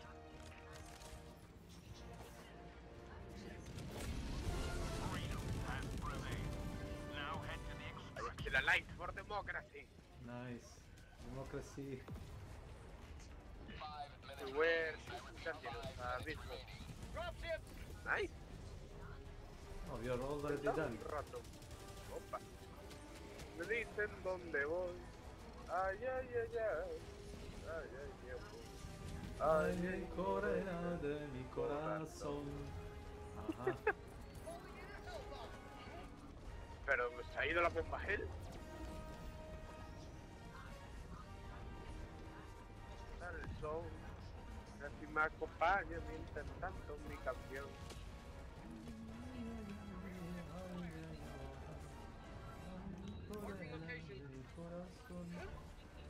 I don't have now. Extraction is available. Not now. Who is the Eye of Sauron? The fight.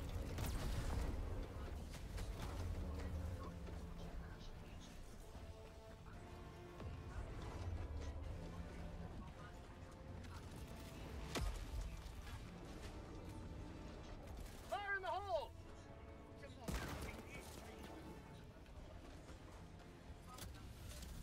Calling in a hellbomb.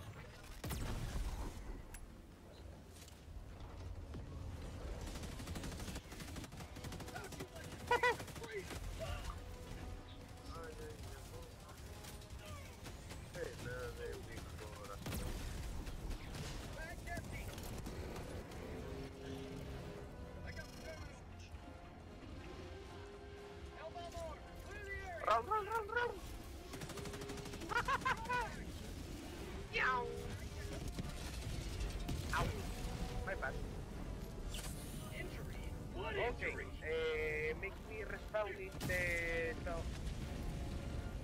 Nah. Reinforcing. Like this. That's another. Never mind.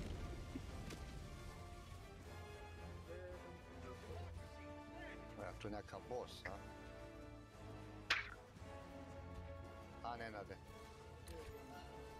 Nekakav lav koja pička mater.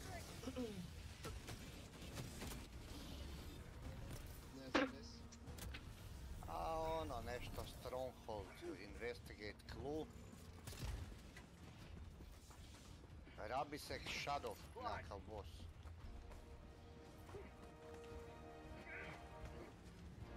Requesting air support!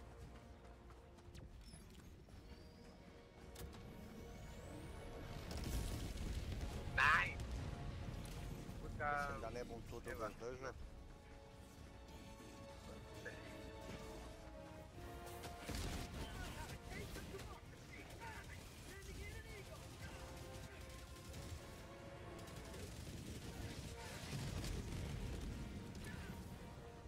I think we need to extract. Dropping a pin. Ouch.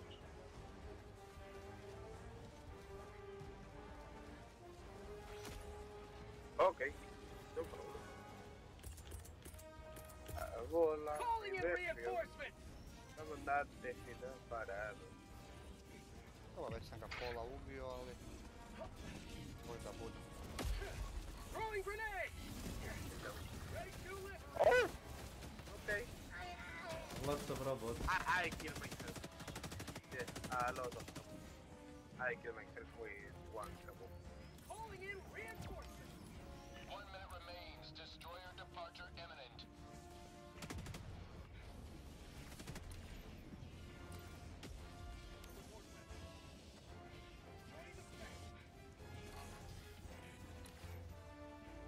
Luego fui de... Requesting jackpack! Requesting advanced weaponry! No time for that.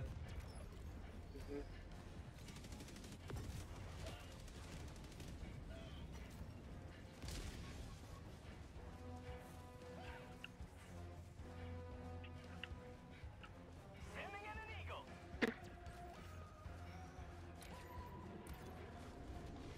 Requesting air support! Ubio sam. Calling in extraction! Mrtav. Nenade, mrtav ko mrtvoj džebe.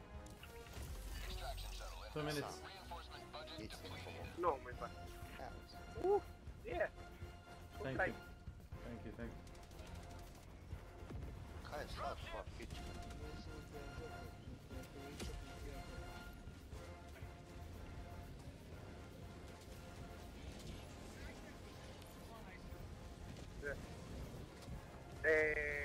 Snake. Yes. Supply. Suministro. Supply. Ammo? There is ammo here. Couple of boxes. Okay, okay.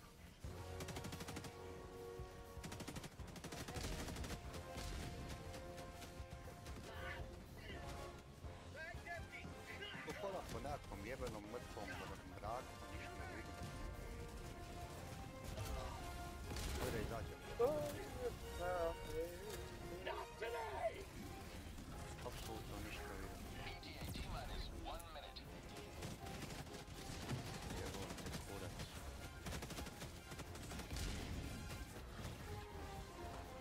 Ništa. Kako izaći iz tuda?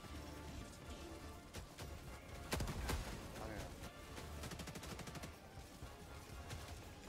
Živak mica, ne vidim ništa.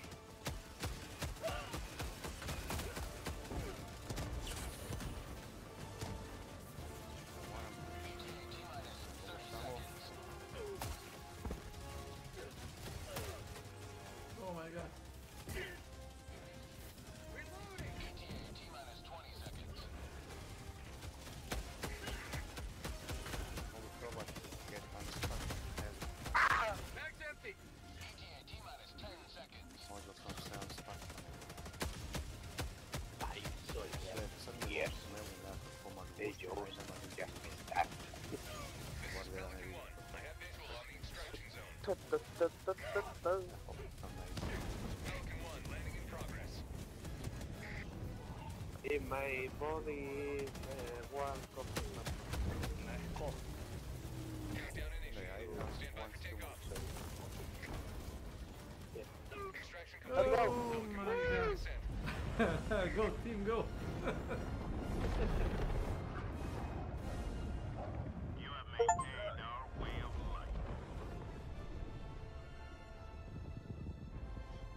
Gdje je izlaz iz tog sranja?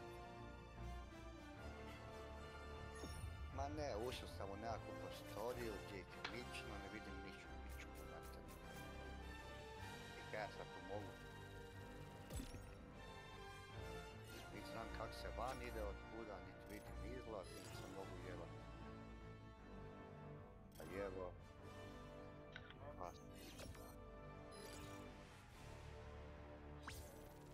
Ne mogu baš ništa da... O, tu je nešto. Pa hvala kuću, izašao sam van.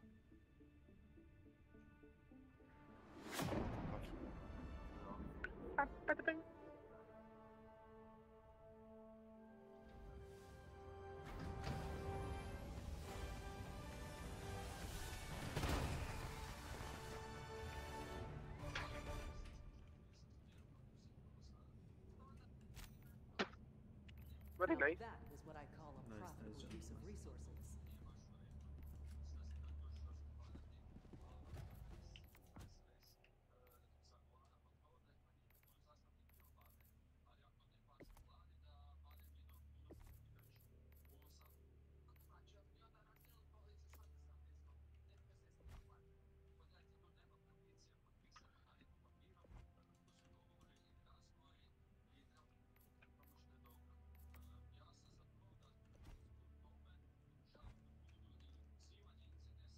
Je, čuli smo svi to.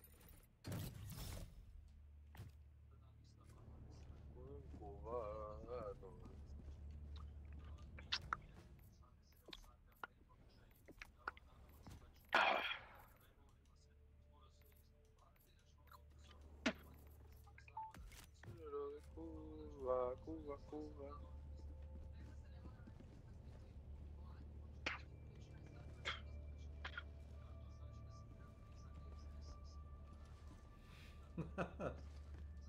Wait. Nice. Okay, thank you, Mr. Spaniard. Thank you, Tech Priest. I'm out. See you later. It was fun. Yeah. How do I go out?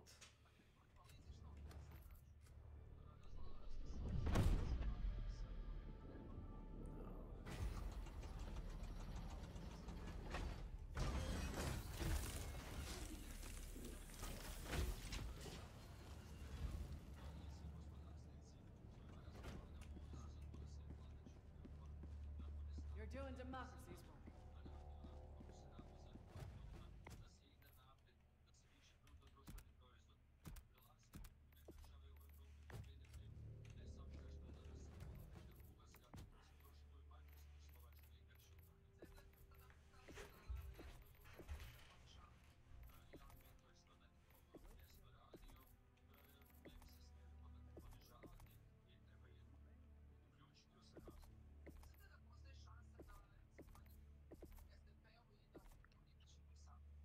Ima pun kurac ovdje stvari da sad priče.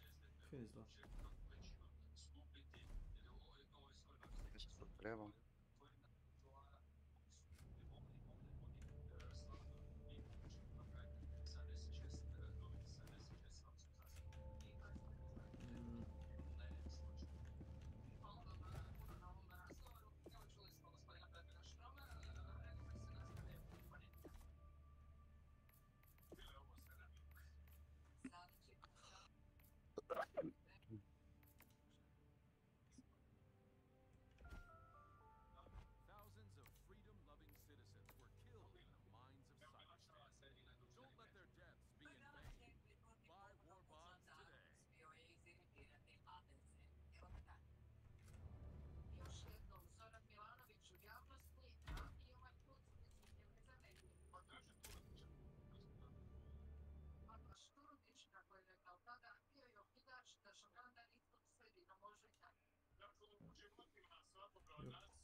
Došlo vrijeme da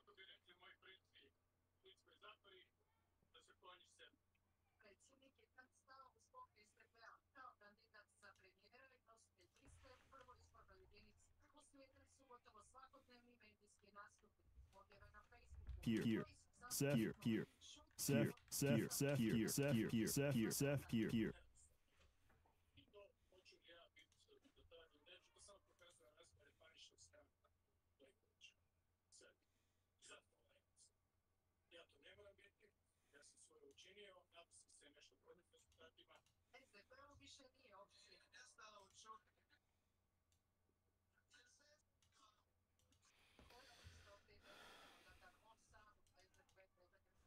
Si rekao da si instalirao Call of Duty, Tomislav?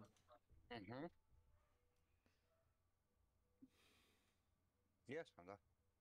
Ne znam šta sad... Da. Kad buš imao cajca da malo objasniš te... Imam sad. Ajde, možemo, evo, samo da ovo riješim. Šta god da radiš, u redu, sačekat ću. Jer nisam to nikad igrao, pa onda... Ne može lakše od toga, barem.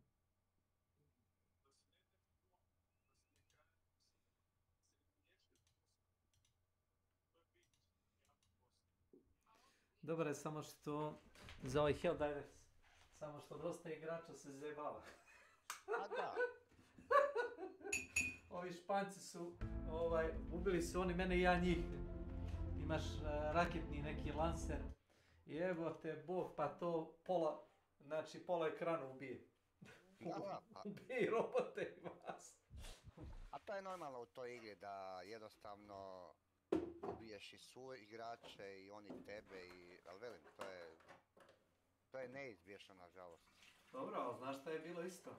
Krenuo je bio da nam ide završili smo misiju i krenuli smo prema izlazu, ja vidim da nećemo stići.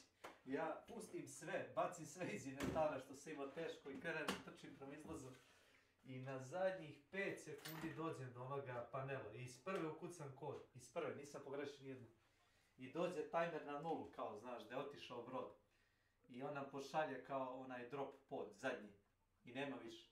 Znači to ti je zadnji, ako ti pobegne taj ne možeš izaći. I mi sad čekam, a mi smo imali, kad ti pobegne kao taj brod, zadnji, i pošalje ti samo jedan kao šatl. I nemaš nikakav reinforcement, ništa nemaš. I onda samo to što imaš oružje i municije, i ako uspeš da izađeš, izađeš. I jebote, izađemo. I dobiješ achievement za to, kao da izađeš u zadnji sekund. Da, znam. Aj, palim ove guki. Sam veli na to ne kužim, to uopće otvara mi se nekakav početni ekran, tu nešto treba. Ajmo dole s njim, idemo. Ma jo, odeš dole desno, staviš skip.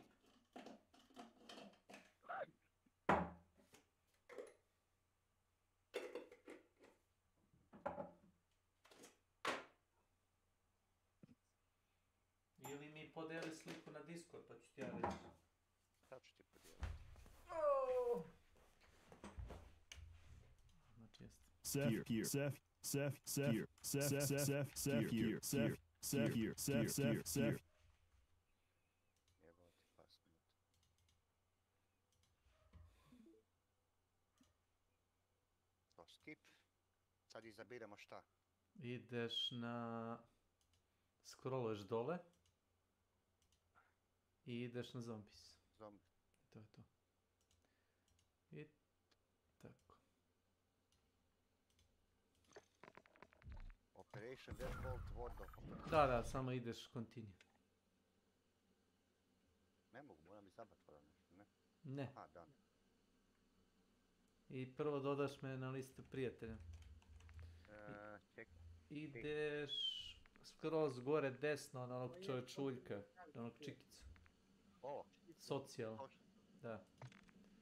I kucaš... Ovako, čekaj, di kucam add friend. Jest. Ja idemo Activision, ide... A koji ti je kod za Activision? Nemam pojma. Vrati se nazad jedan korak, pa ću ti ja reći. Gore desno ti piše. ID, vidiš? Polako. Activision ID. Ispod platform Steam piše Activision ID. Gore desno. Da. Da, Aha, piše ti... vidim, evo, Šta copy. piše? Da, copy i Kopirao sam. stavi ga u Discord, u chat. Aha, u Discord. Hoćeš poruku ili tu samo? Tu samo. Stavi ga u Discord pa ću ti ga Pa evo vidim te ja tu. Vidiš Snake. me? Da. Možda me vidiš preko liste prijatelja, ili tako nekako? Ma da, vidim te da si tu, kvačica si mi. Invite a party ili... Evo, poslao sam ti Ček prvo da te party. pošaljem za prijatelja. Šta piše Tom? Lo. Evo, poslao sam ti. Accept. Da. I sad... Dobro, Ne. ja sad tu mogu nekako oružje. Da, sad ću ti pokazati. Mislim dobro, ovo nije čak ni loše, možda ga imam, ne znam.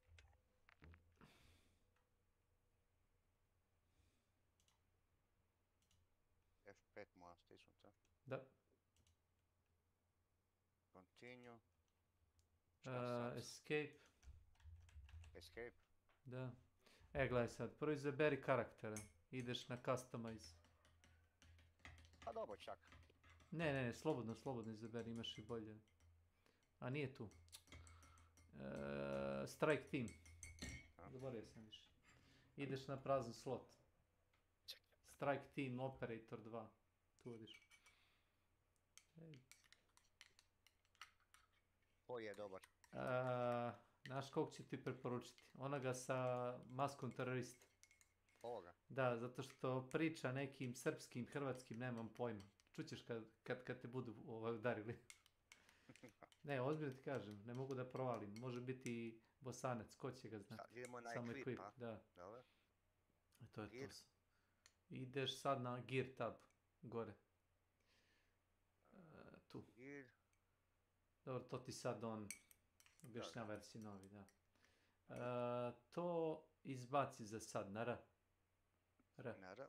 Da, i to isto. Sad klikni na prazan slot. Continue. Ideš na prvi slot skroz gore levo. Ovaj? Da. Add weapon. Da. Sad izabereš šta ćeš svih tih kategorija. Šta, kaj je dobro. Ovo nije loše, a? Te što imaju katanac, vidiš, mali su zaključani, možeš da igraš da bih okičao. Pa ovo mi nije niš zaključano, je?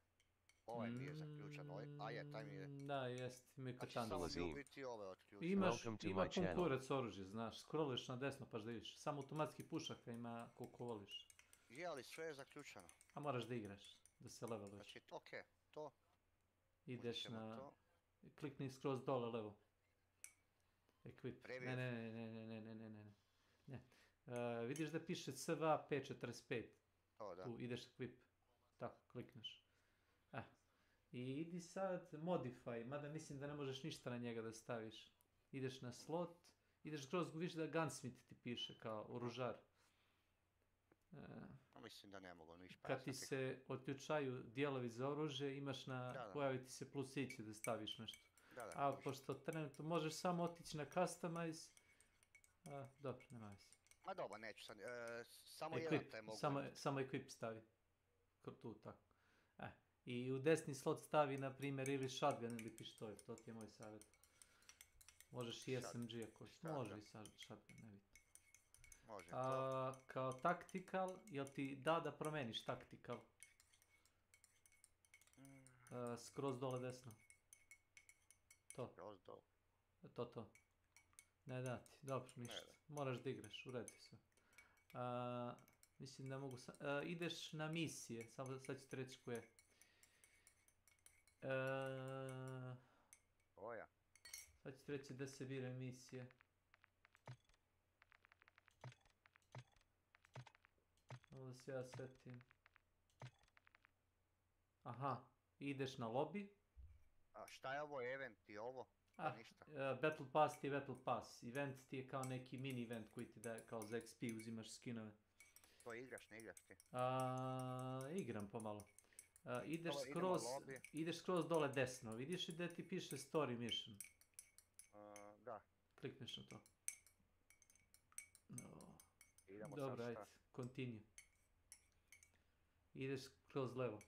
Moraš ići redno. Da. Operation Deadbolt. Jest. Izabereš prvo. Direct line. Šta ti piše? Ping a contract on the task map, complete a contract text field. Dobro. Ajde, escape. Idemo dalje. Samo da vidim... A, čekaj, ajde. Dobro, escape. Sad ćemo početi. Još escape. Da, samo jednom escape.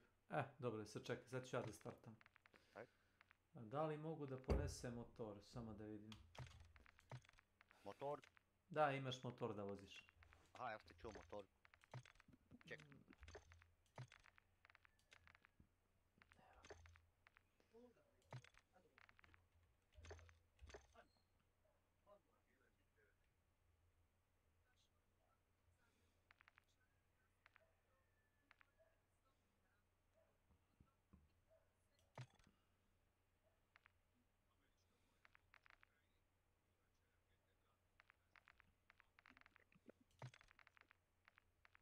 Eto sam.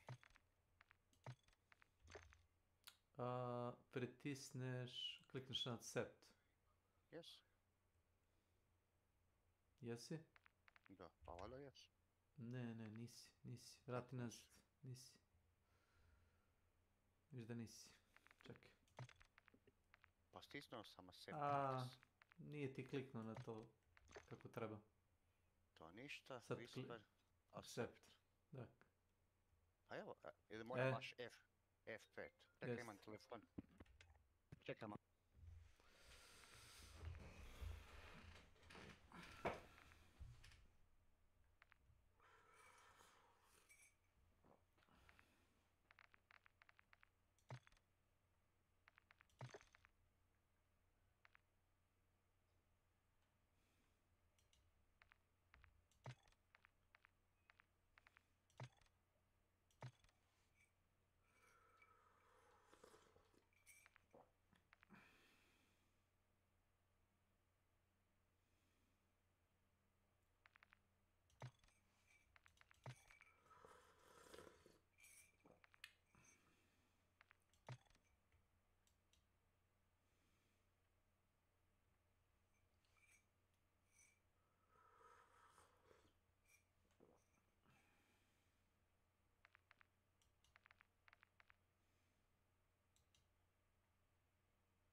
Rodera Jisuyu.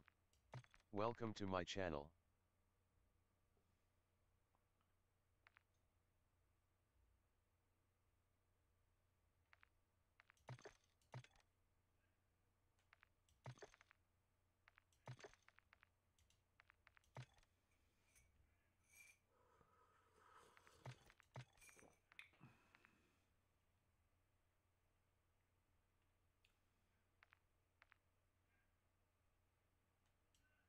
Sam.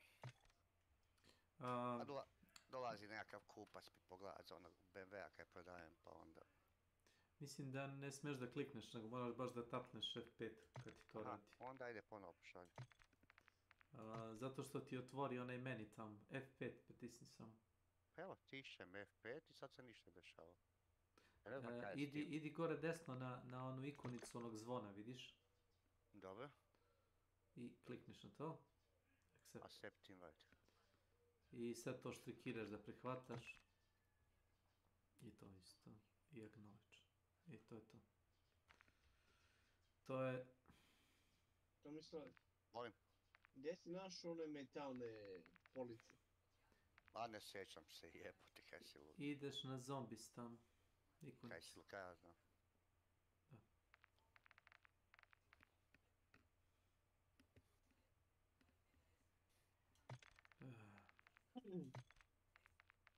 Kakve police?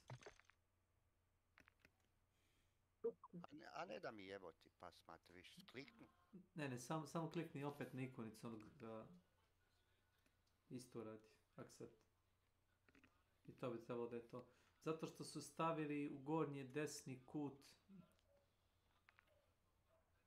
A trebali bi se zajedno vidjeti u lobiju, Vidiš i gore da ti piše Strike Team Operator Trst, vidiš?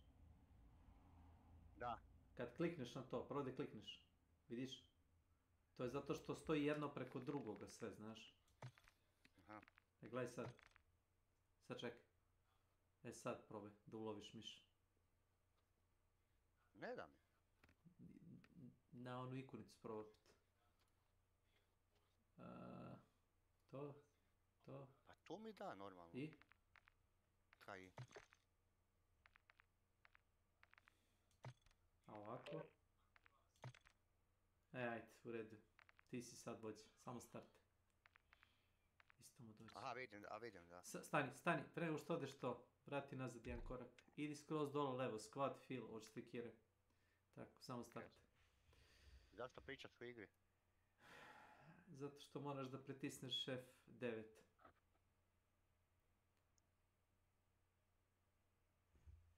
Meni stoji uvijek da pričamo o igri. Da me čuju ostali igrači, a ne moraš da me ti čuješ. Sad ideš matchmake kad si sve napravio. A ako nećeš da me čuješ dva put, pritisni F9 da ti izađe iz kao voice lobija. Yes. I to je to. To je to u redu.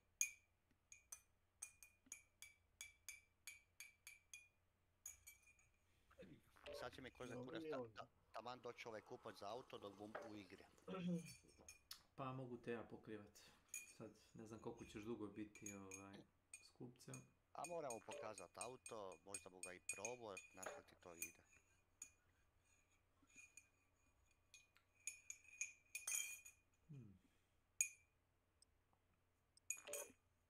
Koliko plati igru? 30 evra. 37? Tak nešto. Ja sam platio 60 ili 70. A dobro, sada je bilo na nekom popustu. A, znam da je bilo popustu. Ali ne mogu mi prodati igru dva puta. Ja sad čekam šta će biti sa Tarkovom, baš me zanima šta bu isposlovali. Battle Pass možeš, ako odradiš čitav, da skupiš pojene za sljedeći Battle Pass u ovoj igri. To nije loše. Da, treba onda igra Battle Pass, onaj event.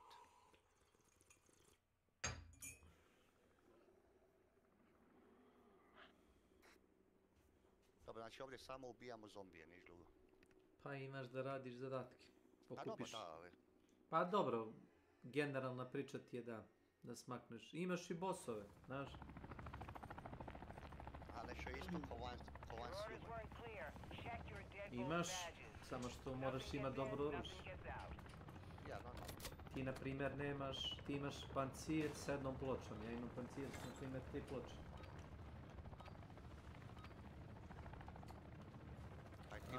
Gledaj, iskoristi ovo. Da, plus F. Evo ti ga kjer. Hop. A, to je moj. To je tvoj kjer. Dobro.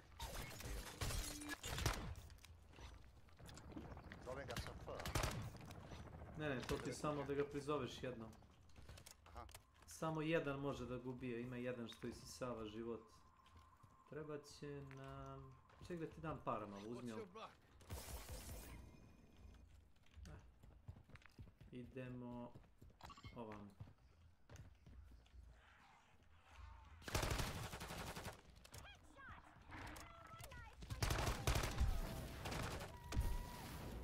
Inače tvoj ker je neuništiva, imaš ove kao protivničke. A daj me reci di se healam ili nešto ako ću trebati. Sam ti si health vraćao, vamo. Vidiš ovaj kanap. Samo pritisni use. Dobro. Ima još jedan. Sve je to nešto standard kao i drugim igrama, samo što uklizeš na ovaj. Dobro.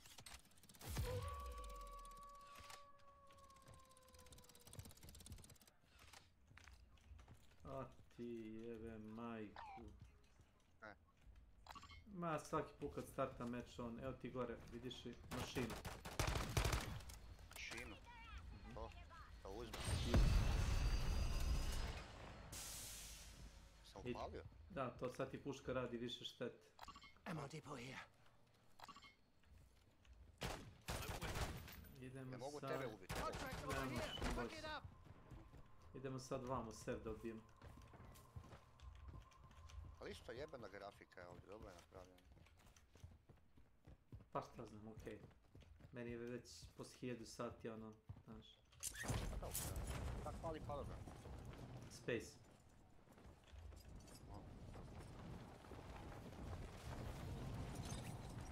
Možeš da prekineš kanap na B. Pred nego što padneš do kraja. Doba, što si veći nivo, to je više zombija, pretpostavljam. Svaka, imaš 3 zone u igri. Pokupiš toki voki. I on ti da misiju. Enemy comms indicate a weapons cache near your location. How about you commandeer it?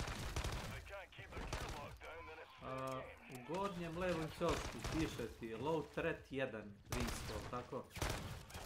Da. Imaš 3 stepena kao jačine te zone. Extraction point. Cancel that. Ko je taj? Moving here. Disregard. Ko je Cancel taj lik that. koji je The car pretočio marked. pokraj nas? Cancel that. Moving to Na the drugi mark. igrač. Disregard. Pokušavam da deselektam go. Imaš vamo sef.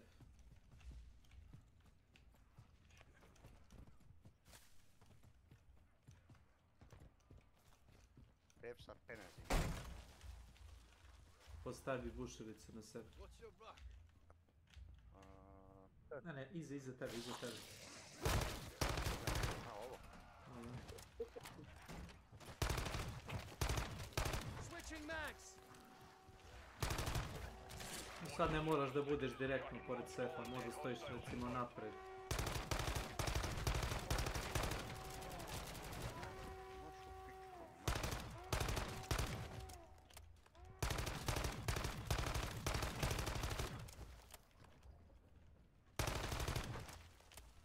Na desnim kliku uzimaš stvari. Možda ih prodaš ako hoćeš u prodavnici. Pa ja sad sve uzimam jer je pa... Kako me prepo ovaj zombi? Ma izađi tu napolje na otvoreno, tu unutra u zatvoreno će te na blizu izlazi, znaš. Planting claymore.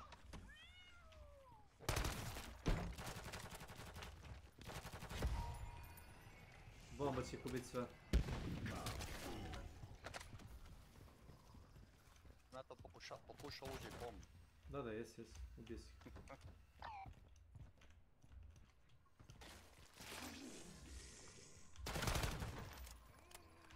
Čekaj, šta je ono što ste ti Kejti čigali, nešto što je govorio da...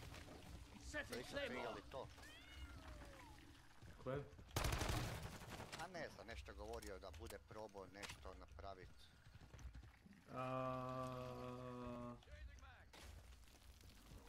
Ne znam. A, meni lova sama ulazi u stež dok ovo buši. Dok ubiješ zombije dviješ pare.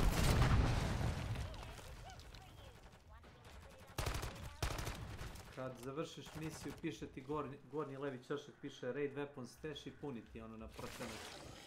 Kad dođe do 100% dobiješ 2000 jer ti učati sef. I sefu imaš ako hoćeš. Može biti bolje oružje, ne mora. Jeste reći. Ejo. Nemoj. Ne uzimaj ništa. To ti je zeleni kvalitet oružja. Iskoristi, jel si dobio plavi ključ? A ne vidim ključ, da jesam nešto... Priđi, samo pritisni use. E ili F, zaboravio sam. F. Da, klikni na ključ. Levi klik. I sad ti puška, iskoristi na ovo isto.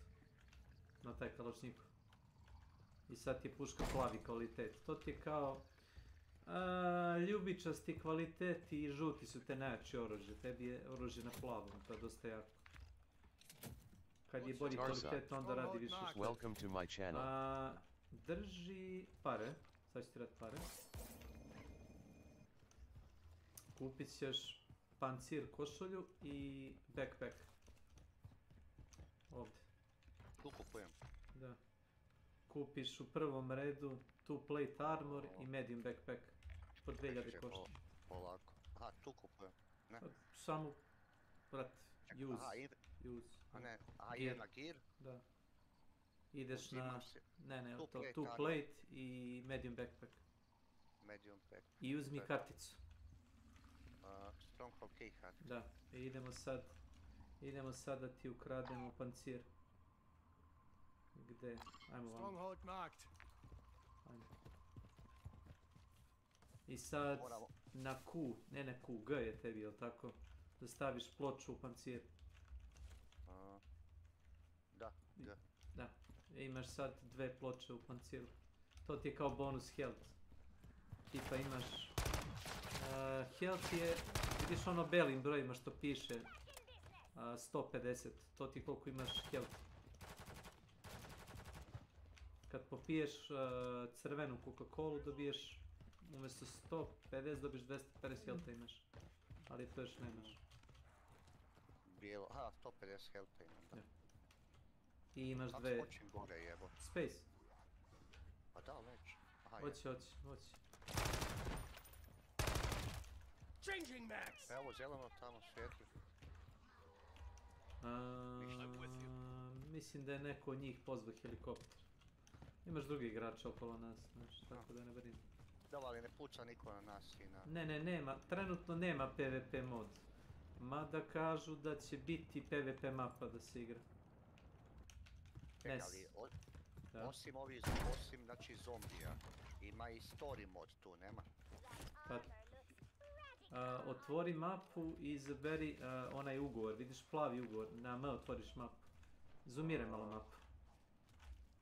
Vidiš šta je iko, malo pomeriš, klikneš levi klik i vučeš mapu levo desno. Vidiš, to, C. Klikneš, C. What's your block? Kliknem C pa se ništa ne dešava. Srednji klik miša je tebi. Klikne scroll ako se ne varam. Ok. Sad ćeš da uzmeš taj toki vod.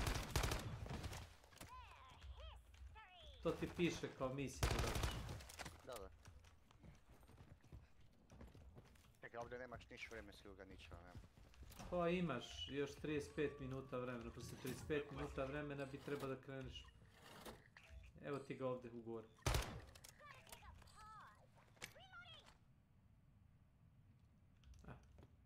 I to je to? Pre nego što to uradimo. Da. Ne, imaš ga već. Kupili smo ga nažalost. Idemo ovdje u ovaj Stronghold. Imaš i vojnike koji pucaju, znaš, čisto da igra bude malo teže, da. Mogu i da te ubiju, znaš, tako da. Ti imaš karticu, otvori vrat.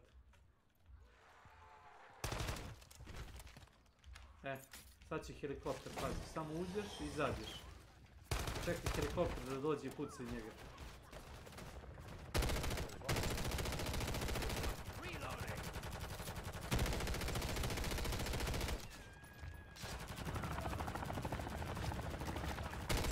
Bravo. Uzmi od njih gas masku. Samo gas masku, ništa drugo.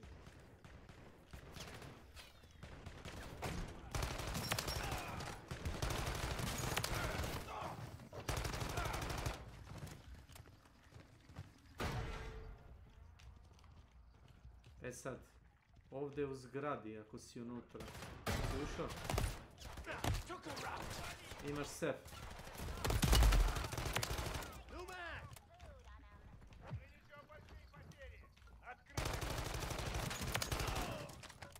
Imaš sef. Drugi sprat. Drugi sprat? Da, imaš u sredini zgrade kao stepenište tu. Mene spusti. Ti je bot. Hvala. Vamo. Located a safe. Znači opet ista šema i... Da, ali ovo je brže, vidiš. Dolazi još jedan helikopter, pazi. mogu ići van, mogu. To samo što čekaš ispred zgrade. Throwing Semtex! Loading fresh mag!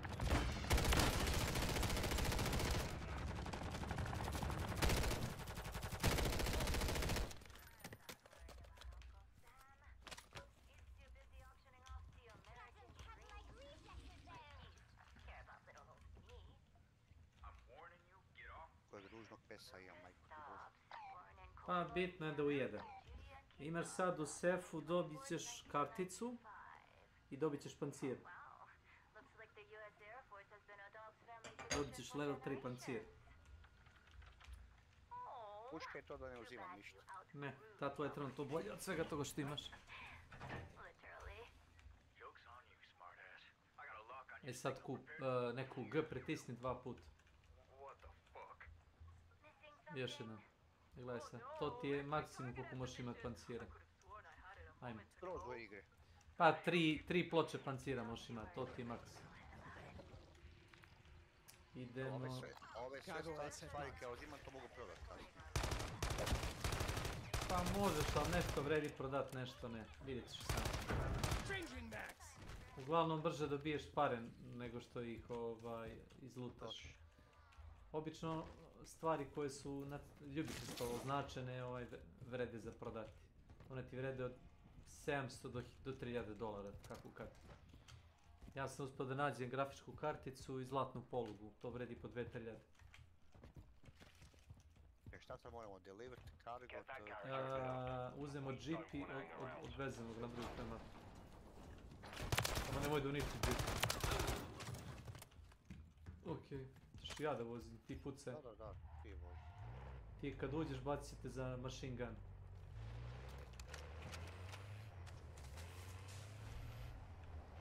Koga da upucavam, zombije? Helikopter, sad ćeš vidjeti.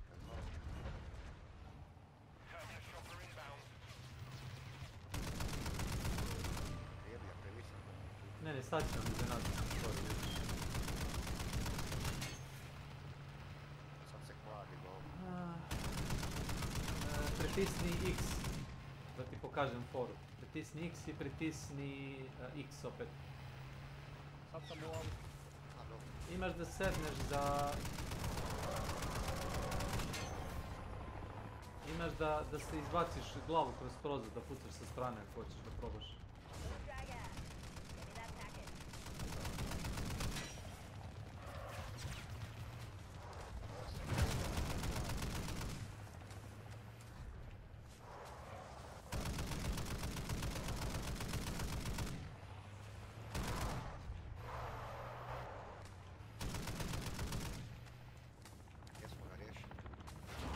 Ne, pobjegne ono kad dođeš do blizu cilja, vidiš.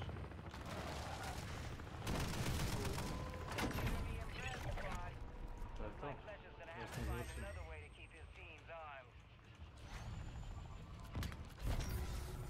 Gledaj, ovo ponesi obavezno. Pokupiš ga. Zameni ga. Swap. Da, umjesto šapcigara. Čekaj. S tim. Desni klik da baci šapcigar. Desni klik. Yes. I šta imaš tu kao nagradu? Vidiš taj krug svetle. F. Da. Imam speed Coca-Cola i... Iskoristiš je na levi klik. Coca-Cola. Da. I imam nekakav... Jeste, uzmeš malo speed Coca-Cola, da. Levi klik da zameniš. Šta da zameniš, da? Umjesto... Ključa. Da, možeš. I imaš ljubičastu, nju na levi klik popiješ. To je to. I iskoristi ovo. Valuable here. Sve. I'm with you. Dobro.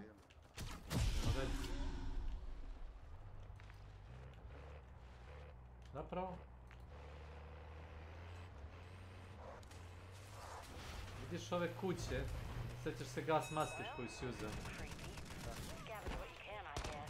gas maska ti treba da bi mogu da uđeš ovdje i staneš živi.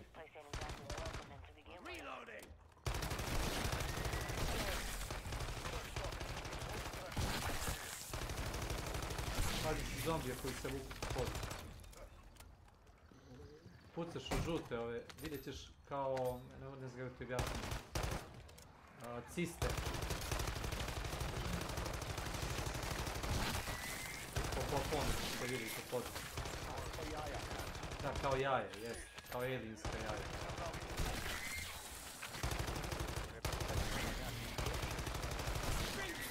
Pucam ja.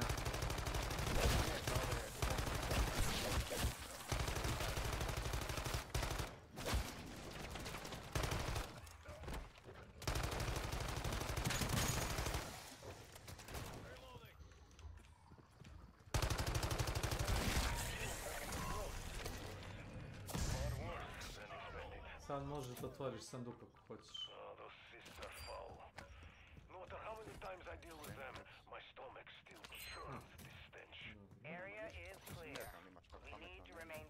Ne, bilo malo para. Bio je zeleni ključ. I imaš magnum, čini mi se, u jednom od sanduka ovdje. Ovo je... Rodera Jisuyu.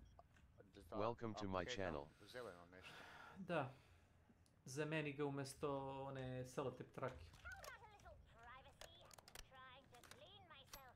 Odeš desni klik na selotip traku da izbaciš, tako. Izu si sad. Tu ima shotgun, to ništa. Ovdje ima magnum. Daj, sad pritisni dvojku ako hoćeš. Aha, da ga zamijenim za shotgun. Da. Došao mi je ovaj. Dobro. Aj čekaj, moram ići malo van.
Tu sam, ma ne, on bu mi još javio da bu dolazio.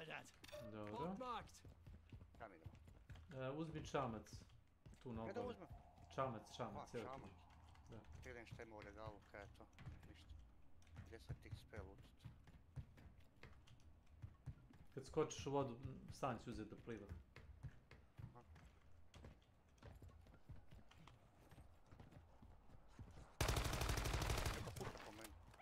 Ne puca niko, vozi. Obiđi krug oko marine. Ka desno i prati obalu ka levo, vidit ćeš. Pazi da ne izađem iz mape, odeš levo. Kako izađemo iz mape? Piše ti da se vratiš u mapu ili ćeš kao umreti. Idemo ovo što se odbrojava, 150. Da, to ti je marker. Tu imaš kao nekog mini boss. Ovo je za sad mini boss, zato što nema toliko puno health. Pritisneš use da skočiš sa brodom. Pazi.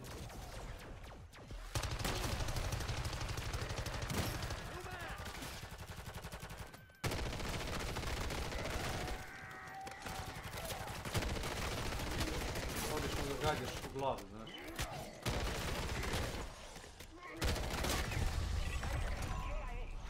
Jesmo ga riješili.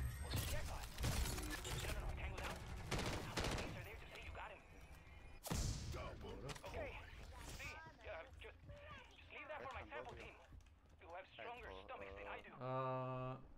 desni klik na to. To je kristal. Da, kristal. Zameniš ga umjesto toga prvoga. Tako. To ti daje jedan besplatan level upgrade za oružje, ali tebi oružje je već upgradeovano. Pa dobro, neko drugo oružje koje ću da. To da. Naprimjer, evo izvoli pare. Čekaj sekundu. Switching mags. Javlja mi da ne bude došao danas. Stani, uzmi ovo. Ajmo. Zašto mi daješ pare? Vidjet ćeš.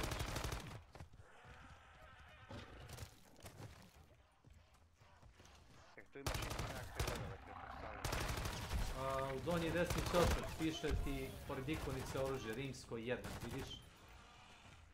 U donji desni ćošak. Imaš 3 stepena upgrade oružja, tebi je oružje na levelu 1. Da bi radilo...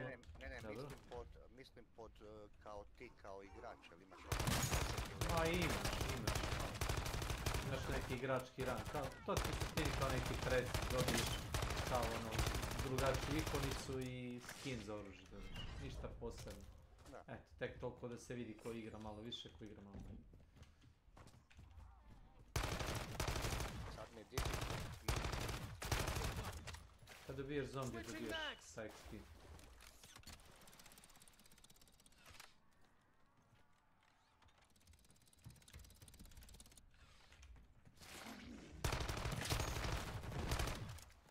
Vidiš ovu mašinu ispred nas. Dobro. Priđi i iskoristi to. I sad ti piše na kalašnjikovu, piše donji desni ćošak, piše broj 2 rimsko. Suštini radi više štete i ono, jači je protiv ovih zombija u drugoj zoni. Uzmi ovo. Decoy grenade here. Znači ja poneti za sad.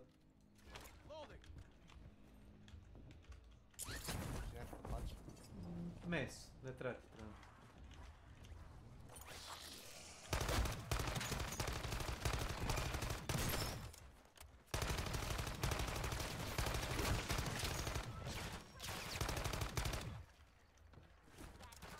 Loading fresh mag. Level up. Da dobijaš XP za oružje. Da, pisalo mi se na level. Evo ti ovdje imaš Mortar Strike. Ta bomba, šta? Samo klikni levi, klikni na nju. Samo nemoj pušku da zameniš, uzmi, klikneš. Da zamenim... Ne ide tako, escape, izađi full. Sad opet otvori kontejner, samo levi klikni to.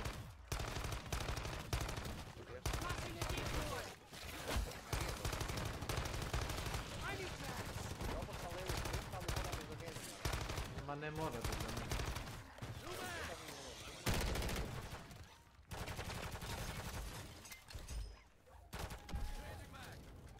Open?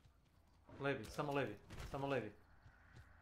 Aha, uzmi shotgun, izvadi i iz njega zameni za taj SMG. No to ti to. Pošto ti je SMG odmah ti upgrade-ovan na plavi. Vidiš ovu zgradu, vidiš gornji levi ćošak ti je minimap.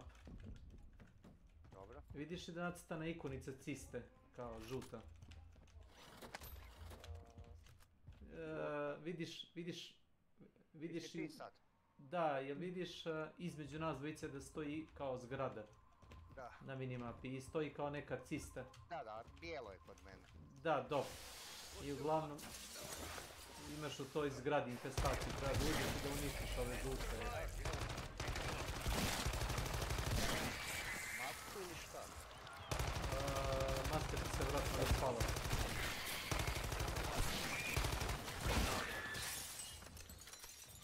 Gubim health. Gubiš, zato tapkaš G. G. Da staviš pancir.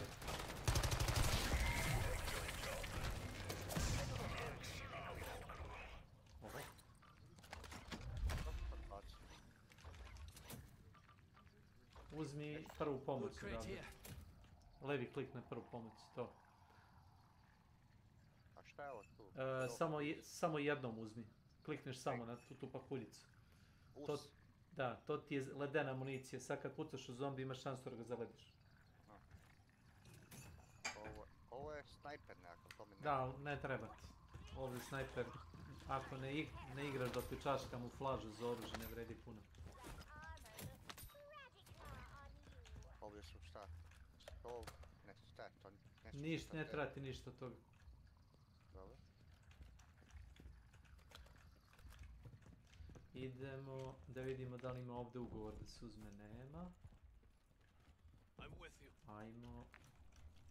Treba neki auto. Može i brod.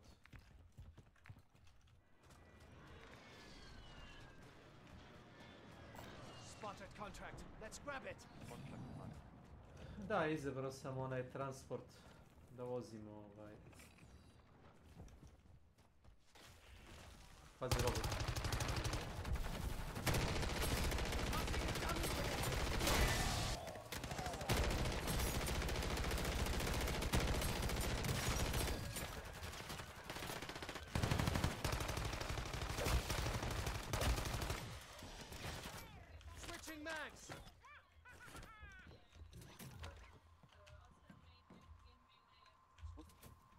Ništa. Tu.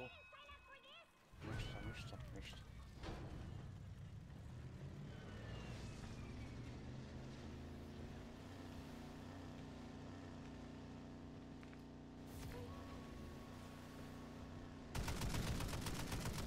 Pa za nešto se brzo pregreva to spregnuto oružje. Ne vredi puno.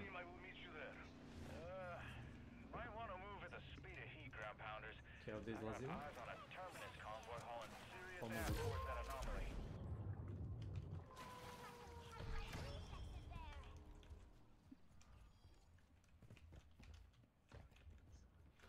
U gornji levi ćošak sad ti piše medium threat i piše rimsko 2, jel tako? To ti kao srednja zona opasnosti. U suštini dok ne skontaš igru ono kao malo bolje ne preporučujem da ulaziš i sa i bez mene, da ulaziš u zonu 3. Zona 3 je u centru mape, to ti je najopasnije.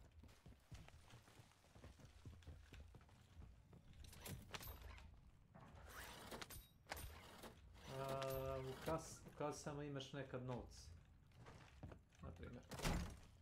Ili ovdje džabe sve. Ali ja sam ispraznio pred tebe.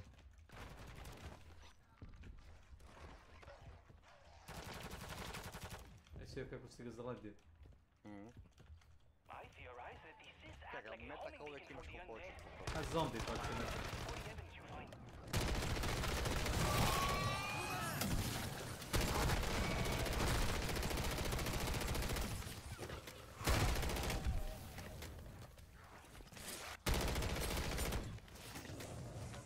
Svi uzeo ugor, jesi?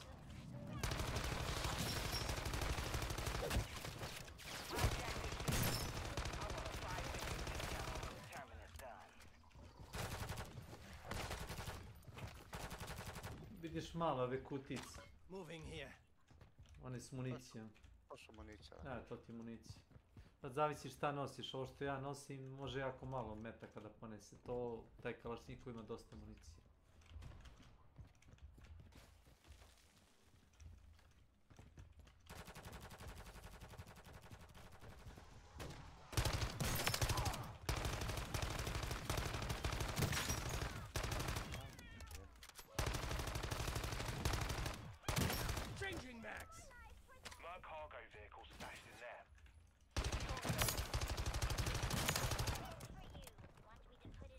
Gledaj sad, pre nego što uđeš unutra. Ajde savjetujem da očistimo u zgradu. Opet umiram. Samo ubaci pancir na ploču.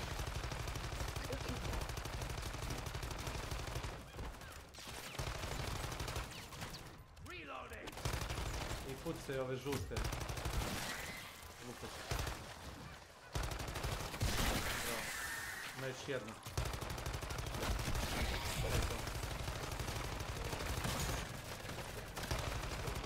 Kad ih sve unisneš, onda više ne gubiš ovaj health.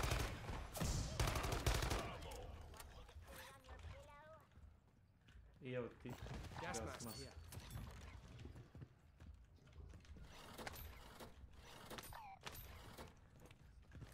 Bar peć me glupi gleda. Imaš da ga pomaziš kad sedi na guzici, znaš? A kad ga mazim? Priđeš i pritisneš use. Misliš F? A, use. Jebem ga, šta ti? F. A ovdje imaš... Ammo depot here. Metke. Ne treba ti to. Ne gledam šta. To sve što ne vredi ni tu do $500 ako ne vredi, ja ga ni ne uzimam. Hoćeš ti da voziš? Ne, samo ti vozi, ja ubijam. Dobro. Savjetujem ti da uđeš u auto i da se prebaciš na suvozača. Sad ću ti pokazati kako. Pritisni X i sedi na suvozača u mjestu. I pritisni V. I sad pucaš sa strane, da. Na polo si izaš. Zato što tvoja puška ne pregoreva i radi više štete nego ona spregnja. A evo ti pucaju, kreni se iza nas i pucaju u helikopter, pa širi.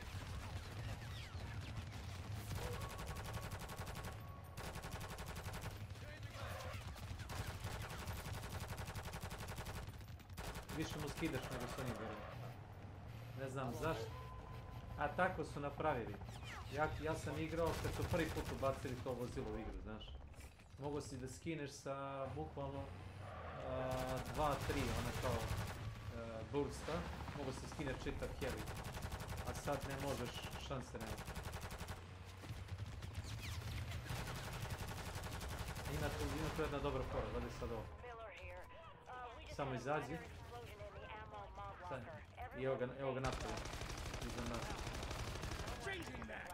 I ne može da ti skine vozilo. Samo izađi iz vozila, pucaj.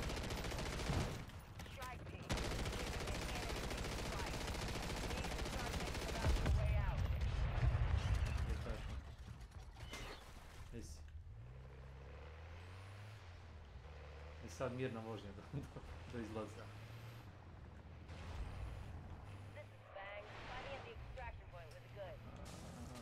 Da uzmemo gorivo ovdje.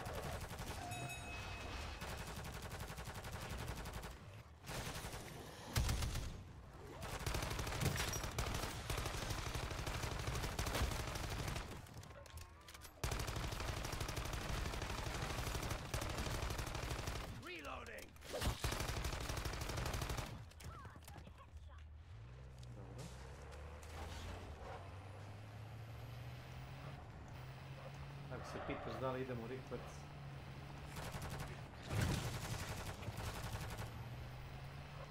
Nemam više nekako one puške. Vraćaju ti na onaj mitraljez. A to je zato kad pucaš s jednim oružjem, a ne skupljaš one male kutice.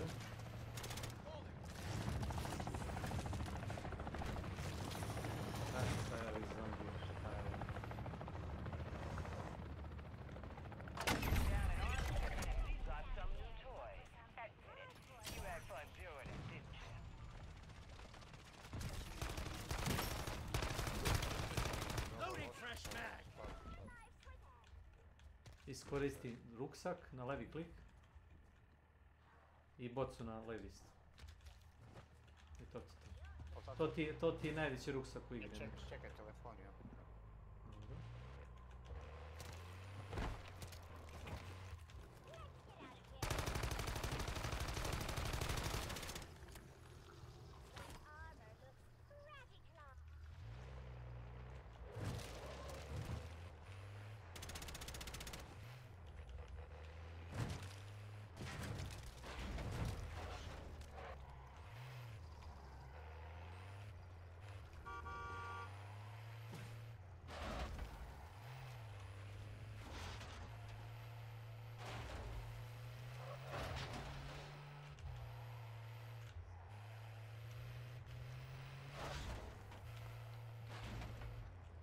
Idemo.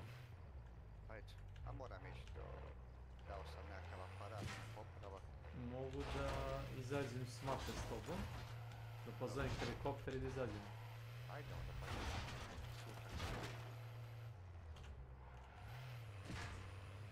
Nismo zapravo šta je sad.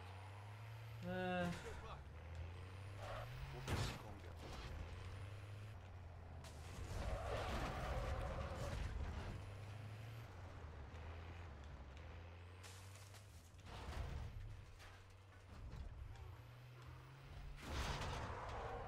Samo da vidim da izlaz. Kako sam ušao ovdje, ne znam.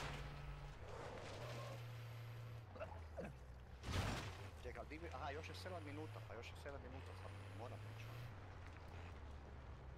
To je više nego dovoljno vremena za izlaz.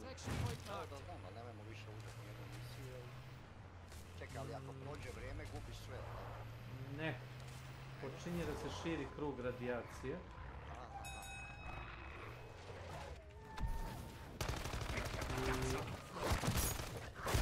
Imaš ti vremena, ali nemaš toliko puno. Imaš 13 minuta vremena, čini mi se da izađe.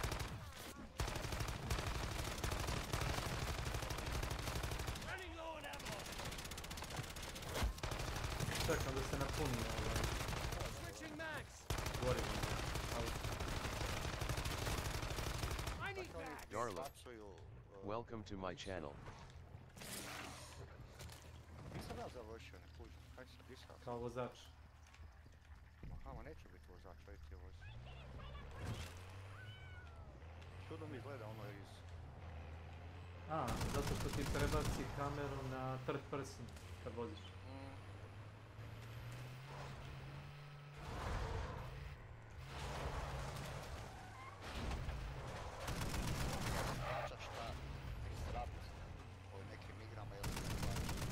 Imaš na 2 ili 3 mjesta imaš kao ekstrakt tačku. Zovneš helikopter, njemu treba 23 sekundi da dođe. Za to vreme te napadi zombi. Mada ako imaš auto možeš voziti ukrug, ako nećeš da se pucaš s njim. Ako imaš municije možeš pucati.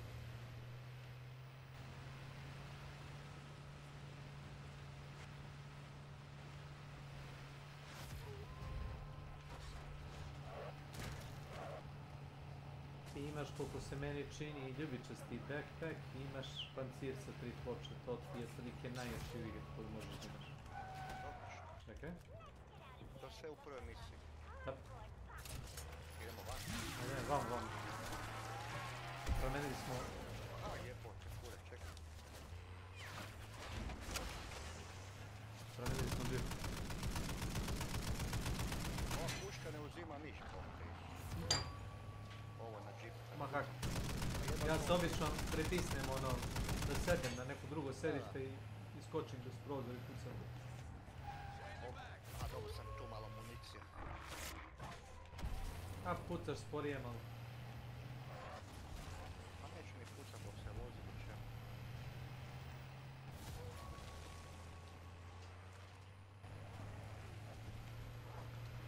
Aha, tu dolazi. Da. Iskočiš i pritisneš use na tom dijelu.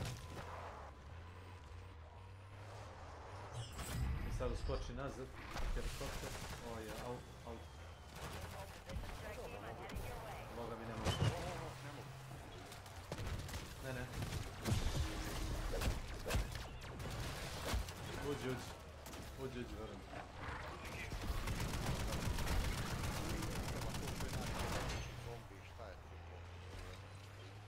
Approaching extra location in T-minus 15 seconds.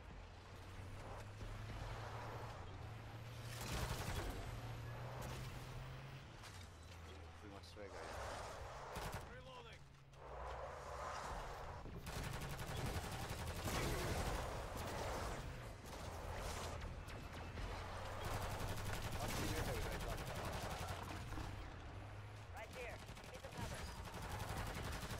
Gledaj sad, uskači u helikopter.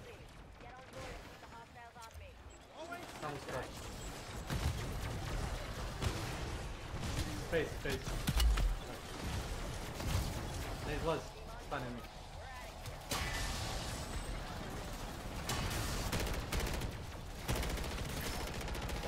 stani mu.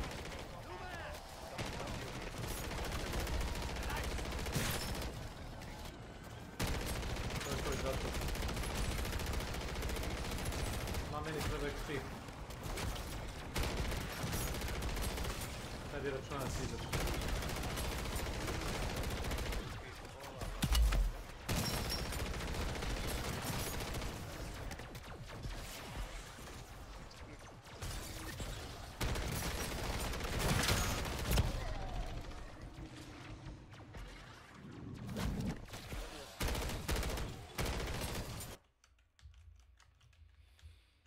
Dobio si level, uključio ti je oružje, attachmente. 11.000 XP-a. Vidio si.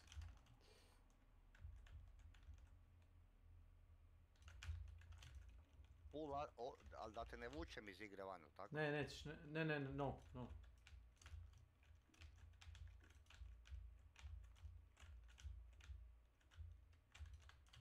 I dobiješ isto Battle Pass XP. To ti kao free. Aha. Ja kažemo free. Test challenge completed. Da vidimo, znači event. Vortex. 10 tiers remaining.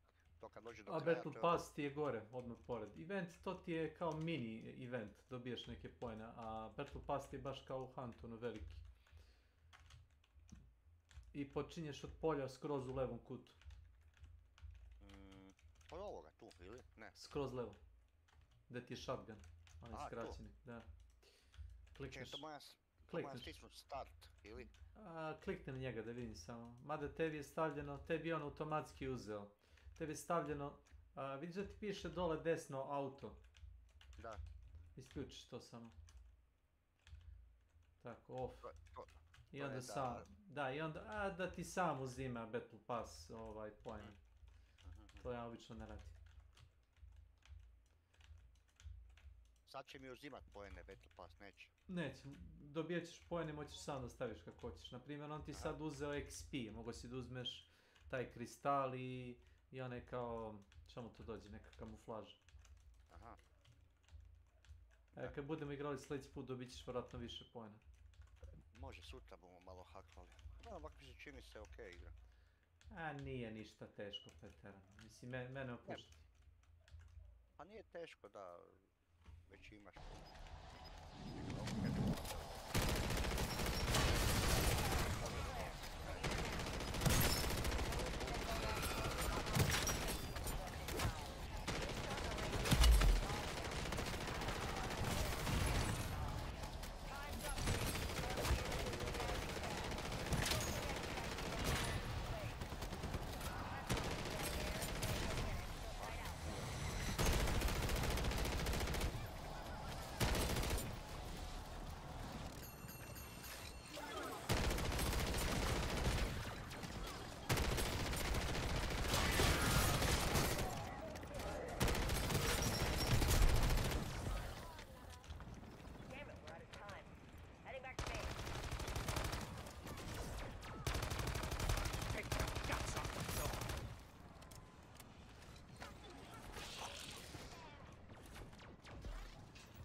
to my mark. Disregard. Contract marked.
Fire station marked.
until my mark.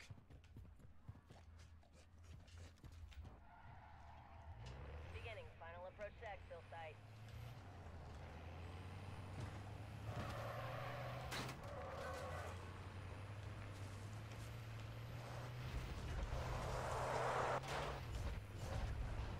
Coming into land. Keep my LZ clear. I'm at exfil. Be advised you don't got all day.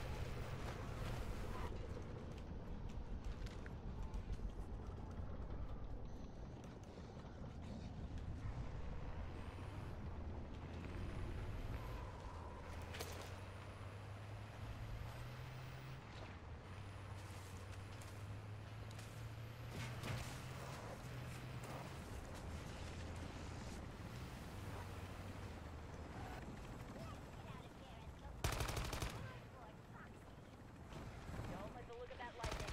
Almost out of time.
Bang here.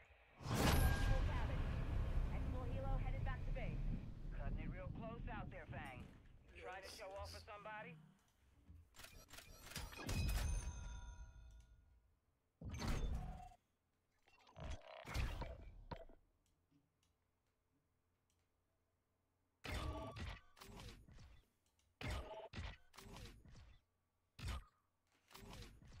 Here, here, here, here, here, here, here, here. Seth here, Seth here, Seth here, Seth here, Seth here, here, here, here, Seth, Seth here, Seth here, here, Seth here, Seth here, Seth here, here, Seth here, Seth here, Seth here, Seth here, Seth here, Seth here. Here, Seth here, here, Seth here, Seth here, here, Seth here, Seth here, Seth here.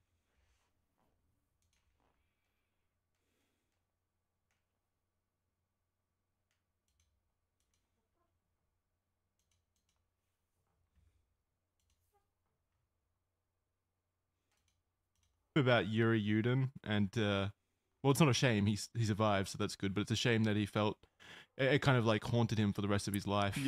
That one incident ruined his life for the entirety of like what 60 years. Yeah.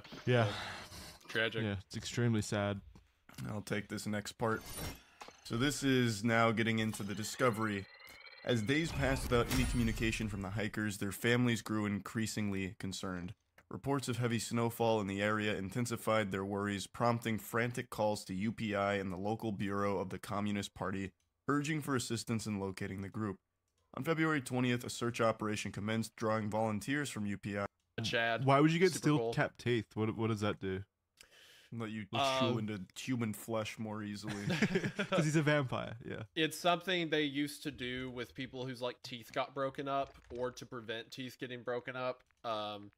So okay. imagine it's like old replacements, but a lot of guys in the military would get steel cap teeth, just to make, for one, so they could chew through stuff. But I've heard stories of like steel teeth Russian guys like getting punched in the jaw and it hurts the other guy's hand, you know? Like, oh, that's pretty cool. Pretty metal stuff. When you say chew through stuff, like, do they chew through like barbed wire fences and shit like that? No, I mean, you could theoretically if you had steel cap teeth, but I mean, literally, it's a hard material to chew food with and stuff like that. So it's just. But I mean, you could also chew through barbed wire. I guess that'd be pretty cool. That would be cool. It's like bolt cutters in your mouth. All right, and then the last we have is Yuri Yudin. So Yuri the one is that left. Yes, Yuri is the sole survivor of the Dyatlov Pass tragedy, suffering from a sciatica. Oh, I haven't seen that spelled before, huh? That's weird. Yeah, sciatica flare up. In unbearable pain, he was forced to return home 5 days into the trip. Until he died in 2013, Yuri was tormented by guilt over the death of his friends. He reportedly visited the cemetery every year with deep survivor's guilt, causing him to think he should have been there with them at their end. When he had departed, everyone was upset. The group gave Yuri a mascot that he has always since kept hold of. Some people believed he was in love with Ludmilla, although he denies this. But he never married. It seems he deliberately loaded himself with lots of work during his final life to escape the ghost of his past. Yuri believed that the death of his friends was not natural. He declared, not long before his death, that he believed they were taken from their tent at gunpoint and murdered. Dubina was the most outspoken of the group, he said, which is why her tongue may have been cut, which is a detail of the deaths we'll get to in a bit. Yeah.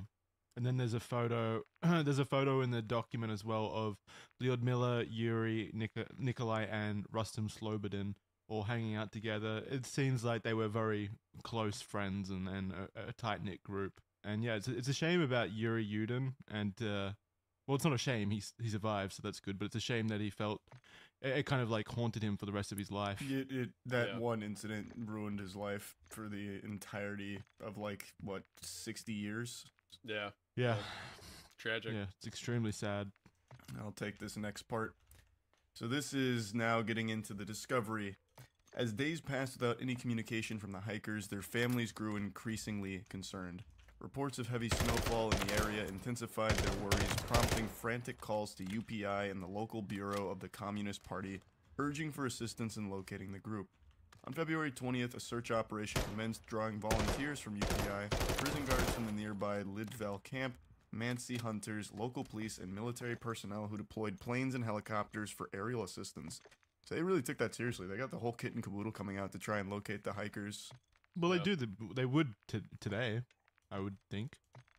Yeah, but I mean, this is still like the 1959. We wouldn't pull prison guards and stuff like that, yeah, right? This is still a lot. This is still a huge turn up for it.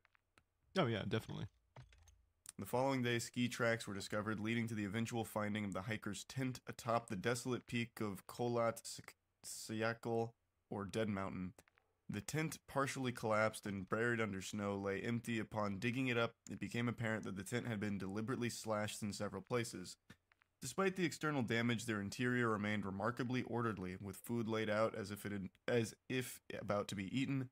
Downhill from the tent, distinct footprints of multiple individuals were observed. These footprints suggested that the individuals were not wearing boots, but were instead either barefoot or wearing only socks, and a single set of footprints indicated that one person may have been wearing one boot.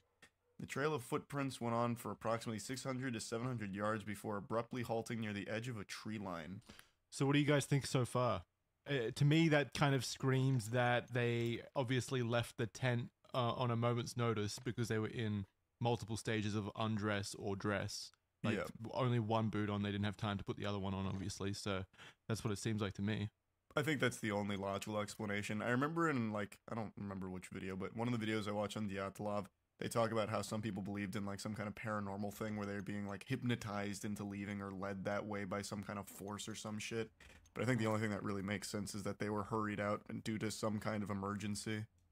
Yeah, I think that makes the most sense. Real quick, before you continue, just a quick word from the sponsors of this episode. Alright guys, let's talk a bit about health in general. I know personally one of the most stressful things you can possibly do is think about your health. It just fills me with so much existential dread just thinking about it. It's this weird thing where I wait far too long before going to a doctor or something like that, and part of the reason is because it's just so frustratingly hard for me to go through the effort of finding the right fit, someone I'm comfortable with, and it just, the whole idea stresses me out way more than it should, and that impacts my health, and it subconsciously makes me not want to fix the issues or go to the doctor or anything like that. It's stupid, I know, but luckily the sponsor of this episode agrees with me, ZocDoc. ZocDoc is a completely free app and website that lets you easily search and compare highly rated in-network doctors near you and instantly book appointments with them online. So ZocDoc makes it so much easier than the traditional method. When you think about it, it's kind of like those ads that you see when you're scrolling through the internet late at night. Like, trust me, there really are 15 highly intelligent doctors in your area right now waiting to meet up with you. And ZocDoc will make it as easy as humanly possible for you to figure out which one you should see, and then they'll make it as easy as possible to actually book the session itself. I tested the process out through the website myself. I decided I needed a dental checkup the next time I'm in Tampa, Florida. So I went on, and within 10 minutes I had found a highly rated dentist that I could easily book very quickly. You don't have to contact a receptionist through the phone or sit on hold. You just book them through ZocDoc and you get an email immediately confirming your appointment. It's so easy. Not only that, you can crowdsource the right decision with verified reviews from actual patients, meaning you can choose the highest rated medical professional in your area for your own comfort. You can filter specifically for ones who take your insurance, and the filters really do cover basically any condition that I could think of when I was testing it out. So ZocDoc has you covered for whatever it is that's ailing you. The typical wait time between booking and seeing your doctor is just like 1 to 3 days on average, apparently, with the option of same-day appointments a lot of the time as well. So why would you call up a receptionist and have an awkward conversation on the phone when you can just use ZocDoc for free to book an appointment? So it's just so easy. It's a no-brainer. So go to ZocDoc.com/redthread and download the ZocDoc app for free. Then find and book a top-rated doctor today. That's ZocDoc.com/redthread. ZocDoc.com/redthread. Go meet a new doctor in your area right now. Thanks to ZocDoc for helping out literally everyone, and thank you to you guys for hearing them out. And now, over to me again. We can all relate to that situation where you're waiting for some money to come in from work and it's taking forever, and you've got bills piling up that you need to pay off as soon as possible, or you need to buy some groceries, stuff like that. Money is tight and it's becoming an issue, and you need your paycheck now. It's stressful and annoying. Luckily, people using Current have access to Paycheck Advance, which is a new service that Current offers that'll help with unexpected expenses.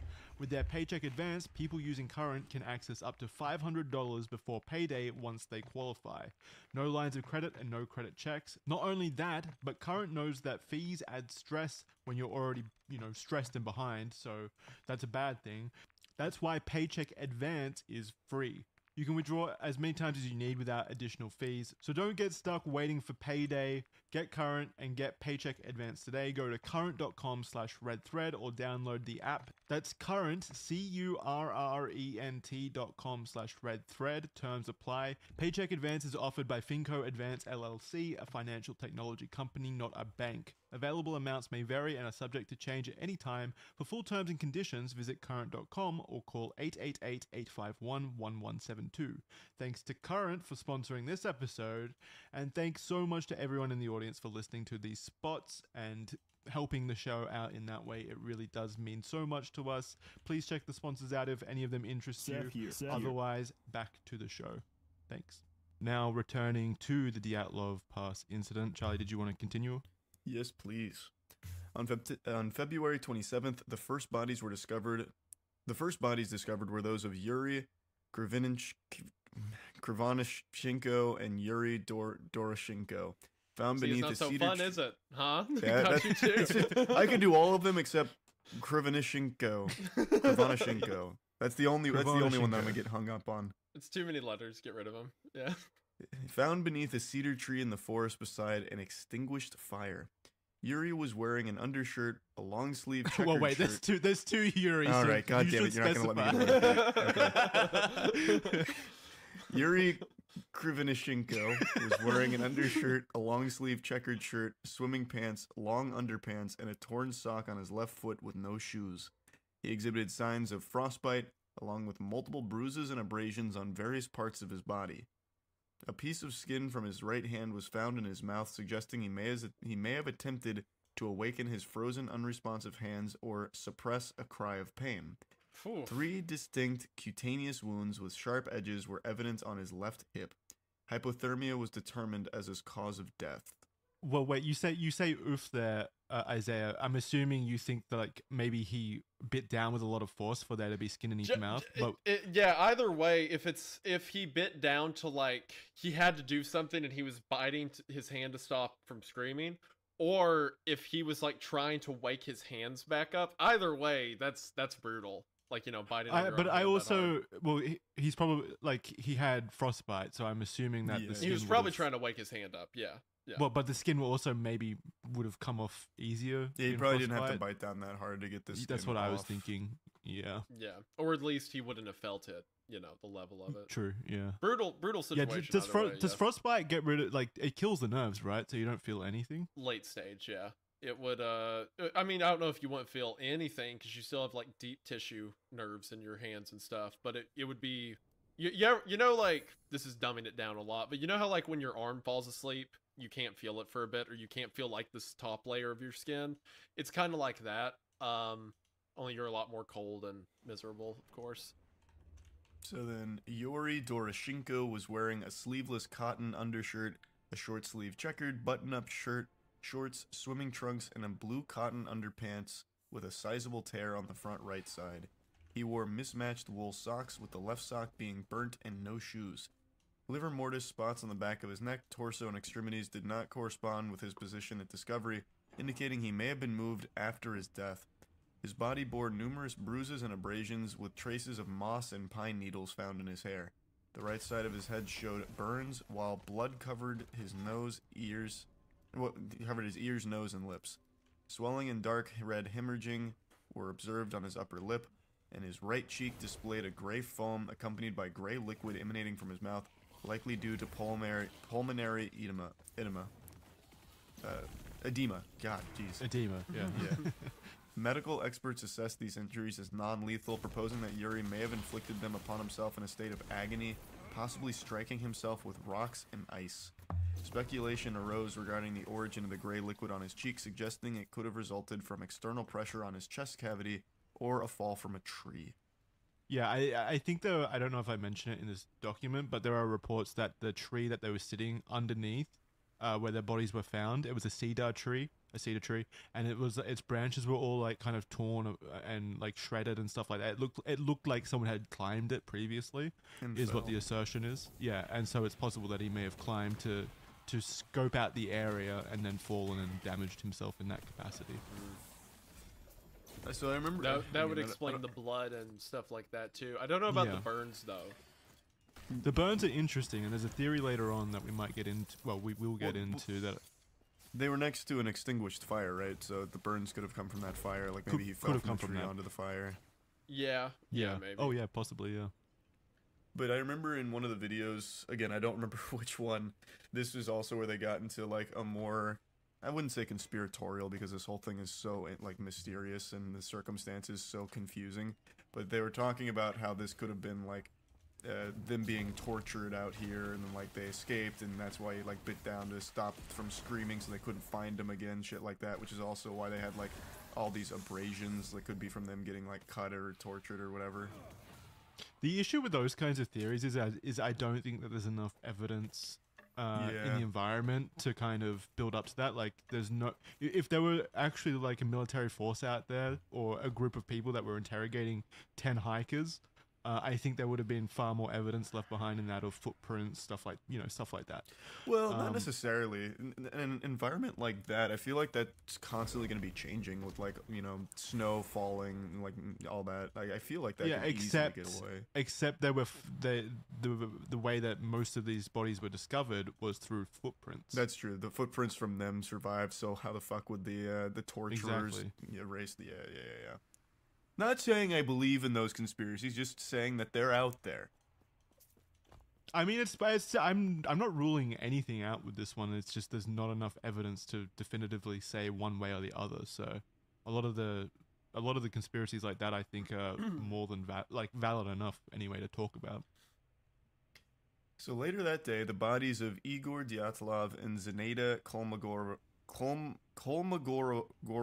Man, when you were pronouncing these, Isaiah, I thought you were just a fucking buffoon. But like saying them out loud is so much harder than reading them. Yeah, it's not so fun, isn't it? Look, everyone. Funny how that works. Point and laugh at the other guy with dark long hair and a beard. Ha ha! Look at you, stupid. Did you really just say that reading them is easier than speaking them out loud? Of course it is. What the fuck do you mean? Like in my head, I think most people have like a little voice in their head. So when I'm like reading this, I'm hearing it in my voice in my head. I'm like, oh, it's so easy. It's just clearly Kolmogorova. Oh, there it is. Don't you? Have you guys heard of the people that don't have an inner monologue and don't have a voice in their head? I don't believe it because I have a voice in my head. You have a voice in your head. I really don't think that I don't think it's real. I think it's just not recognizing what you're saying, because I feel like everyone has to have some kind of inner monologue. Yeah. Unless you only think in like pictures. I have heard some people say that like once they hear about something, or like say they watch a movie or something, they never think about things unless they are talking about them out loud. There's no inner thought, inner conversation, and I can't. So they're just entirely led by impulses. They're on autopilot constantly. What does that all mean? The time. Yeah. You don't have any free will. You're just kind of like they don't life. do things unless it is being discussed. Like unless they are actively talking or doing something about it. There's no consideration. No. That is actual no like thought. NPC behavior. I know. It's terrifying. NPC behavior. It is terrifying. Yeah. Alright, but anyway, they were discovered further up the slope, suggesting they had been attempting to make their way back to the tent before passing away. They were found facing the tent with tightly clenched fists. Igor Dyatlov's body was located approximately 300 meters from the cedar tree, mostly buried under the snow, with only his clenched fists visible above his chest. He was dressed in an unbuttoned, fur sleeveless vest, originally belonging to Yuri Yudin, who had given it to Doroshenko, a blue sweater, a long-sleeve red cotton shirt containing 4 anti-inflammatory pills in the breast pocket, a blue sleeveless cotton singlet, ski pants, 1 cotton sock on his left foot, 1 woolen sock on his right foot, and no shoes. Additionally, a watch on his wrist had been stopped at precisely 5:31. Interesting. Yeah. What would stop a watch? All of the watches in this on these individuals, a lot of them had watches. All of them stopped at varying times. Is it just from being in the snow? Probably like the water. Freeze up the gears for sure. Probably. Yeah. Yeah. That's not super suspicious. But okay, but I guess that would give an idea of when he finally like succumbed in the snow. Then surely. Yeah, I'm sure it was good for like the forensics, but it's not like there's anything mysterious about the watch stopping. Yeah. I will say though, like their outfits are really, like what they were found wearing is all very interesting because they're in just like this mishmash of different things in different states of disarray. It's just very odd. If they knew they had to leave the tent for whatever reason, I'm assuming they just grabbed whatever they could to put on while they were leaving. Yeah, but if they had time to like grab and put stuff on, I feel like they would have put things on that made more sense. Like the first thing you'd probably grab is a fucking giant coat, right? Like I feel like they had no time at all to dress. It was just whatever they were in at the time. Yeah, that too. Yeah, definitely. I thought you were saying like they didn't have enough time to like style match and make sure their colors. Oh no, and stuff like that. I just meant like being found in like just this complete hodgepodge of random little assortments, like one different sock, like a cotton sock, a wool sock, but no shoes, that kind of stuff. The shoes thing is what gets me because if you knew you were going to be walking in the snow, if you were heading out of the tent and you knew that you were going to be walking in snow, I would think you would hyper focus on getting some shoes. Yeah, that'd be another one of your priorities, you would imagine. Yeah. But if you're panicking a lot, maybe it just doesn't cross your mind. I'm sure that's the case, yeah. Dyatlov suffered no internal injuries, but was found with extensive abrasions and bruises covering various parts of his body, including his face, forehead, upper eyelids, cheek, etc., knees, hands, legs, and ankles. Dried blood was observed on his lips, and his hand joints displayed brown-red bruises indicative of potential hand-to-hand combat injuries. Additionally, he had superficial wounds and incisions on his left hand and right ankle. The cause of his death was determined to be hypothermia. That's an interesting one to me. Injuries kind of suggesting hand-to-hand combat. Yeah. I don't. How else would you cause like bruising on your knuckles and stuff like that if not using your fist in that capacity? Yeah, I have no idea. That's definitely a mysterious one. Yeah. It is interesting how they all kind of came out of this with a lot of different injuries that don't necessarily align with one another. Like if they were all taken in the same event, I would have thought that their injuries would be more consistent. The only thing I can kind of write a lot of these as is this was the 50s, correct? Or the 60s? Yep. Or it was 50s. Yeah, 50s. Okay, so and the bodies had been out there a while, so maybe natural bruising from like early decomposition was mistaken for bruising, but I think they knew the difference, right? Or at least the I would assume that they would be able to pinpoint like post-mortem bruising. Yeah, versus pre-death bruising. Yeah. Interesting. Yeah, it's strange. I forgot about a lot of these details. It's interesting. Yeah, it's been a while since I watched those videos, so a lot of these are a bit foggy to me now.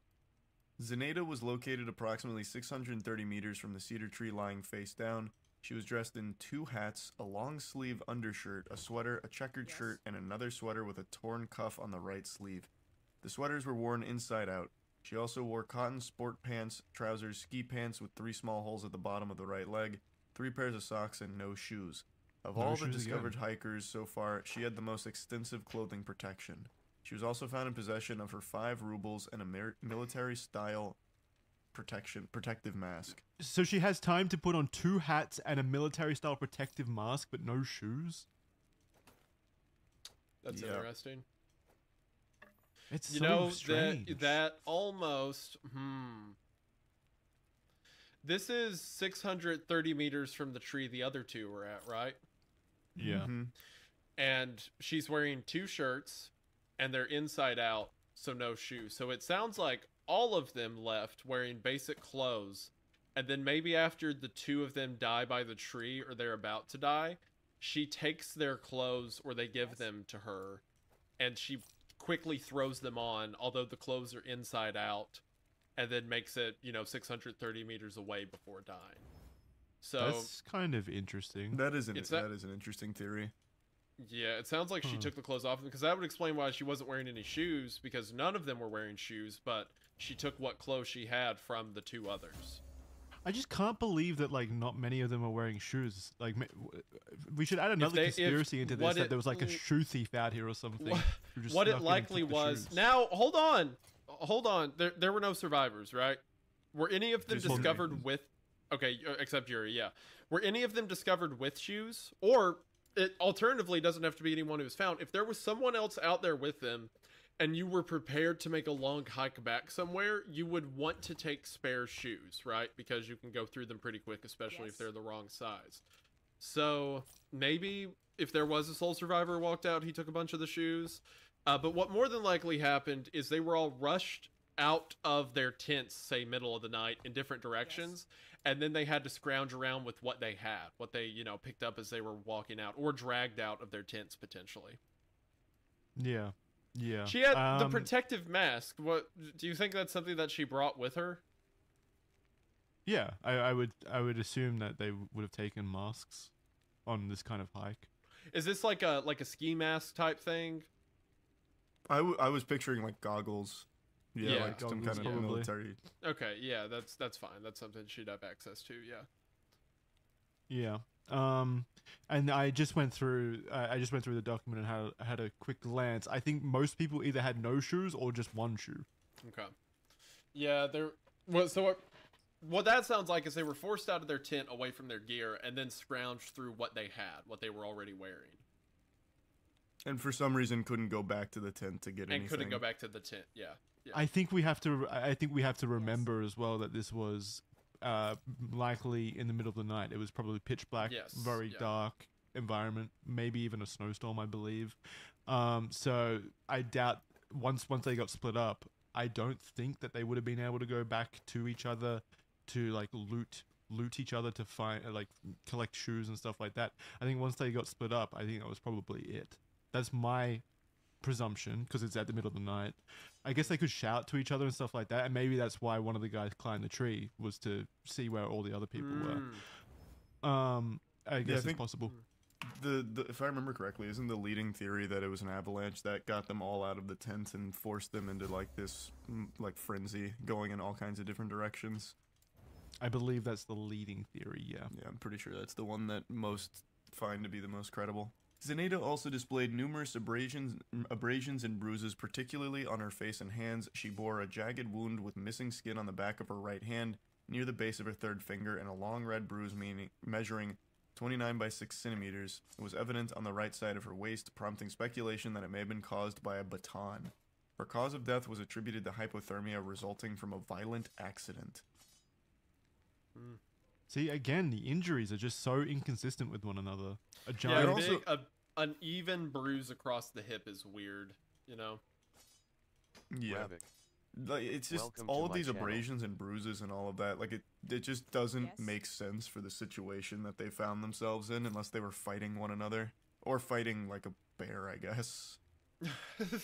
They were fist fighting a bear, like boxing, throwing hands and stuff. I don't mean to get ahead, but I do, if I remember correctly, one of the bodies was like chewed up and all of that, which, I mean, leads to a bear theory. Yeah. Well, also, if they were out here for like a week, right? You know, an animal could have came by later, you know, shoot them up. Yeah, that's true. Like that. Could have been doesn't necessarily mean it's the cause, yeah. Yeah. On March 5th, Rustam Slobodin was discovered approximately 480 meters from the cedar tree, found face down, oriented towards the tent, covered in 50 centimeters of snow. Rustam appeared to be better dressed compared to his previously discovered bodies. His attire included a long-sleeve undershirt, regular shirt, sweater, 2 pairs of pants, 4 pairs of socks, and 1 felt Valinka boot on his right foot. He wore a watch that stopped at 8:45 a.m., Among his belongings were 310 rubles, his passport, 2 shoe insoles tucked into his sweater, small folding pocket knife, pencil, pen, comb, box of matches, and 1 cotton sock. So he had a lot on him. He had a ton of stuff on him. Why he should have put the cotton sock somewhere, like maybe over his hand or something like that. Maybe that was his idea, and it just didn't work out. Yeah, it's just such an eclectic mix of equipment that they all ended up having at the end. It's so strange. And again, one boot, and two shoe insoles tucked under his sweater as well. Yeah. Slobodin's injuries were predominantly concentrated on his face and hands, featuring abrasions and bruises, some of which, similarly to Dyatlov, mirrored the patterns often associated with hand-to-hand combat. He had swelling on both sides of his face, traces of blood discharged from his nose, and a fracture of the frontal bone of his skull was identified during forensic examination. Forensic pathologist Boris suggested that his skull fracture may have been caused by a blunt object. Medical assessments also indicated that the possibility Slobodin experienced a loss of coordination due to shock following a blow, potentially speeding up his death to hypothermia. Yeah, so, okay, let's operate under the assumption that an avalanche did occur. I guess the force from an avalanche could be consistent with those kinds of injuries and bruising, because it's basically being hit by a blunt object, right? If you're hit with that much snow at that much force. Or, I mean, there's a lot of debris in avalanches, too. Could have got hit by, like, a limb or something. Yeah, tree branches and stuff being carried down. We'll probably get into it eventually, but like with an avalanche, if an avalanche did occur and that's what instigated the whole scenario, I would have assumed they would just be buried instead of just impacted. Issue, right? Like why? Like a lot of the stuff was buried, like a few of the bodies in the tent and stuff like that. But why were some of them just above? What could have happened is there was an avalanche that made them all run away, and then they can't get back to their gear because it's under the snow now. I guess that's possible, but wasn't the equipment found above the snow eventually? The tent wasn't, right? They said it was under snow and they had to recover it. Oh, and some of the equipment was above. And it also been a week, so some of it could have like melted or evened out since then or something like that. True. But in the middle of the night, they probably couldn't find it. Yeah, I don't think they would have found their tent and stuff in the middle of the night anyway. Yeah. Even if it was an avalanche. this is the second time someone has injuries consistent with hand-to-hand combat. I feel like that has to just be a mistake of the time. That doesn't make any sense under these circumstances. Like, assuming, like, they panic, they run from the tent. I don't see them going, like, you know, fucking fisticuffs like pugilists and settling their differences like that. Like, I don't think they started fighting each other. At least not like a physical hand-to-hand fight. Well, if just theoretically, like, if these two, not to insult the dead, but if these two were, you know, they were afraid they were going to starve to death, freeze to death, something like that, there could have been a fight. Someone's like, we should stay here. No, we should go. You know, they start yelling. Maybe they do get into a quick fight. I don't think they killed each other, but maybe a few punches or something, right? I think it's also important to add at this point that I think half of them were intoxicated. Oh, they were drunk? Yeah, I think a few of them were drunk. Or at least the reports say intoxication. That might lead into it a little bit. That would explain a little more if there was like a fight or something that broke out. But we're talking about post accident. What if the fight occurred beforehand as well? We don't know the events leading up to the accident. That's a really good point. Yeah, it could have happened before they ever even needed to hustle out of the tent. Oh yeah, because they've been drinking and partying all night. They've been drinking the night before. Yeah. Then an avalanche shows up. So yeah, they could have got to a fight, you know, hours before they had to ditch. Yeah, we don't know that it's necessarily caused by the incident that led to the end. Yeah. The presence of an icy bed beneath Slobodin's body formed from the hardening of thawing snow suggested that his body retained some warmth at the time of his fall.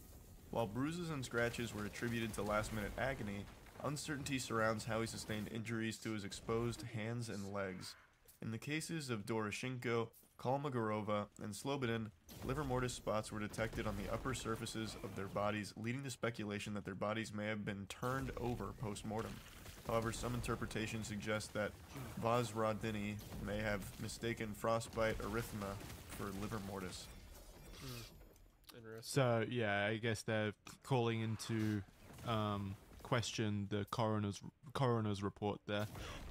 It could be livor mortis or it could be frostbite arrhythmia.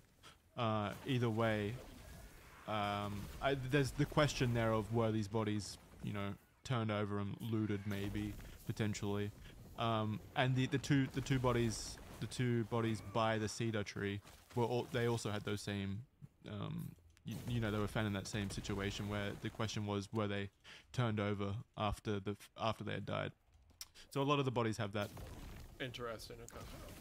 The din provided shelter from the cold winds, constructed with cedar branches to minimize contact with the snow, effectively creating a makeshift bed.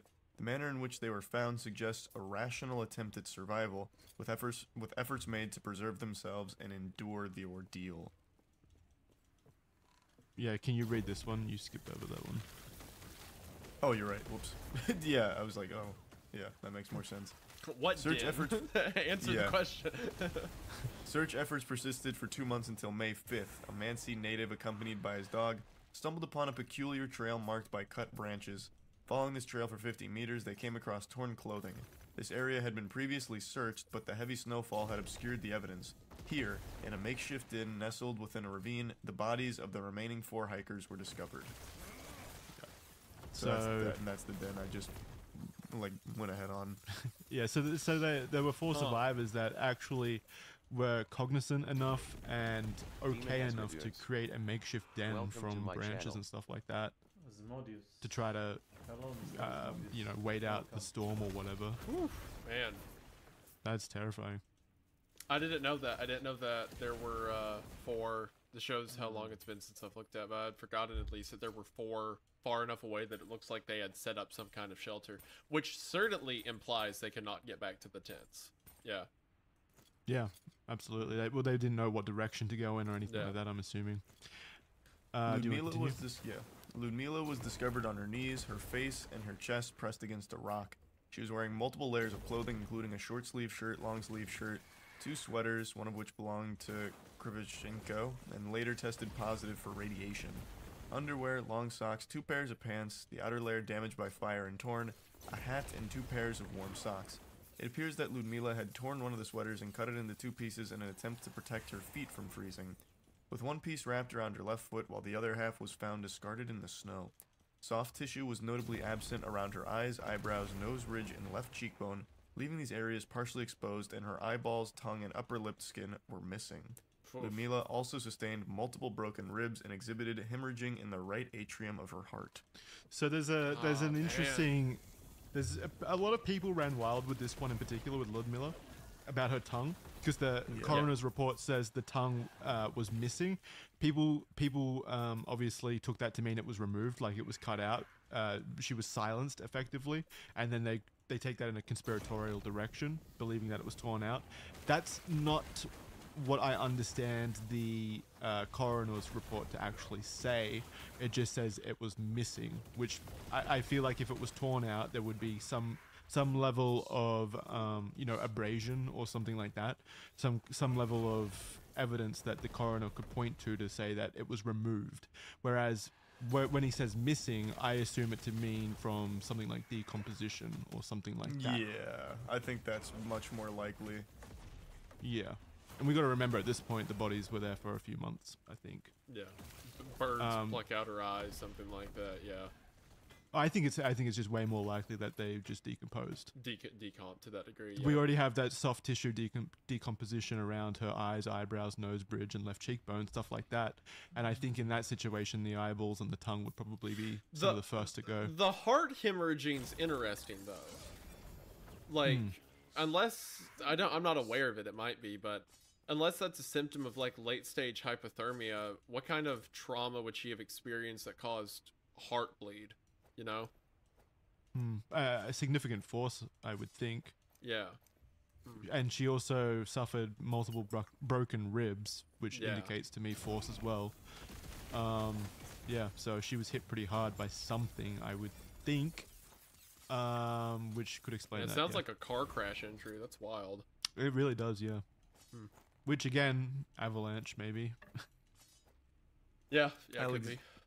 Alexander Kolvator and Semyon Zolotaryov were discovered embracing each other, presumably in an effort to conserve body heat. Zolotaryov was found adorned in layers of clothing including 2 hats, a scarf, long-sleeve shirt, black sweater, coat, underwear, 2 pairs of pants, and skiing pants. Additionally, he carried a copy of the newspaper, coins, and a compass. He also wore socks and a pair of handmade leather shoes. He also had a camera hanging around his neck, although the film was damaged by melting snow, prompting questions about why he carried the camera during the initial departure from the tent. He was also clutching a pen and paper in his hands. Damn, if only he wrote what happened. That would be so fucking helpful. If only we could get photos from that camera, dude. Yeah, he was definitely taking photos at the end to document, no doubt. You reckon?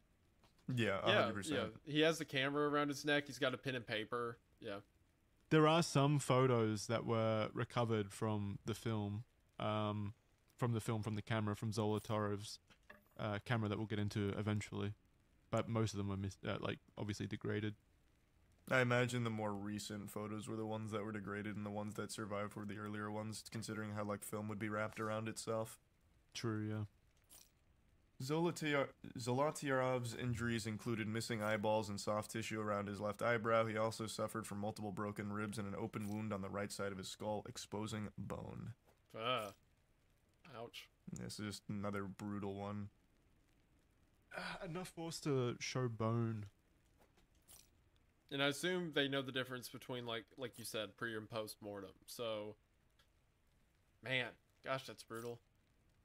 It always gets me whenever I hear about 2 people dying in each other's arms. It's so tragic, man. I'll take these next 2 quotes and then you can continue on. So these quotes are from the forensic investigator Boris Vozrozdeny, who was interviewed about this situation, the case. So this question is, how is it possible to explain the cause of the damage to Dubinia and Zolotaryov? Is it possible to combine them into one cause? And Boris replies saying, I think the character of the wounds on Dubinia and Zolotaryov, a multiple fracture of the ribs on Dubinia were bilateral and symmetrical, and on Zolotaryov were one-sided. Both had hemorrhaging into the cardiac muscle with hemorrhaging into the pleural cavity, which is evidence of them being alive when injured. These wounds, especially appearing in such a way without any damage to the soft tissue of the chest, are very similar to the type of trauma that results from the shock wave of a bomb. which is that's a lot of force. Yeah. For him to directly be like, these guys might have been bombed. Like that's probably like the most apt like explanation that this guy can come up with, basically. It's that would possible. explain a lot of the injuries away, especially It all would the explain hand the bruising and burning, tearing. yeah. You hold your hands up to cover your face or something. It's not inconceivable to me, especially with like military bases and stuff like that in the area. I'm assuming. What are the chances they blew up something in the fire? What do you Because most of the carnage was around that, right? The fire that was found.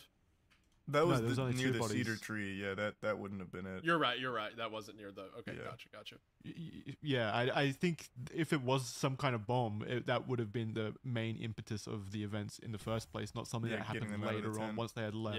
Yeah. Gotcha. So this next question is, how long could Dubinia and Zolotaryov have lived? And Boris, the forensic investigator, replies, Dubinia died 10 to 20 minutes after the trauma. Wow. So, yeah, well, she could have been conscious. Sometimes it happens that a person with a wound to the heart, for example, a serious knife wound, can talk, run, and ask for help. Dubinia's situation was one of complicated traumatic shock, resulting from the bilateral rib fracture with subsequent internal hemorrhaging into the pleural cavity. Zolotaryov could have lived longer. It needs to be taken into account that they were all trained, physically fit, and strong people. So like the forensic investigators, like her injuries are consistent with someone who probably died pretty quickly after the events. So she was one of the ones that was found though in that kind of makeshift, cabin or whatever it was, makeshift shelter. Dubinia was in the makeshift shelter. Oh wait, no, she wasn't, was she? She was. Yeah, no, she was. She was. It's Ludmila. Yeah, she was the one who was leaned up with her tongue removed, and everyone thought that meant, that was her. So wait, hold on. If she only lived 10 to 20 minutes after the heart injury, how did they have time to set that shit up? Maybe they set it up and then brought her body in. that's possible. It also could have been. Yeah, I guess. It also could have been maybe. I don't know what series of events would have led to this, but I mean that goes for the whole case. They get away from the tent site, they go set up the shelter, and then after the shelter setup, she receives the injury to her heart. But I have no idea what that could have been, right? Unless someone was like physically hunting them through the woods or something. Yeah, I just don't see that being as likely as her receiving the injury in the first place that, gave everyone else They said they injuries. found her on her knees, right? Like leaned up against a rock. That's a weird way to like set up your friend. Like your friend's dead, you bring her body back and you're like, here, it's like you're talking with us. Just lean up against that, yeah. Well, no, it says Lyudmila was discovered on her knees, her face and chest pressed against a rock, which to me, that doesn't sound like a natural position for her to put herself in. Unless she was like winced over in pain or something. Yeah. Again, she bled out in like 10 minutes, according to the the forensic investigator says that she likely died 10 to 20 minutes after the trauma Right. itself. We don't know when you that trauma can't happened. bleed out of your heart for like days, right? It's pretty. But on her knees, her face and chest pressed against a rock, which to me, that doesn't sound like a natural position for her to put herself in. Unless she was like winced over in pain or something. Yeah. Again, she bled out in like 10 minutes, according to the the forensic investigator says that she likely died 10 to 20 minutes after the trauma Right. itself. We don't know when you that trauma can't happened. bleed out of your heart for like days, right? It's pretty serious injury. He does say that she could have been conscious after the trauma. Like it's after not she got hit impossible. in the heart, maybe she had 10 to 20 minutes to be awake, and then she Yeah. dies. Yeah. Because otherwise, you get hit like that, you're knocked out, and then you die after you're Welcome knocked to my out. channel. God, this case is so like Welcome to my complex channel. in terms of all these different moving pieces. 'cause What they would all have split blown off. up? Because now, yeah, bomb sounds like it. Because that explains a lot of the burns and the cuts and stuff like that. But what would have blown up? Was one of them like, oh cool, I brought this bomb, guys. Let's throw it in the campfire. Yeah. Okay, so there's an element. I highly recommend people in the audience check out Lemino's video. I remember that his main hypothesis or theory was that the tent had a stove inside. Yep, I remember that. What if the stove blew up? Oh, those things, yeah, those little pressurized metal ones used to do that Yeah. if you didn't like air it out properly.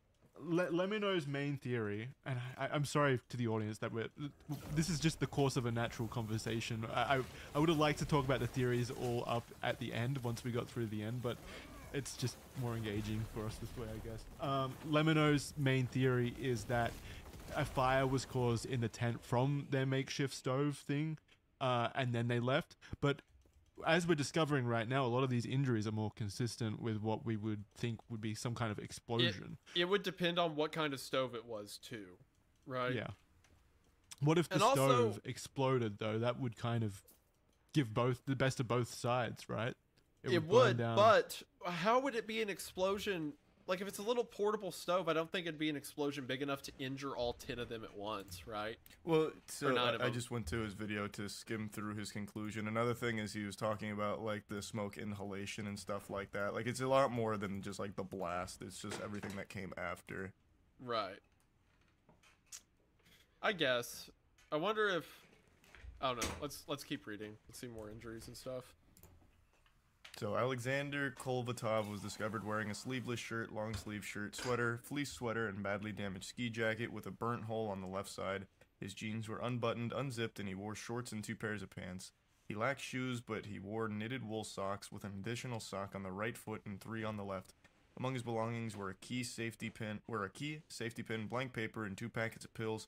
Furthermore, the waistband of his sweater and the lower parts of his trousers tested positive for radioactivity. His eyebrows were missing, skull exposed, and he had an open wound behind his ear, a deformed neck, bleeding behind the left knee, and macerated fingers and feet. His skin was tinged a gray-green purple. Okay. That's the first time I was going to let the radiation thing go. Because I thought maybe it was like, well, one of them worked at a nuclear plant. Maybe that's what they mean. But what is the second mention of his clothes were radioactive? I mean, all things are radioactive. Everything's to some degree, radioactive, right? yeah. Yeah, but that's not what they're testing for. I know, right? but I don't. I don't think we know specifically how radioactive they are, but it's enough to make a note of. Yeah. Yeah. It's probably not pertinent to what happened here. Yeah, I guess. They just it was the Soviet Union. Yeah, you're right. It was the Soviet Union during the 50s, and they I got these clothes from Chernobyl. Yeah. Yeah. They have a habit of reactors exploding and stuff like that. So who knows? Yeah, sure. All right. And then the final hiker, Nikolai, was enveloped in multiple layers of warm clothing, including sheepskin fur jackets, and additionally he donned a pair of felt Vinlinky boots. In his right pocket, wool gloves were tucked alongside coins, a comb, and pieces of paper. He wore 2 watches, one that stopped at 8:14 and the other ceased at 8:39. His examination revealed multiple fractures to his temporal bone, bruises on his upper lip, and hemorrhaging on his lower forearm. The original investigation concluded that the hiker's deaths were due to compelling natural force. Thank you, investigators. Very insightful. Why didn't I think of that? I think they thought probably an avalanche or something similar to that was probably the most likely scenario here. The word compelling is so funny. Like it beat them to death and cut them up and froze them. It's like quite compelling, really. Like, this is really interesting, actually. Very persuasive. I thought I was also laughing during Charlie's reading of that because when it says tucked in his pocket was coins, a comb, and pieces of paper, I thought it said coins, a bomb, and pieces of paper. Just a pack of C4. Yeah, we just cracked the case just right there. No one bothered to read that. The medical examiner looks over his own notes. How could I have been a fool? So blind. One of the bodies was discovered with about 20 sticks of dynamite for some reason. We're now meeting the 10th unnamed traveler. He was old Dynamite Terry. He just loved eating dynamite and setting on fires. So maybe All right, so let's now go over some of the most popular theories. Even though the whole burning down, like the fire or the stovetop thing, is not included here in the theories, we're going to talk about that eventually because I think that's my favorite theory as well. Yes. But let's go over some of the other theories that people have been talking about the most. One of the biggest ones is military testing. So some speculate that the hikers inadvertently stumbled upon a military testing area. Local accounts mention sightings of flashes of light or moving balls of fire emanating from the direction of the mountains. And in 2008, a 3-foot-long piece of metal was discovered in the vicinity and acquired by the Dyatlov Foundation. Analysis revealed it to be a part of a Soviet ballistic missile. So that's... Hey. I don't think that's really compelling evidence of anything, though, because it's 2008. That could have been at any point after. It could have been, yeah. It could have been between 70 years, yeah. What are you giggling about? I'm sorry. They may have been hit by a predator drone, and you're laughing about that? It's not funny, but why? It's like, why on earth would the USSR target like 9 kids with a ballistic missile? They were too experienced at hiking. The implication was it was an accident, but I do like the idea that they're just getting up their kill streak. It's the most extreme use of force ever. You're just around the campfire getting drunk with your boys, and then a predator missile just flies in. Like, yeah, there's no tactical precedence for that. There's no way to prepare. That's just... Hey, they were getting closer, though. They were hiking in the military base's direction, maybe. Who knows? Oh my gosh. The idea, I mean, I guess it is possible that maybe the Russians were just doing weapon testing. Like, let's fire a missile into this random mountainside. It's like, oops, there were hikers on it, right? I guess that's possible. Because that's also my theory with the similar event. How unlucky! But how unlucky! Your tent is where the random missile goes to. And that would also explain the avalanche that ensued afterwards, right? Yeah. Although, if it was a ballistic missile, surely they would have been able to tell that from the... Well, they also would have, as you mentioned here, there would have been a lot more evidence of that kind of shit happening, as opposed to a rogue piece of metal from 2008. Correct. And like ballistic missiles, like sure, back in like the 50s, 60s, it wasn't like it is today. You just kind of pick a spot and send a rocket, right? And they were testing a lot of those. They did fire them a lot because the technology was new at the time. But maybe if like everything was buried in snow, like maybe the missile caused a big avalanche, right? And that's what led to some of the damage we saw. So a lot of the evidence of it was covered up, maybe. But gosh, just the concept of like bad luck, Larry. You camp out right in the missile testing ground. Like, I think if the missile actually hit anywhere near them as well, they would have just been killed. Dead. Right, well, you would think it couldn't have been. Yeah, it couldn't have been on them because they'd be dead. But if it was like say 100 feet away, you know, that would explain the injuries. The force of the shockwave. Yeah. And there's a note here: the presence of radioactivity on the hiker's clothing potentially supports this theory as well. I guess you can get radioactive. They weren't firing. they weren't firing nukes at them. It was just a mini nuke. They were shooting like fat boys at him. Yeah. It's like the Fallout 4 VAT system. They just like lock onto him up a mountainside. Oh gosh. However, like Charlie said, the absence of any other individuals or evidence of equipment at the site raises doubts about this explanation. It would be pretty difficult to completely conceal all traces of people and machinery involved in this. Additionally, the scattered distribution of the bodies across the landscape, including some found in a makeshift den, cast pretty severe uncertainty on this theory. I'm going to give this one a 3 out of 10. I'll give it a bit. I'll give it a bit higher because maybe I don't think it hit them directly, but maybe it hit nearby, you know, injured some of them or something like that. I'll give it like a 5 or something like that. It was also very funny how when I started laughing, Charlie was like my dad. It was like, what? What's so funny? Why are you laughing at them? I think what happened here is a tragedy. These kids were hit by a ballistic missile and you're laughing. You got to find the humor in these situations, I think, wherever it can be found. Speaking of humor, do you want me to take the next one?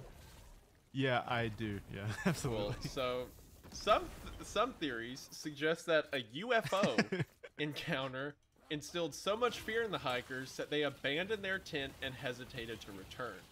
Reports of peculiar orbs in the sky emerged, with both rescue and military search teams purportedly witnessing similar phenomena multiple times during their efforts.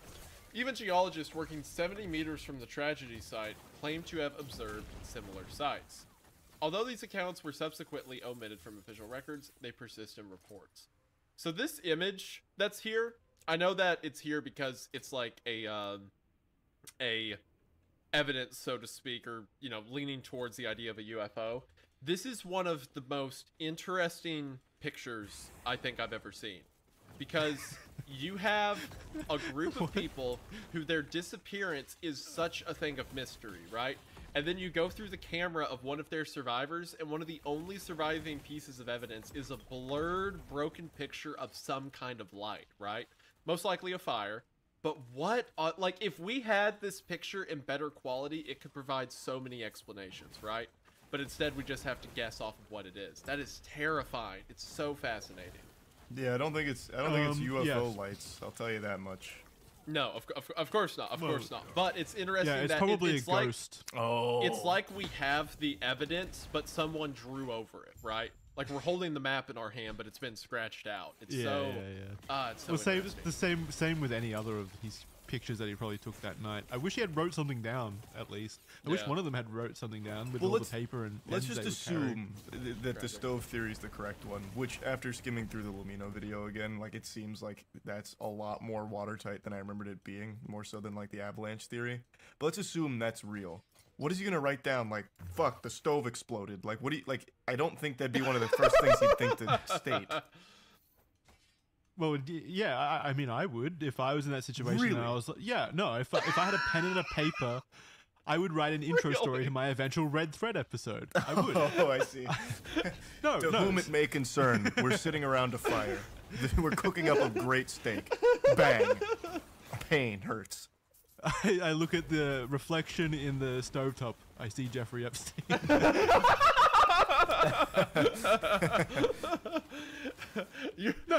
I would. You're in a tent. The stove explodes. You're also Epstein. This is the Red Thread. I'm your host. Brought to you by our sponsors. I would absolutely like if I knew I was gonna die, I would want to leave answers for my family and stuff. And if I had a pen and paper, I'm just passing time. I guess I would. Well, although they're also in the dark drunk too. Yeah, it's in the dark. It's drunk. They're probably also confused. They may have thought they actually did get bombed. Like they may not know it was a stove that exploded. That would also explain why they blew it up if they were drunk and no one was watching the stove. Yeah. But one of them did die with pen and paper in their hands, so maybe in his final moments he was trying to. Man, that's tragic. Even if he wasn't trying to write the events of what happened, maybe if he was just trying to write, like, I'm sorry, Mom, but he couldn't, or whatever, but he couldn't. Ah, dude. Because of frostbite, yeah. A frostbite, maybe the pen didn't work, it's too cold out there or something, who knows, but... Oh yeah, how do pens work in the cold? Can they do that? Do you need, like, astronauts' pens? What in the fuck? Why would you need an astronaut's pin?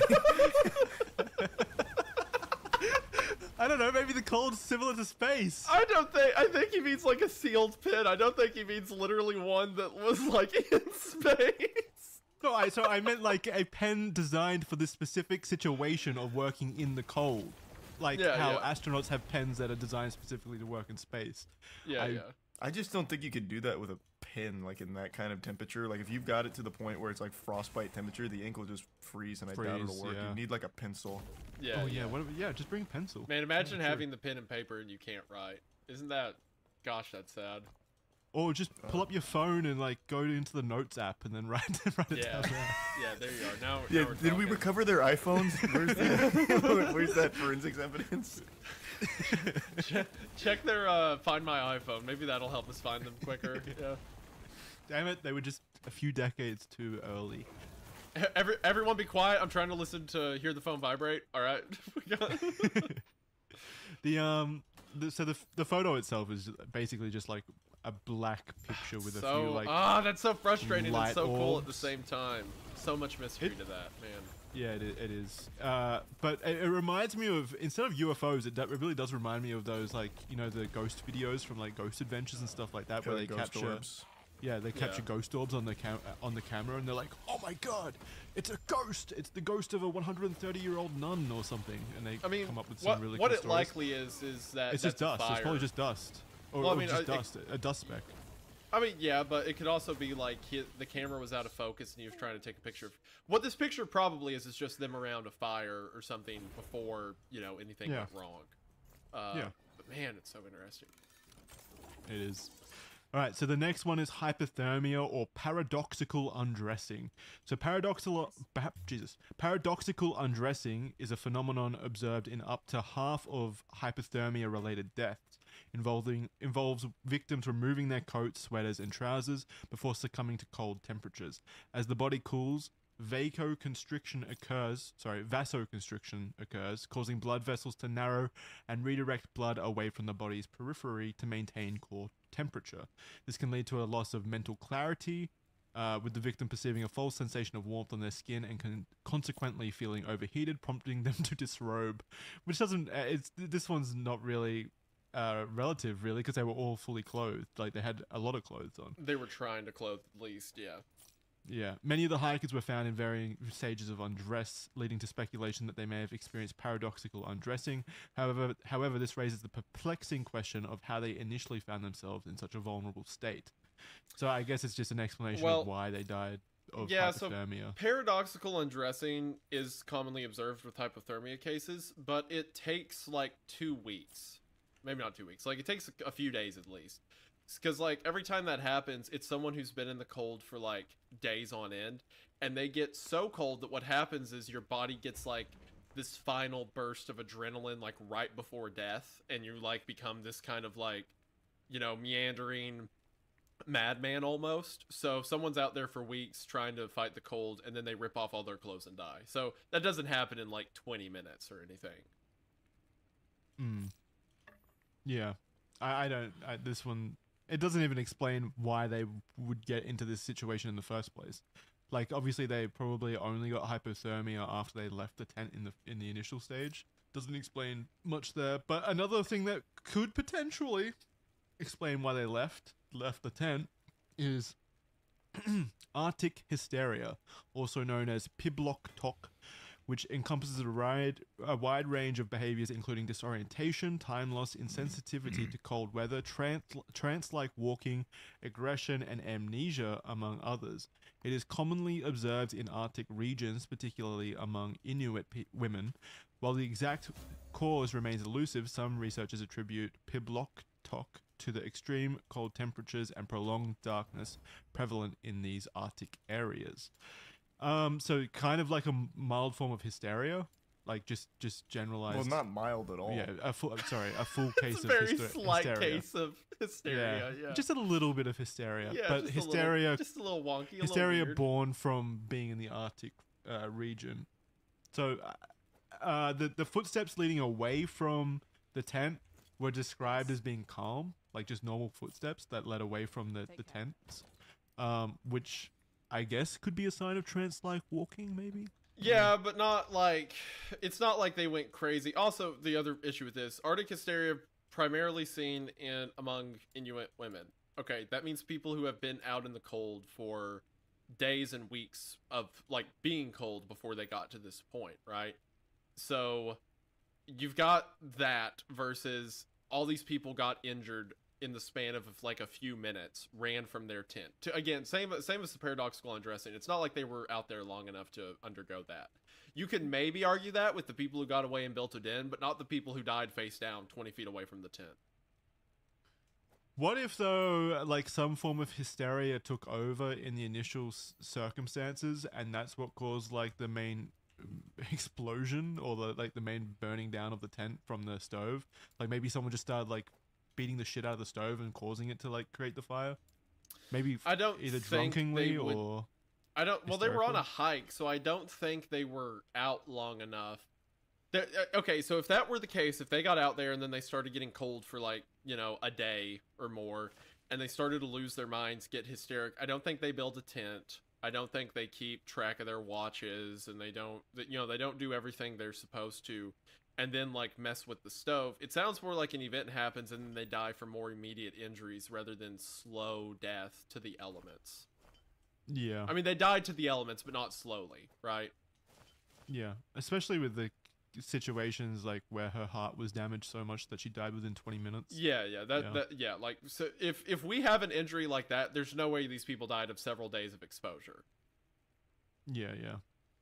All right, so Charlie, do you want to take the next one? Yeah, so this, I even Googled it just now because I was curious.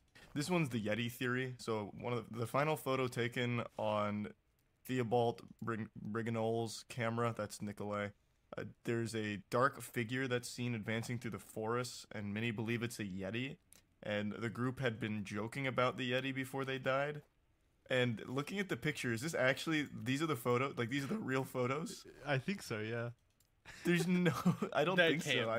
No, they're not. Yeah, there's absolutely they're definitely no not way. The real photos, Jackson. There's no shot. Maybe if this is the real photo, I am going to become a Yeti truther for the rest of my life. Yeah, I mean, I'd also be like, no, that's definitely the fucking Yeti. That is the most Yeti image I've ever seen in my life. It could just be another camper. No, what? That naked man crawling with his arms hunched over like that? That's just another camper? Oh my gosh! So, okay, hold on. I'm looking at. It is real. Yeah, it is definitely real. Yeah, it looks like it is. Photo. Nuh-uh. But so this source says this was during the hike, likely another hiker. So Shut it up. Was like... No, it's not. That's the Yeti. I don't know. That definitely does look like a fucking Yeti. Bro, that is the Yeti. The one. What are you talking about? The most compelling evidence here is just a footnote about a that Yeti. is the most Yeti. Forget the rest of this episode. It's the Yeti. The Yeti did it. The most Yeti I've thing changed I've my ever stance seen. entirely. I am following a different religion now. I'm a different person entirely. Okay, so let's pretend that this is the Yeti. Yeah, what do you mean pretend? We don't need to pretend. They saw it in the hike leading up to this situation. Why would they then comfortably like settle down in their tents and just start drinking alcohol and stuff like that? If this was the Yeti. Well, I mean, what are you gonna do? Wow, that's a good point. Like you see the Yeti, and you take a picture. I mean, Why it's did you like, say all that right, well, we have to sarcastically go then? home now. Why is it Like, not a good point? No, that wasn't sarcastic. I was like, no, that's Oh. actually a really good point. And I'm the What were you one saying? fighting you, saying even Okay, if you fight do me. see a Yeti like 5 days into the trip, I mean, depending on how far they were, it could have been quicker to keep going to finish the trek, right, than to turn around. So, Okay. like, you get the What- picture. What are you gonna do? You still have to survive the rest of the trip out there. Yeah, but you've got copious amounts of paper and pens, and now you're in the comfort of your tent by a fire. Oh, I'm sorry, Jackson. I thought the pens didn't work. I thought the pens didn't work. I thought that's the whole thing we did. No, I'll give you that they might not work outside in the, biting cold and stuff like that. But I'm assuming they would work next to like the stovetop inside. You know what the- happens? inside You know what the camp. happens if we go out into the woods and I get a picture of Bigfoot? I'm not writing down anything. We're getting hammered around the campfire. Okay, that is the only means of recourse we have. Okay, because I'm having an existential crisis. I'm a different person at that point. Like, I want this to be the Yeti. I think it's the Yeti, gentlemen. It's the I'm Yeti. just saying. It I is think the absolutely Yeti got the Yeti. rambunctious and But why caused would- a ruckus. Alright, why? well, now you Why does fight me. every Why would they video I comfortably settle see? down? I have seen so many videos of the Yalta Pass. I've never seen that picture before. Why do Probably because people not people think are like, it's clearly a hiker. it's just a different clearly hiker. the Yeti? What are you? I'm being gaslit right now by the entirety of YouTube. That is a Yeti. What are you talking about? What's a hiker gonna look like though? It doesn't like that. Yeti doesn't even look that big, and aren't Yetis white? No. See, this is where you're exposing your lack of Yeti knowledge. They can come in brown, Yeah. red, or white, depending on the region. They're a race of people Yeah, that Jackson, exist among the if that's a mountains. hiker, where's his backpack, by the way? He's facing the camera. It's just all shrouded. Oh, fuck, wait, you're right. He's gonna wear his back. No, don't win Charlie back over. Don't win Charlie back over. This is the most clear. Don't let the backpack take you away, Charlie. This is the most clear evidence of a And Yeti also I've look, ever seen in my really life. really zoom into the photo and look. Those look like trousers to me, not like fur. Yeah, it looks wait, like you're pants. absolutely right. That's 100. Shit! Damn it, I'm back on the side of logic. No, that is absolutely... Look how he's holding his hands. He's literally doing the stereotypical Bigfoot pose. Yeah, he's right. I'm on the Yeti train now. he's in Yeti pose mode. Shut up. You're being sarcastic. That is the most... This is... I believe in the Yeti now. It was a joke before, but I mean it this time. Like there's a second photo there, and I looked at it for as long as I could, where the arrows were pointing at it, and I can't see the Yeti that it's apparently making out. Also, audio listeners, this is all on screen on video if you want to check it out, or just open the document. Not while you're driving though. If you're audio listening on your commute, don't look at these. Unless documents. you want to look at the Yeti because it's really important right now. So it is pretty important. I feel this has to be fake. This has to. I don't be like. fake. It's not fake. It's real. It's real. I don't want to like shit on the idea of it being a Yeti, because it is fun, and I would like it to be a Yeti. I just don't. I don't see it specifically there when you zoom in. Well, let's go on to the ones that don't have as much compelling evidence as the Yeti, such as Cold War spies. Okay. So, during the Cold War era, operating as American and European spies within the Soviet Union presented numerous challenges. Foreigners faced heightened suspicion from local authorities, compelling many spies to rely on illicit networks for information gathering. Western intelligence agencies often recruited Russian citizens to extract sensitive data. A theory posits that certain members of the hiking group were enlisted by the KGB to transport fabricated evidence, such as clothing contaminated with radioactivity, to another agent. The two mainly believed to be involved were Semyon Zolotarov and Yuri Krivonchenko. The Krivoshenko's background working in a nuclear facility potentially made him a target for recruitment. Zolotaryov, with his military experience, including involvement in a risky engineering unit, may have served as backup. Suspicion arises from the presence of radioactive clothing, as it seems unlikely that Krivonchenko would retain garments from his prior nuclear cleanup duties. The scenario suggests that Western operatives would rendezvous with the hikers along the route, posing as tourists to receive the radioactive items. However, something presumably went wrong, leading the agents to assault the group. This theory faces significant scrutiny. Questions arise about the risk of exposing undercover operatives to unknown individuals and the choice of bludgeoning over firearms when hunting rifles were legally available. Also, the extensive injuries inflicted on the hikers appear inconsistent with typical human-on-human violence, as suggested by forensic experts. Yeah, I think that one's a load of malarkey. I think that's just hooey. Yeah, I think it's just born from the era, really. Like, spies were big at the time, so you wanna see it. Yeah, then the next one's the real big logical one. The big one. The stove. It better be the Yeti again in that case. Well, it's the avalanche, which could have been caused by the Yeti. Yeah, the Yeti's just Yeti avalanche. the Yeti. Yeah, we can't rule out that like these are all like the avalanche and the You're Yeti mocking me. Potentially. You're mocking me no, right I'm now, not. Jackson, and I I'm don't appreciate it. I would like to believe. They could coexist. The Yeti was a KGB agent, and after the nuclear now you're definitely mocking me. You are. He's mocking you. He's absolutely mocking me. I'm not. I am. You know what? Maybe the Yeti didn't even have anything to do with their deaths. Maybe they just died after seeing a Yeti by complete coincidence. But that picture was he was a just Yeti. A whimsical traveler. Howdy-o, neighbor. Imagine that. Imagine fucking you spot the Yeti on your little hike, and then you get hit by a ballistic missile that night.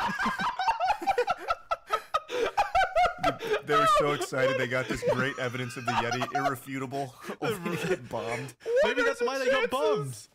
Maybe that's why they got bombed. They're like, the KGB's like, holy shit, they saw the Yeti. It's like the chance equivalent of getting struck by lightning 8 times at once. Like you see a Yeti and then a random ballistic missile. The fucking Yeti launched the ballistic missile. He's got his own little fucking base. Could you imagine that, like, not to make light of their final moments, but could you imagine if that's what happened? Their final moments, the guy's like, what was that? Like, what the Oh my god! Jesus Christ, the Yeti's got air-to-surface missiles. Oh. He's got a little military base, a little Yeti military base out in the Ural Mountains. I will also say that as we were sitting here, I was pulling up pictures of it, and I found pictures of their bodies. For one, they're pretty brutal, but the one who had the camera around his neck, he was like he's frozen, half holding the camera, like it's right on his neck, and he's got a hand on it. So it's like he was clutching that thing for his final moments, and he took a lot of pictures that night. It looks like none of them were developed well because of the cold, but it looks like he was trying to take pictures of something, maybe each other. Yeah. Yeah, probably each other would be my guess. Yeah. So the avalanche theory, this is the most prevalent one. So it's conjectured that the group, disoriented by poor visibility during a snowstorm, veered further west than intended. Rather than descending to a forested area to set up camp, they chose to cut into a slope and pitch tents for the night, likely to avoid losing the altitude they had gained during the day. In 2019, the Russian Public Prosecutor's Office reopened the case from the archives, granting Johann Guam, the director of the Snow and Avalanche Simulation Laboratory in Switzerland, an opportunity to investigate the mystery. Guam concluded that an avalanche had struck the tent during the night, catching the hikers off guard while they slept. This theory also supported by Russian public prosecutors. Guam and Alexander Puzarin, a geoengineer at ETH Zurich, embarked on a further analysis by developing 2 models to reconstruct the purported avalanche event. An analytical model was utilized to estimate the time required to trigger an avalanche, while a numerical model was assessed the potential impact of the avalanches on the human body. They published their findings in January 2021, ultimately concluding the incident to a slab avalanche. This occurs when a bonded layer of snow is lying on top of a weaker layer in a large area. They can only be triggered when there is an angle of 30 degrees or more on the slope, and when there is additional load added to the top layer. It can explain why the hikers left their tent and some of the injuries that had occurred. An essential factor in this is the presence of katabatic winds. Katabatic winds are the air currents driven downhill by gravity's force. These winds have the ability to deposit snow uphill, accumulating above the tent, a crucial prerequisite for a slab avalanche. Researchers believe that the avalanche likely occurred several hours after the group had established their camp. And here's a quote from Alexander Puzarin. If they hadn't made a cut in the slope, nothing would have happened. That was the initial trigger, but that alone wouldn't have been enough.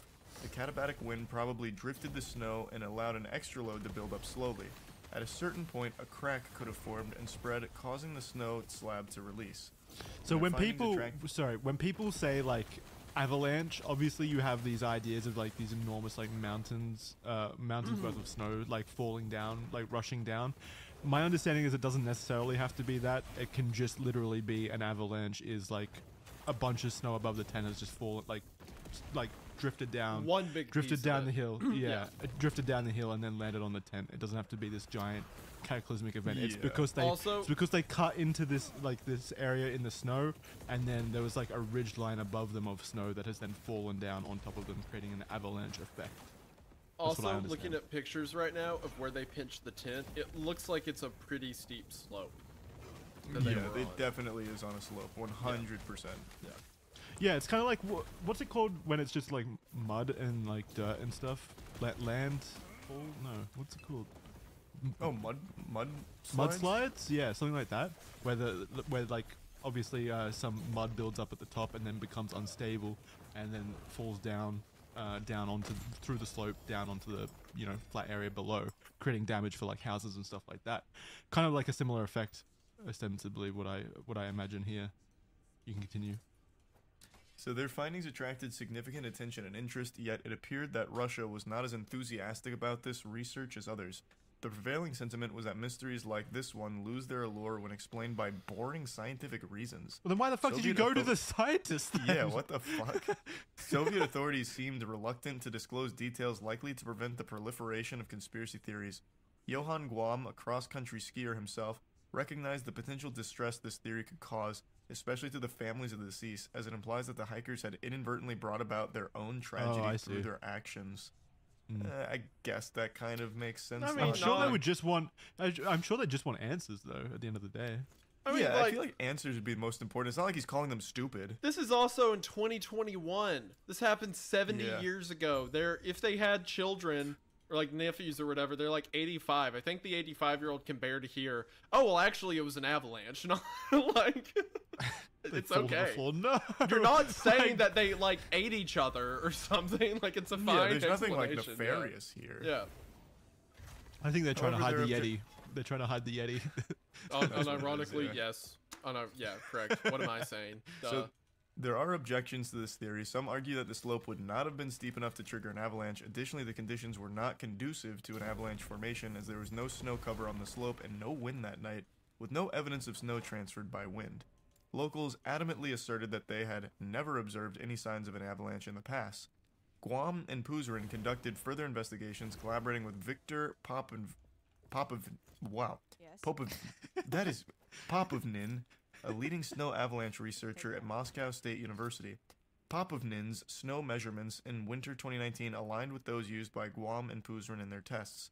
Guam and Puzren embarked on expeditions to Dyatlov Pass, employing drones to measure slope angles above the hikers' tent site. While they detected traces that could potentially indicate an avalanche nearby, they were unable to conclusively confirm it. However, during their third expedition to the area, the winds were so strong it could turn snowmobiles. They were able to capture evidence of 2 recent snow slab avalanches at the pass, thereby corroborating their theory. That part made me mad where it's like, oh, they said it wasn't windy that night. Like, okay, were you there? Were you at that specific pass on the mountaintop? Shut up. And it's not like you'd be making notes of it being windy, because I imagine that's so fucking common. It's not like you'd be writing down wind on that night, you know? Well, wait, aren't there like scientific, what do you call them? Like scientific instruments used to measure wind in areas? Yeah, but they didn't have one set up in that cavern in the 1950s. Yeah. Yeah, exactly. And it's not like you can like, especially not if they were throwing ballistic missiles at it.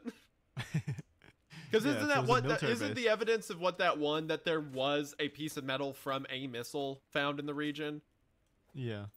Yeah, so like this wasn't an area they were like, had scientists out, keeping weather documents up and stuff like that. Maybe. But also they said that there's no evidence of snow transfer by wind as well. I'm assuming that's how they would have But then it maybe says that the figured two of them went out a third time and they found evidence of 2 recent avalanches. So this is after. So the original objections are because there was no evidence of snow transfer by wind on that night in 1950. Like once they found the site the previous day or whatever. Like I'm assuming you could tell how windy a place is based on like the impact of the snow, and they didn't see any snow transfer, leading them to believe that there was no wind. But Guam and Puzren in the 2020s or whatever were able to prove that the area is capable of these kinds of snow slabs. Yeah, I think their theory makes a ton of sense. Just to close it off, here's another quote from Puzren. The fact that the Russian scientific community accepted our findings and that our hypotheses were confirmed by recent field expeditions means a great deal to me. Not because we can confirm the exact series of events that led to this tragedy over 60 years ago. We'll never be absolutely certain what happened to the members of that group, but because it reaffirms my faith in science. For me personally, this whole experience has been about standing up for the scientific method as a valuable, reliable way of explaining natural phenomena. Which I think makes a lot of sense. Yeah, I mean, that's absolutely a correct opinion in this situation. But it doesn't explain the Yeti, so I'm not interested. I'm being mocked. I'm not mocking you. No, both of you are. I like that kind of attitude. All theories are accepted here. Yeah. That's what the guy who has one theory and nothing else says. That is an out statement. That is cheating. I don't appreciate it. And also, look, I don't know if the Yeti had anything to do with their disappearance. I think the avalanche theory is most likely, but they saw a Yeti. They absolutely could be unrelated, but they definitely saw one. Yeah, you're all right as long as we admit that they saw a Yeti that day. As long as the Yeti's in the final statement. Yes, the Yeti was there. Was it related? Probably not, but it was there when this happened. Maybe they made friends with the Yeti on their expedition, and he was there at the scene of the crime, and then he just legged it out afterwards. And then he took all the shoes. I gotta get the way out of here. He took all the shoes. Yeah, he was dumb. He was a shoe thief. Robbed them. Yeah, he robbed. he grave robbed his friends, and maybe that's why the government shot a ballistic missile at him. They weren't targeting the hitchhikers. They were like, "Oh, there's another Yeti. Got to wipe him out." the hitchhikers. I'm sorry. I don't even know where that word came from. I pulled that one right out of the aether. The government, the Russian government. Why did hitchhikers were never a part of the story? Yeah. They're not even adjacent. There wasn't even a road near there. Oh, maybe because you were thinking of hikers. Yeah, that's what it was. That's what it was. They weren't targeting the hikers. The government was targeting the Yeti, and that's what happened. Yeah. So what if the Yeti was like stealing their shoes or whatever while they were asleep, and then they woke up and the Yeti like freaked out, knocking over the stovetop thing, causing a fire. Yep. And then that's how the fire started, and maybe like Yep. in the Oh, yeah, future, there's- an avalanche. the Yeti had never seen fire before, so it freaked out. Yeah. I'm still getting the hints that I'm being mocked right now. I still have this itchy feeling that you're making fun of me, so I don't abide by it. I don't appreciate your tone, sir. There's no mocking. I love it. I actually would love to believe in it. I would. Yeah. Okay. I like the idea that the Yeti's never seen fire though. That's great. He's just so blown away. This is so cool. Anyway, let's go ahead and wrap this up with our personal theories, I guess. What do you guys think is the most likely? So after going back to the Lamino video and like scrubbing through the stove theory, I really think that makes a lot of sense for like the burns and like the really big impact wounds and all of that. But like the slab avalanche theory still is very clearly super logical. It's just, I think the stove explains away a lot of those mysterious injuries that the avalanche I don't think would cause in the same way. Okay, wait.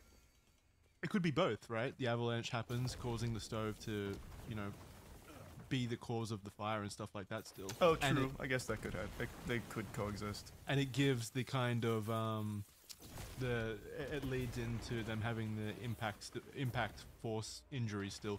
Because my issue with the stove one was I just don't see how they got those initial, like, big injuries, you know, like the big, the heart injury and stuff like that, just from a fire, from the stove.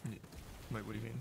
Like, how would you get, like, massive concussion injuries, blunt force trauma from a stove fire? You'd get burns. You wouldn't get like a heart bleed from a fire. No. But the impact from the stove exploding is what would cause it. Yeah, but I feel like we'd see evidence of an explosion in that situation. Not necessarily. Not if it immediately gets buried by snow. How would you even trace an explosion? From the remains of the environment, like even if it's buried by snow, Well, the tent was shredded, right? So yeah, like the tent had a bunch of like fucking holes in it. So it was described as like knife streaks, which I guess could be torn apart from an explosion too, maybe. Yeah, like fragments. Oh man, yeah. So I think the most likely situation is either the avalanche or the fire, or maybe both. I don't think any other theory is quite as strong or rational as those two. I flip-flop between both of them, and I guess it's possible that it could be a combination of them as well. I think what happened is there was some kind of immediate impact, either that be the explosion or an avalanche.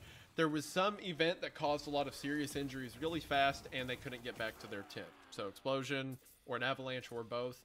And then I think that, you know, a few of the lone survivors maybe kind of trickled out from there.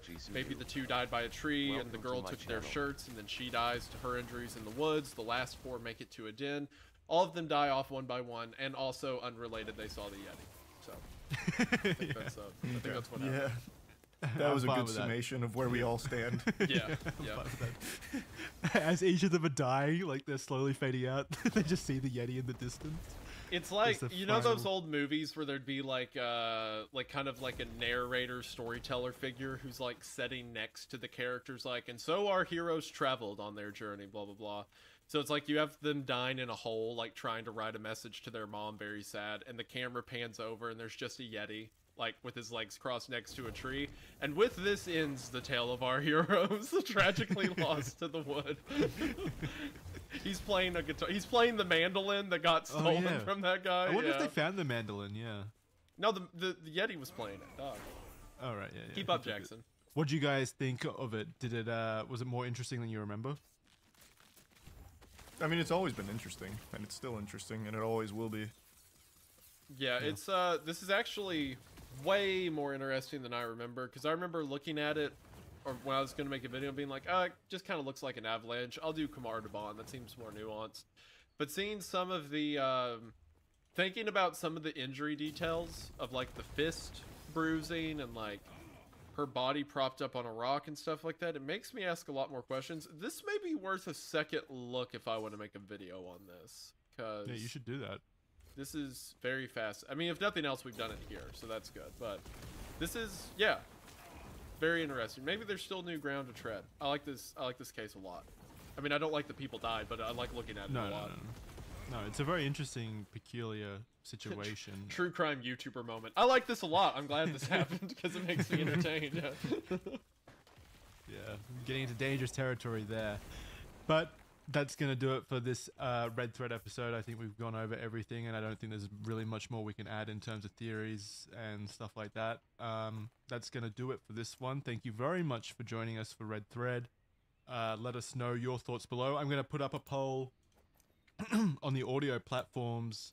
What should the poll be? I think it's going to be about which of the situations, like which of the conspiracies or theories is the most likely, so you can vote on what you think. If you all don't vote Yeti, I swear. Oh, you're going to be so disappointed if that's the case.